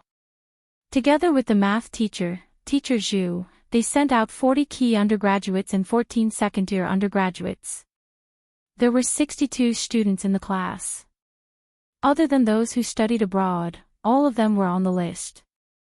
Teacher Tong didn't give the name Abbess Miju by her classmates, but she gave it to herself. It actually meant that she didn't make the list. In her class, there was no such thing as failing the list. Teacher Tong was in her early 50s. She was a cheerful teacher. She wasn't like the other form teachers who always put on a poker face. She always had a smile on her face, and she had the dignity of a teacher and the kindness of an elder. Chapter 371. Teacher Tong glanced at the newly appointed librarian, Old Chin, who was qualified to attend the meeting. She spoke slowly and with a smile. "Principal, do you already know what I'm going to say before I even mention it? Come on, tell me. Let me listen." Hearing this, Principal Chow pretended to be all ears. He laughed and said, "Let's see what Teacher Tong, who is the most popular student in our school, wants to fight for her student." Teacher Tong was the most popular student in the school. Sometimes, her students would even call her Sister Tong. This was enough to show how good Teacher Tong was in the eyes of her classmates. "If Yi Qian comes to our class, other than free tuition, can you give her priority in the competitions and activities? Every activity will give her a certain amount of scholarship. Rather than sponsoring her for free, I think it would be better to stimulate her motivation to study and let her know the benefits of studying can also improve her life." She was really thinking from the perspective of the students. Principal Chow nodded and agreed with her suggestion. At that time, there was only one reason why he did not consider arranging Yi Qian to be in her class, and this reason could not be told. As they were talking, there was a knock on the door, followed by a low and steady voice. "Is Principal Chow here?" "I'm Xia Jinyuan." Xia Jinyuan. Principal Chow, who was in the middle of a meeting, glanced at the newly appointed librarian and said, "Old Chin, you know this comrade Xia. Is he looking for you?" "I met with him yesterday and asked him to pick up Yi Qian this morning." Old Chin, who was also Principal Chin, was now an idle librarian in the provincial first high school. He stood up and smiled at Teacher Tong. "It should be Yi Qian. Teacher Tong, if you have any questions, feel free to ask. She's very brave and has no stage fright." In order to not fall behind Yi Qian's training, Principal Chin declined the position of director and became a librarian who had nothing to do after work, especially during the winter and summer vacations. The door opened and several school leaders filed out. When they saw Yi Qian, they smiled and left with the dignity of a leader. Come in, come in. Major Xia, come in and have a seat." Principal Chow politely shook hands with Xia Jinyuan. When he saw Yi Qian behind him, he couldn't stop smiling. Last year, he was still lamenting the fact that his school had lost a good student. In the end, this flower still fell into the hands of the provincial No. 1 high school. Looking at Yi Qian, who had grown taller and had a calmer temperament, she said, "Classmate Yi Qian, I feel much more at ease now that you're here. Come in and have a seat. Your future homeroom teacher, Teacher Tong, is also here." And Principal Chow leaned sideways so that Yi Qian, who was looking straight ahead, could look up and look in the direction Principal Chow was pointing at. "Old Chen has been waiting for you for a long time. If you didn't come, I'm afraid he would have gone to the train station to pick you up himself." Principal Chen, who was wearing the school staff name tag, walked over and laughed as he looked at the dumbfounded girl. He said to Teacher Tong, "This child didn't know that I came to the provincial No. 1 high school. I didn't tell her all this time. Now she's in shock." She couldn't be in shock, right? So the reason why Uncle Jen was so confident in leaving her alone was because Principal Chin was also at the provincial No. 1 high school. Teacher Tong was familiar with Yi Qian. Last year, Yi Qian had left a deep impression on her during the provincial No. 1 high school's intensive training. Otherwise, she wouldn't have fought so hard to get a student into her class. Chapter 372. Yi Qian, who had a photographic memory, recognized Teacher Tong. After a while, the two of them started chatting happily. On the other side, Principal Chin and Xia Jinyuan were already shaking hands and exchanging pleasantries. On the other side, Teacher Tong was already asking about Yi Qian. She was a very kind teacher. At 50 years old, she had a pair of gentle but stern eyes. She asked about everything from Yi Qian's life to his studies to his personal problems. Teacher Tong also liked the quiet and strong student in front of her very much. She smiled the entire time and said, "All of us have looked at your test papers. Not only can you keep up with the class, you can even directly enter the 3rd year of high school. Class will officially start tomorrow. You will enter the classroom with me and give a simple self-introduction. I will also give you a list of your classmates in advance. You can look at it in advance. But don't worry, the arts and science classes have been separated. Our class is also a new class." She had once met an extremely unreliable form teacher who even wanted to destroy a student for his own selfish reasons. Then she looked at the teacher in front of her, who was always considerate of her students. They were both teachers, but the difference in their ethics was like heaven and earth. She pursed her lips and smiled.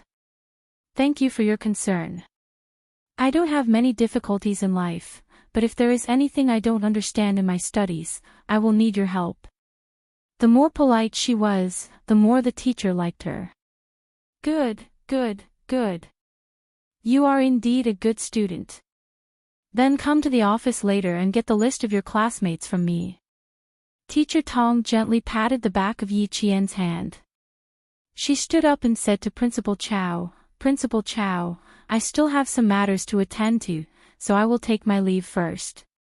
Yi Qian had met such a virtuous teacher in high school. He could already foresee that her high school life, which she had never experienced before, would definitely be colorful. After Teacher Tong left, Principal Chow walked out from behind his desk and sat down in the meeting room.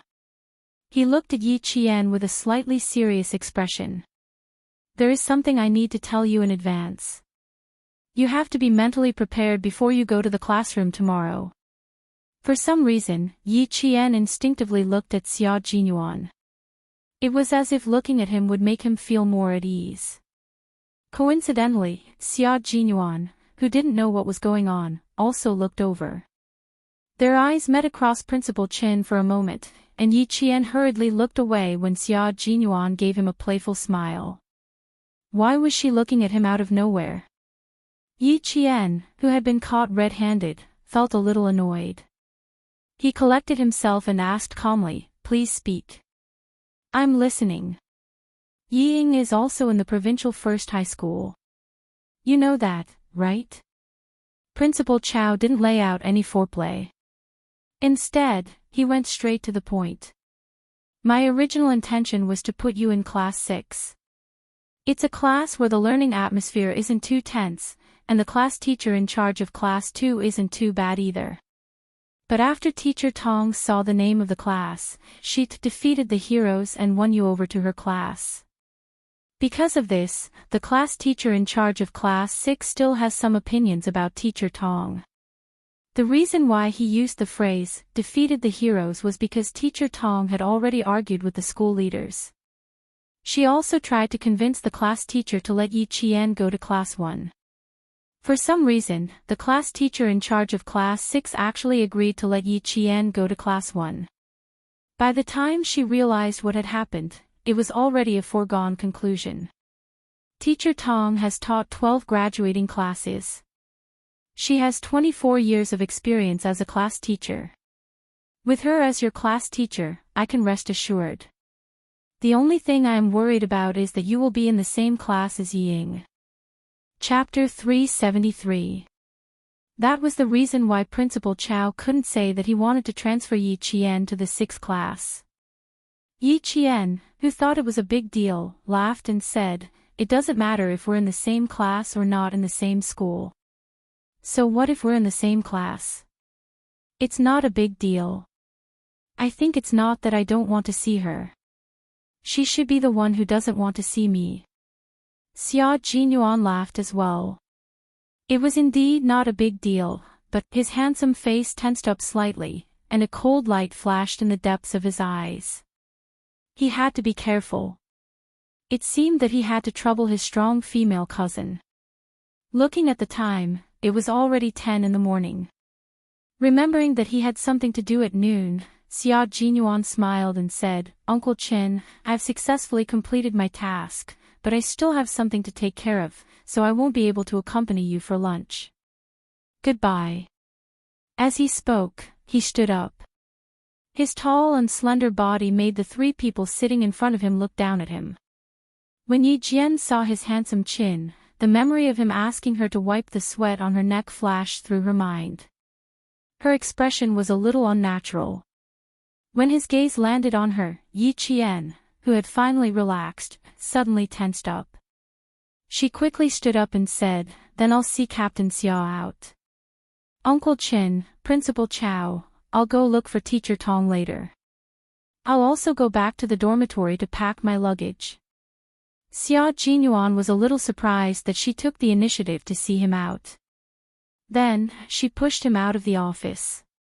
When he heard her slam the door shut like a thief, Xia Jinyuan couldn't help but laugh.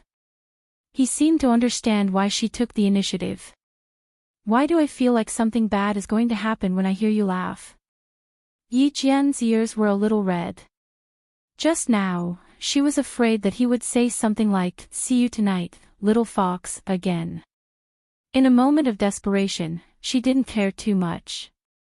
She pushed his back with both hands and impolitely left the office. At this moment, Yi Jian's hands, which were still warm from his body temperature, were placed behind her back. Her fingers moved unnaturally. Yi Jian knew that her face was burning to the point that even her ears were red. Unnaturally, she stubbornly met his gaze. Her pupils clearly reflected his exquisitely sculpted handsome face. Perhaps the school was a place that was filled with innocence and made it easy for people to calm down. Yi Jian suddenly realized that the eyes of the man whom she had not seen for more than a year were darker than before. They were as dark as a bottomless abyss. She looked at the pair of eyes that were as vast as the sea. They could hold the world and everything in it. Time had been kind to him. It did not leave any traces on his jade-like handsome face, but it had imperceptibly increased his aura. Back then, he had a piercingly cold aura that made all living things in the forest crawl. Now, there was a layer of profoundness on top of that. When he raised his eyes, the light that burst out from his eyes was unstoppable, with a might that made people unable to disobey. He was a soldier who had cultivated the prestige of the nation and made people tremble in fear. Is this a gift? Or not? Why, are you still thinking about whether you want to go back on your word? She just stared at him with her beautiful brows furrowed. Xia Jinyuan couldn't help but smile. He raised his hand and stroked her brows with his warm fingertips. Why do you frown so much at such a young age? Be careful that you don't get wrinkles between your brows before you get old. He was so quick that Yi Qian only had time to tilt her head slightly. Because she was too engrossed in looking at him, his fingers stroked her brows. Chapter 374. His warm fingers miraculously smoothed her furrowed brows. She tilted her head, took a step to the side, and escaped from his gentle touch. Yi Qian, whose mouth was a little dry, said calmly, Captain Xia, don't you have other things to do? Let's go. I have to go to Teacher Tong's office later. Like a frightened deer, she only wanted to leave the hunting area as soon as possible. Xia Jinyuan, who saw her unnatural behavior and escape, smiled faintly and walked down the stairs leisurely. The car did not stop at the campus. Instead, it stopped at the entrance of the campus. After they got downstairs, Xia Jinyuan said lazily, I left a gift for you in the car and forgot to take it. Little girl, you have to accompany me to the school gate. He easily blocked Yi Qian's excuse of only walking him downstairs, so she had no choice but to follow him obediently. Xia Jinyuan could be said to be self-taught when it came to creating more time for each other. It was already past 10 o'clock, and the sun was already quite bright. Groups of students came and went in the school. Parents carried boxes, mats, buckets, and boxes, and the whole school was bustling with activity. No matter how hot the weather was, it could not take away the smiles on everyone's faces. The scenery at the school was very beautiful. After all, it was a famous school with 100 years of history, so the scenery was incomparable to that of ordinary schools. When Yi Qian saw Xia Jinyuan stop by a broken wall, her heart tightened. She pretended not to see him and continued to walk forward. Xia Jinyuan looked at her, hurried back and laughed. How much did this sly little fox not want to spend another minute with him? What should she do? She didn't want to, but she couldn't stop him from wanting to. One walked in a hurry, while the other walked unhurriedly, taking advantage of his long legs. Fortunately, it was the registration day, so the students and parents who came and went were only concerned with their own things and did not pay much attention to them. Otherwise, one was handsome, and the other was beautiful. Who knew how much attention they would receive? Later, I'll go see Teacher Tong with Dad and ask her out for a meal tonight. You'll be assigned to Key Class 1. You must have a good relationship with the class teacher. A familiar voice with a completely different tone drifted out from the crowd. Yi Qian, who had been hurrying along, stopped in his tracks. He stood under the shade of a tree and swept his cold gaze over. She saw Yi Zhifan carrying his luggage and walking past her with Ying in tow. Behind them, Sun Dongqing was talking to a few of her classmates' mothers. She couldn't help but feel proud of herself. As for Ying, he had not seen her for more than a year, and she had grown a lot taller. Her long hair was draped over her shoulders, and she was wearing a light blue denim dress. In terms of appearance, her temperament was much better than that of her classmates. Another thing was that she was much fairer than she was in her previous life. It was true that whiteness could cover up all ugliness. She looked much prettier than before. He was in the same class. Very good, he was back to his junior high school life. Fortunately, he didn't meet Teacher Ku. Yi Qian smiled coldly and looked away. At the same time, Xia Jinyuan walked up and said, "At least you have the conscience to wait for me." It seemed to be another beautiful misunderstanding. His tall figure happened to block Sun Dongqing's unintentional gaze. "Yi Ying's mother, what are you looking at? Your Ying is waiting for you in front." One of the parents greeted her warmly and said with a hint of flattery, "I didn't expect my daughter to be in the same class as Ying again. Ying, please guide her in the future, especially." Chapter 375. Amidst the compliments, Sun Dongqing retracted her gaze and smiled. It's my duty, it's my duty."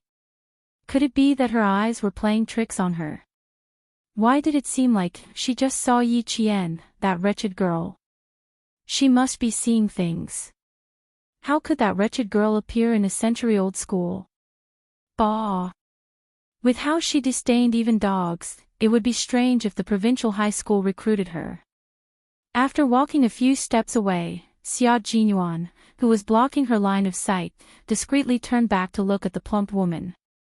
His eyes narrowed dangerously. They bumped into each other on the first day of school. It seemed that little Fox would have to continue to battle of wits and courage with this family in high school. Fortunately, little Fox was not one to be taken advantage of. Subduing Ying in school was a small matter. The car was scorched by the sun. When the car door opened, a wave of heat hit them in the face. Yi Qian was forced to take a few steps back from the heat. She quickly grabbed Xia Jinyuan, who was bending over to get into the car. "Wait a minute, it's too hot." Her grab was a little too forceful. Xia Jinyuan was focused on his upper body, so he did not expect her to use so much force. With her forceful pull, his entire body actually fell into Yi Qian's arms. Xia Jinyuan, who rarely watched romance dramas, knew that this kind of action was usually done by the man, and the woman should be the one to fall. It was definitely not like his role had been reversed. The situation before him had developed into something he did not want to see the most. Fortunately, he had good waist strength. With Yi Qian's timely reaction, he used the force of her arm to stand up. With lightning speed, he successfully hugged Yi Qian as his support and forcefully turned the situation around. Yi Qian could only be dumbfounded. She really did not know that in a moment of desperation, she had pulled a major so hard that he almost fell into her arms. Afraid that he would embarrass himself, she hurriedly raised her hand and blocked with her arm. Meeting Xia Jinyuan, this nemesis, Yi Qian sometimes felt anxious about her own intelligence. What was she trying to block with her arm? Wasn't he waiting for her to take the initiative to hug him? The moment Yi Qian stretched out his arm, he regretted it. Just as he was feeling a little regretful, what happened next made him even more regretful. Xia Jinyuan was so skillful that he managed to turn what was supposed to be an embarrassing situation into a situation where he hugged her tightly and pressed his entire body against hers. She was trying her best to straighten her body to prevent both of them from falling, while he was trying his best to hug himself tightly to prevent both of them from falling. From an unexpected beginning to an unexpected end. Although the process was dangerous, there was an unexpected and pleasant ending. Xia Jinyuan did not let go immediately. He was a man, a mature man. It was normal for him to be reluctant to let go of the little fox in his arms. That was close. I almost made a fool of myself today. Xia Jinyuan whispered into her ear in a frightened tone, "Little girl, you're quite strong. I was just getting into the car to get something. You didn't have to use so much strength as if you were trying to save me. Actually, if it was any other time, it would not have been possible." The main reason was that he was not on guard at the time. I didn't do it on purpose. I just used a little more strength than usual.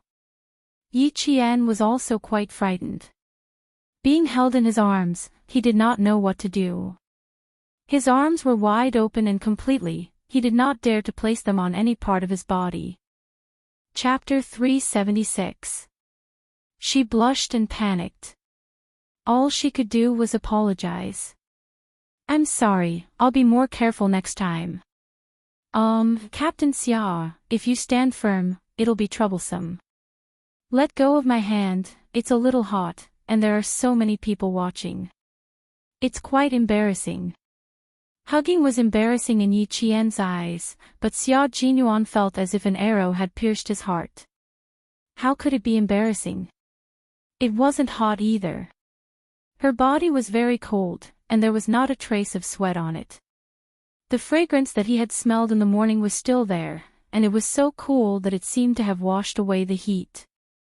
Also, the benefits of growing taller came. In the past, he had to bend down to hug her, but now, he only needed to slightly tighten his chest and use a comfortable posture to hug her completely in his arms. They met when she was 14 years old. 2 years had passed, and at 16 years old, she had already grown into a slender and elegant girl who would make any boy infatuated with her. "Captain Xia, hurry and stand up." Yi Qian, who was feeling hot all over, couldn't help but poke his firm back with a finger. His muscles were lean and tight, and even if he poked with a finger, he could feel the hidden strength in his body. Xia Jinyuan lowered his head and took a deep breath next to her neck. Then, he stood up as usual and looked at the embarrassed Yi Qian with a half-smile. He sighed and said, "I almost fell down. Little fox, you're deliberately trying to embarrass me, aren't you?" "No, no." Yi Qian quickly shook his head and explained seriously, "I didn't mean anything else. I just felt that it was too hot in the car and you would feel uncomfortable in it, so I didn't think too much about it and pulled you up. The only thing I miscalculated was my strength. Also, I didn't expect Captain Xia to not be on guard at all." After explaining, his face turned even redder. Xia Jinyuan didn't want to leave anymore. His clear voice deepened, and it was as intoxicating as red wine. "You were so worried about me. Huh?" His voice dragged out, and it was like a lingering drunken kiss, filled with a sexy aftertaste. "It's not that I'm worried, but I think it can wait." Fortunately, Yi Qian's state of mind was stable. Faced with Xia Jinyuan's teasing, he immediately responded, "Captain Xia, please don't think too much. She was cute when she was alert, cute when she was shy, and cute when she was angry. In short, the more he looked at her, the more he loved her. The more he loved her, the more he looked." Instead of getting any closer, Xia Jinyuan raised his hand and rubbed her head with a smile. He pointed at the car and asked, "Comrade Yi Qian, may I ask if I can get into the car to pick up my present for you?" She was his comrade in arms, and their statuses were equal. If she remembered him, she would recognize him as her comrade in arms. The word comrade sounded better than any other beautiful words. Yi Qian's eyes curved like crescent moons. "Comrade, please get in the car. Make sure there's no problem." Her serious answer made Xia Jinyuan laugh again. This was a dangerous yet elegant man. He was also a strategist. He was a man who exuded nobility from head to toe. He wouldn't be too far away from you, but he would always be a step away from you that you couldn't get close to. His etiquette was impeccable, but you knew very well that this wasn't because he was close to you, but because of his upbringing. When he smiled, he was very gentle and stunning, but the luxurious aura he exuded didn't change at all. This was a man of a certain status. Seeing him smile, Yi Qian couldn't help but smile. His smile made her feel very comfortable. It was warm, without a trace of aggression. It was very sincere and warm. Chapter 377. The gifts he gave were still books, 3 thick books. Yi Qian took them and laughed. "Poor books. They're almost burning from the roasting." "Thank you, Captain Xia, I like them very much." There was no gift more precious than books, not to mention the military books that she liked. "It's good that you like them. Read them carefully. I'll mail you some professional military books on time. As for the books in the library, you can take a look at the famous generals." Xia Jinyuan had already started the car and turned on the air conditioner so that the heat inside would dissipate faster.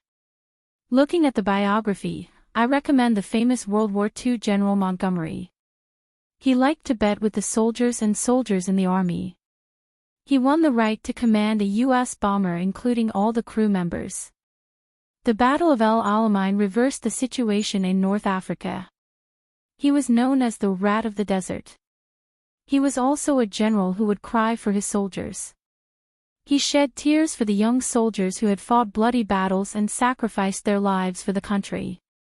Also, little fox, you are very similar to him. General Montgomery did not enjoy motherly love since he was a child, but that did not stop him from becoming a famous general. Yi Qian was fascinated as he listened. He remembered it and nodded. "Okay, I'll definitely go to the library to look for books about this general. If you can't find them, I can send them to you next time." The heat in the car had completely dissipated. Xia Jinyuan saw that more than 10 minutes had passed. He had to leave no matter how reluctant he was. "Go back to school, I'm leaving." He was a straightforward person. He bent slightly and stepped into the car. He put down the car window and told Yi Qian, "I have 3 days off. Little fox, you can make the arrangements tonight. Goodbye." He put down the handbrake, stepped on the gas, and drove away without waiting for Yi Qian's reply. He did not tell Yi Qian why he had to read books about General Montgomery. It was because this was a general who married late. He only met his beloved wife at the age of 38 and married at the age of 40. He said, "As a soldier, I am loyal to my country. As a man, I will not betray my love." This sentence moved Churchill, and he saluted the general. All this required Yi Qian to read and understand in detail why he recommended this book. The car left, leaving behind the smell of gasoline. With his sensitive nose, Yi Qian waved his hand and smiled as he watched the car disappear from his sight. Only then did he turn around and walk back to school. I'm sorry, but are you a student of the province's #1 middle school? A courteous voice came from behind. Yi Qian turned around and looked at the man in front of him. His facial features were exceptionally refined, and even his eyes conveyed that he was a scholar.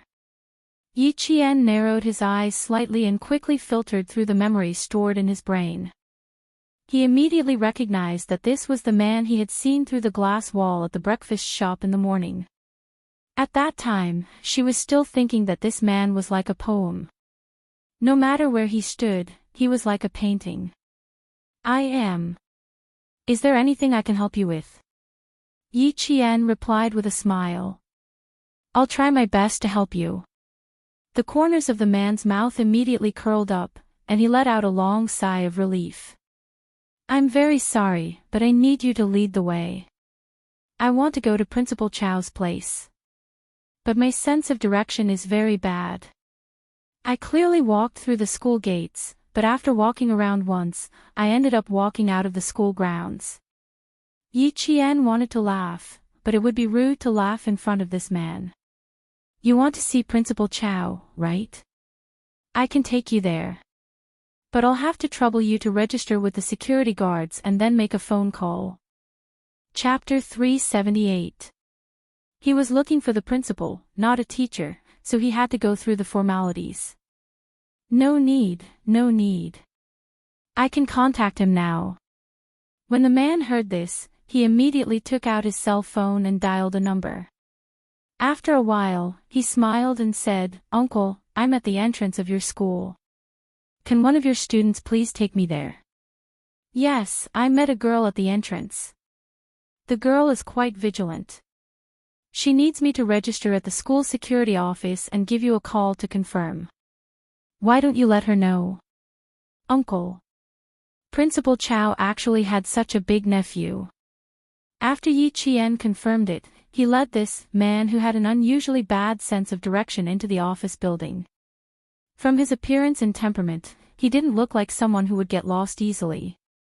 When Principal Chow heard that it was her, he immediately said, Student Yi Qian, you must, seriously, lead my nephew to the office building like he's a pet dog, and send him to my office.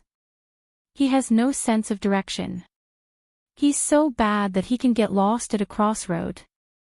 He can't remember more than 200 meters away. But you can't underestimate him. He's a genius who can speak 8 languages. He's the darling of the Ministry of Foreign Affairs. He's much more precious than a pet dog. Please don't lose him. After holding it in for a long time, Yi Qian finally couldn't hold back his laughter when Principal Chow said, like he's a pet dog. Luckily, it was just a laugh, and he managed to hold back his laughter with the qualities of a soldier. He took another look at the man who always walked faster than him. He had a strong aura, and he was always one step faster than others. This was a man who was used to walking in front of others. He was also a man who wasn't used to waiting for others. His elegance was only on the surface, but he was also a strong and restrained man. This kind of man was actually born with no sense of direction. He could speak 8 languages, the darling of the Ministry of Foreign Affairs. Wrong, we should have turned right.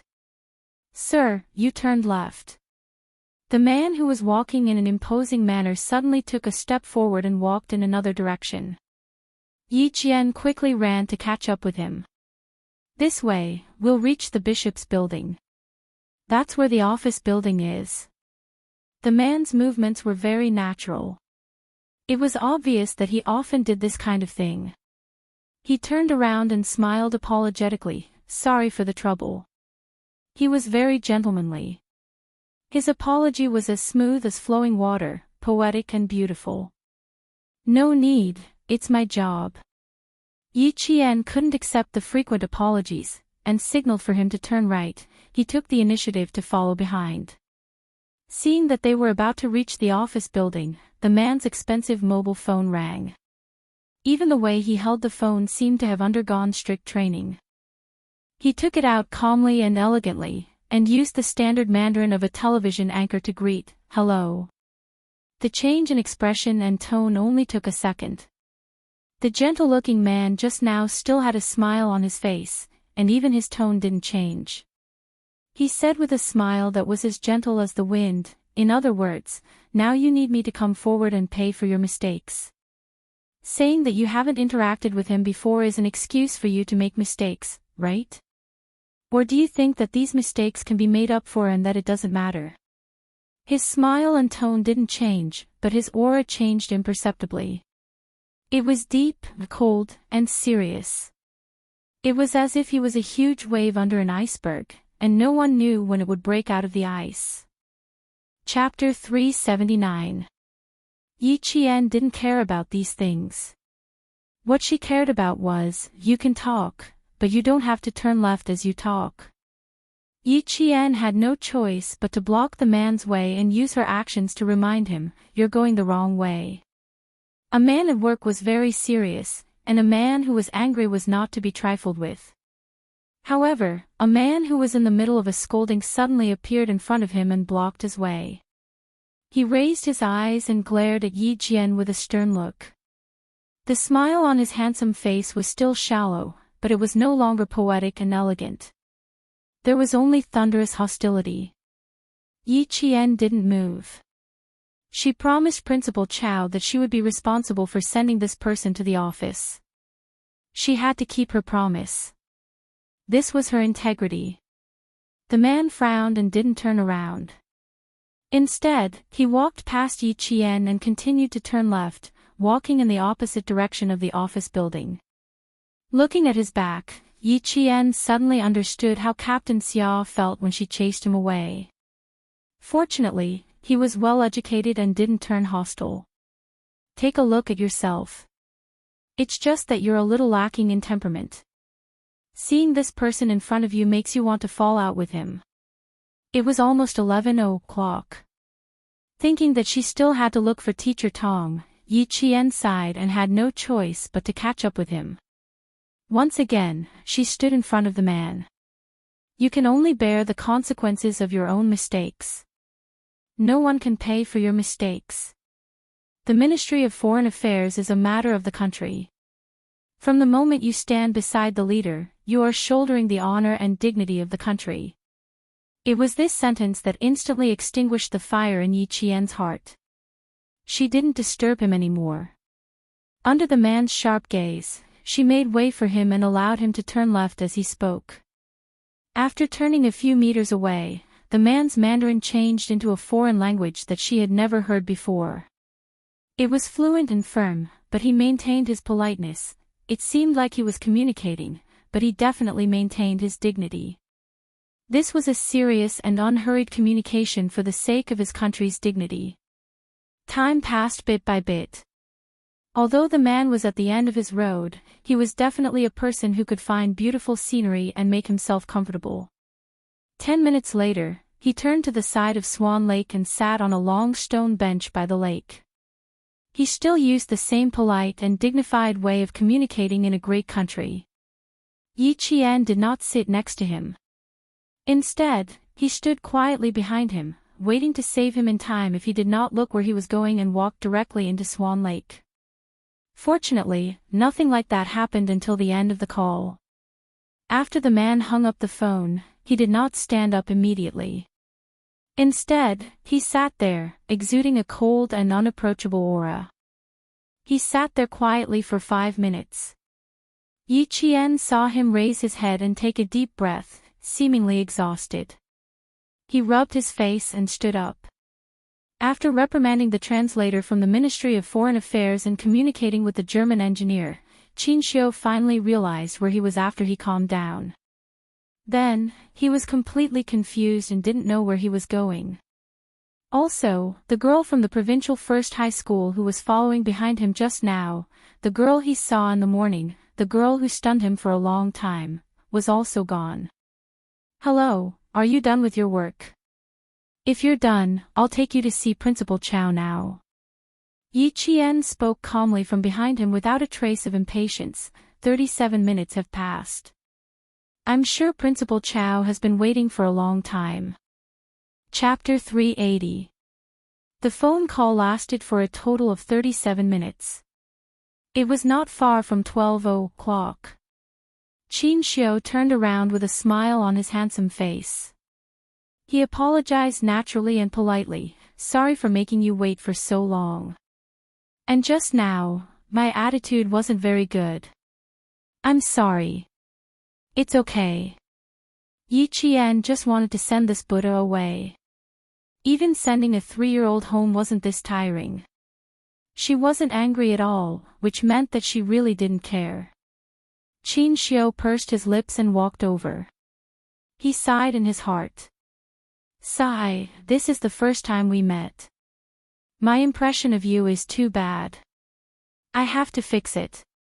As a staff member of the Ministry of Foreign Affairs, Qin Xiu was very good at diplomacy.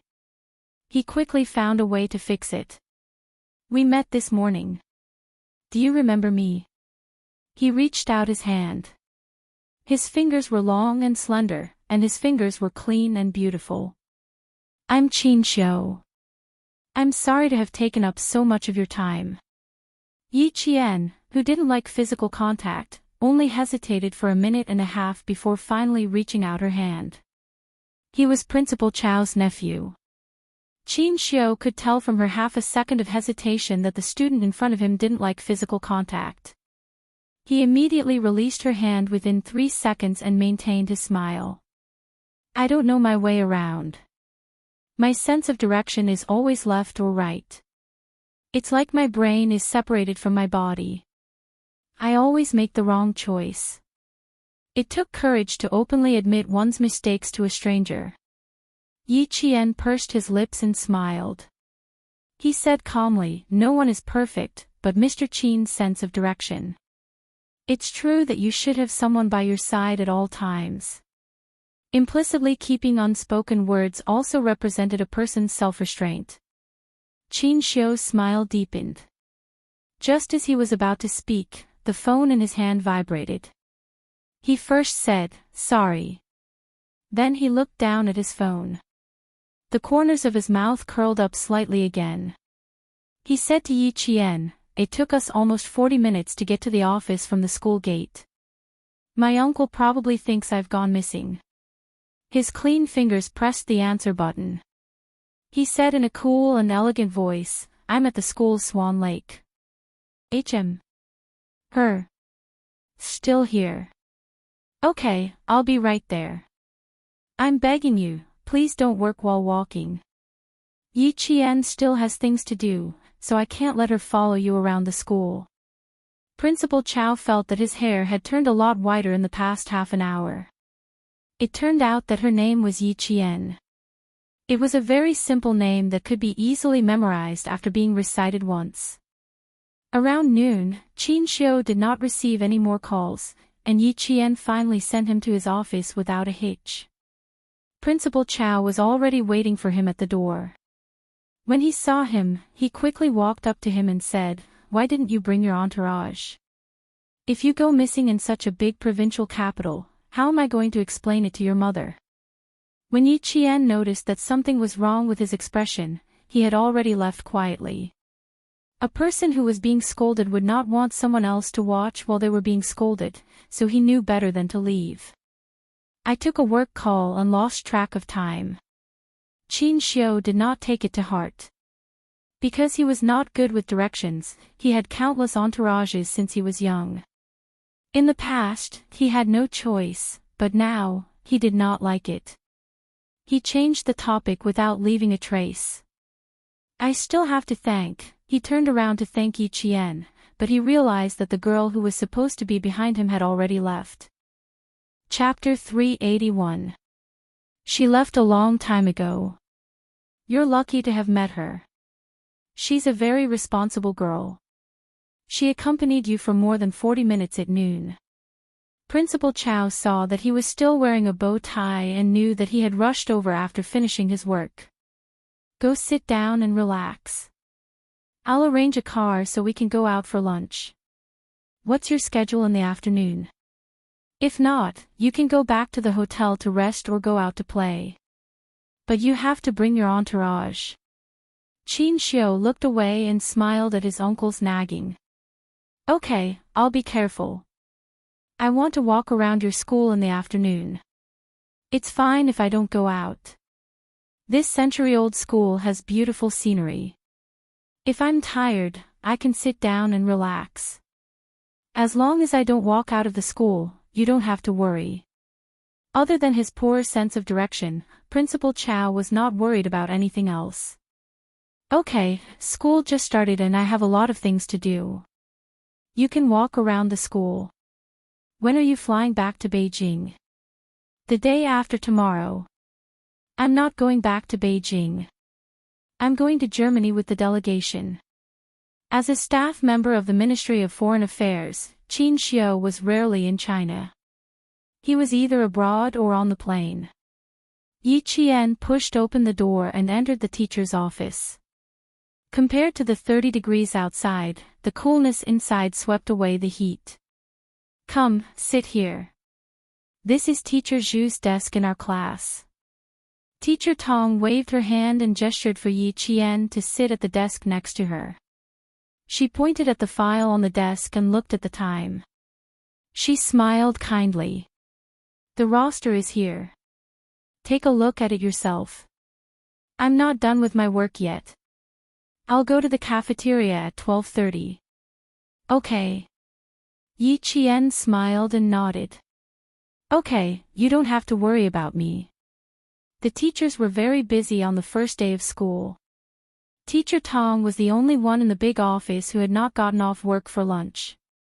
Yi Qian gently took the roster out of the file and opened it to look at it carefully. The first few lists were of the top students. When he flipped to the 15th page, Yi Ying's photo came into view. Not bad. Not only did her skin become fairer, but her handwriting also improved. He looked at her strengths. Dancing, English. Yi Qian raised his eyebrows and smiled playfully. It seemed that she had been working hard on English for the past year or so. She wasn't surprised. In her previous life, when Ying came back from studying abroad, she spoke fluent English in front of her. She didn't know if she would do that in high school. After all, in her previous life, she had only studied in junior high and never sat in class again. Sitting beside Teacher Zhu's desk, Yi Qian flipped through the list page by page. After scanning through the names and photos, he finished flipping through all 60 names within 10 minutes and memorized them. The provincial first high school was indeed a century-old school, and Class 1 was the best of the best. However, there were also some students with poor grades. Resources needed to be allocated reasonably, and the school couldn't put all the good students in the second class into one class. It could only be said that the average score of the first class was higher than the other classes. When Teacher Tong was done with her work, she looked up and saw Yi Qian flipping through a high school math textbook. She glanced at the roster that was still in its original place and smiled at the girl who was engrossed in her book. Why are you reading a textbook? Take a look at the roster. There are photos in it. You can also get to know your classmates. She thought that Yi Qian wasn't flipping through the book. I've finished looking through the roster. I didn't want to disturb you because you were busy, so I picked up Teacher Zhu's textbook to take a look. Yi Qian closed the math textbook that the teacher had prepared for class. She didn't tell the teacher about her relationship with Ying. Chapter 382. When she was working, Teacher Tong wore a pair of plain glasses tied with a black string. She took off her glasses and looked at Yi Qian with a slight smile. It seems like you intentionally hid your true strength during last year's intensive training. Yi Qian, you know how to hide your true strength. That's really rare. To be able to remember the names and faces of 60 students, including herself, was not something an ordinary person could do. At the very least, she had never encountered someone like that in all her years of teaching. Furthermore, she was also curious as to how a girl who had just turned 16 in May could maintain a calm heart that was calmer than an adult's, restrain her sharpness, and walk down the path step by step in a solid manner. Yi Qian rarely talked about her family matters. Faced with Teacher Tong's inquiry, She thought for a moment before taking out her own registration form. She pointed to her parents' column and said with a slightly restrained voice, "I'm different from the other students here. I have to know how to protect myself." Sometimes, hiding one's true strength doesn't mean that one is weak. Hiding one's true strength is also a form of self-protection. Furthermore, as long as I can maintain a certain level, not be too abrupt, and not drop the ball at critical moments, I should be able to get along better with my classmates in class. This was Yi Qian's way of survival in both lifetimes. It was also the way to get along with others. Especially with students. In an environment where there was competition, hidden strength, and even small groups, it was a good thing to hide one's true strength. Her words left Teacher Tong speechless for a long time. After a while, she sighed. "Yi Qian, I just want to say that I have no regrets in my teaching career for the past few decades to have a student like you before I retire. However, child, you have to remember that the fittest survive. This is one of the mottos of century-old famous schools. Here, the competition begins the moment you step foot into this school. It's the same with academic results. Especially in Class 1, where results speak louder than words. Your good grades may attract jealousy, but you have to remember that there is another side to human nature, and that is admiration for the strong." Teacher Tong was a virtuous teacher.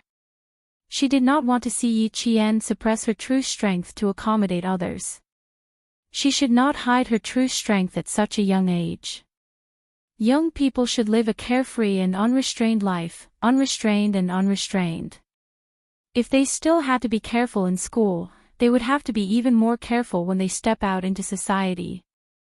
Society is a big environment, and there's nothing wrong with being careful. However, school is different. This is a place for students to be happy, so there's no need to be careful. The bigger the stage, the more capable you are. Yi Qian, remember what Teacher Tong said today. The provincial first high school is a big stage for students to freely roam the sky. You don't have to hide your strength. It's your ability to study well. How can your classmates say such things? Moreover, even if there is, you don't have to take it to heart. The strong are like a halo. If there are people who worship you, there will be people who are jealous. The teacher and the student talked in the office for half an hour before they left. If Principal Chen and Uncle Jen taught Yi Qian how to be self-reliant, then Miss Tong taught Yi Qian how to be mellow, roundabout, and gentle. The combination of hardness and gentleness, Zhang Qi had a strong heart and a soft heart. In the days to come, when Yi Qian relied on his own strength to reach the peak of military power step by step, Teacher Tong was one of the people he thanked the most in interviews. Chapter 383. After lunch, Teacher Tong went back to her office while Yi Qian went to look for Principal Chen to get his luggage. Principal Chen was busy with his work. Other than when school started, he had nothing else to do. He liked working in the library. Also, he was in poor health. In order to live a few more years and see how far the girl he personally groomed could go, Principal Chen had started to take care of his body. A new batch of books had arrived at the school. There were books on astronomy, geography, ancient and modern. A century-old school would always have more resources than other schools. This could be seen from the corner of the books. 2 hours later, Yi Jian, who felt like a scholar, took her luggage and walked to the dormitory. The campus at 4:00 was much quieter than it was in the morning. Walking along the stone path with tall camphor trees on both sides, Yi Qian walked to the left side of Swan Lake and arrived at the female dormitory. When he walked to Swan Lake, he saw someone sitting leisurely on a stone bench under a weeping willow. His long arms were lazily draped over the back of the bench as he admired the beautiful scenery of Swan Lake. Yi Qian thought for a moment and walked over. He was an old acquaintance. If she really walked around him this time, she didn't know how he would tease her the next time they met. "You didn't walk around me. Little fox, I'm surprised again." Xia Jinyuan looked like he had eyes on the back of his head. Before Yi Qian even got close, he turned his head to look at her. The golden sun in the west was variegated. As the willow swayed, it gently shone on his handsome face. It was half bright and half dark, making his expression look dark and unreadable. Seeing that Yi Qian was still carrying his luggage, he stood up and said, "I need you to go out and help me with something. It's serious. Do you want to put your luggage in my car? Or maybe put it back in the dormitory?" Although there was a faint smile on his face, there was a hint of coldness in his eyes. Yi Qian already believed that he was talking about serious business. It was indeed serious business. If you're in a hurry, you can leave immediately. If you're not in a hurry, I can leave my luggage in the dormitory first. Yi Qian picked up his rather light luggage. There wasn't much inside, only a few sets of clothes.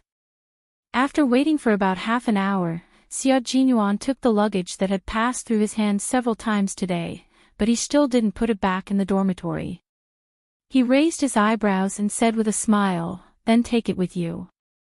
Maybe you can change it at night. There's a possibility that I won't be going back to school tonight. Let me know in advance." She wouldn't have any objections to sleeping outside, even if he suggested sleeping by the side of the road or under a bridge. When they got back into the car, Xia Jinyuan's phone started ringing. He glanced at Yi Qian before answering the call. "Come over in 20 minutes. Book a hotel in advance. If it's too late, sleep in the hotel." Yi Qian did not ask what was going on. She was used to others speaking first. The car was parked at the entrance of the traffic bureau.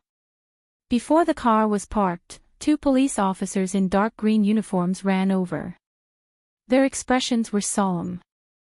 The suspect has strong anti-reconnaissance abilities. His methods are brutal. He erased all possible traces of the crime at the scene of the crime. Get all the Sky Eyes in the province, including the ones at the scene of the crime. We don't have much time. We need to find the suspect as soon as possible. As soon as they got out of the car, one of the police officers quickly told them everything they knew about the suspect. The other police officer led the way. The 4 of them hurriedly appeared in the monitoring room of the province's Sky Eyes system. First, get the Sky Eyes at the scene of the crime. Also, get the Sky Eyes at the 2 nearby crossroads. Xia Jinyuan's eyes darkened as he made the arrangements. Then, he said to Yi Qian, "You have a good memory and are highly recognizable. I've prepared a pen and paper for you. Just draw whatever you find on the paper." Chapter 384. Our job is to assist the investigation team. We just need to find clues. Since the successful career woman had asked for his help, he had to help her. Actually, it didn't matter if Yi Qian didn't come, but he couldn't resist his desire to see her.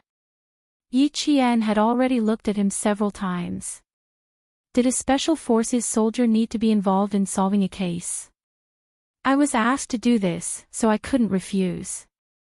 Xia Jinyuan, who was deliberately 2 steps behind, quickly leaned forward and said to the little girl, who looked calm but was actually asking him with her eyes, "If I don't ask you to come with me, how can we be together tonight?" Yi Qian instantly realized that the seriousness in his eyes was all an act. He didn't know what he was going to do before he arrived at the traffic bureau. "Xia Jinyuan, can you be more serious? Look, you're thinking too much again. What do you think we're going to do tonight?" Xia Jinyuan's lips curled up slightly. He straightened his back and walked into the surveillance room that was pushed open by 2 policemen in an elegant and cold manner. "Follow me. We only have 5 hours. After 5 hours, we need to go to another place." He had stirred up her calm emotions, but in an instant, he put them down and started talking about serious matters. The speed of the change made Yi Qian's chest heave up and down a few times. He took a deep breath before walking in. There were quite a lot of Sky Eyes in the provincial capital. Under Xia Jinyuan's instructions, Yi Qian began to put aside his distractions and immerse himself in work. The heavy door of the control room that was not locked opened halfway. A tall man wearing a slim suit jacket and a pair of slim trousers of the same color stood at the door. His gaze fell lightly on the slender student's body. Was this the high school student that sixth brother had mentioned? Secretary Xia, please tell Changxing that our bureau will definitely solve the case within 3 days. A uniformed police officer stood beside the woman and said seriously, we will not give the suspect a chance to escape from our province. The woman's makeup was exquisite, and she looked capable and experienced. Even though she was standing in front of the bureau chief, her aura was not suppressed at all. She nodded and smiled. Okay, I will definitely tell Changxing. Serial crimes, wanted nationwide, fled to the southern province's provincial capital, and committed a violent murder. If this case was not solved, Chang province would not be able to sleep peacefully. This case had even alarmed the capital.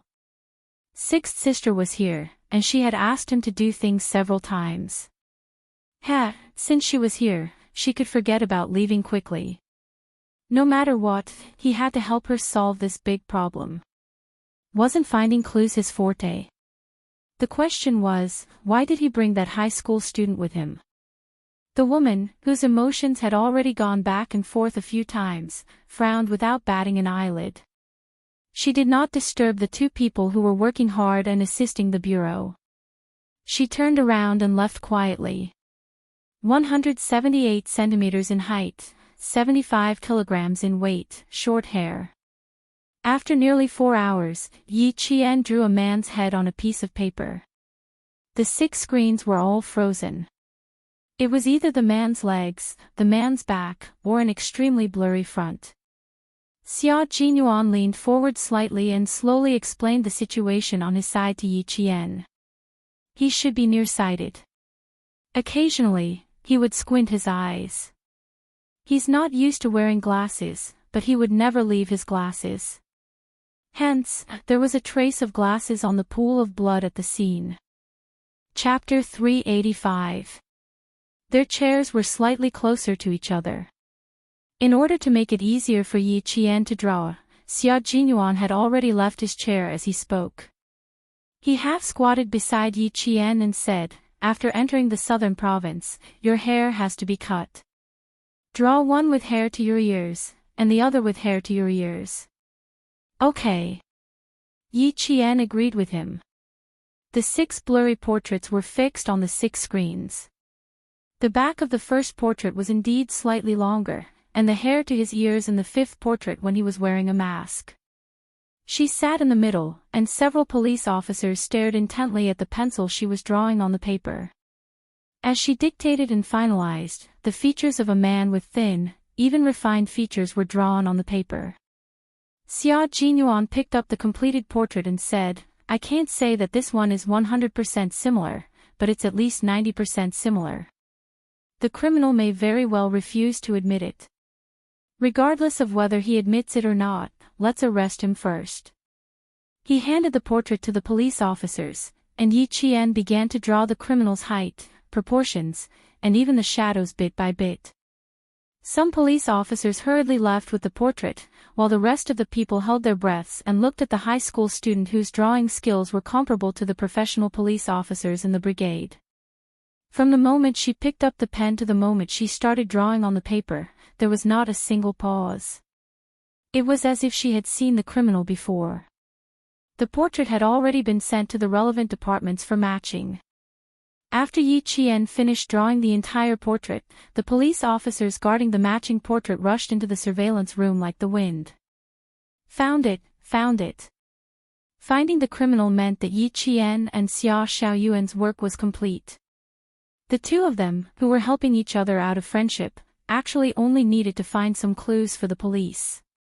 With so many videos, so many celestial eyes, and so many faces coming and going in a city every day, how difficult was it to only find one criminal?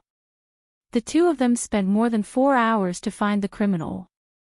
They had indeed done the Southern Province Public Security Bureau a huge favor, and the head of the southern province was relieved. Xiao Xia, call your brother over for a meal. Chongqing was acquainted with Commander-in-Chief Xia and had met Xia Jinyuan a few times.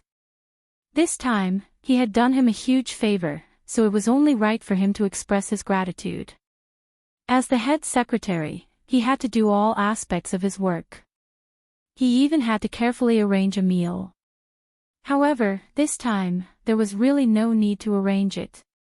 You're welcome. He even brought a child over. I'm afraid that he has to send the child home. Now. Chongqing thought that it was a child from family Xia. To solve the case within 48 hours. There must not be a second case in our province. Yi Qian. When they walked out of the traffic station, it was already late at night. It was almost 10 o'clock from 5:30 p.m.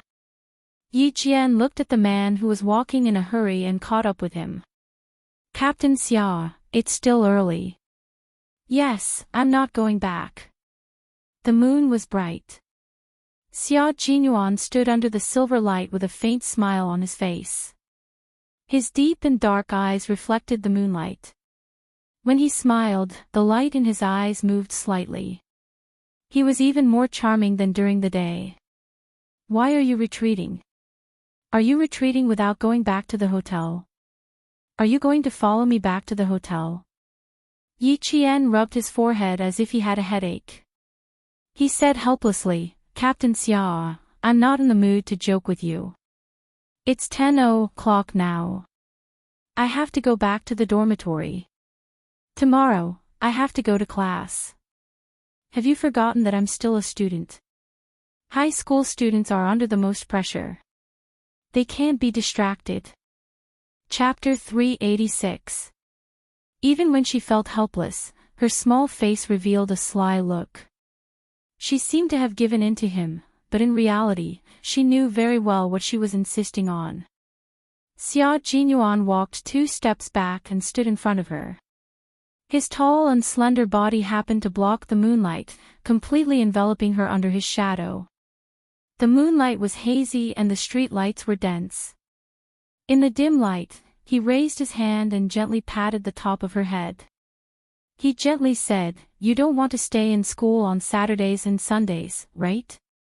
Do you want a place to train? I'll give you 10 seconds to consider whether you want to go with me or not. He looked at her. Even though the light was dim, his gaze was still accurately locked onto her face. There was a smile and understanding in his eyes. Yi Qian gently sighed and smiled faintly. I can't reject your suggestion. It doesn't even take 10 seconds. I've already made the decision to go with you within a second. Let's go, Captain Xia. His gaze was very warm, and there was a charm in his deep eyes that made her believe in him without a doubt. Yi Qian did not think that she had a reason to reject him. The city was still noisy after 10 o'clock. The car left the traffic bureau and headed in another direction. Xia Jinyuan said as he drove, In the future, when you go to the provincial military base on Saturdays and Sundays, I'll ask someone to look after you. First, you'll have to identify people and apply for a pass. Come over after school on Friday and come back on Sunday afternoon. Little Fox, although the provincial military base is not as big as the one in Fujian town, trust me, there's no shortage of elite soldiers here. She was destined to join the military, so it was better for her to integrate into the environment in advance. Moreover, he could tell that she was a person who did not like to rely on others. In that case, he would give her a chance to use her own abilities to open up her own network of contacts. In order to obtain a cunning fox, one had to seriously attack to be able to conquer her. Yi Qian turned sideways and looked seriously at the man who had made everything convenient for her. Looking at his exquisite, jade-like face, she wanted to ask, Why are you so good to me? The words were on the tip of her tongue, but she could not say them. Her throat felt like it was stuck with thorns. It was as if she said those words, it would stab her throat and cause her to bleed. Because she did not want to accept his kindness to her.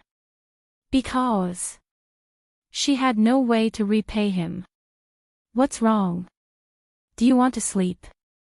Xia Jinyuan, who had been looking at her from the corner of his eye, glanced at her and said elegantly, "What's on your mind? Or do you have any questions? Oh, or you want to know why I'm bringing you to the provincial military, right?" Her words made Yi Qian clench her fists. Her heart rose to her throat. Even though she appeared calm on the surface, her hair had already tensed up. Never say anything that would give her a headache. He looked at her again, as if he had seen through her nervousness, and explained with a smile, "I called Uncle Jen before I came here, and he asked if it would be convenient for him to take you to the provincial military base. I won't reject such a small matter. You are indeed a seedling. Even the regiment commander and political commissar in the army have unanimously approved of you. If I bring you to the provincial military district, I think that even if I don't show up, the regiment commander and the political commissar will go to the provincial capital to mention it." His explanation made Yi Qian loosen her clenched fists. She secretly heaved a long sigh of relief. So that's how it is. Outside the car window, the flickering light from the street lamps flashed past. He could clearly see the relief on her face. She was indeed a young lady. Although she was intelligent, she was still young. She was extremely nervous whenever he moved, as if she was afraid that he would say something that she could not bear. Chapter 387. Grandpa Jen is just worried that I won't be able to take care of myself when I'm outside. Old people worry a lot. Captain Xia, I'm sorry for causing you so much trouble. Without those ambiguous words, Yi Qian relaxed and smiled. If Captain Xia needs any help from me in the future, I won't refuse. Just like today, I'm happy to help. She always believed whatever he said unconditionally. Xia Jinyuan's sexy lips curved into a gentle smile.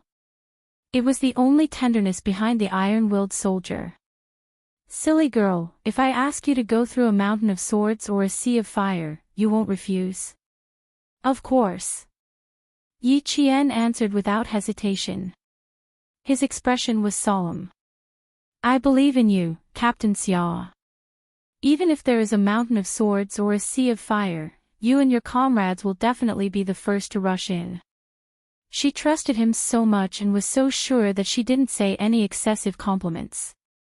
When he saw her bright and burning eyes, Xia Jinyuan only felt that his chest was so hot that even his heartbeat sped up. After a long time, he laughed softly and sighed. "You really are a silly girl." He focused on driving and no longer looked at her. Yi Qian didn't see the indulgence in his eyes that could make one drown in it and not want to wake up. It was indulgence only for her. "Silly girl, you trust me so much and treat me as the person you trust the most. How can I refuse everything from you? How can I bear to let go? Even if I have to wait, I'm willing." Yi Qian didn't go back to school that night. By the time he left the provincial military base, it was already midnight. He checked into a hotel not far from the school. In the middle of the night, a grown man brought a young girl to a hotel room. The receptionist couldn't help but take a few glances. First, she glanced at Yi Qian coldly. When she looked at Xia Jinyuan, it was as if she had taken stimulants. She said sweetly, "Hello sir, I'm not interested in who you are. I know you're the receptionist of the hotel." Even a small receptionist was looking at his little fox with a strange gaze. She really deserved a lesson.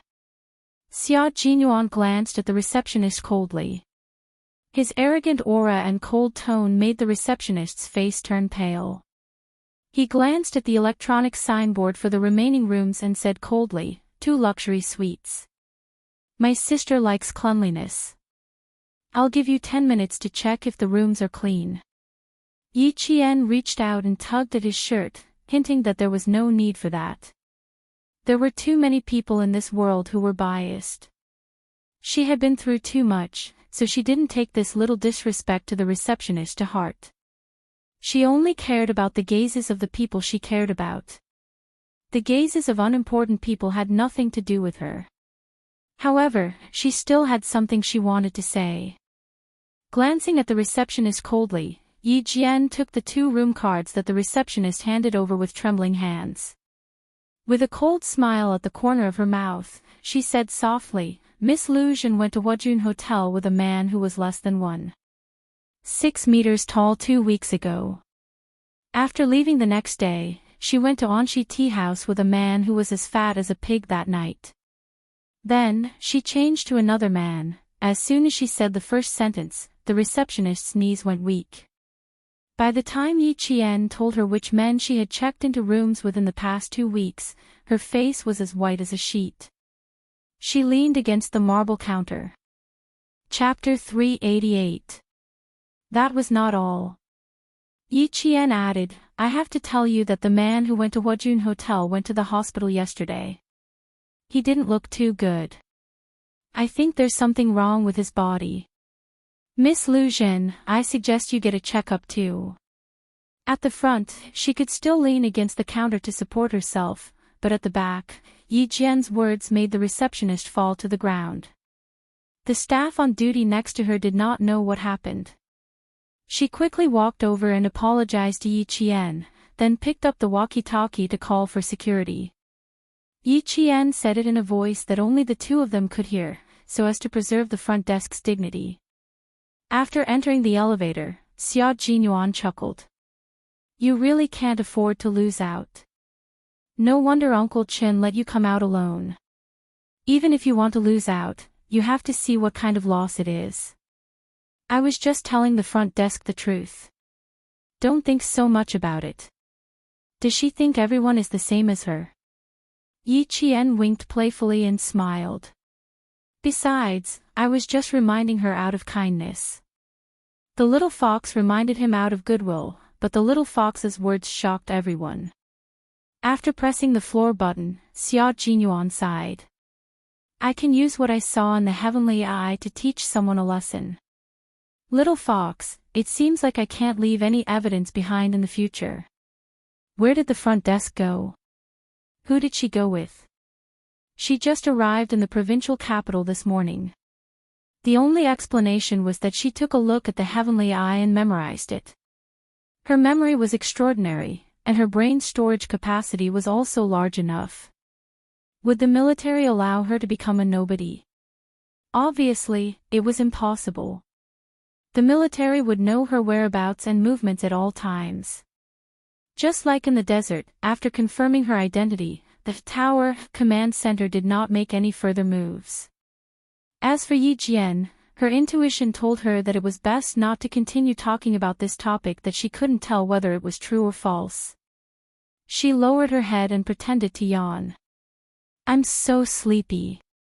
I want to sleep early. The elevator door opened with a ding. As soon as she finished speaking, she walked out nimbly. You're that sleepy. Would you like a cup of coffee to refresh yourself? Or we can have a heart-to-heart talk in the room. Xia Jinyuan, who walked out of the elevator gracefully, smiled. His low voice seemed to have magic in the silent night as it drifted lazily and seductively behind her. I'm in the room next to yours. If you want to chat, feel free to do so. Yi Qian quickened his footsteps and rushed to his room. He swiped his card and entered before slamming the door shut behind him. The dangerous man with a bad smell was back. She patted her chest lightly and then slapped her forehead in annoyance. How rude. She didn't even say, good night. She composed herself and opened the door again. Xia. When he opened the door, he saw a black shadow standing at the door.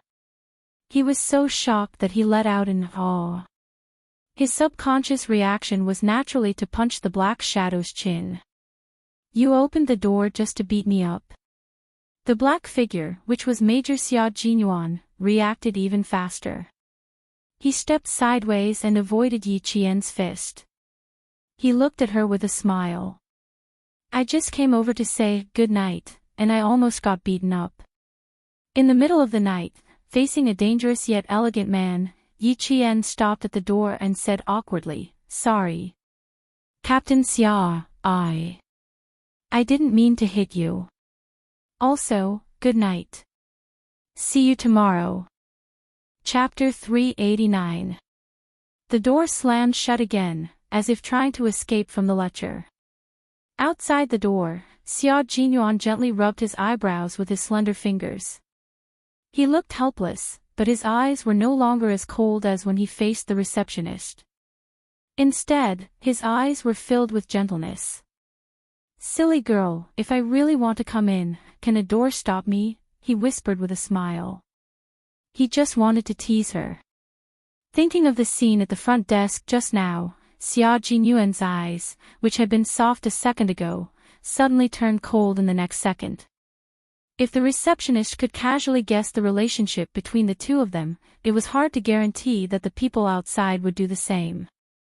There might even be rumors spreading. It seemed that little Fox had made the right decision to keep her distance from him. He left immediately after the holidays, so he naturally wouldn't hear any rumors. But little Fox was different. This was where she would be living for the next 2 years. He would appear from time to time and interact with her in an ambiguous manner. After he left, all the rumors would be shouldered by little Fox alone. He only wanted to spend more time with little Fox, but he didn't consider that his decision would bring trouble to little Fox in her life. The sound of running water in the shower stopped after a while. The door opened and a pair of strong and slender legs stepped out. As a white shadow flitted past, a white towel wrapped around Xia Jinyuan's strong and narrow waist. His phone on the bedside table had already rung several times.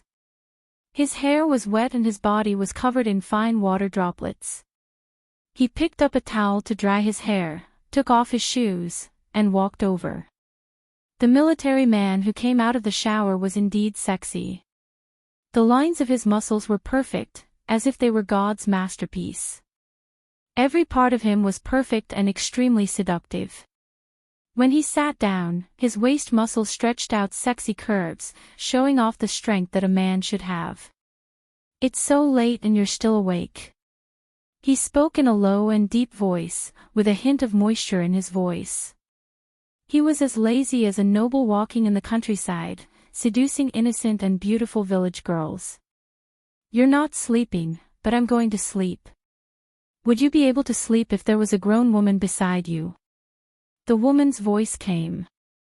She was Xia Jinyuan's cousin and also the secretary of the governor of a province. She was a strong woman. Xia Jinyuan sneered and replied lazily, "Xia Wei, you took the time to go to the transportation bureau and then rushed back. You sure are busy." How could he not notice that someone was brazenly sizing up his little Fox behind him? "No matter how busy I am, I can't stop myself from wanting to see what the underage girl that young Master Xia is thinking about looks like." Xia Wei's legs were casually propped up on the study table in her house. Between her fingers was a long and thin lady cigarette. The red dots were just halfway through smoking. Xia Jinyuan understood what she was implying. He smirked and said, "I'm just protecting an underage girl now. I'm not so horny as to establish a bad relationship with an underage girl." "Oh, so you know. I'll hang up then. Goodbye." He hung up the phone quickly. Xia Wei was relieved to know that he understood. Xia Jinyuan always had a sense of propriety. If he said he didn't, then he really didn't. What she didn't know was that even if Xia Jinyuan really did have such thoughts, he still had to ask Yi Qian for permission. At 6:00 the next day, Yi Qian arrived at school. Sitting in the car, Xia Jinyuan's right hand on the handbrake had secretly tightened countless times. He had said that he would come back to collect interest, but in the end, after thinking about it for a long time last night, he still held back because he was worried about her life in school. Chapter 390. "Captain Xia, I'll get off first. Goodbye." Hearing that the car door was unlocked, Yi Qian immediately unlocked the door and got out of the car.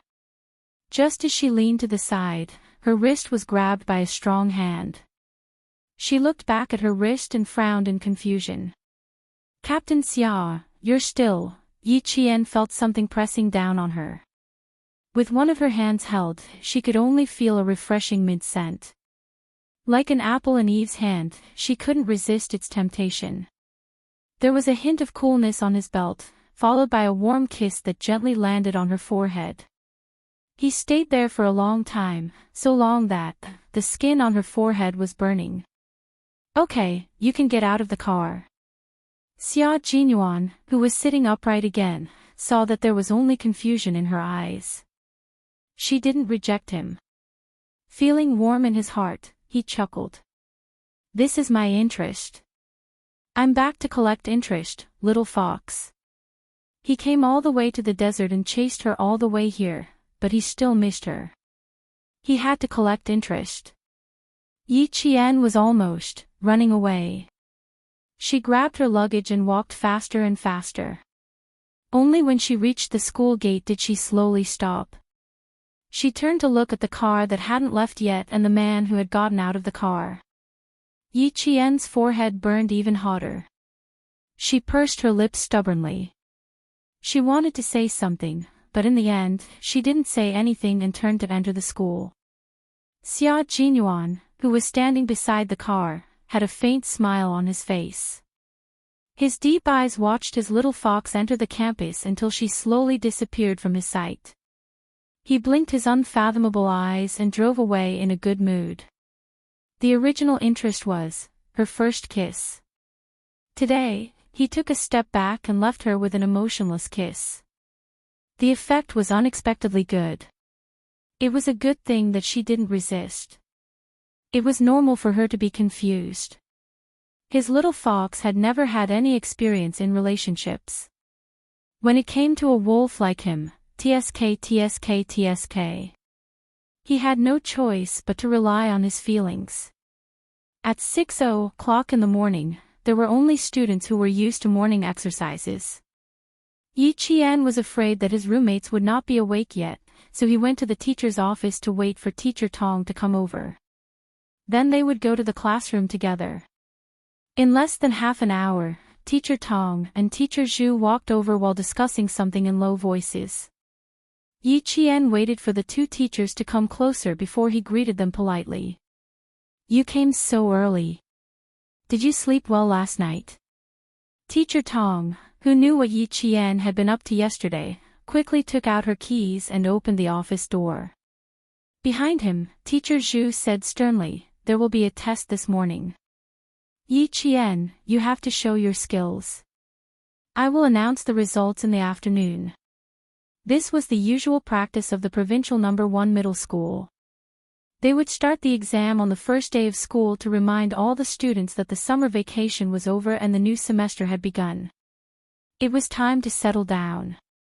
Hearing this, Teacher Tong turned around with a smile and said, Teacher Zhu, don't scare the students with your serious face. Then she said to Yi Qian, don't be in a hurry to put your luggage back in the dormitory. After the morning self-study session, come to the classroom with me. Teacher Zhu glanced at Yi Qian, whose expression did not change. It was rare for him to smile in front of the students. He said with a smile, this student is bold and murderous. He even eliminated the foreign contestants. Why would he be afraid of an exam? Teacher Tong, I will switch with you for the language and math test today. I will take the first two classes first. It's early in the morning, let's wake them up. Yi Qian listened to the two teachers talking about how to wake the students up as soon as possible. He quietly flipped through the new textbook for the second semester of high school. Chapter 391. At 7:00, the students who were not in the school dormitory began to enter the school. Like other classes, Year 2 Class 1 of the provincial first high school started to get to know each other in the new semester. Hello, I'm Ying. Nice to meet you. Ying, who took the initiative to sit at the first table by the podium, started to introduce herself. She was pretty and had good grades. Her classmates had more or less heard of her name. Hearing that, they also started to introduce themselves in private.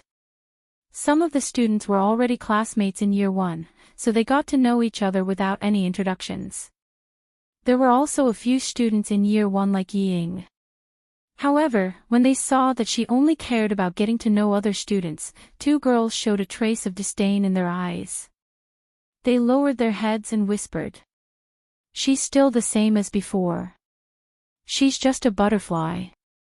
That's her ability. We can't learn it. She's a flower in the student council." Then, they saw her walk to the first-place boy in year 1 and introduce herself with a smile. The 2 girls rolled their eyes. Ying had always been good at pretending in front of boys. Not only did the 2 girls look down on her, but another girl also looked down on her. She said to her year 1 classmates, "Do you see that girl? She's my junior high classmate. You guys need to be more careful in the future. She looks good, but she's full of bad intentions. Don't take her words lightly." Ever since Enchanting saw Ying, she had rolled her eyes countless times. In terms of popularity, she was more popular than Ying because of her tomboyish personality. At least in year 1 of high school, she had never quarreled with her classmates, nor had she schemed against anyone in secret. When the students heard that, they all nodded lightly. When Ying was talking to the first-place boy in year 1, she turned her gaze and saw Enchanting whispering to a few other classmates. With cold eyes, she smiled and said something to the boy, then walked over with light steps. "Hey, Enchanting, I didn't expect to be in the same class in high school again. You're my only classmate in middle school and high school. Come, let's shake hands and celebrate." It was easy to leave a good impression with a coquettish and polite attitude. Enchanting, who did not expect her to have the cheek to walk over, grinned and stood up naturally. She smiled and said, "I didn't expect it either. Please guide me in the future." She wanted to embarrass her on the first day. "No way." Ying's smile. Based on her understanding of Enchanting's temper, she should have been angry. "Look at my old classmate. She doesn't even know what to say if I'm a little more enthusiastic." Enchanting took the opportunity to checkmate him and quickly retracted her hand. "Alright, let's just be indifferent and pass through high school peacefully. Don't ever bump into him in the same university again. How embarrassing would that be?" Ying, who had suddenly fallen into a disadvantageous position, came back to her senses. She frowned and looked at Enchanting, who had become smarter in front of her. After a while, she smiled and said, "Yes, if we meet again in the same university, how can I get to know other students?" S. That's right. Too embarrassing. Clock S's years F. Looking for trouble on the first day of school. At this moment, Ying knew that she couldn't embarrass Enchanting, so she smiled and turned around. She lowered her eyes to hide the coldness in her eyes. "Wait and see. I won't let Enchanting off easily." Chapter 392. Class 1 was a class with more boys than girls. There were 60 students in the class, 46 boys and 14 girls. The science class had always been the opposite of the liberal arts class. Ying and Enchanting were both good-looking, so some boys had been secretly paying attention to them. Someone said, "There are 60 students. Our class is still missing one." The time for the morning self-study session was approaching. The empty desks in the class were filled one by one. Soon, only the desks near the door were empty. The rest of the students had already arrived. Yeah, there are only 59 students now. Who else is not here? There are still 4 minutes to the morning self-study session. How bold of them to come on time on the first day of school.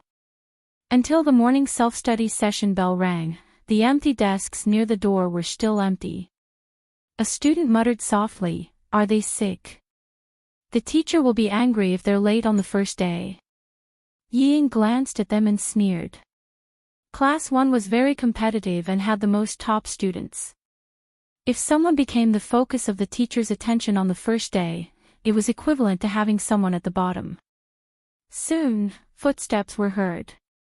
The student sitting at the back near the door was bold. He quickly looked over and saw Teacher Tong walking over with a girl with a smile. She's here, she's here. It's a girl. Damn, I can only see a pair of calves. Her skin is dazzling white. She must be a beauty. Really? Quick, sit down. Shut up. Teacher Tong is our big sister.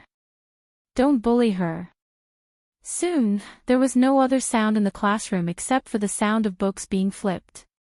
This showed how strong the self-control of the students in the class was. Teacher Tong did not let Yi Qian go in immediately. Instead, she went into the classroom first. Seeing that all the students were looking down at their textbooks and no one was whispering to each other, she walked to the podium and joked, "All of you can hold it in. If you don't whisper, I think it's not normal." As soon as she spoke, all the students in the class took a deep breath. The bolder ones laughed and said, "Isn't it time for class? We're all good students who abide by the rules. We definitely won't whisper. Right? I saw you sticking your head out of the classroom to see if I was here." The one who spoke was the boy leaning against the door of the classroom. Teacher Tong did not criticize him. She smiled kindly and said, "It's the first day of class, so we're not familiar with each other. Let's introduce ourselves during the morning self-study." Seeing that the class was bustling with noise and excitement, Teacher Tong raised her hands to silence the whole class. "First, let's welcome a new student who has just joined our class. You must have heard of this student's name, but you have never seen her in person. Come, let's give a round of applause to welcome our new classmate." It turned out that he was not late, but a transfer student. Amidst the applause, Yi Qian stood at the door of the classroom with his textbook. He first bowed politely to Teacher Tong, then to all the students in the class. "Yi Qian. Why are you here?" Amidst the applause, someone suddenly stood up from her seat and shouted in a sharp and shrill voice, "Why are you here?" It was Yi Ying. She was the only student in the class who stood up. Her pretty features were contorted into a ferocious expression at this moment. She even raised her hand and pointed a finger at Yi Jian. She was shocked and angry at the same time, and her face was filled with disbelief. Her voice was very loud and stood out amidst the applause. The girls at the same table frowned and tugged at her skirt. "What are you doing, Yi Ying? We're all looking at you." Chapter 393. Everyone in the class was seated. Yi Ying was the only one who suddenly stood up like a madwoman. Her voice was so shrill that even the applause couldn't cover it. The students sitting behind her only heard her shrill voice, but the students who were seated just happened to be able to see her expression were all frightened by her ferocious appearance. "Oh my God, this Yi Ying is so scary. So scary, she's just like the evil witches in the Western novels. One second she's gentle and kind, the next she's vicious and vicious. Oh my God, her facial features are all twisted. How can she still be pretty?" The boys were concerned about beauty, while the girls were concerned about good and evil. The applause in the front slowly stopped when they saw Yi Ying's ferocious appearance. The applause at the back also gradually died down when Yi Ying suddenly stood up and didn't sit down for a long time. "What's wrong? What did Yi Ying do? What did she scream just now? I didn't hear it clearly." "Me neither. I just suddenly stood up and pointed my finger at the new student. I don't know what happened." "Stop talking, Teacher Tong doesn't look too good." The originally enthusiastic atmosphere in the class was disturbed by Yi Ying's crazy outburst. The students who didn't know what happened looked at each other, and then looked at Teacher Tong's serious expression. They all fell silent. The classroom suddenly became extraordinarily quiet. Yi Ying, who had a fierce look in her eyes, trembled violently under the secret tugging of her desk mate, and slowly came to her senses. The moment she woke up, Ying felt that her vision was blacking out. She saw that all the students were looking at her strangely. It was a look of rejection, and even disgust. What did she just do? What did she just say? Ying, who couldn't help but tremble, tried to relax her body and squeeze out a smile to explain her gaffe just now. But the more she wanted to relax, the more she couldn't. The more she wanted to smile, the more her face twisted. It was strange, like a withered vine, brandishing its claws on the broken wall. It was especially ferocious. Just when the atmosphere was a little stiff, the sound of desks and chairs moving came from the back of the classroom. Oh my God! You! And Jessin, whose brain was long enough, recovered from her stupor. In an instant, she jumped up as if there was a spring in her shoe. She said in surprise, "My classmate Jian, you hid it from me for so long." This time, Jessin became the second student to stand up. The difference was that her happy face was a sharp contrast to Yi Ying's ferocious look. She didn't stop there. Instead, she said incoherently to Teacher Tong, "Teacher Tong, I know you. We were in the same class in junior high school. Idol of the class. Classmate, if you continue to introduce yourself, you won't be introducing yourself like a junior high school classmate." Teacher Tong did not scold her. Instead, she gestured for her to sit down first.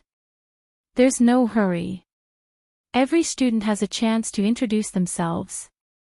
While Teacher Tong was speaking, the girl sitting at the same table as Yi Ying had a dark expression on her face. She tugged at the corner of Yi Ying's skirt and said angrily, "Sit down." Then she muttered, "Why am I so unlucky to be sitting at the same table with you on the first day?" This was not the result Yi Ying wanted. If she sat down now, she would lose. Her classmates would hate her, and stay away from her. Chapter 394. She did not sit down. Instead, she placed her hands on the edge of the desk and squeezed out a stiff smile. "I'm sorry, I was surprised because Yi Qian is my older sister. She ran away from home for a year and did not contact her family. That's why I was so surprised when I saw her." His hands, which were propped up against the desk, exerted all their strength until the back of his hands turned pale. Even his veins were exposed one by one. Yi Qian raised his eyebrows. He did not say anything, but his attitude explained everything. Yi Ying was still the same. However, her ability to speak with hidden meanings had improved.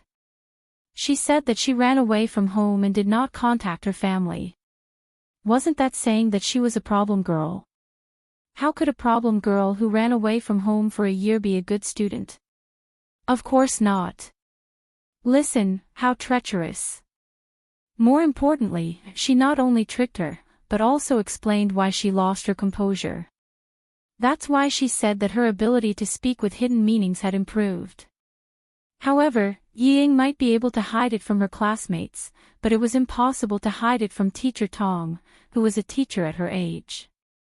At this moment, Teacher Tong vaguely understood why Principal Chow had placed Yi Qian in Class 6 and not Class 1. The reason was right in front of her eyes. It was a far-fetched explanation, but at least most of the students believed it. Of all the things she should never have done, she should never have belittled her own classmate in secret. Moreover, she was her own sister. Teacher Tong's impression of Yi Ying immediately turned negative after meeting her for the first time. She adjusted her glasses and did not look at Yi Ying, who stood up. Instead, she smiled at Yi Qian and said, "Introduce yourself first." She saw that Yi Qian was still smiling calmly. He did not panic because of the unexpected situation. Even his expression did not change. He was calm and composed. A trace of a smile appeared on her stern face. How could she not have noticed when Ying was secretly insulting her? She did not directly confront her, but only smiled at her. Sometimes, a smile was the best weapon. It represented tolerance, cultivation, and a person's character. Then he added, I believe there are many students here who would be very willing to communicate with you. This sentence undoubtedly expressed the teacher's attitude. The hidden meaning was, the teacher will support you. It was unknown how many of the 59 students could understand. At the very least, Yi Qian and Yi Ying both understood what he was saying. Yi Ying's breathing quickened. She bit her lower lip and tried her best to calm herself down. She slowly sat down and no longer looked at the podium. In her mind, she was thinking about how to change her image and destroy Yi Qian's image. On the stage, Yi Qian's smile was like the sunlight falling on the leaves outside the window, bright and lively. Hello everyone, I am Yi Qian, a transfer student. After taking a break from school for a year and taking the senior high school entrance examination in June this year, she re-entered the provincial first high school. Considering her age, I think it's more appropriate for her to enter the second year of high school. When the atmosphere was a little tense, a humorous remark was made. With Enchanting as the leader, laughter was heard, breaking the tension, and the atmosphere was lively again. I am fortunate enough to be assigned to Class 1 and interact with all of you. This is fate. In the future, if there is anything I don't understand in my studies, I hope everyone can help me. Thank you. It was a simple introduction, but it revealed all the important things about her. First, she took a year off from school. Second, she took the high school entrance exam this year. Third, she skipped a grade. Chapter 395. He did not praise her for skipping a grade. Instead, he used an indifferent tone and said that it was just a matter of age to downplay her ability. Yi Qian could be described with two idioms, deep as a lake and high as a mountain, open-minded as a valley. Before Yi Qian could walk down from the podium, Enchanting, who could not restrain her joy, stood up with a proud expression amidst the applause. Her voice rose and fell as she said, Yi Qian is really amazing. When I was in the same class as her, the seniors in the third year of junior high would come to her if they did not understand anything. Also, her memory is very good. She only flipped through a book, oh, this political book. She only needed to flip through it once to remember everything. With her saying this, the other students' voices also became louder. A boy stood up and stared at Yi Qian with sparkling eyes. I know, Yi Qian, I know who you are. You won the gold medal in the World Mathematical Olympiad 2 years ago. In the oral questions, you always finished first and one time for our contestants. I also know that you were studying in Anyang High School last year. However, on the day of the report, you did not want to be an auditing student and could not accept the school's framing of you. So, in a fit of anger, you domineeringly tore up the notice. I also, amidst the adoring voices of the boys, some of them were so happy that they began to bang the table. Classmate Yi Qian, I also know you. Only you would dare to tear up the notice so domineeringly. Because you have the confidence. I really did not expect that I would be in the same school as Yi Qian. Oh my God, I have to tell my parents when I go back. So you dropped out of school. We all thought you changed schools. All the voices in Yi Ying's ears were ear-piercing and driving her crazy. Under the desk, her hands tightly grasped the corners of her skirt, and the corners of her eyes were bloodshot. Yi Qian, Yi Qian. Damn thing. She was my nemesis. She was born to be my nemesis. Why did she come back? Why did she come back? What shameful things did she do again? What underhanded methods did she use to get into number 1 middle school? She should not be in number 1 middle school. She should not be standing in the classroom. What right did she have to be praised by her classmates and teachers? Why? Why? The students' praises for Yi Jian were like a growth stimulant, causing the jealousy in Yi Ying's heart to grow like crazy weeds. Bit by bit, it eroded her rationality, making it harder and harder for her to calm down. The atmosphere of the entire class was stirred up. It was only when Teacher Tong stepped forward that the atmosphere gradually calmed down. She cleared her throat and smiled. You guys can learn more from Yi Jian. If your grades are good and you can be admitted to university after a year of suspension, I won't stop you from taking a break. Teacher Tong's voice was like the last straw, crushing Yi Ying's remaining calmness. Let her go to school with a bang. Amidst the silence, Yi Ying stood up slowly. She glared at Yi Qian, who was standing on the podium and receiving all the students' praises. The classroom became even quieter after she stood up. It was so quiet that you could hear a pin drop. The students' gazes were all on her. No one understood why she stood up again. Chapter 396. Yi Qian, you scored very high in the provincial first high school. How did you get in after taking a year off? All of us worked hard to get in. As for you, even if your results were good, how did you get in without any grades in biology, geography, or sports? Yi Ying asked slowly. Her voice was delicate, and she even had a smile on her face. I'm sorry, I don't mean anything by it. I just want to ask you how you managed to get into the provincial first high school under such difficult circumstances, and even managed to skip a grade and get into the most difficult class 1. I'm not targeting you. I just want to be fair and just. Yi Ying wasn't the only one who thought this. She was very smart. She asked the other students who didn't agree and didn't believe that Yi Qian was really that capable. Seeing that a few students nodded in agreement with her words, Yi Qian sneered. Yi Ying, if you're not afraid of embarrassing yourself, then play with her. He looked at all the students with clear eyes, not just Yi Ying. He said calmly, since everyone got in based on their abilities, then I'll do the same. Just as Yi Ying said, I didn't score in biology, geography, or sports. But to me, even if I didn't score in these 3 subjects, it wouldn't affect my entrance exam. It wouldn't be a stumbling block for me to get into the provincial first high school. Before he could continue, a student stood up and said, I believe in Yi Qian. How could someone who relied on his abilities not get into the provincial first high school because he took a year off? With one, there was a second. They all stood up one after another. I believe in him too. I participated in the provincial first high school's entrance exam with Yi Qian 2 years ago. His answers in class were fast and accurate. He never missed a question. His ability from 2 years ago had been influential until now. Those who knew Yi Qian and those who had seen Yi Qian's ability with their own eyes believed in him.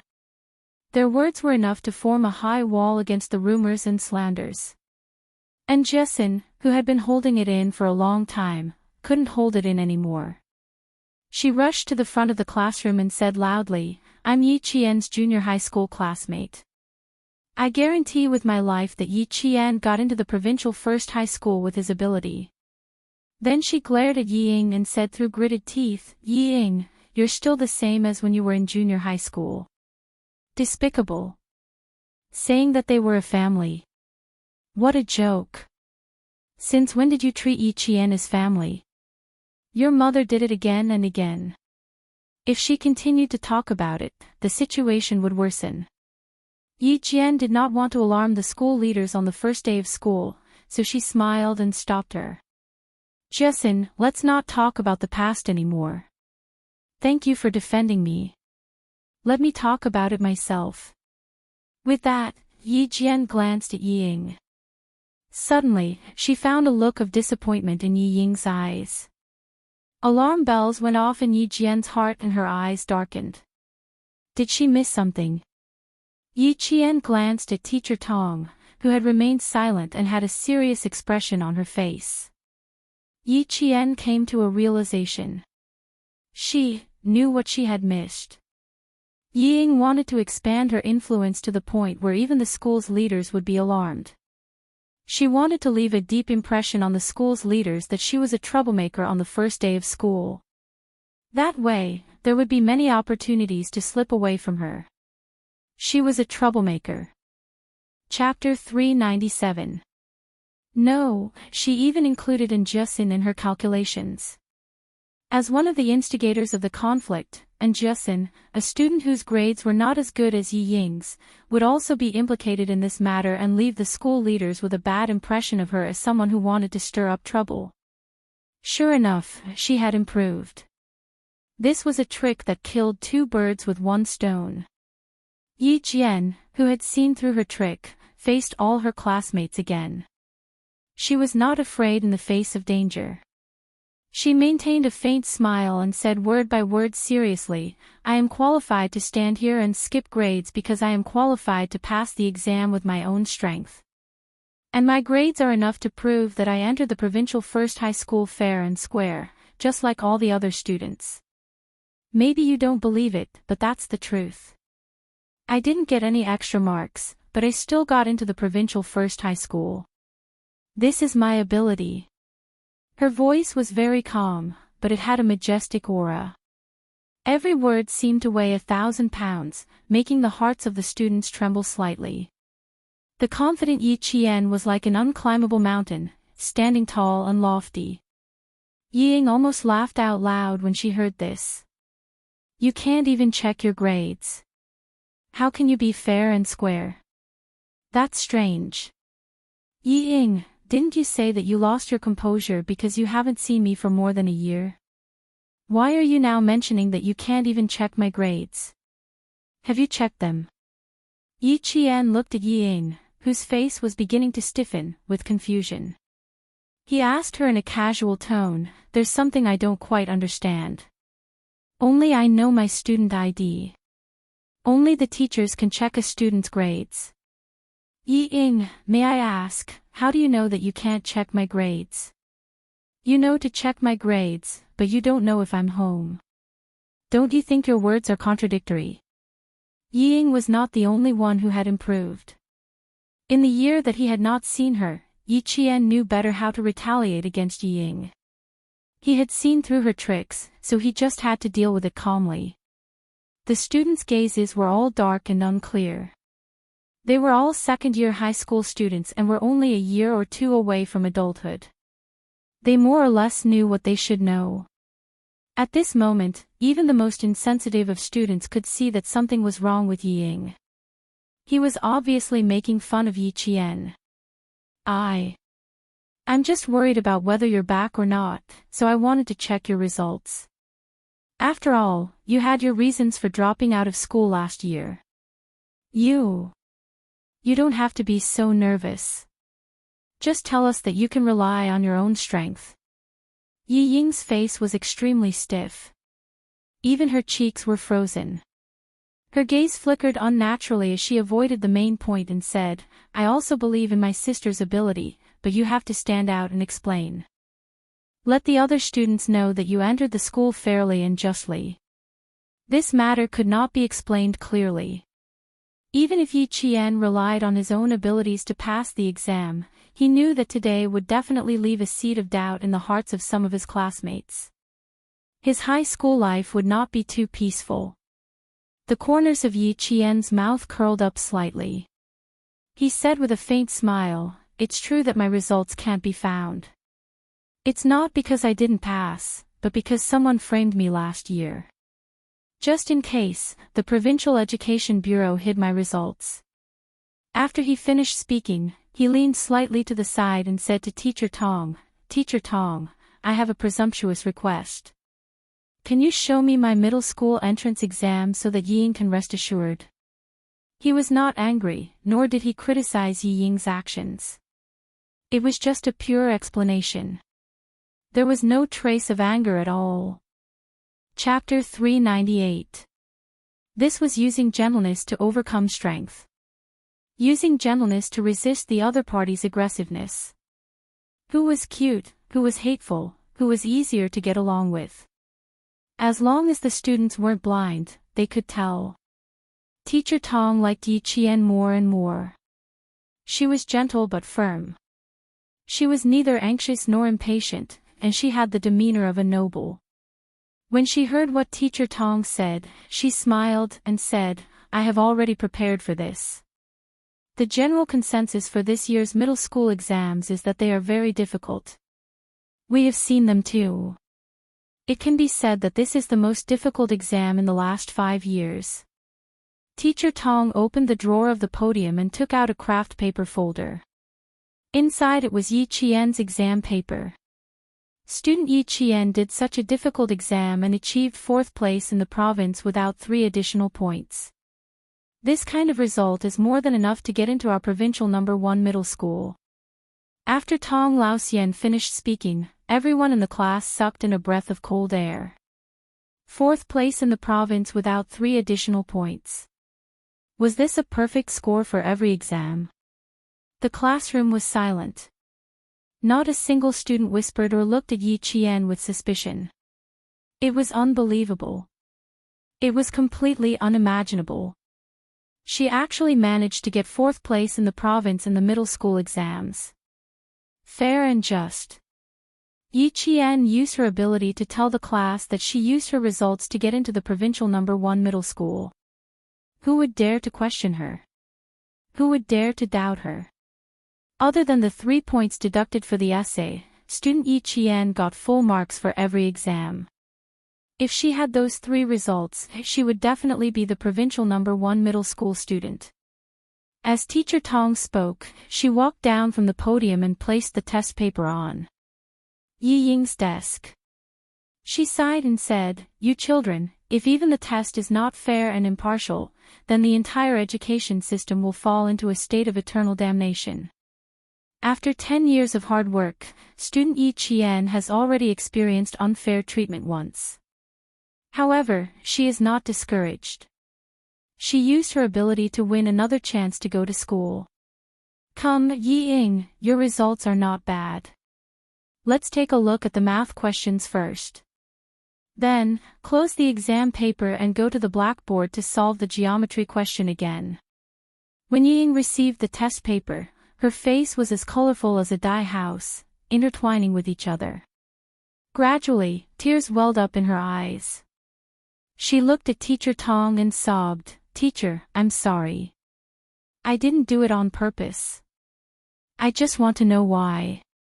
"Yi Ying, if you want to know why, I have no objections. However, your actions have once again hurt a student who has already been treated unfairly. So, your apology is not to the teacher, but to Yi Qian."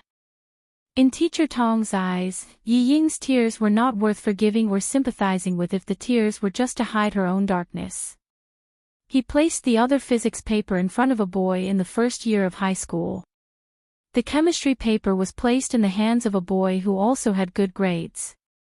Then, he placed the language paper in front of a girl. "Come and take a look. Fairness and justice are in the papers in your hands." As for why student Yi Qian skipped a grade to become a 2nd year of high school, I didn't want to add more pressure on you. But now, I can tell you that Yi Qian took this year's college entrance exam and passed it in the same amount of time.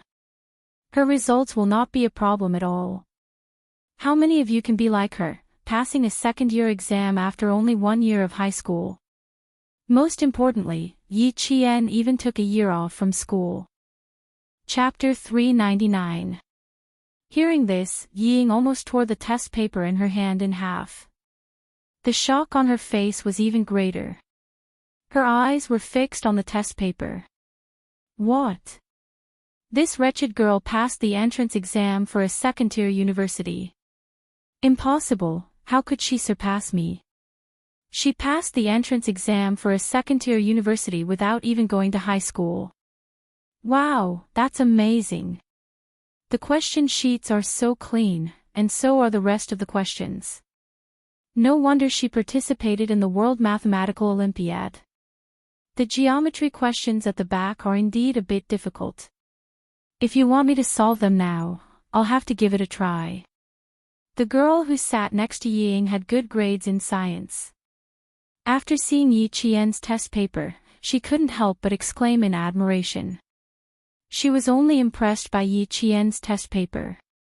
She didn't notice that Yi Ying's face was already covered with dark clouds, as if a storm was coming at any time. Yi Qian had already returned to her temporary seat. She was very tall, so she was very eye-catching sitting in the front. In the following self-introductions, the students who walked up to the podium would first take a second look at her before they started. When it was Yi Ying's turn to introduce herself, a boy joked, "We all know you, and we all remember you." Unintentional words were even more hurtful, especially to someone like Yi Ying, who always wanted to show off her superiority. The boy's teasing was like a dagger fiercely stabbing into her heart. It made her the laughingstock of the class. When she came down, she glanced at Yi Qian from the corner of her eyes. She wanted to warn Yi Qian to show that she wasn't afraid. Who knew that Yi Qian didn't even look at her? Instead, he was talking to a girl behind him, with a faint smile on his face. Yi Ying's eyes stung, and she looked away angrily. After sitting down, she was like a proud peacock, using beautiful feathers to disguise herself and hide her insidious heart. The half-an-hour morning self-study session didn't let the 60 students in the class finish their self-introductions. After class, Teacher Tong seemed to have forgotten to let Yi Ying do the questions on the blackboard. When the bell rang, she only said, "The next 2 classes are math exams. Students, you have 10 minutes to prepare yourselves." How was he mentally prepared? It was like a bolt from the blue. Amidst the wailing, Jiasin rushed to Yi Qian as if nothing had happened. She clung onto Yi Qian like a koala. "My Jane Eyre, you've kept me in the dark for so long."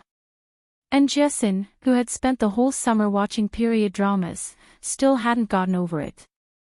Every time she opened her mouth, she would speak in a strange tone, "Why didn't you tell me that day? Ah! Tell me, why didn't you tell me?" Yi Qian almost fainted from her strangling. "Because I want to go to high school safely. I don't want anything like last year to happen again, understand?" "You're right. I'm happy now, so I forgive you this time." Being in the same school and class as her good friend again made Jiasin even happier than if she had won a ranking. The smile on Jiasin's face was so wide that her eyes were about to become slits. There were only 10 minutes before class ended, but all the students who came to talk to Yi Qian found that she could accurately say their names after they introduced themselves once. By the time the math and language exams were over, she had already memorized the names of all the students in the class in just one morning. IQ and memory really have to be compared to know who's better. I'm impressed. With her IQ and memory, she could choose from any of the top universities in the country. She's amazing. She can't be compared to her at all. For both exams, she only used one class to hand in the papers. Pressure, pressure. Chapter 400.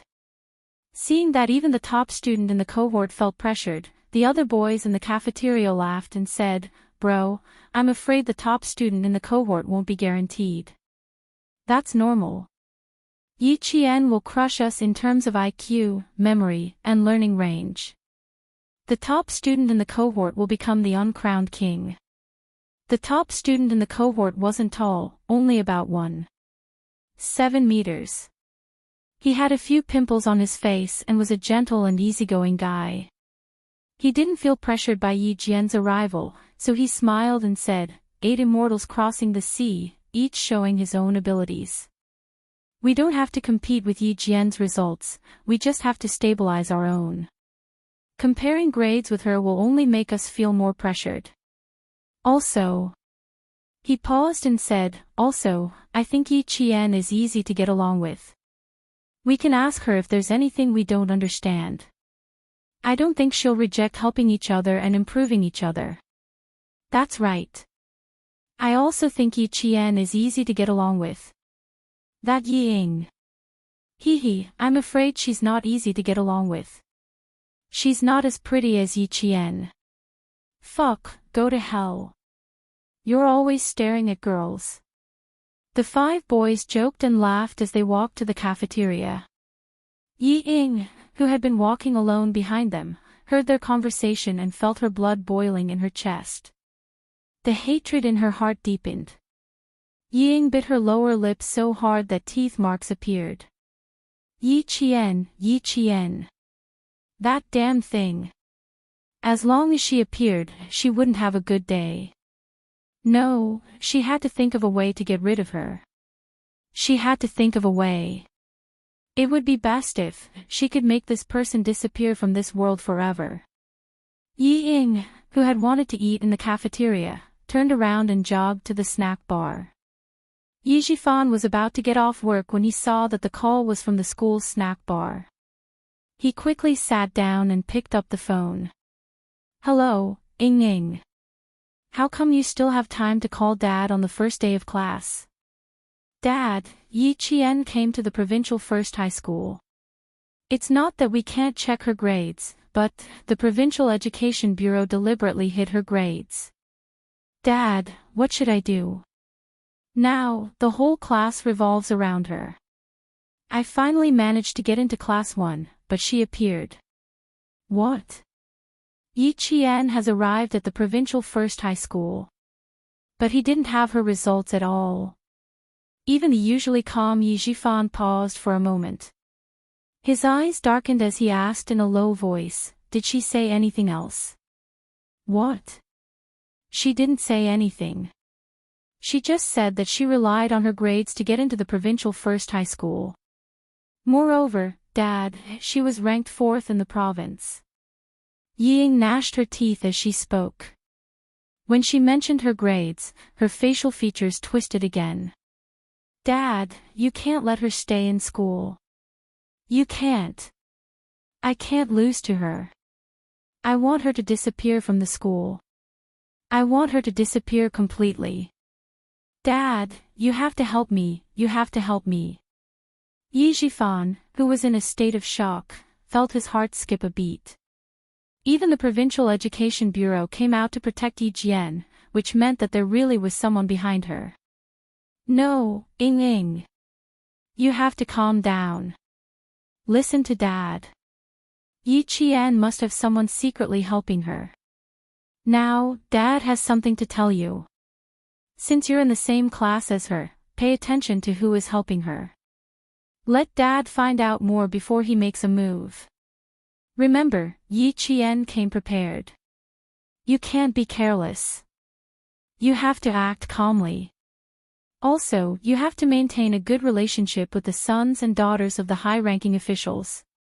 If necessary, let them deal with Yi Qian. You can't make a move easily. Do you understand? Chapter 401. When Yi Ying heard that she still needed to endure it, tears streamed down her face. However, she understood Yi Jifan's advice. She cried as she replied, I know. Dad, I'll pay attention to who's behind her. You can step in when the time comes. Dad will definitely step in for you. But not now. Yi Jifan's heart sank. He was very worried that his daughter would lose her composure because of Yi Qian's return. After a heavy sigh, he seemed to have an idea. He covered the microphone with his hand and lowered his voice, Ying Ying, you must hold on to the jade pendant well. Dad can tell you that this jade pendant is very useful.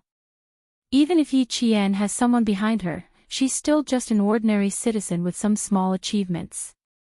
You will definitely not be an ordinary citizen in the future. Trust Dad. Bear with it for a while and calm the waves. Take a step back and the world will be wide open. It won't be too late to settle the score with her after we find out the truth. Yi Ying was stunned. Why did he mention the jade pendant again? It sounded like it wasn't just a little important. Could it be that there was a secret on the jade pendant? This jade pendant was Yi Qian's. Dad, is the jade pendant really that important? I've heard you mention it countless times. Yi Ying took out the jade pendant. Because it was an expensive piece of jade, she used it as a decoration when she played with her classmates whose parents were officials in the first year of high school. Yijifan originally wanted to keep it a secret until his daughter went to university. After a moment of silence, he nodded, yes, it's very important, very important.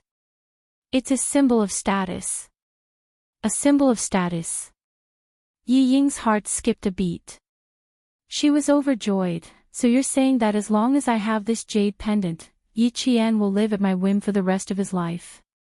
Isn't that right, Dad? Isn't that right? She was anxious to get confirmation. Her voice was anxious and trembling. Yes, Ying. So, before Yi Jifan could finish, Ying hurriedly said, so, there's no need for me to be jealous of her grades, right? Because, no matter how good her grades are, they'll never be as good as yours, right? After laughing, Yi Ying's eyes narrowed slightly as she asked doubtfully, however, there's still something I don't quite understand. Why does this piece of jade represent an identity? Dad, please tell me.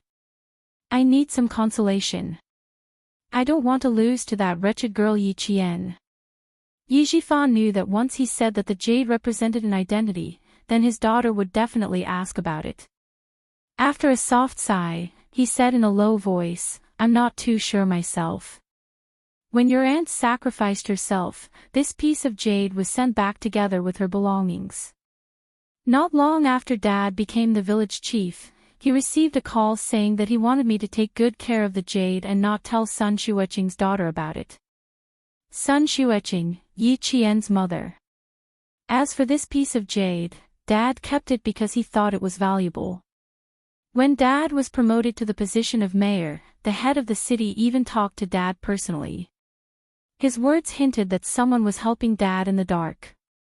In this world, there is no such thing as kindness without reason or resentment, and there is no such thing as help without a purpose. After thinking about it, Yi Jifan guessed that the person behind this piece of jade had been secretly helping him all this time. That was why he said that this piece of jade represented an identity. If it wasn't someone with an identity, how could they help him? But Ying, these are all Dad's guesses. Also, you have to do your best. Her grades are good, so you have to do better than her. My precious daughter is so smart, how could she be defeated by someone who has been inferior to her since she was young? Chapter 402. Compared to Sun Dongqing, Yi Jifan's words ignited Yi Ying's fighting spirit more. That's right. If her grades were good, then as long as her grades were better, wouldn't all problems be solved? After hanging up the phone, Yi Ying felt that all her worries had disappeared, and her chin was slightly raised. Even when she walked, her gaze was slightly raised. It was a sense of superiority. After returning to the dormitory, Yi Qian, and Justin, and 4 other girls from the same dormitory whom they had met briefly went to the cafeteria to eat. Just as they were about to reach the cafeteria, they bumped into Yi Ying, who had just returned from a phone call. Their gazes met, and the air seemed to freeze. Seeing this, Yi Ying glanced at the girls. Her eyes were filled with disdain. At first glance, she could tell that they were all from ordinary families. Birds of a feather flock together. People of different backgrounds would associate with the same people.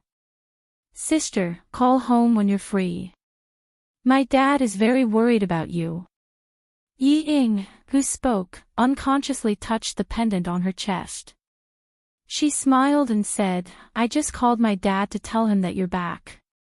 Yi Qian did not want to involve her classmates in the dispute between her and Yi Ying.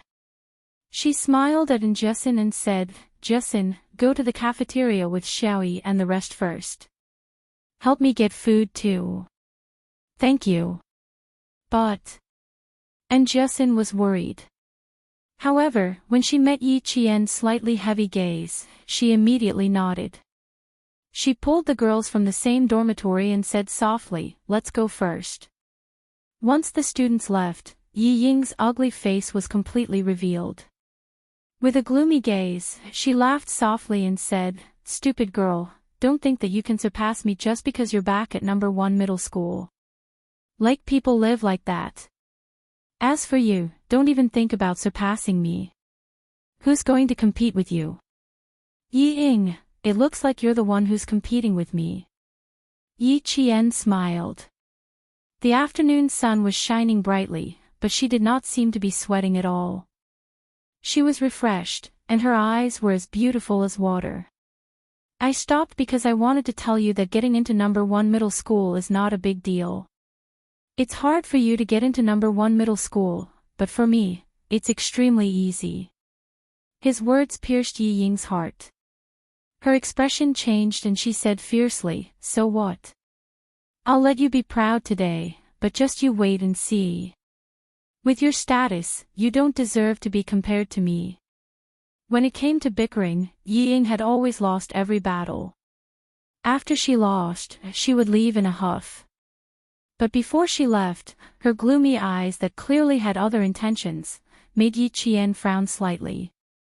After talking to Yi Zhifan on the phone, it seemed like he had received some advice. In that case, he had to be more careful. The episode ended as quickly as it started. When Yi Qian went to the cafeteria, and Jiasin had already ordered the food. Not only was there a girl from the same dormitory sitting next to her, but there were also other students from her class. In the cafeteria, Zhangbin from class 4 was carrying a plate and looking for Yi Qian. He wanted to come over after the math test, but he was caught by the PE teacher to move the sports equipment. Now that it was noon, he rushed to the cafeteria to look for Yi Qian. Because there was still a week of military training in the first year of high school, the cafeteria was slightly empty and not too crowded. Soon, he heard Jiasin's voice. Following the direction of the voice, he saw Yi Qian. Not only were the two of them sitting together, but there were also a few other students sitting nearby.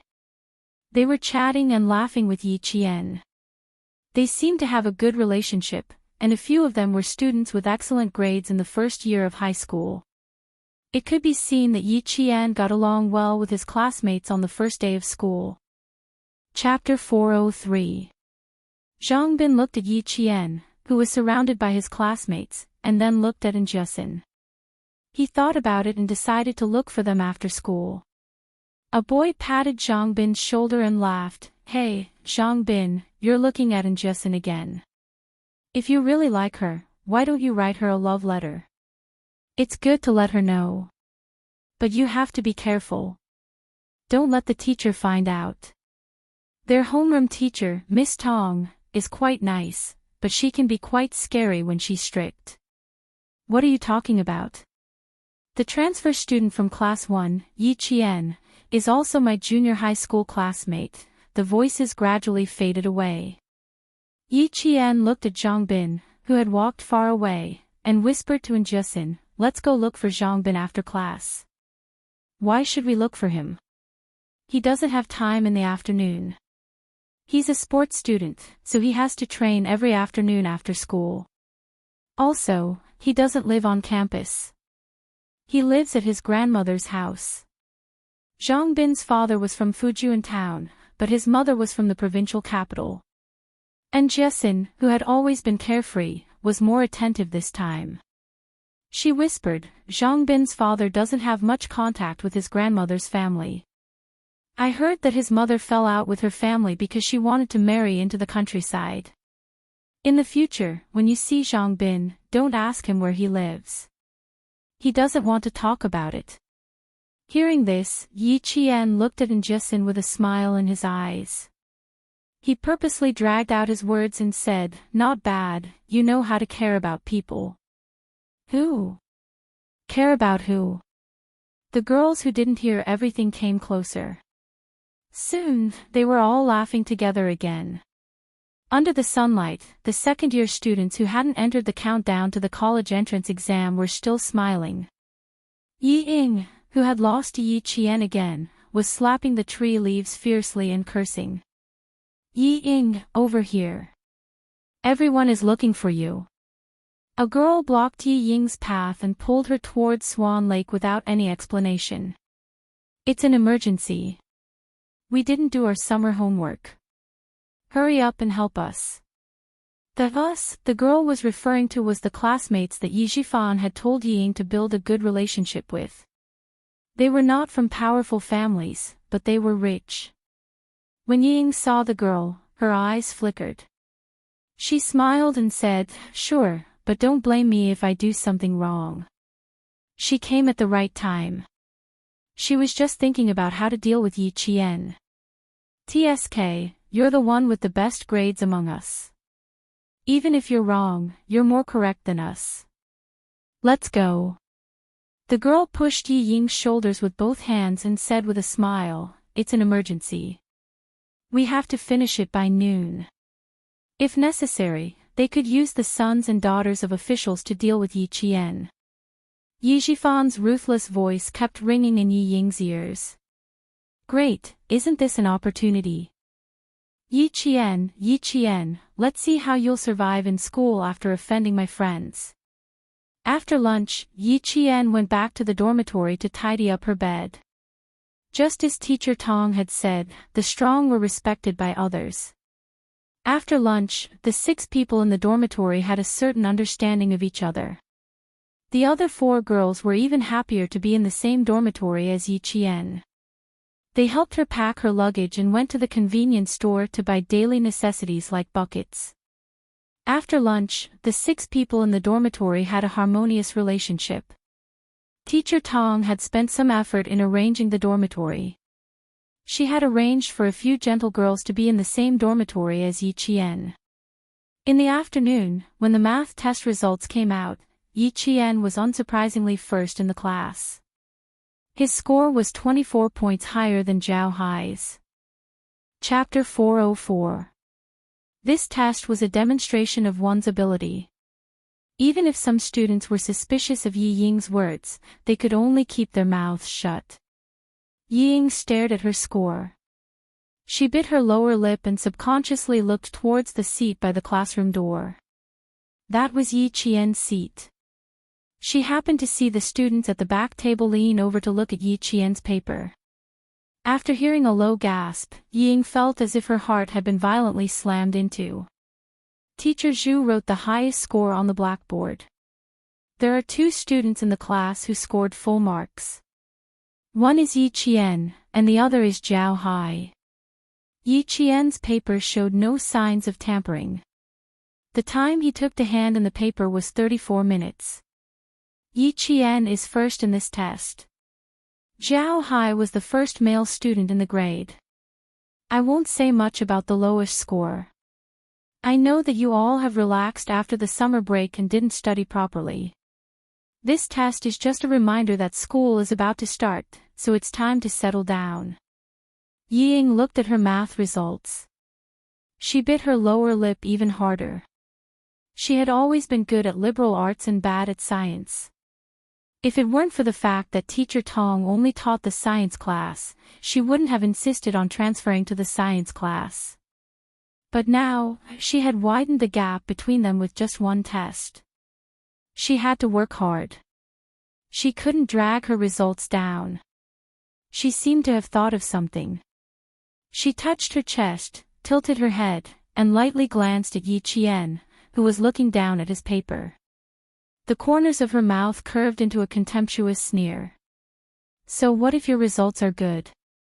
This society relies on connections. It doesn't matter. You're just a small citizen with some achievements. You'll never be a big shot. Yi Qian raised her head. She knew who was looking at her. It was just a guy with delusions. Yi Qian thought to herself, he is just a guy with delusions. Teacher Zhu only explained a few key questions in class. She then said to Yi Qian, come up and explain the solution to the last question. Connect the points O and M of the circle, and make the string Mn. When Yi Qian was explaining, her voice was particularly soft, and it had a magical power that could make people focus all their attention on one point. Cicadas were chirping outside the window, and there was only the sound of the leaf fan hanging on the ceiling rotating in the classroom. All the students in the class were listening to her explanation carefully, and there was no extra sound. Only when the value of point N is taken on a semicircular arc that does not include point M. Our answer is obvious. Yi Jian wrote down her analysis step by step on the blackboard as she explained the questions. Some white chalk foam fell on her black hair. As she turned around, the ends of her hair swayed slightly, and the white powder fell off. The math class passed by quietly. Yi Qian's analysis process was written on the blackboard.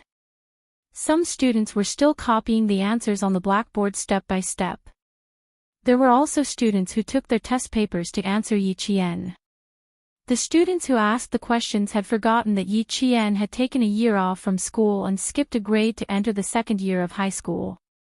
It had only been a day, but they all had the feeling that they had been in the same class as her all along. It was as if they had known each other for years.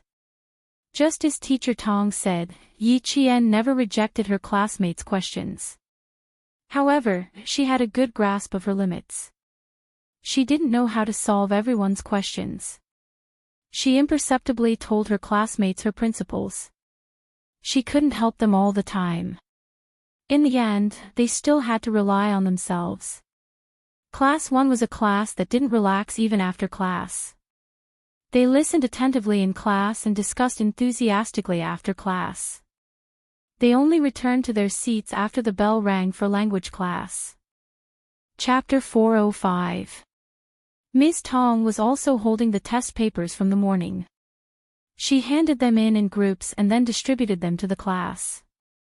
At the age of 52, she stood on the podium and scanned the class with a serious look.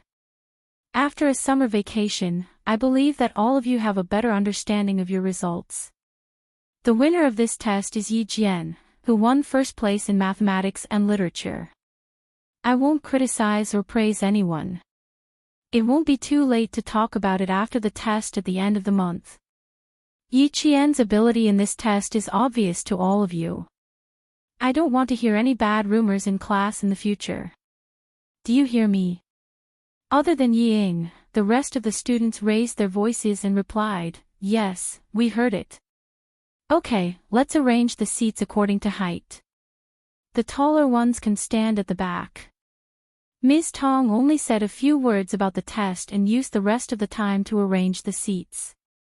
Even though she didn't say anything, all the students understood that the difference of 1 point could be as big as the difference between heaven and earth.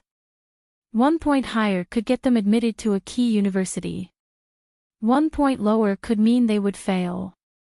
Yi Ying lowered her head, not because of her score, but because of Ms. Tong's words. The corners of her eyes turned red as she lowered her head. Her hands gripped the edge of her skirt tightly. Her lowered gaze was like the tip of a needle.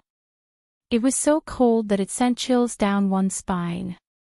The first day of school passed in a tense atmosphere. When the school gates opened, the sun was already setting. Half of the sky was covered in a gorgeous glow. The students who didn't have boarding houses left the school in groups of 3 or 5. After a while, the boys rode their bicycles and brushed past the girls, leaving behind their whistles and screams. Xia Jinyuan looked at the group of youthful high school students walking out of the school and couldn't help but smile. Not bad, little Fox is also in her second year of high school. The tall and slender man stood elegantly at the school gates with his hands in his pockets. His reserved and elegant temperament had already attracted the attention of countless students. When they saw his face clearly, several high school girls covered their mouths and deliberately walked past him with blushing faces. Yi Qian rubbed his forehead helplessly. Didn't he know to find a less crowded place to wait for him? Do I have to stand at the school gate and wait for wave after wave of students? It was too eye-catching to go over like this. Or... Yi Jian was still thinking about going over later when she saw Yi Ying, who had gone out with the other students, standing in front of Xia Jinyuan. He was surprised that Yi Ying knew him too. How could Yi Ying know him? However, she had laughed and said that she thought he looked familiar, so the girls started to tease her. Then it must be fate. He looks like he's waiting for someone. I wonder whose brother he is. Go and ask him. Then, he was shoved in front of Xia Jinyuan, which was what Yi Qian saw. The little girl was fooling around in front of him. Not only was her eyes wanton, but they were also flickering. Major Xia's expression remained unchanged as he took a step to the side, patiently waiting for his little fox to come over. If Ying hadn't wanted to come over herself, she wouldn't have pushed it over so easily. But when the somewhat familiar man in front of him acted as if he didn't see him, he was embarrassed and angry at the same time. Chapter 406. You. Ying didn't want to be ignored, so she took the initiative to speak up. Soon, something even more embarrassing happened. The man who was standing by her side just walked away. Xia Jinyuan didn't look at the girl standing in front of him, not even glancing at her from the corner of his eye. All his attention was focused on the school, so he didn't recognize Ying, who had shoulder-length hair and a small bow on her temples. He never liked girls who took the initiative. When he heard their self-righteous whispers, a trace of disgust flashed across his eyes. Out of gentlemanly behavior, he just walked a little further away to wait. 20 minutes ago, he asked the school guards to look for her in class. Now that the guards had all returned, she was the only one who hadn't appeared. TSK. She probably saw him standing at the school gate where students were coming and going and didn't want to come over. It couldn't be helped. The girl was thin-skinned and didn't want to be close to him. She didn't come out not because she didn't come out, but because she wanted to wait until there were fewer people. Therefore, Major Xia did know Yi Qian well. Ying, you, help me find out. The girl, who had always been close to Ying, was someone Ying wanted to befriend, and whose parents worked in the government, urged Ying to step forward. Ask him who he's looking for, so we can find out more about him in the future. When a 16 or 17-year-old girl became bold, it was really hard for people to take it. Ying didn't want to embarrass herself, but she didn't want to reject the girl's request either. She smiled gently and said, "We can ask the school guards and see if they know who he's looking for. Isn't that better? It won't seem like we're taking the initiative, and they'll know what we want." "Oh, Ying, why are you so smart? Let's go ask." The girl seemed to be overjoyed when she heard this. She grabbed Ying's wrist and walked towards the gate guards. Ying, who was about to go over, suddenly realized that if she really went with the girl to ask the school guards, wouldn't she be laughed at by the school guards who saw students every day? She hurriedly grabbed the girl and said to the other two girls, Dan, Lemay, you two quickly stop this crazy person. If we really go to the school guard and ask, the four of us will definitely be found out by the teacher. Instead of studying properly, you actually have the audacity to ask about a strange man. Ying did not say that she was embarrassing herself and rejected them with the excuse that she was doing it for the good of everyone. It had to be said that Ying had her own way of getting along with these classmates who were from well-off families. Just like Yi Jifan, he was talented in such matters. Hearing her words, the two girls who were watching the show hurriedly reached out their hands. The girl who looked like she really wanted to ask the security guard said in unison, "It's done, Yao Jing. Ying is most afraid of teachers, and you're still causing trouble for her. She helped us solve our summer homework this afternoon. You can't go back on your word and let her be criticized by the teacher. What a coward. Ching, don't ask anymore. I saw that man." He didn't react at all when he saw Ying standing in front of him. He's probably a difficult person to get along with. Yao Jing's parents both worked in the government, and she had been pampered since she was young. After glancing at Ying, she raised her eyebrows and laughed, "Look at how scared you guys are. Do you think I'll really ask? Silly.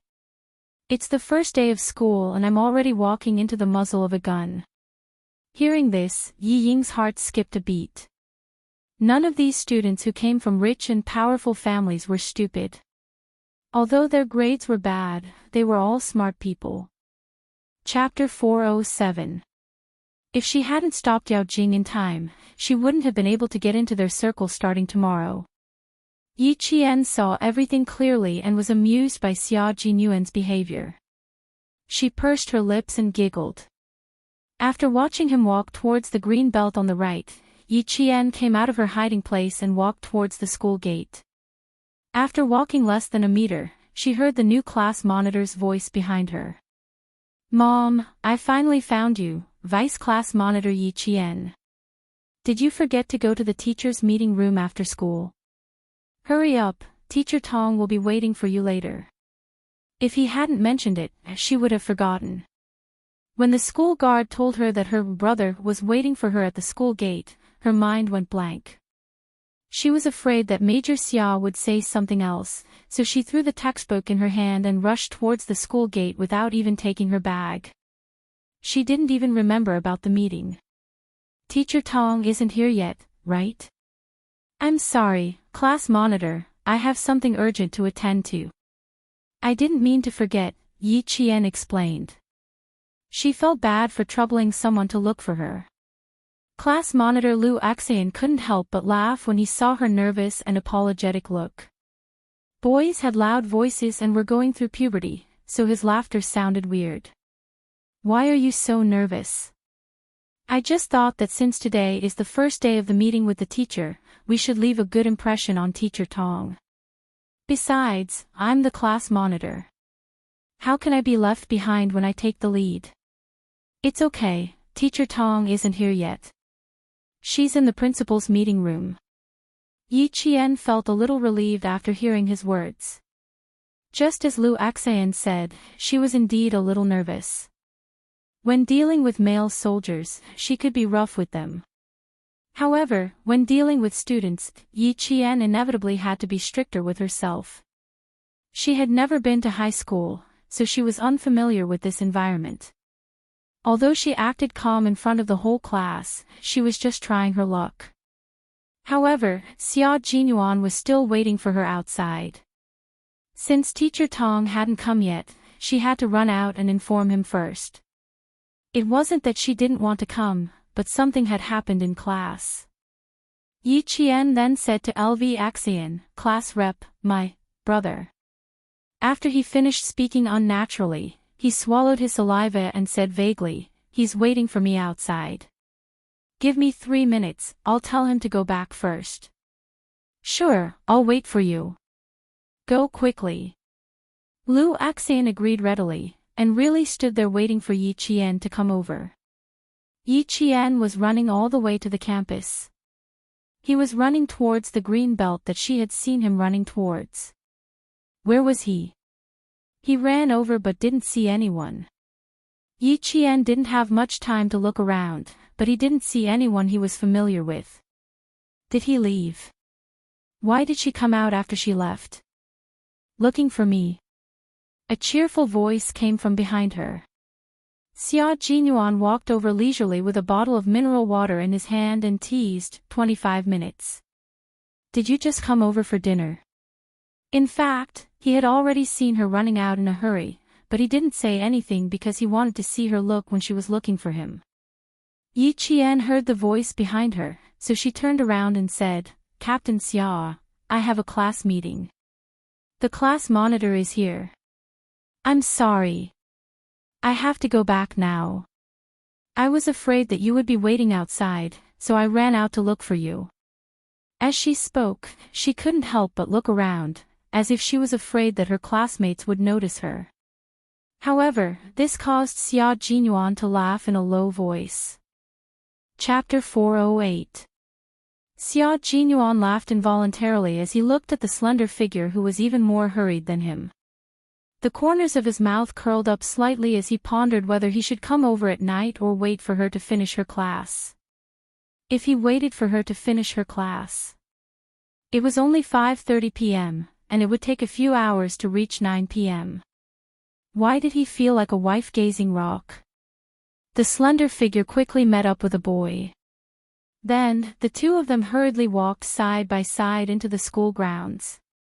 Xia Jinyuan, who had been watching the whole time, narrowed his eyes dangerously. They were getting a little too close. Should he mention it at night? The boy was immature, but the little fox he had his eyes on was immature as well. They were both still young and inexperienced.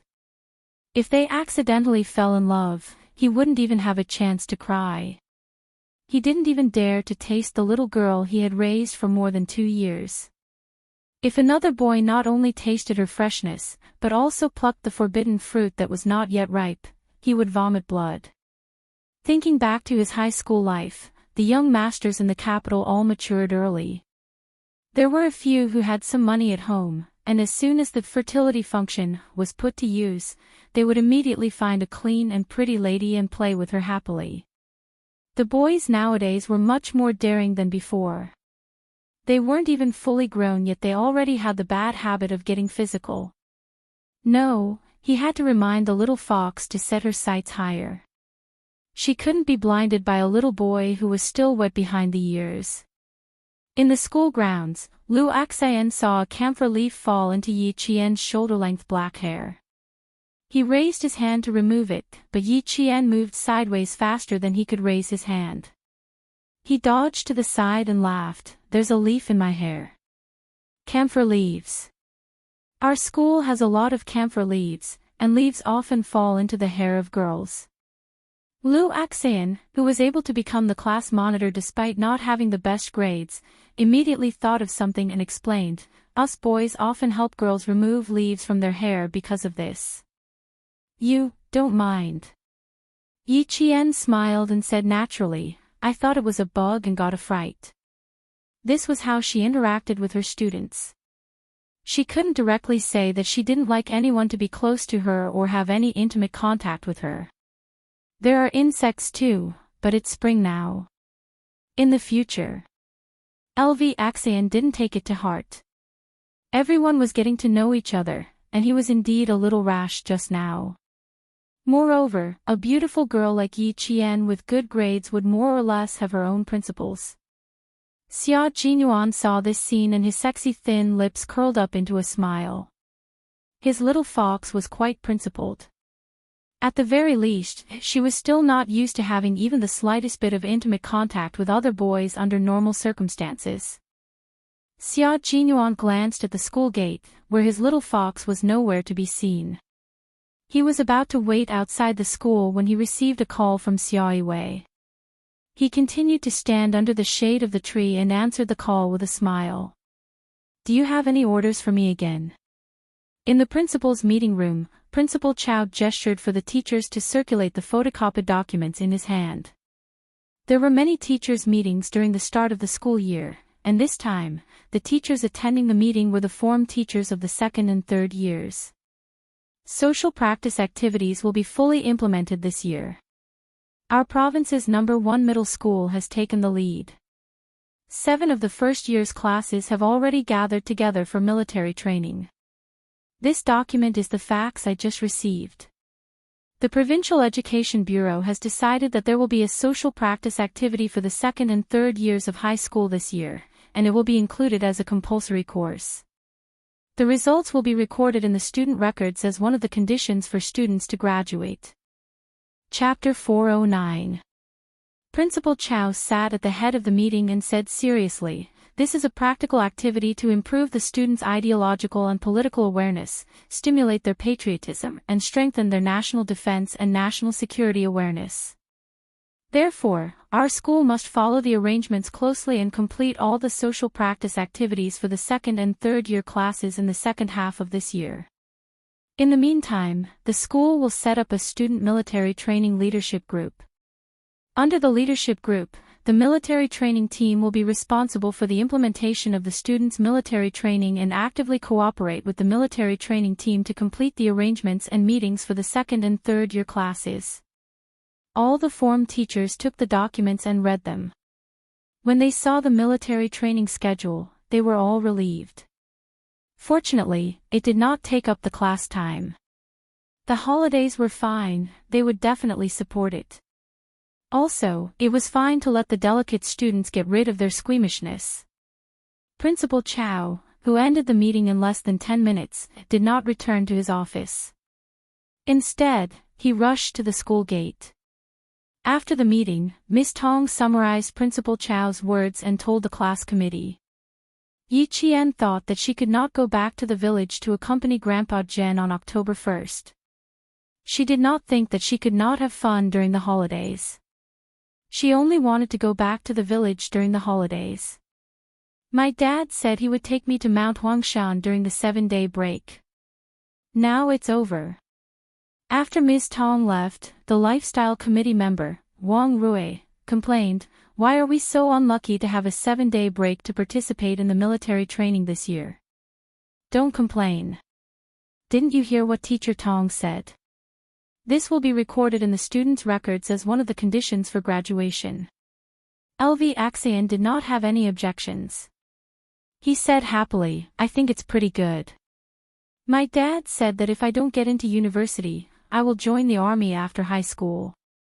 That's a good idea. However, I heard that being a soldier is very tough." Another boy laughed and said, "So what? I think it's pretty good to be a soldier." LV Axian, why don't we make an appointment? If we don't get into university, we will both join the army. Wang Rui complained about not having a holiday. LV Axian casually changed the topic.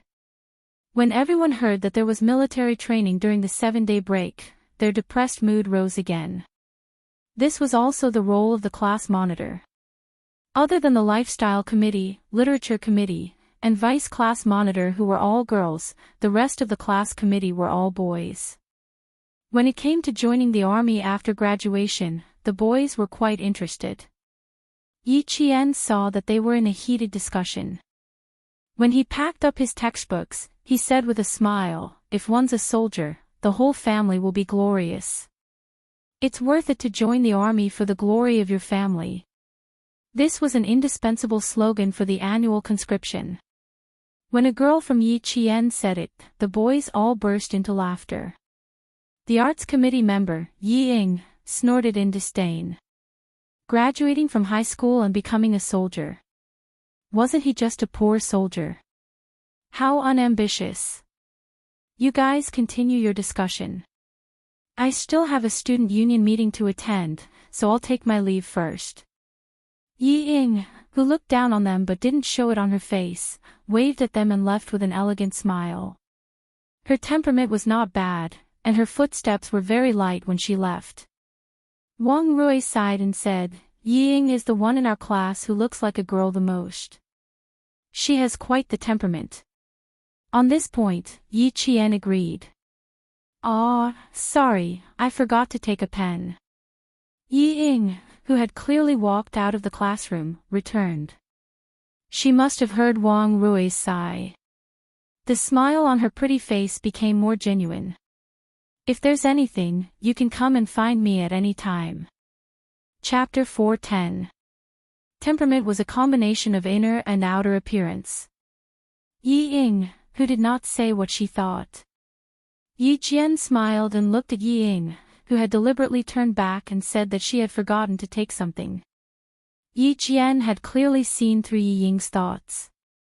She was afraid that he would say something bad about her, so she turned back. Wang Rui sighed. No wonder she was so proud. Yi Ying thought too highly of herself. She had always been wary of Yi Zhifan, who had personally sent her daughter to become the wife of a high school official. This person was the one she was most wary of. She looked at the time. The small meeting had taken half an hour. Xia Jinyuan shouldn't be waiting outside. Yi Qian wasn't sure if he was waiting. After thinking for a few seconds, she finally ran to the school gate. After the last rays of the sun disappeared, the sky was gray. Standing at the school gate, Yi Qian grabbed the railing with both hands and looked around. After confirming that there was no familiar figure, she returned to the dormitory. She left easily. Before leaving, Mr. Xia started the car and looked at the school through the rearview mirror. When he saw the gate slowly closing, he stepped on the gas and left. He returned to the hotel and parked his car. Just as he was about to enter the hotel lobby, he heard the sound of a car horn. After 2 beeps, Xia Jinyuan realized that it was him. He turned to look. "I thought my eyes were playing tricks on me. So it really is Major Xia." Principal Chow got out of a black car that was about to drive out of the hotel. The car door opened but didn't close immediately. In the remaining light of the sky and the hotel's streetlights, Xia Jinyuan saw a clean figure sitting on the other side of the car seat, elegant but with habitual indifference. He had a good memory, especially as a special forces soldier. As long as he took a second look at someone or something, he would remember it. Although the person in the car didn't get out, Xia Jinyuan already knew who he was. Qin Xiu, the most talented son of the diplomatic Qin family. Xia Jinyuan met Qin Xiu during a diplomatic meeting between the two countries. He was in charge of the security of the country's leaders. Qin Xiu was the leader's interpreter. Including yesterday, they had met twice. Headmaster Chow, hello. Xia Jinyuan, who was dressed casually, nodded slightly and asked with a smile, "Sorry for troubling you last night, Principal Chow. I didn't expect you to be so busy with Yi Qian until midnight. It wasn't convenient for us to go back to school, so we had to stay in a hotel for the night." Qin Xiu, who was in the car, slightly moved. Yi Qian. Qin Xiu narrowed his eyes. It turned out that she had helped the criminal police unit to find the needle in the sea of people last night. It seemed that not only was she stunningly beautiful, she was also quite capable. Qin Xiu's slender, artistic hands gently flicked on his knees. His mind flashed back to yesterday morning when he saw the girl's face through a piece of glass. She seemed to be full of sunshine, stunning him. And this student is quite patient. Thinking about how she accompanied him for more than 40 minutes at noon yesterday, Qin Xiu's thin lips curled up slightly. She was quite an interesting girl. Qin Xiu didn't know Xia Jinyuan. In his impression, he had never met Xia Jinyuan before.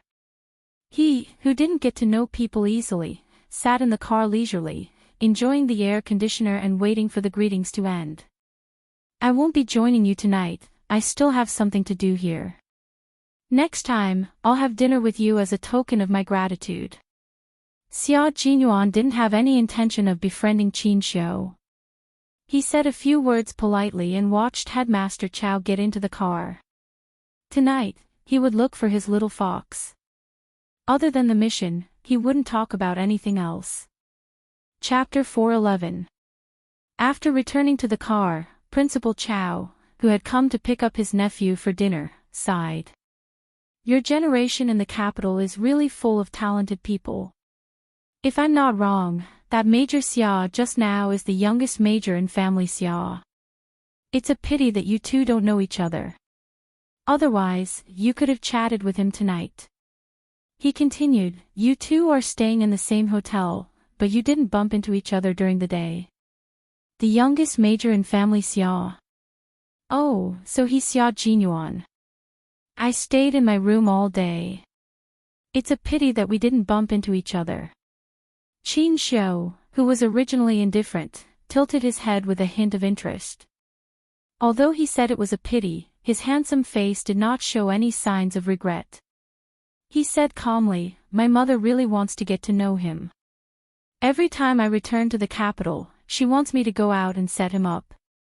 Unfortunately, I'm in the civil service, and he's in the military. We even have different social circles, so how can we get to know each other? Your mother has ulterior motives. Ha ha ha, even your father didn't participate in this kind of thing. You should stay away." Principal Chow laughed and exposed his sister's intentions. "We're flying to Germany the day after tomorrow. Uncle is free tonight, so I'll take you to a place farther away to try the real specialties of Southern Province." Qin Xiu smiled. "I'm not very particular about food. You can arrange it." Not long after the car left, Xia Yiwei entered the hotel. Xia Yiwei walked in her high heels, and the hotel staff was about to ask her about it when Xia Yiwei gently raised her hand. She did not say a single word and expressed her intentions clearly, causing the staff to keep quiet. It was the peak hour of the hotel, but even so, Xia Yiwei still saw her cousin, who was often talked about by the noble ladies in the capital. He was only 23 years old, but his temperament was as reserved as her uncle, Commander-in-Chief Xia. His calm and reserved expression was as cold as a sword. He looked gentle and elegant, but in fact, he was also a master who would turn hostile at any moment. As deep as the sea, as tall as the mountain. Even his aura was so unfathomable, who knew what he came to the provincial capital for? Thinking of old Madame's instructions, Xia Yiwei perked up and walked towards Xia Jinyuan, who was sitting on the leather sofa in the lobby. His long legs were crossed, and he was reading the current affairs newspaper with a slight frown. "You're the first in our family to be so down-to-earth. Why don't you stay in a better 5-star hotel with SAP for the holidays?" Xia Yiwei, who was wearing a black slim-fit knee-length skirt, sat on the sofa opposite him and said half-jokingly, "However, this place is very close to the provincial No. 1 middle school." The few days of leave she had were all spent in the southern province. She didn't even think about going back to the capital. Even the old master and the old madam had some opinions about it. Xia Jinyuan put down the newspaper in his hand and glanced at his cousin, who was always capable and experienced. He raised his slender eyebrows and said half-jokingly, "I'm learning from you. Stay away from the capital to avoid being implicated. When you bring brother-in-law back to the capital, the old master and the old madam won't think about me anymore. So, you're here to keep an eye on me so that I can find a man." Xia Yiwei opened a small metal box and took out a thin female cigarette. Her voice was slightly cold as she said, "Mind your own business. Don't interfere with my business." When she put down the newspaper, Xia Jinyuan stretched out his long arm and took away the unlit cigarette in her hand. He then broke it in two and threw it into the ashtray. "I can't have any strange smell on me. Please forgive me. I know you can't have any strange smell on you. I just took it out to smell." Xia Yiwei glanced at him lightly and said, "The old madam gave me her phone number. You should at least go back to the capital and take a look." Chapter 412. After Xia Yiwei finished speaking, the elegant Xia Jinyuan calmly continued, "Madame Dowager told me to meet you more often during my stay in the provincial capital and to bring up the topic of marriage and children. She also said that she has yet to marry a granddaughter and is full of regrets. She is counting on you to fulfill her wish." The woman's face gradually turned cold, but he continued speaking unhurriedly, "Madame Dowager is the 4th leader of the Ministry of Culture since the founding of the country. Comrade Xia Yiwei, have you forgotten? The Ministry of Culture is a place to promote communication. Madame Dowager is the best at confiding in people.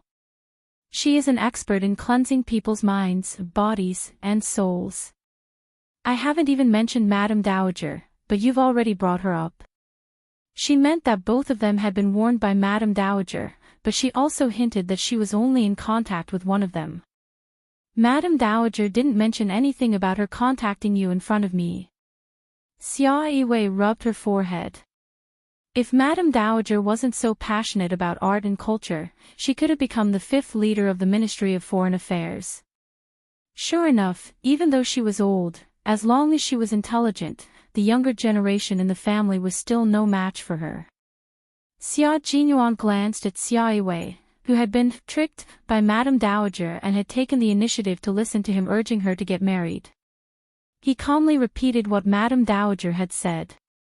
"She's 34 years old. If she doesn't get married soon, her family Xia will have the first unmarried granddaughter." Madame Dowager said that she was too ashamed to retire in the capital and planned to return to her hometown. After listening for 5 minutes, Xia Yiwei felt like her head was about to explode. It was more tiring than working for a week. She was mentally exhausted. She waved her hand. She was so tired that she dragged her legs and stood up. "I've never seen you. You've never seen me. What else?" Xia Jinyuan also stood up and looked at his cousin who was trying to escape.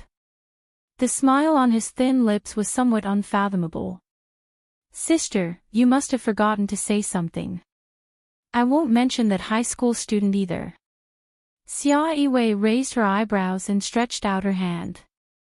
I hope we have a pleasant cooperation. Pleasant cooperation. Xia Jinyuan stretched out his hand. Both of them had secrets that they didn't want their families to find out, so cooperation was the most pleasant. Otherwise, he wouldn't have driven back to the hotel and would have waited for his little fox at the school gate. I have something to do at 9 o'clock. Miss Xia, don't call me unless it's an emergency. Xia Jinyuan put the newspaper away and said to the successful woman who had reached a consensus, now, I need to leave. I won't wait for Miss Xia. Goodbye. Burning the bridge after crossing the river was actually referring to him. After taking 2 steps, Xia Jinyuan suddenly turned around and smiled gently at the expressionless Xia Yiwei. A good man is also afraid of a strong woman. Sister, it's okay to lower yourself occasionally. There's no need to be too reserved. Just like me. Tidying up his clothes, the smile on his handsome face had a deep meaning. Sometimes, I have to make the little fox I'm raising feel guilty, and occasionally show my maturity, so that she can only think that I'm qualified to be her partner. Chasing a little fox was a protracted battle. He had done all the preparations. In the classroom, Yi Qian glanced at his watch countless times as he flipped through the revision materials. Captain Xia said she would look for her tonight. She wouldn't really come, right? Chapter 413. He didn't go back to school last night. Could it be that he won't go back to the dormitory again tonight? No, I can't agree to let him go out. The dormitory teacher will check the dormitory tonight. But since he said he would come, based on my understanding of him, Captain Xia, who was a man of his word, will definitely come. Could it be that he came to school to look for me? That's not likely. The boarding system and management of the dormitory in the province were quite strict. How could the school guard let a strange man in at night? Climb over the wall. When she suddenly thought of this possibility, Yi Qian couldn't help but laugh out loud. However, it was also thanks to such a convulsive thought that his drifting thoughts were slightly restrained. That elegant soldier from the special forces, a major, had climbed over the wall to look for him. The more Yi Qian thought about it, the more she wanted to laugh. She didn't know that Xia Jinyuan was by the Swan Lake at this time. Not only him, but also Headmaster Qin. She might come back a little late tonight.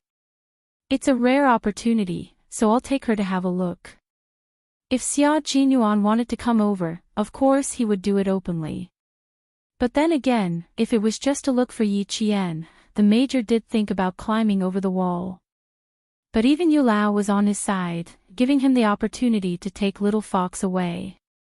How could Principal Qin refuse something that would benefit Yi Qian's training?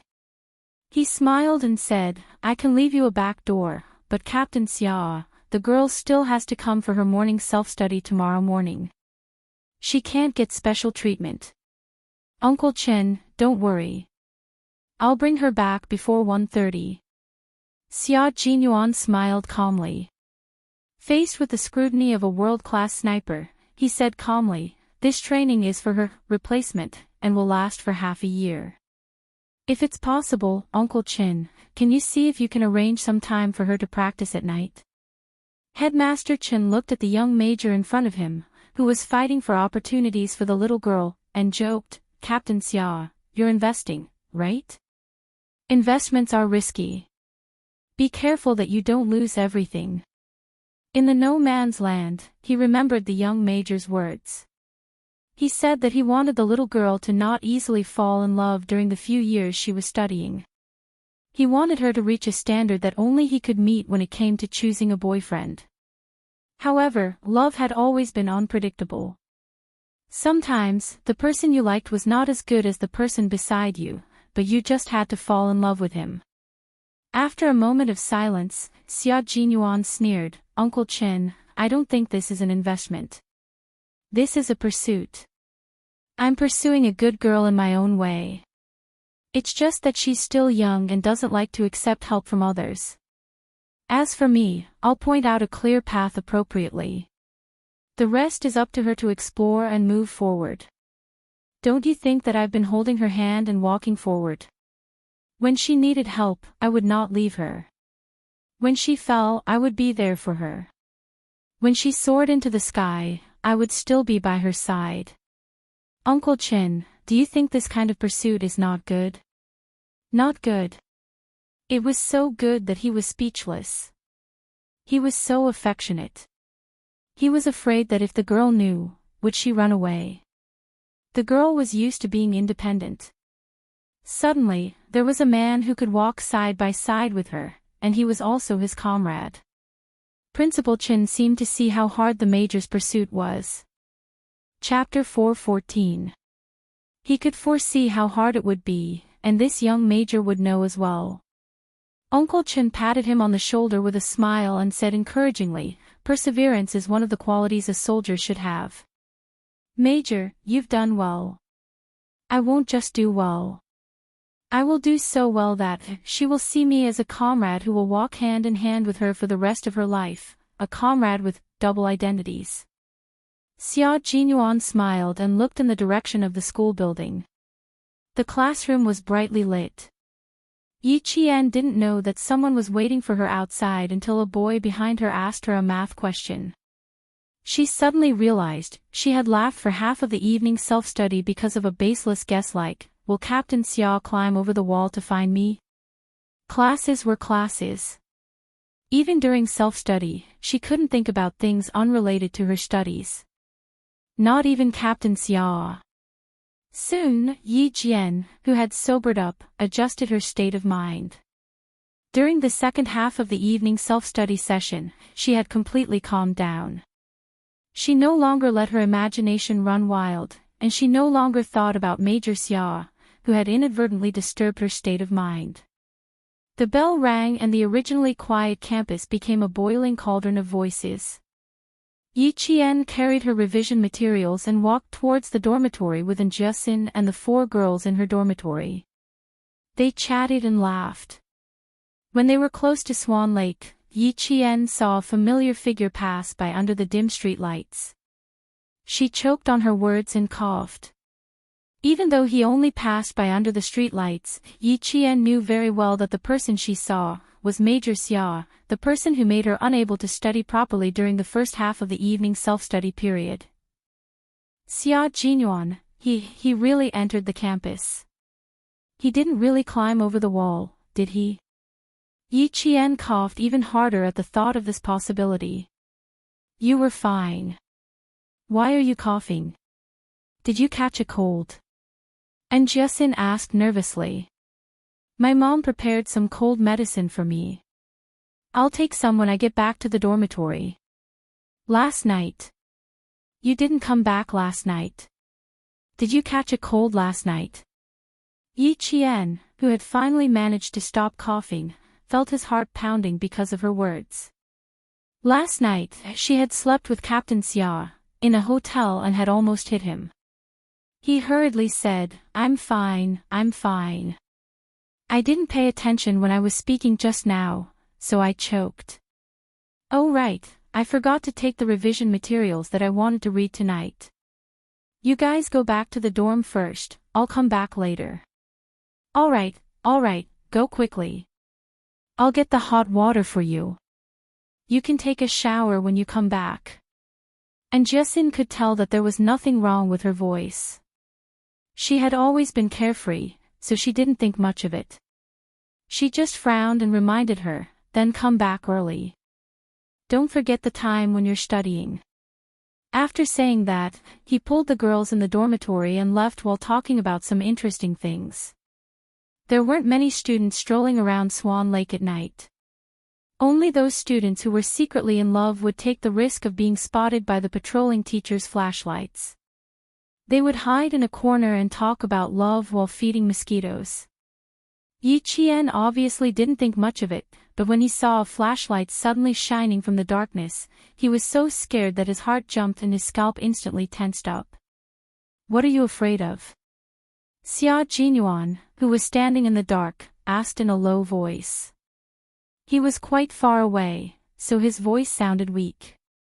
His voice, which was much lower than it was during the day, was like the charm of the night. It was so low that it was full of magnetism that made people blush.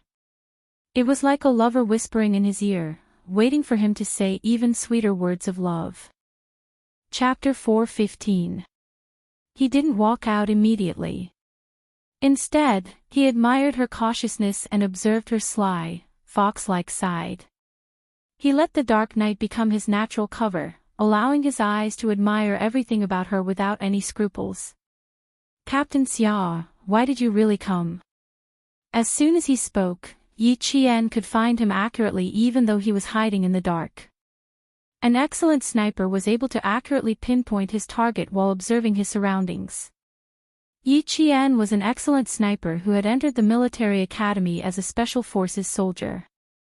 It was a piece of cake for him to find Xia Jinyuan, who was only 2 meters away from him. Xia Jinyuan, who was in a good mood, curved his sexy thin lips. As she got closer, his eyes flashed with a dark light. It was a dangerous light that made people wary, but it was also a light that attracted women. "Didn't I say that I would look for you tonight? I will never go back on my words." The corners of his lips curled up as he stared unblinkingly at Yi Qian, who looked a little unnatural. Xia Jinyuan felt like a cheetah waiting to pounce, patiently sharpening his claws as he waited for the beautiful little fox to come over. When Yi Qian heard this, she looked up to ask him how he got into the school compound. Suddenly, a flashlight swept past her head, illuminating Xia Jinyuan's handsome face for about 3 seconds. She saw the faint smile at the corners of his mouth. She saw a man with elegant features staring at her with a dangerous gaze, as if he was staring at his prey. Yi Qian's heart suddenly tightened and she instinctively took a step back. Even in the dark, this man exuded elegance from head to toe. She saw danger emanating from him. Alarmed, Yi Qian only wanted to escape at this moment. When she took a step back, Xia Jinyuan instantly understood that something had happened when the flashlight flashed. He was very clear about the expression on his face and the light in his eyes. It was the expression of a hunter who wanted the little fox to have nowhere to run. His eyes were filled with the light of a hunter who was determined to catch the little fox. Xia Jinyuan muttered in his heart, "Bad news." He instantly adjusted his expression and said in a low and hoarse voice, "Let's go out tonight. I'll take you to a better place. From now on, you can go out for an hour and a half every night, and then my friend will send you back." Yi Qian, who was already on guard, didn't think too much about it and refused without hesitation. "No, I'm going back to the dormitory to study tonight. I didn't come back last night. My roommates didn't say anything, but they clearly didn't want me to stay out late." The look in his eyes just now was too frightening. It was as if she was his prey and he was the beast waiting for an opportunity to prey. She really didn't like this feeling. "How about this? I'll go ask Uncle Chin. If he agrees, do you agree as well?" It wasn't easy to close the distance between the two of them. Xia Jinyuan didn't want to ruin his plan because of a flashlight. Fortunately, he had already chatted with Uncle Chin for half an hour before she came. If she asked Uncle Chen's opinion now, she would definitely have to leave with him. Principal Chen's dormitory had a phone installed, so he could contact him anytime. But why did it sound like he was so sure that Uncle Chin would agree? Could it be that he was brought in by Uncle Chin? Yi Qian thought to herself. Since he dared to call Uncle Chin, the place he was taking her to must have something to do with training. As long as it was something related to training, Uncle Chin would agree. Chapter 4:16. Headmaster Chin, who had been waiting for the call, picked it up and said, "Girl, Captain Xia is here to bring you there. Since our target is a special forces soldier, you have to know how to fly in the sky and run underground. The way back is to run underground. Go, you won't be at a disadvantage." He even told Yi Qian to come back later. "Girl, this is a good opportunity. Go with Captain Xia. It doesn't matter if you come back later. Just give me a call before you come back, and I'll pick you up from the back door. Wasn't the training for motor vehicle soldiers in the army a good opportunity? The training for motor vehicle soldiers is different from ordinary motor vehicle soldiers. This batch of motor vehicle soldiers isn't just motor vehicle soldiers. After they got into the car, Xia Jinyuan briefly mentioned the training to Yi Qian. The regiment commander of Fujian town is also there. He'll be very happy to see you. Their identity wasn't just motor vehicle soldiers.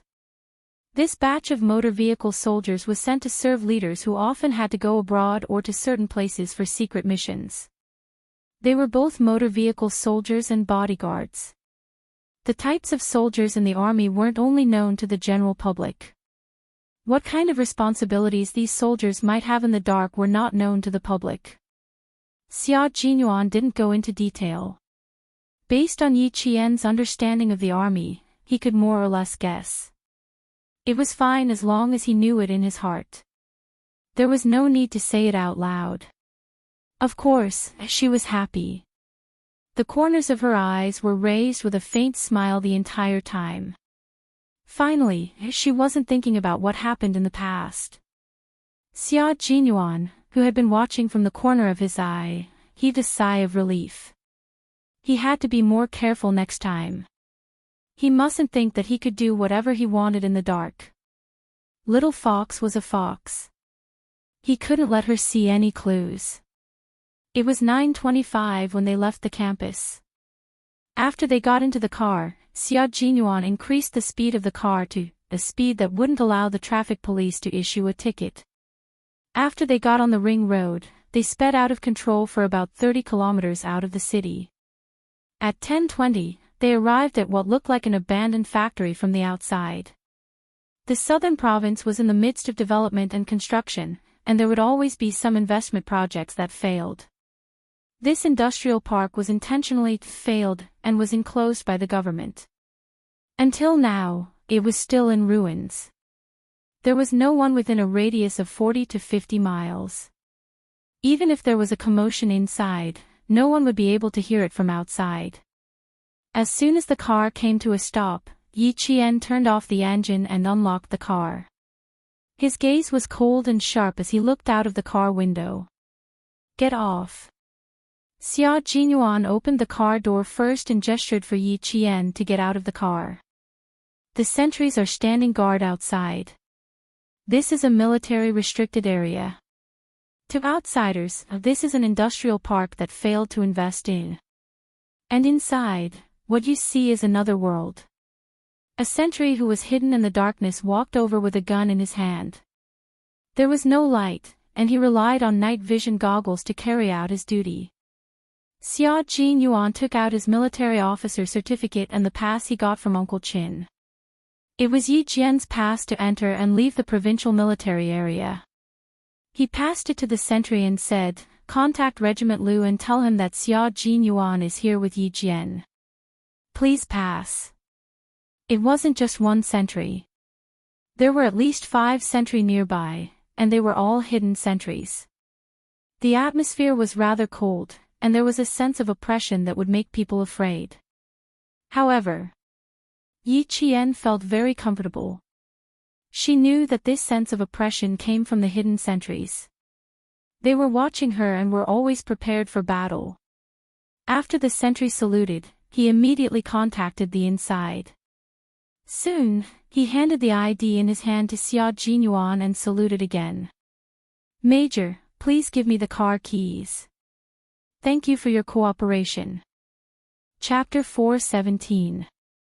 Outside vehicles were not allowed to enter, even if it was a car driven by Xia Jinyuan himself. It had to be driven to another location by the sentinel. The car keys were given to the sentinel. Yi Qian watched as the sentinel started the car and drove off into the darkness without even turning on the headlights. It was as if the car had its own headlights. There wasn't even a jolt as the car disappeared before his eyes. These sentinels also need to be sent to the higher-ups. They are all elite soldiers selected from the army. Xia Jinyuan looked at Yi Qian, who was stunned by the sentinel's display of skills, and smiled faintly. You will be training until the end of the year. If you're not afraid of tiring yourself out, you can come over every night. I will arrange for someone to pick you up. Upon hearing this, Yi Qian's eyes lit up. They were as bright as the stars in the sky, shining brightly. No. I'm not afraid of tiring myself out. The evening self-study session ends at 9 p.m. I will be at the back door at 9:05 p.m. sharp. This was the downside of living in a dormitory. There was no free time at night, so you had to attend evening self-study sessions. Are you that interested? Let's go, little fox. The training is from 10:30 p.m. to 12 p.m. I need to send you back to school before 1:10 p.m. In the dark, Xia Jinyuan naturally held Yi Jian's hand and led her through the dark industrial park that was surrounded by steel bars and scrap iron. Step by step, they walked towards another world that Yi Jian was not familiar with. He had said that he would hold her hand and lead her to a path where they could walk side by side. Then, he would let go of her hand when the time was right, so that she could have her own space to explore and explore her own world. As long as he existed in her heaven and earth.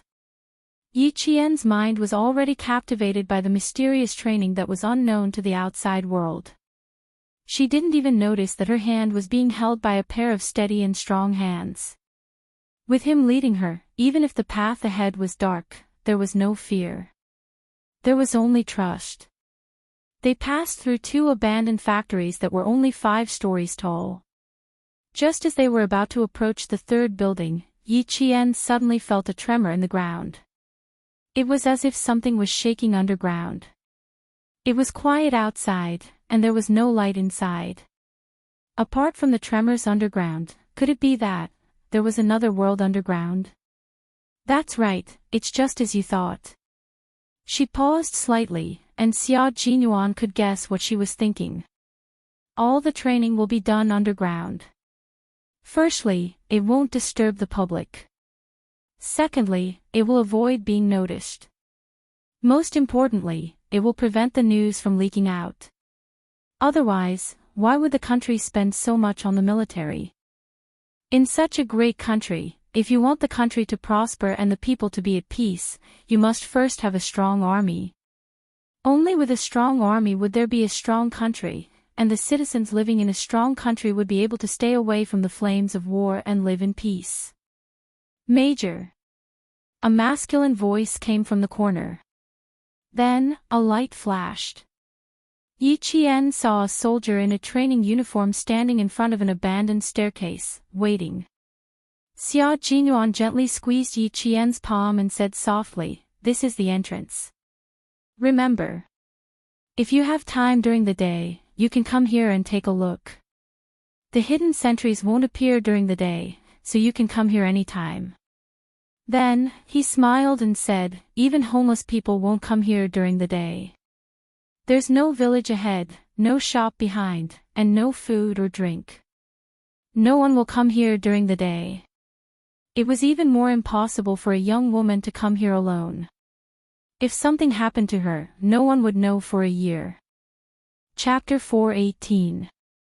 That was what the commoners thought, but no one knew that this seemingly dangerous place was actually the safest place. It was a hidden military base. Although the hidden sentries would not easily reveal themselves, they would still appear in civilian clothes and send them away when they discovered any undesirable personnel. Xia Jinyuan did not say exactly how they were sent away, and Yi Qian did not ask. In short, they were not sent away in a polite manner. The soldier who came out to greet them was Lu Tuan's civil servant. He also knew Yi Qian. After saluting Xia Jinyuan, he said to Yi Qian, "Lu Tuan wanted to mention it to you several times, but it was not approved, so Lu Tuan could not say much." He did not say why Yi Qian was here tonight, but it was obvious that he had received orders. He smiled and told Yi Qian a few things that happened in the regiment. "After you left, those troublesome soldiers wanted to know the address of your school, but the political commissar scolded them and told them not to harm young girls. Hearing this, Xia Jinyuan felt that something was not quite right. He smiled faintly and said, "Troublesome soldiers. Why, are you in charge of dealing with troublesome soldiers?" He asked the civil servant coldly, "Who are these troublesome soldiers? They don't have much of a background. They didn't finish college, and their families have some money and connections. The adults couldn't control them and sent them to the army to be trained." The civil servant did not notice the coldness in the major general's voice. He continued to smile and said, "After being taught a few lessons by Yi Qian, they all got heatstroke and became obedient after a few days." Yi Qian heard the coldness in his voice and thought that it was because of the troublesome soldiers. He smiled and said, "They are a few self-righteous fellows who are a little educated and have some skills. The political commissar asked me to handle them, so I thought it would be a good opportunity to practice my skills." After teaching them a few lessons, they became obedient. The entrance was right in front of them. Xia Jinyuan, who had been holding her hand all this time, heard this and his thin lips slowly curved upwards. He was a little jealous here. What about her? Her thoughts were on a completely different channel from his. He was thinking about how to get her contact information from the thorn soldier. He was asking for a beating. She, on the other hand, was thinking about using the thorn soldier to practice her skills. She didn't think about anything else. In that case, it would seem that he was being too calculative. "Be careful with your feet, don't step on empty air." When they went downstairs, Xia Jinyuan couldn't help but smile. He naturally raised his arm a little so that she could walk down the stairs steadily. "Go inside, there's no railing outside." There was a staircase that led to the basement. The steel bars and the cement were exposed. Stepping on them would cause dust to rise. Yi Qian wiped the mottled wall with one hand. It was covered in dust. He couldn't help but whisper, "Is there only one entrance? Are all the soldiers going in and out of the same place? I don't think it's possible. A cunning rabbit has 3 burrows." Wen Ji, who was walking in front, laughed. In their eyes, Yi Qian was a little girl. She was very capable, but also a little girl who was curious about everything. "You're in a hurry. You have to go back to school later. This road is only open to you." Yi Qian also laughed. "Then I have to thank Colonel Liu properly." "Colonel Liu is waiting for you to thank him. Come this way."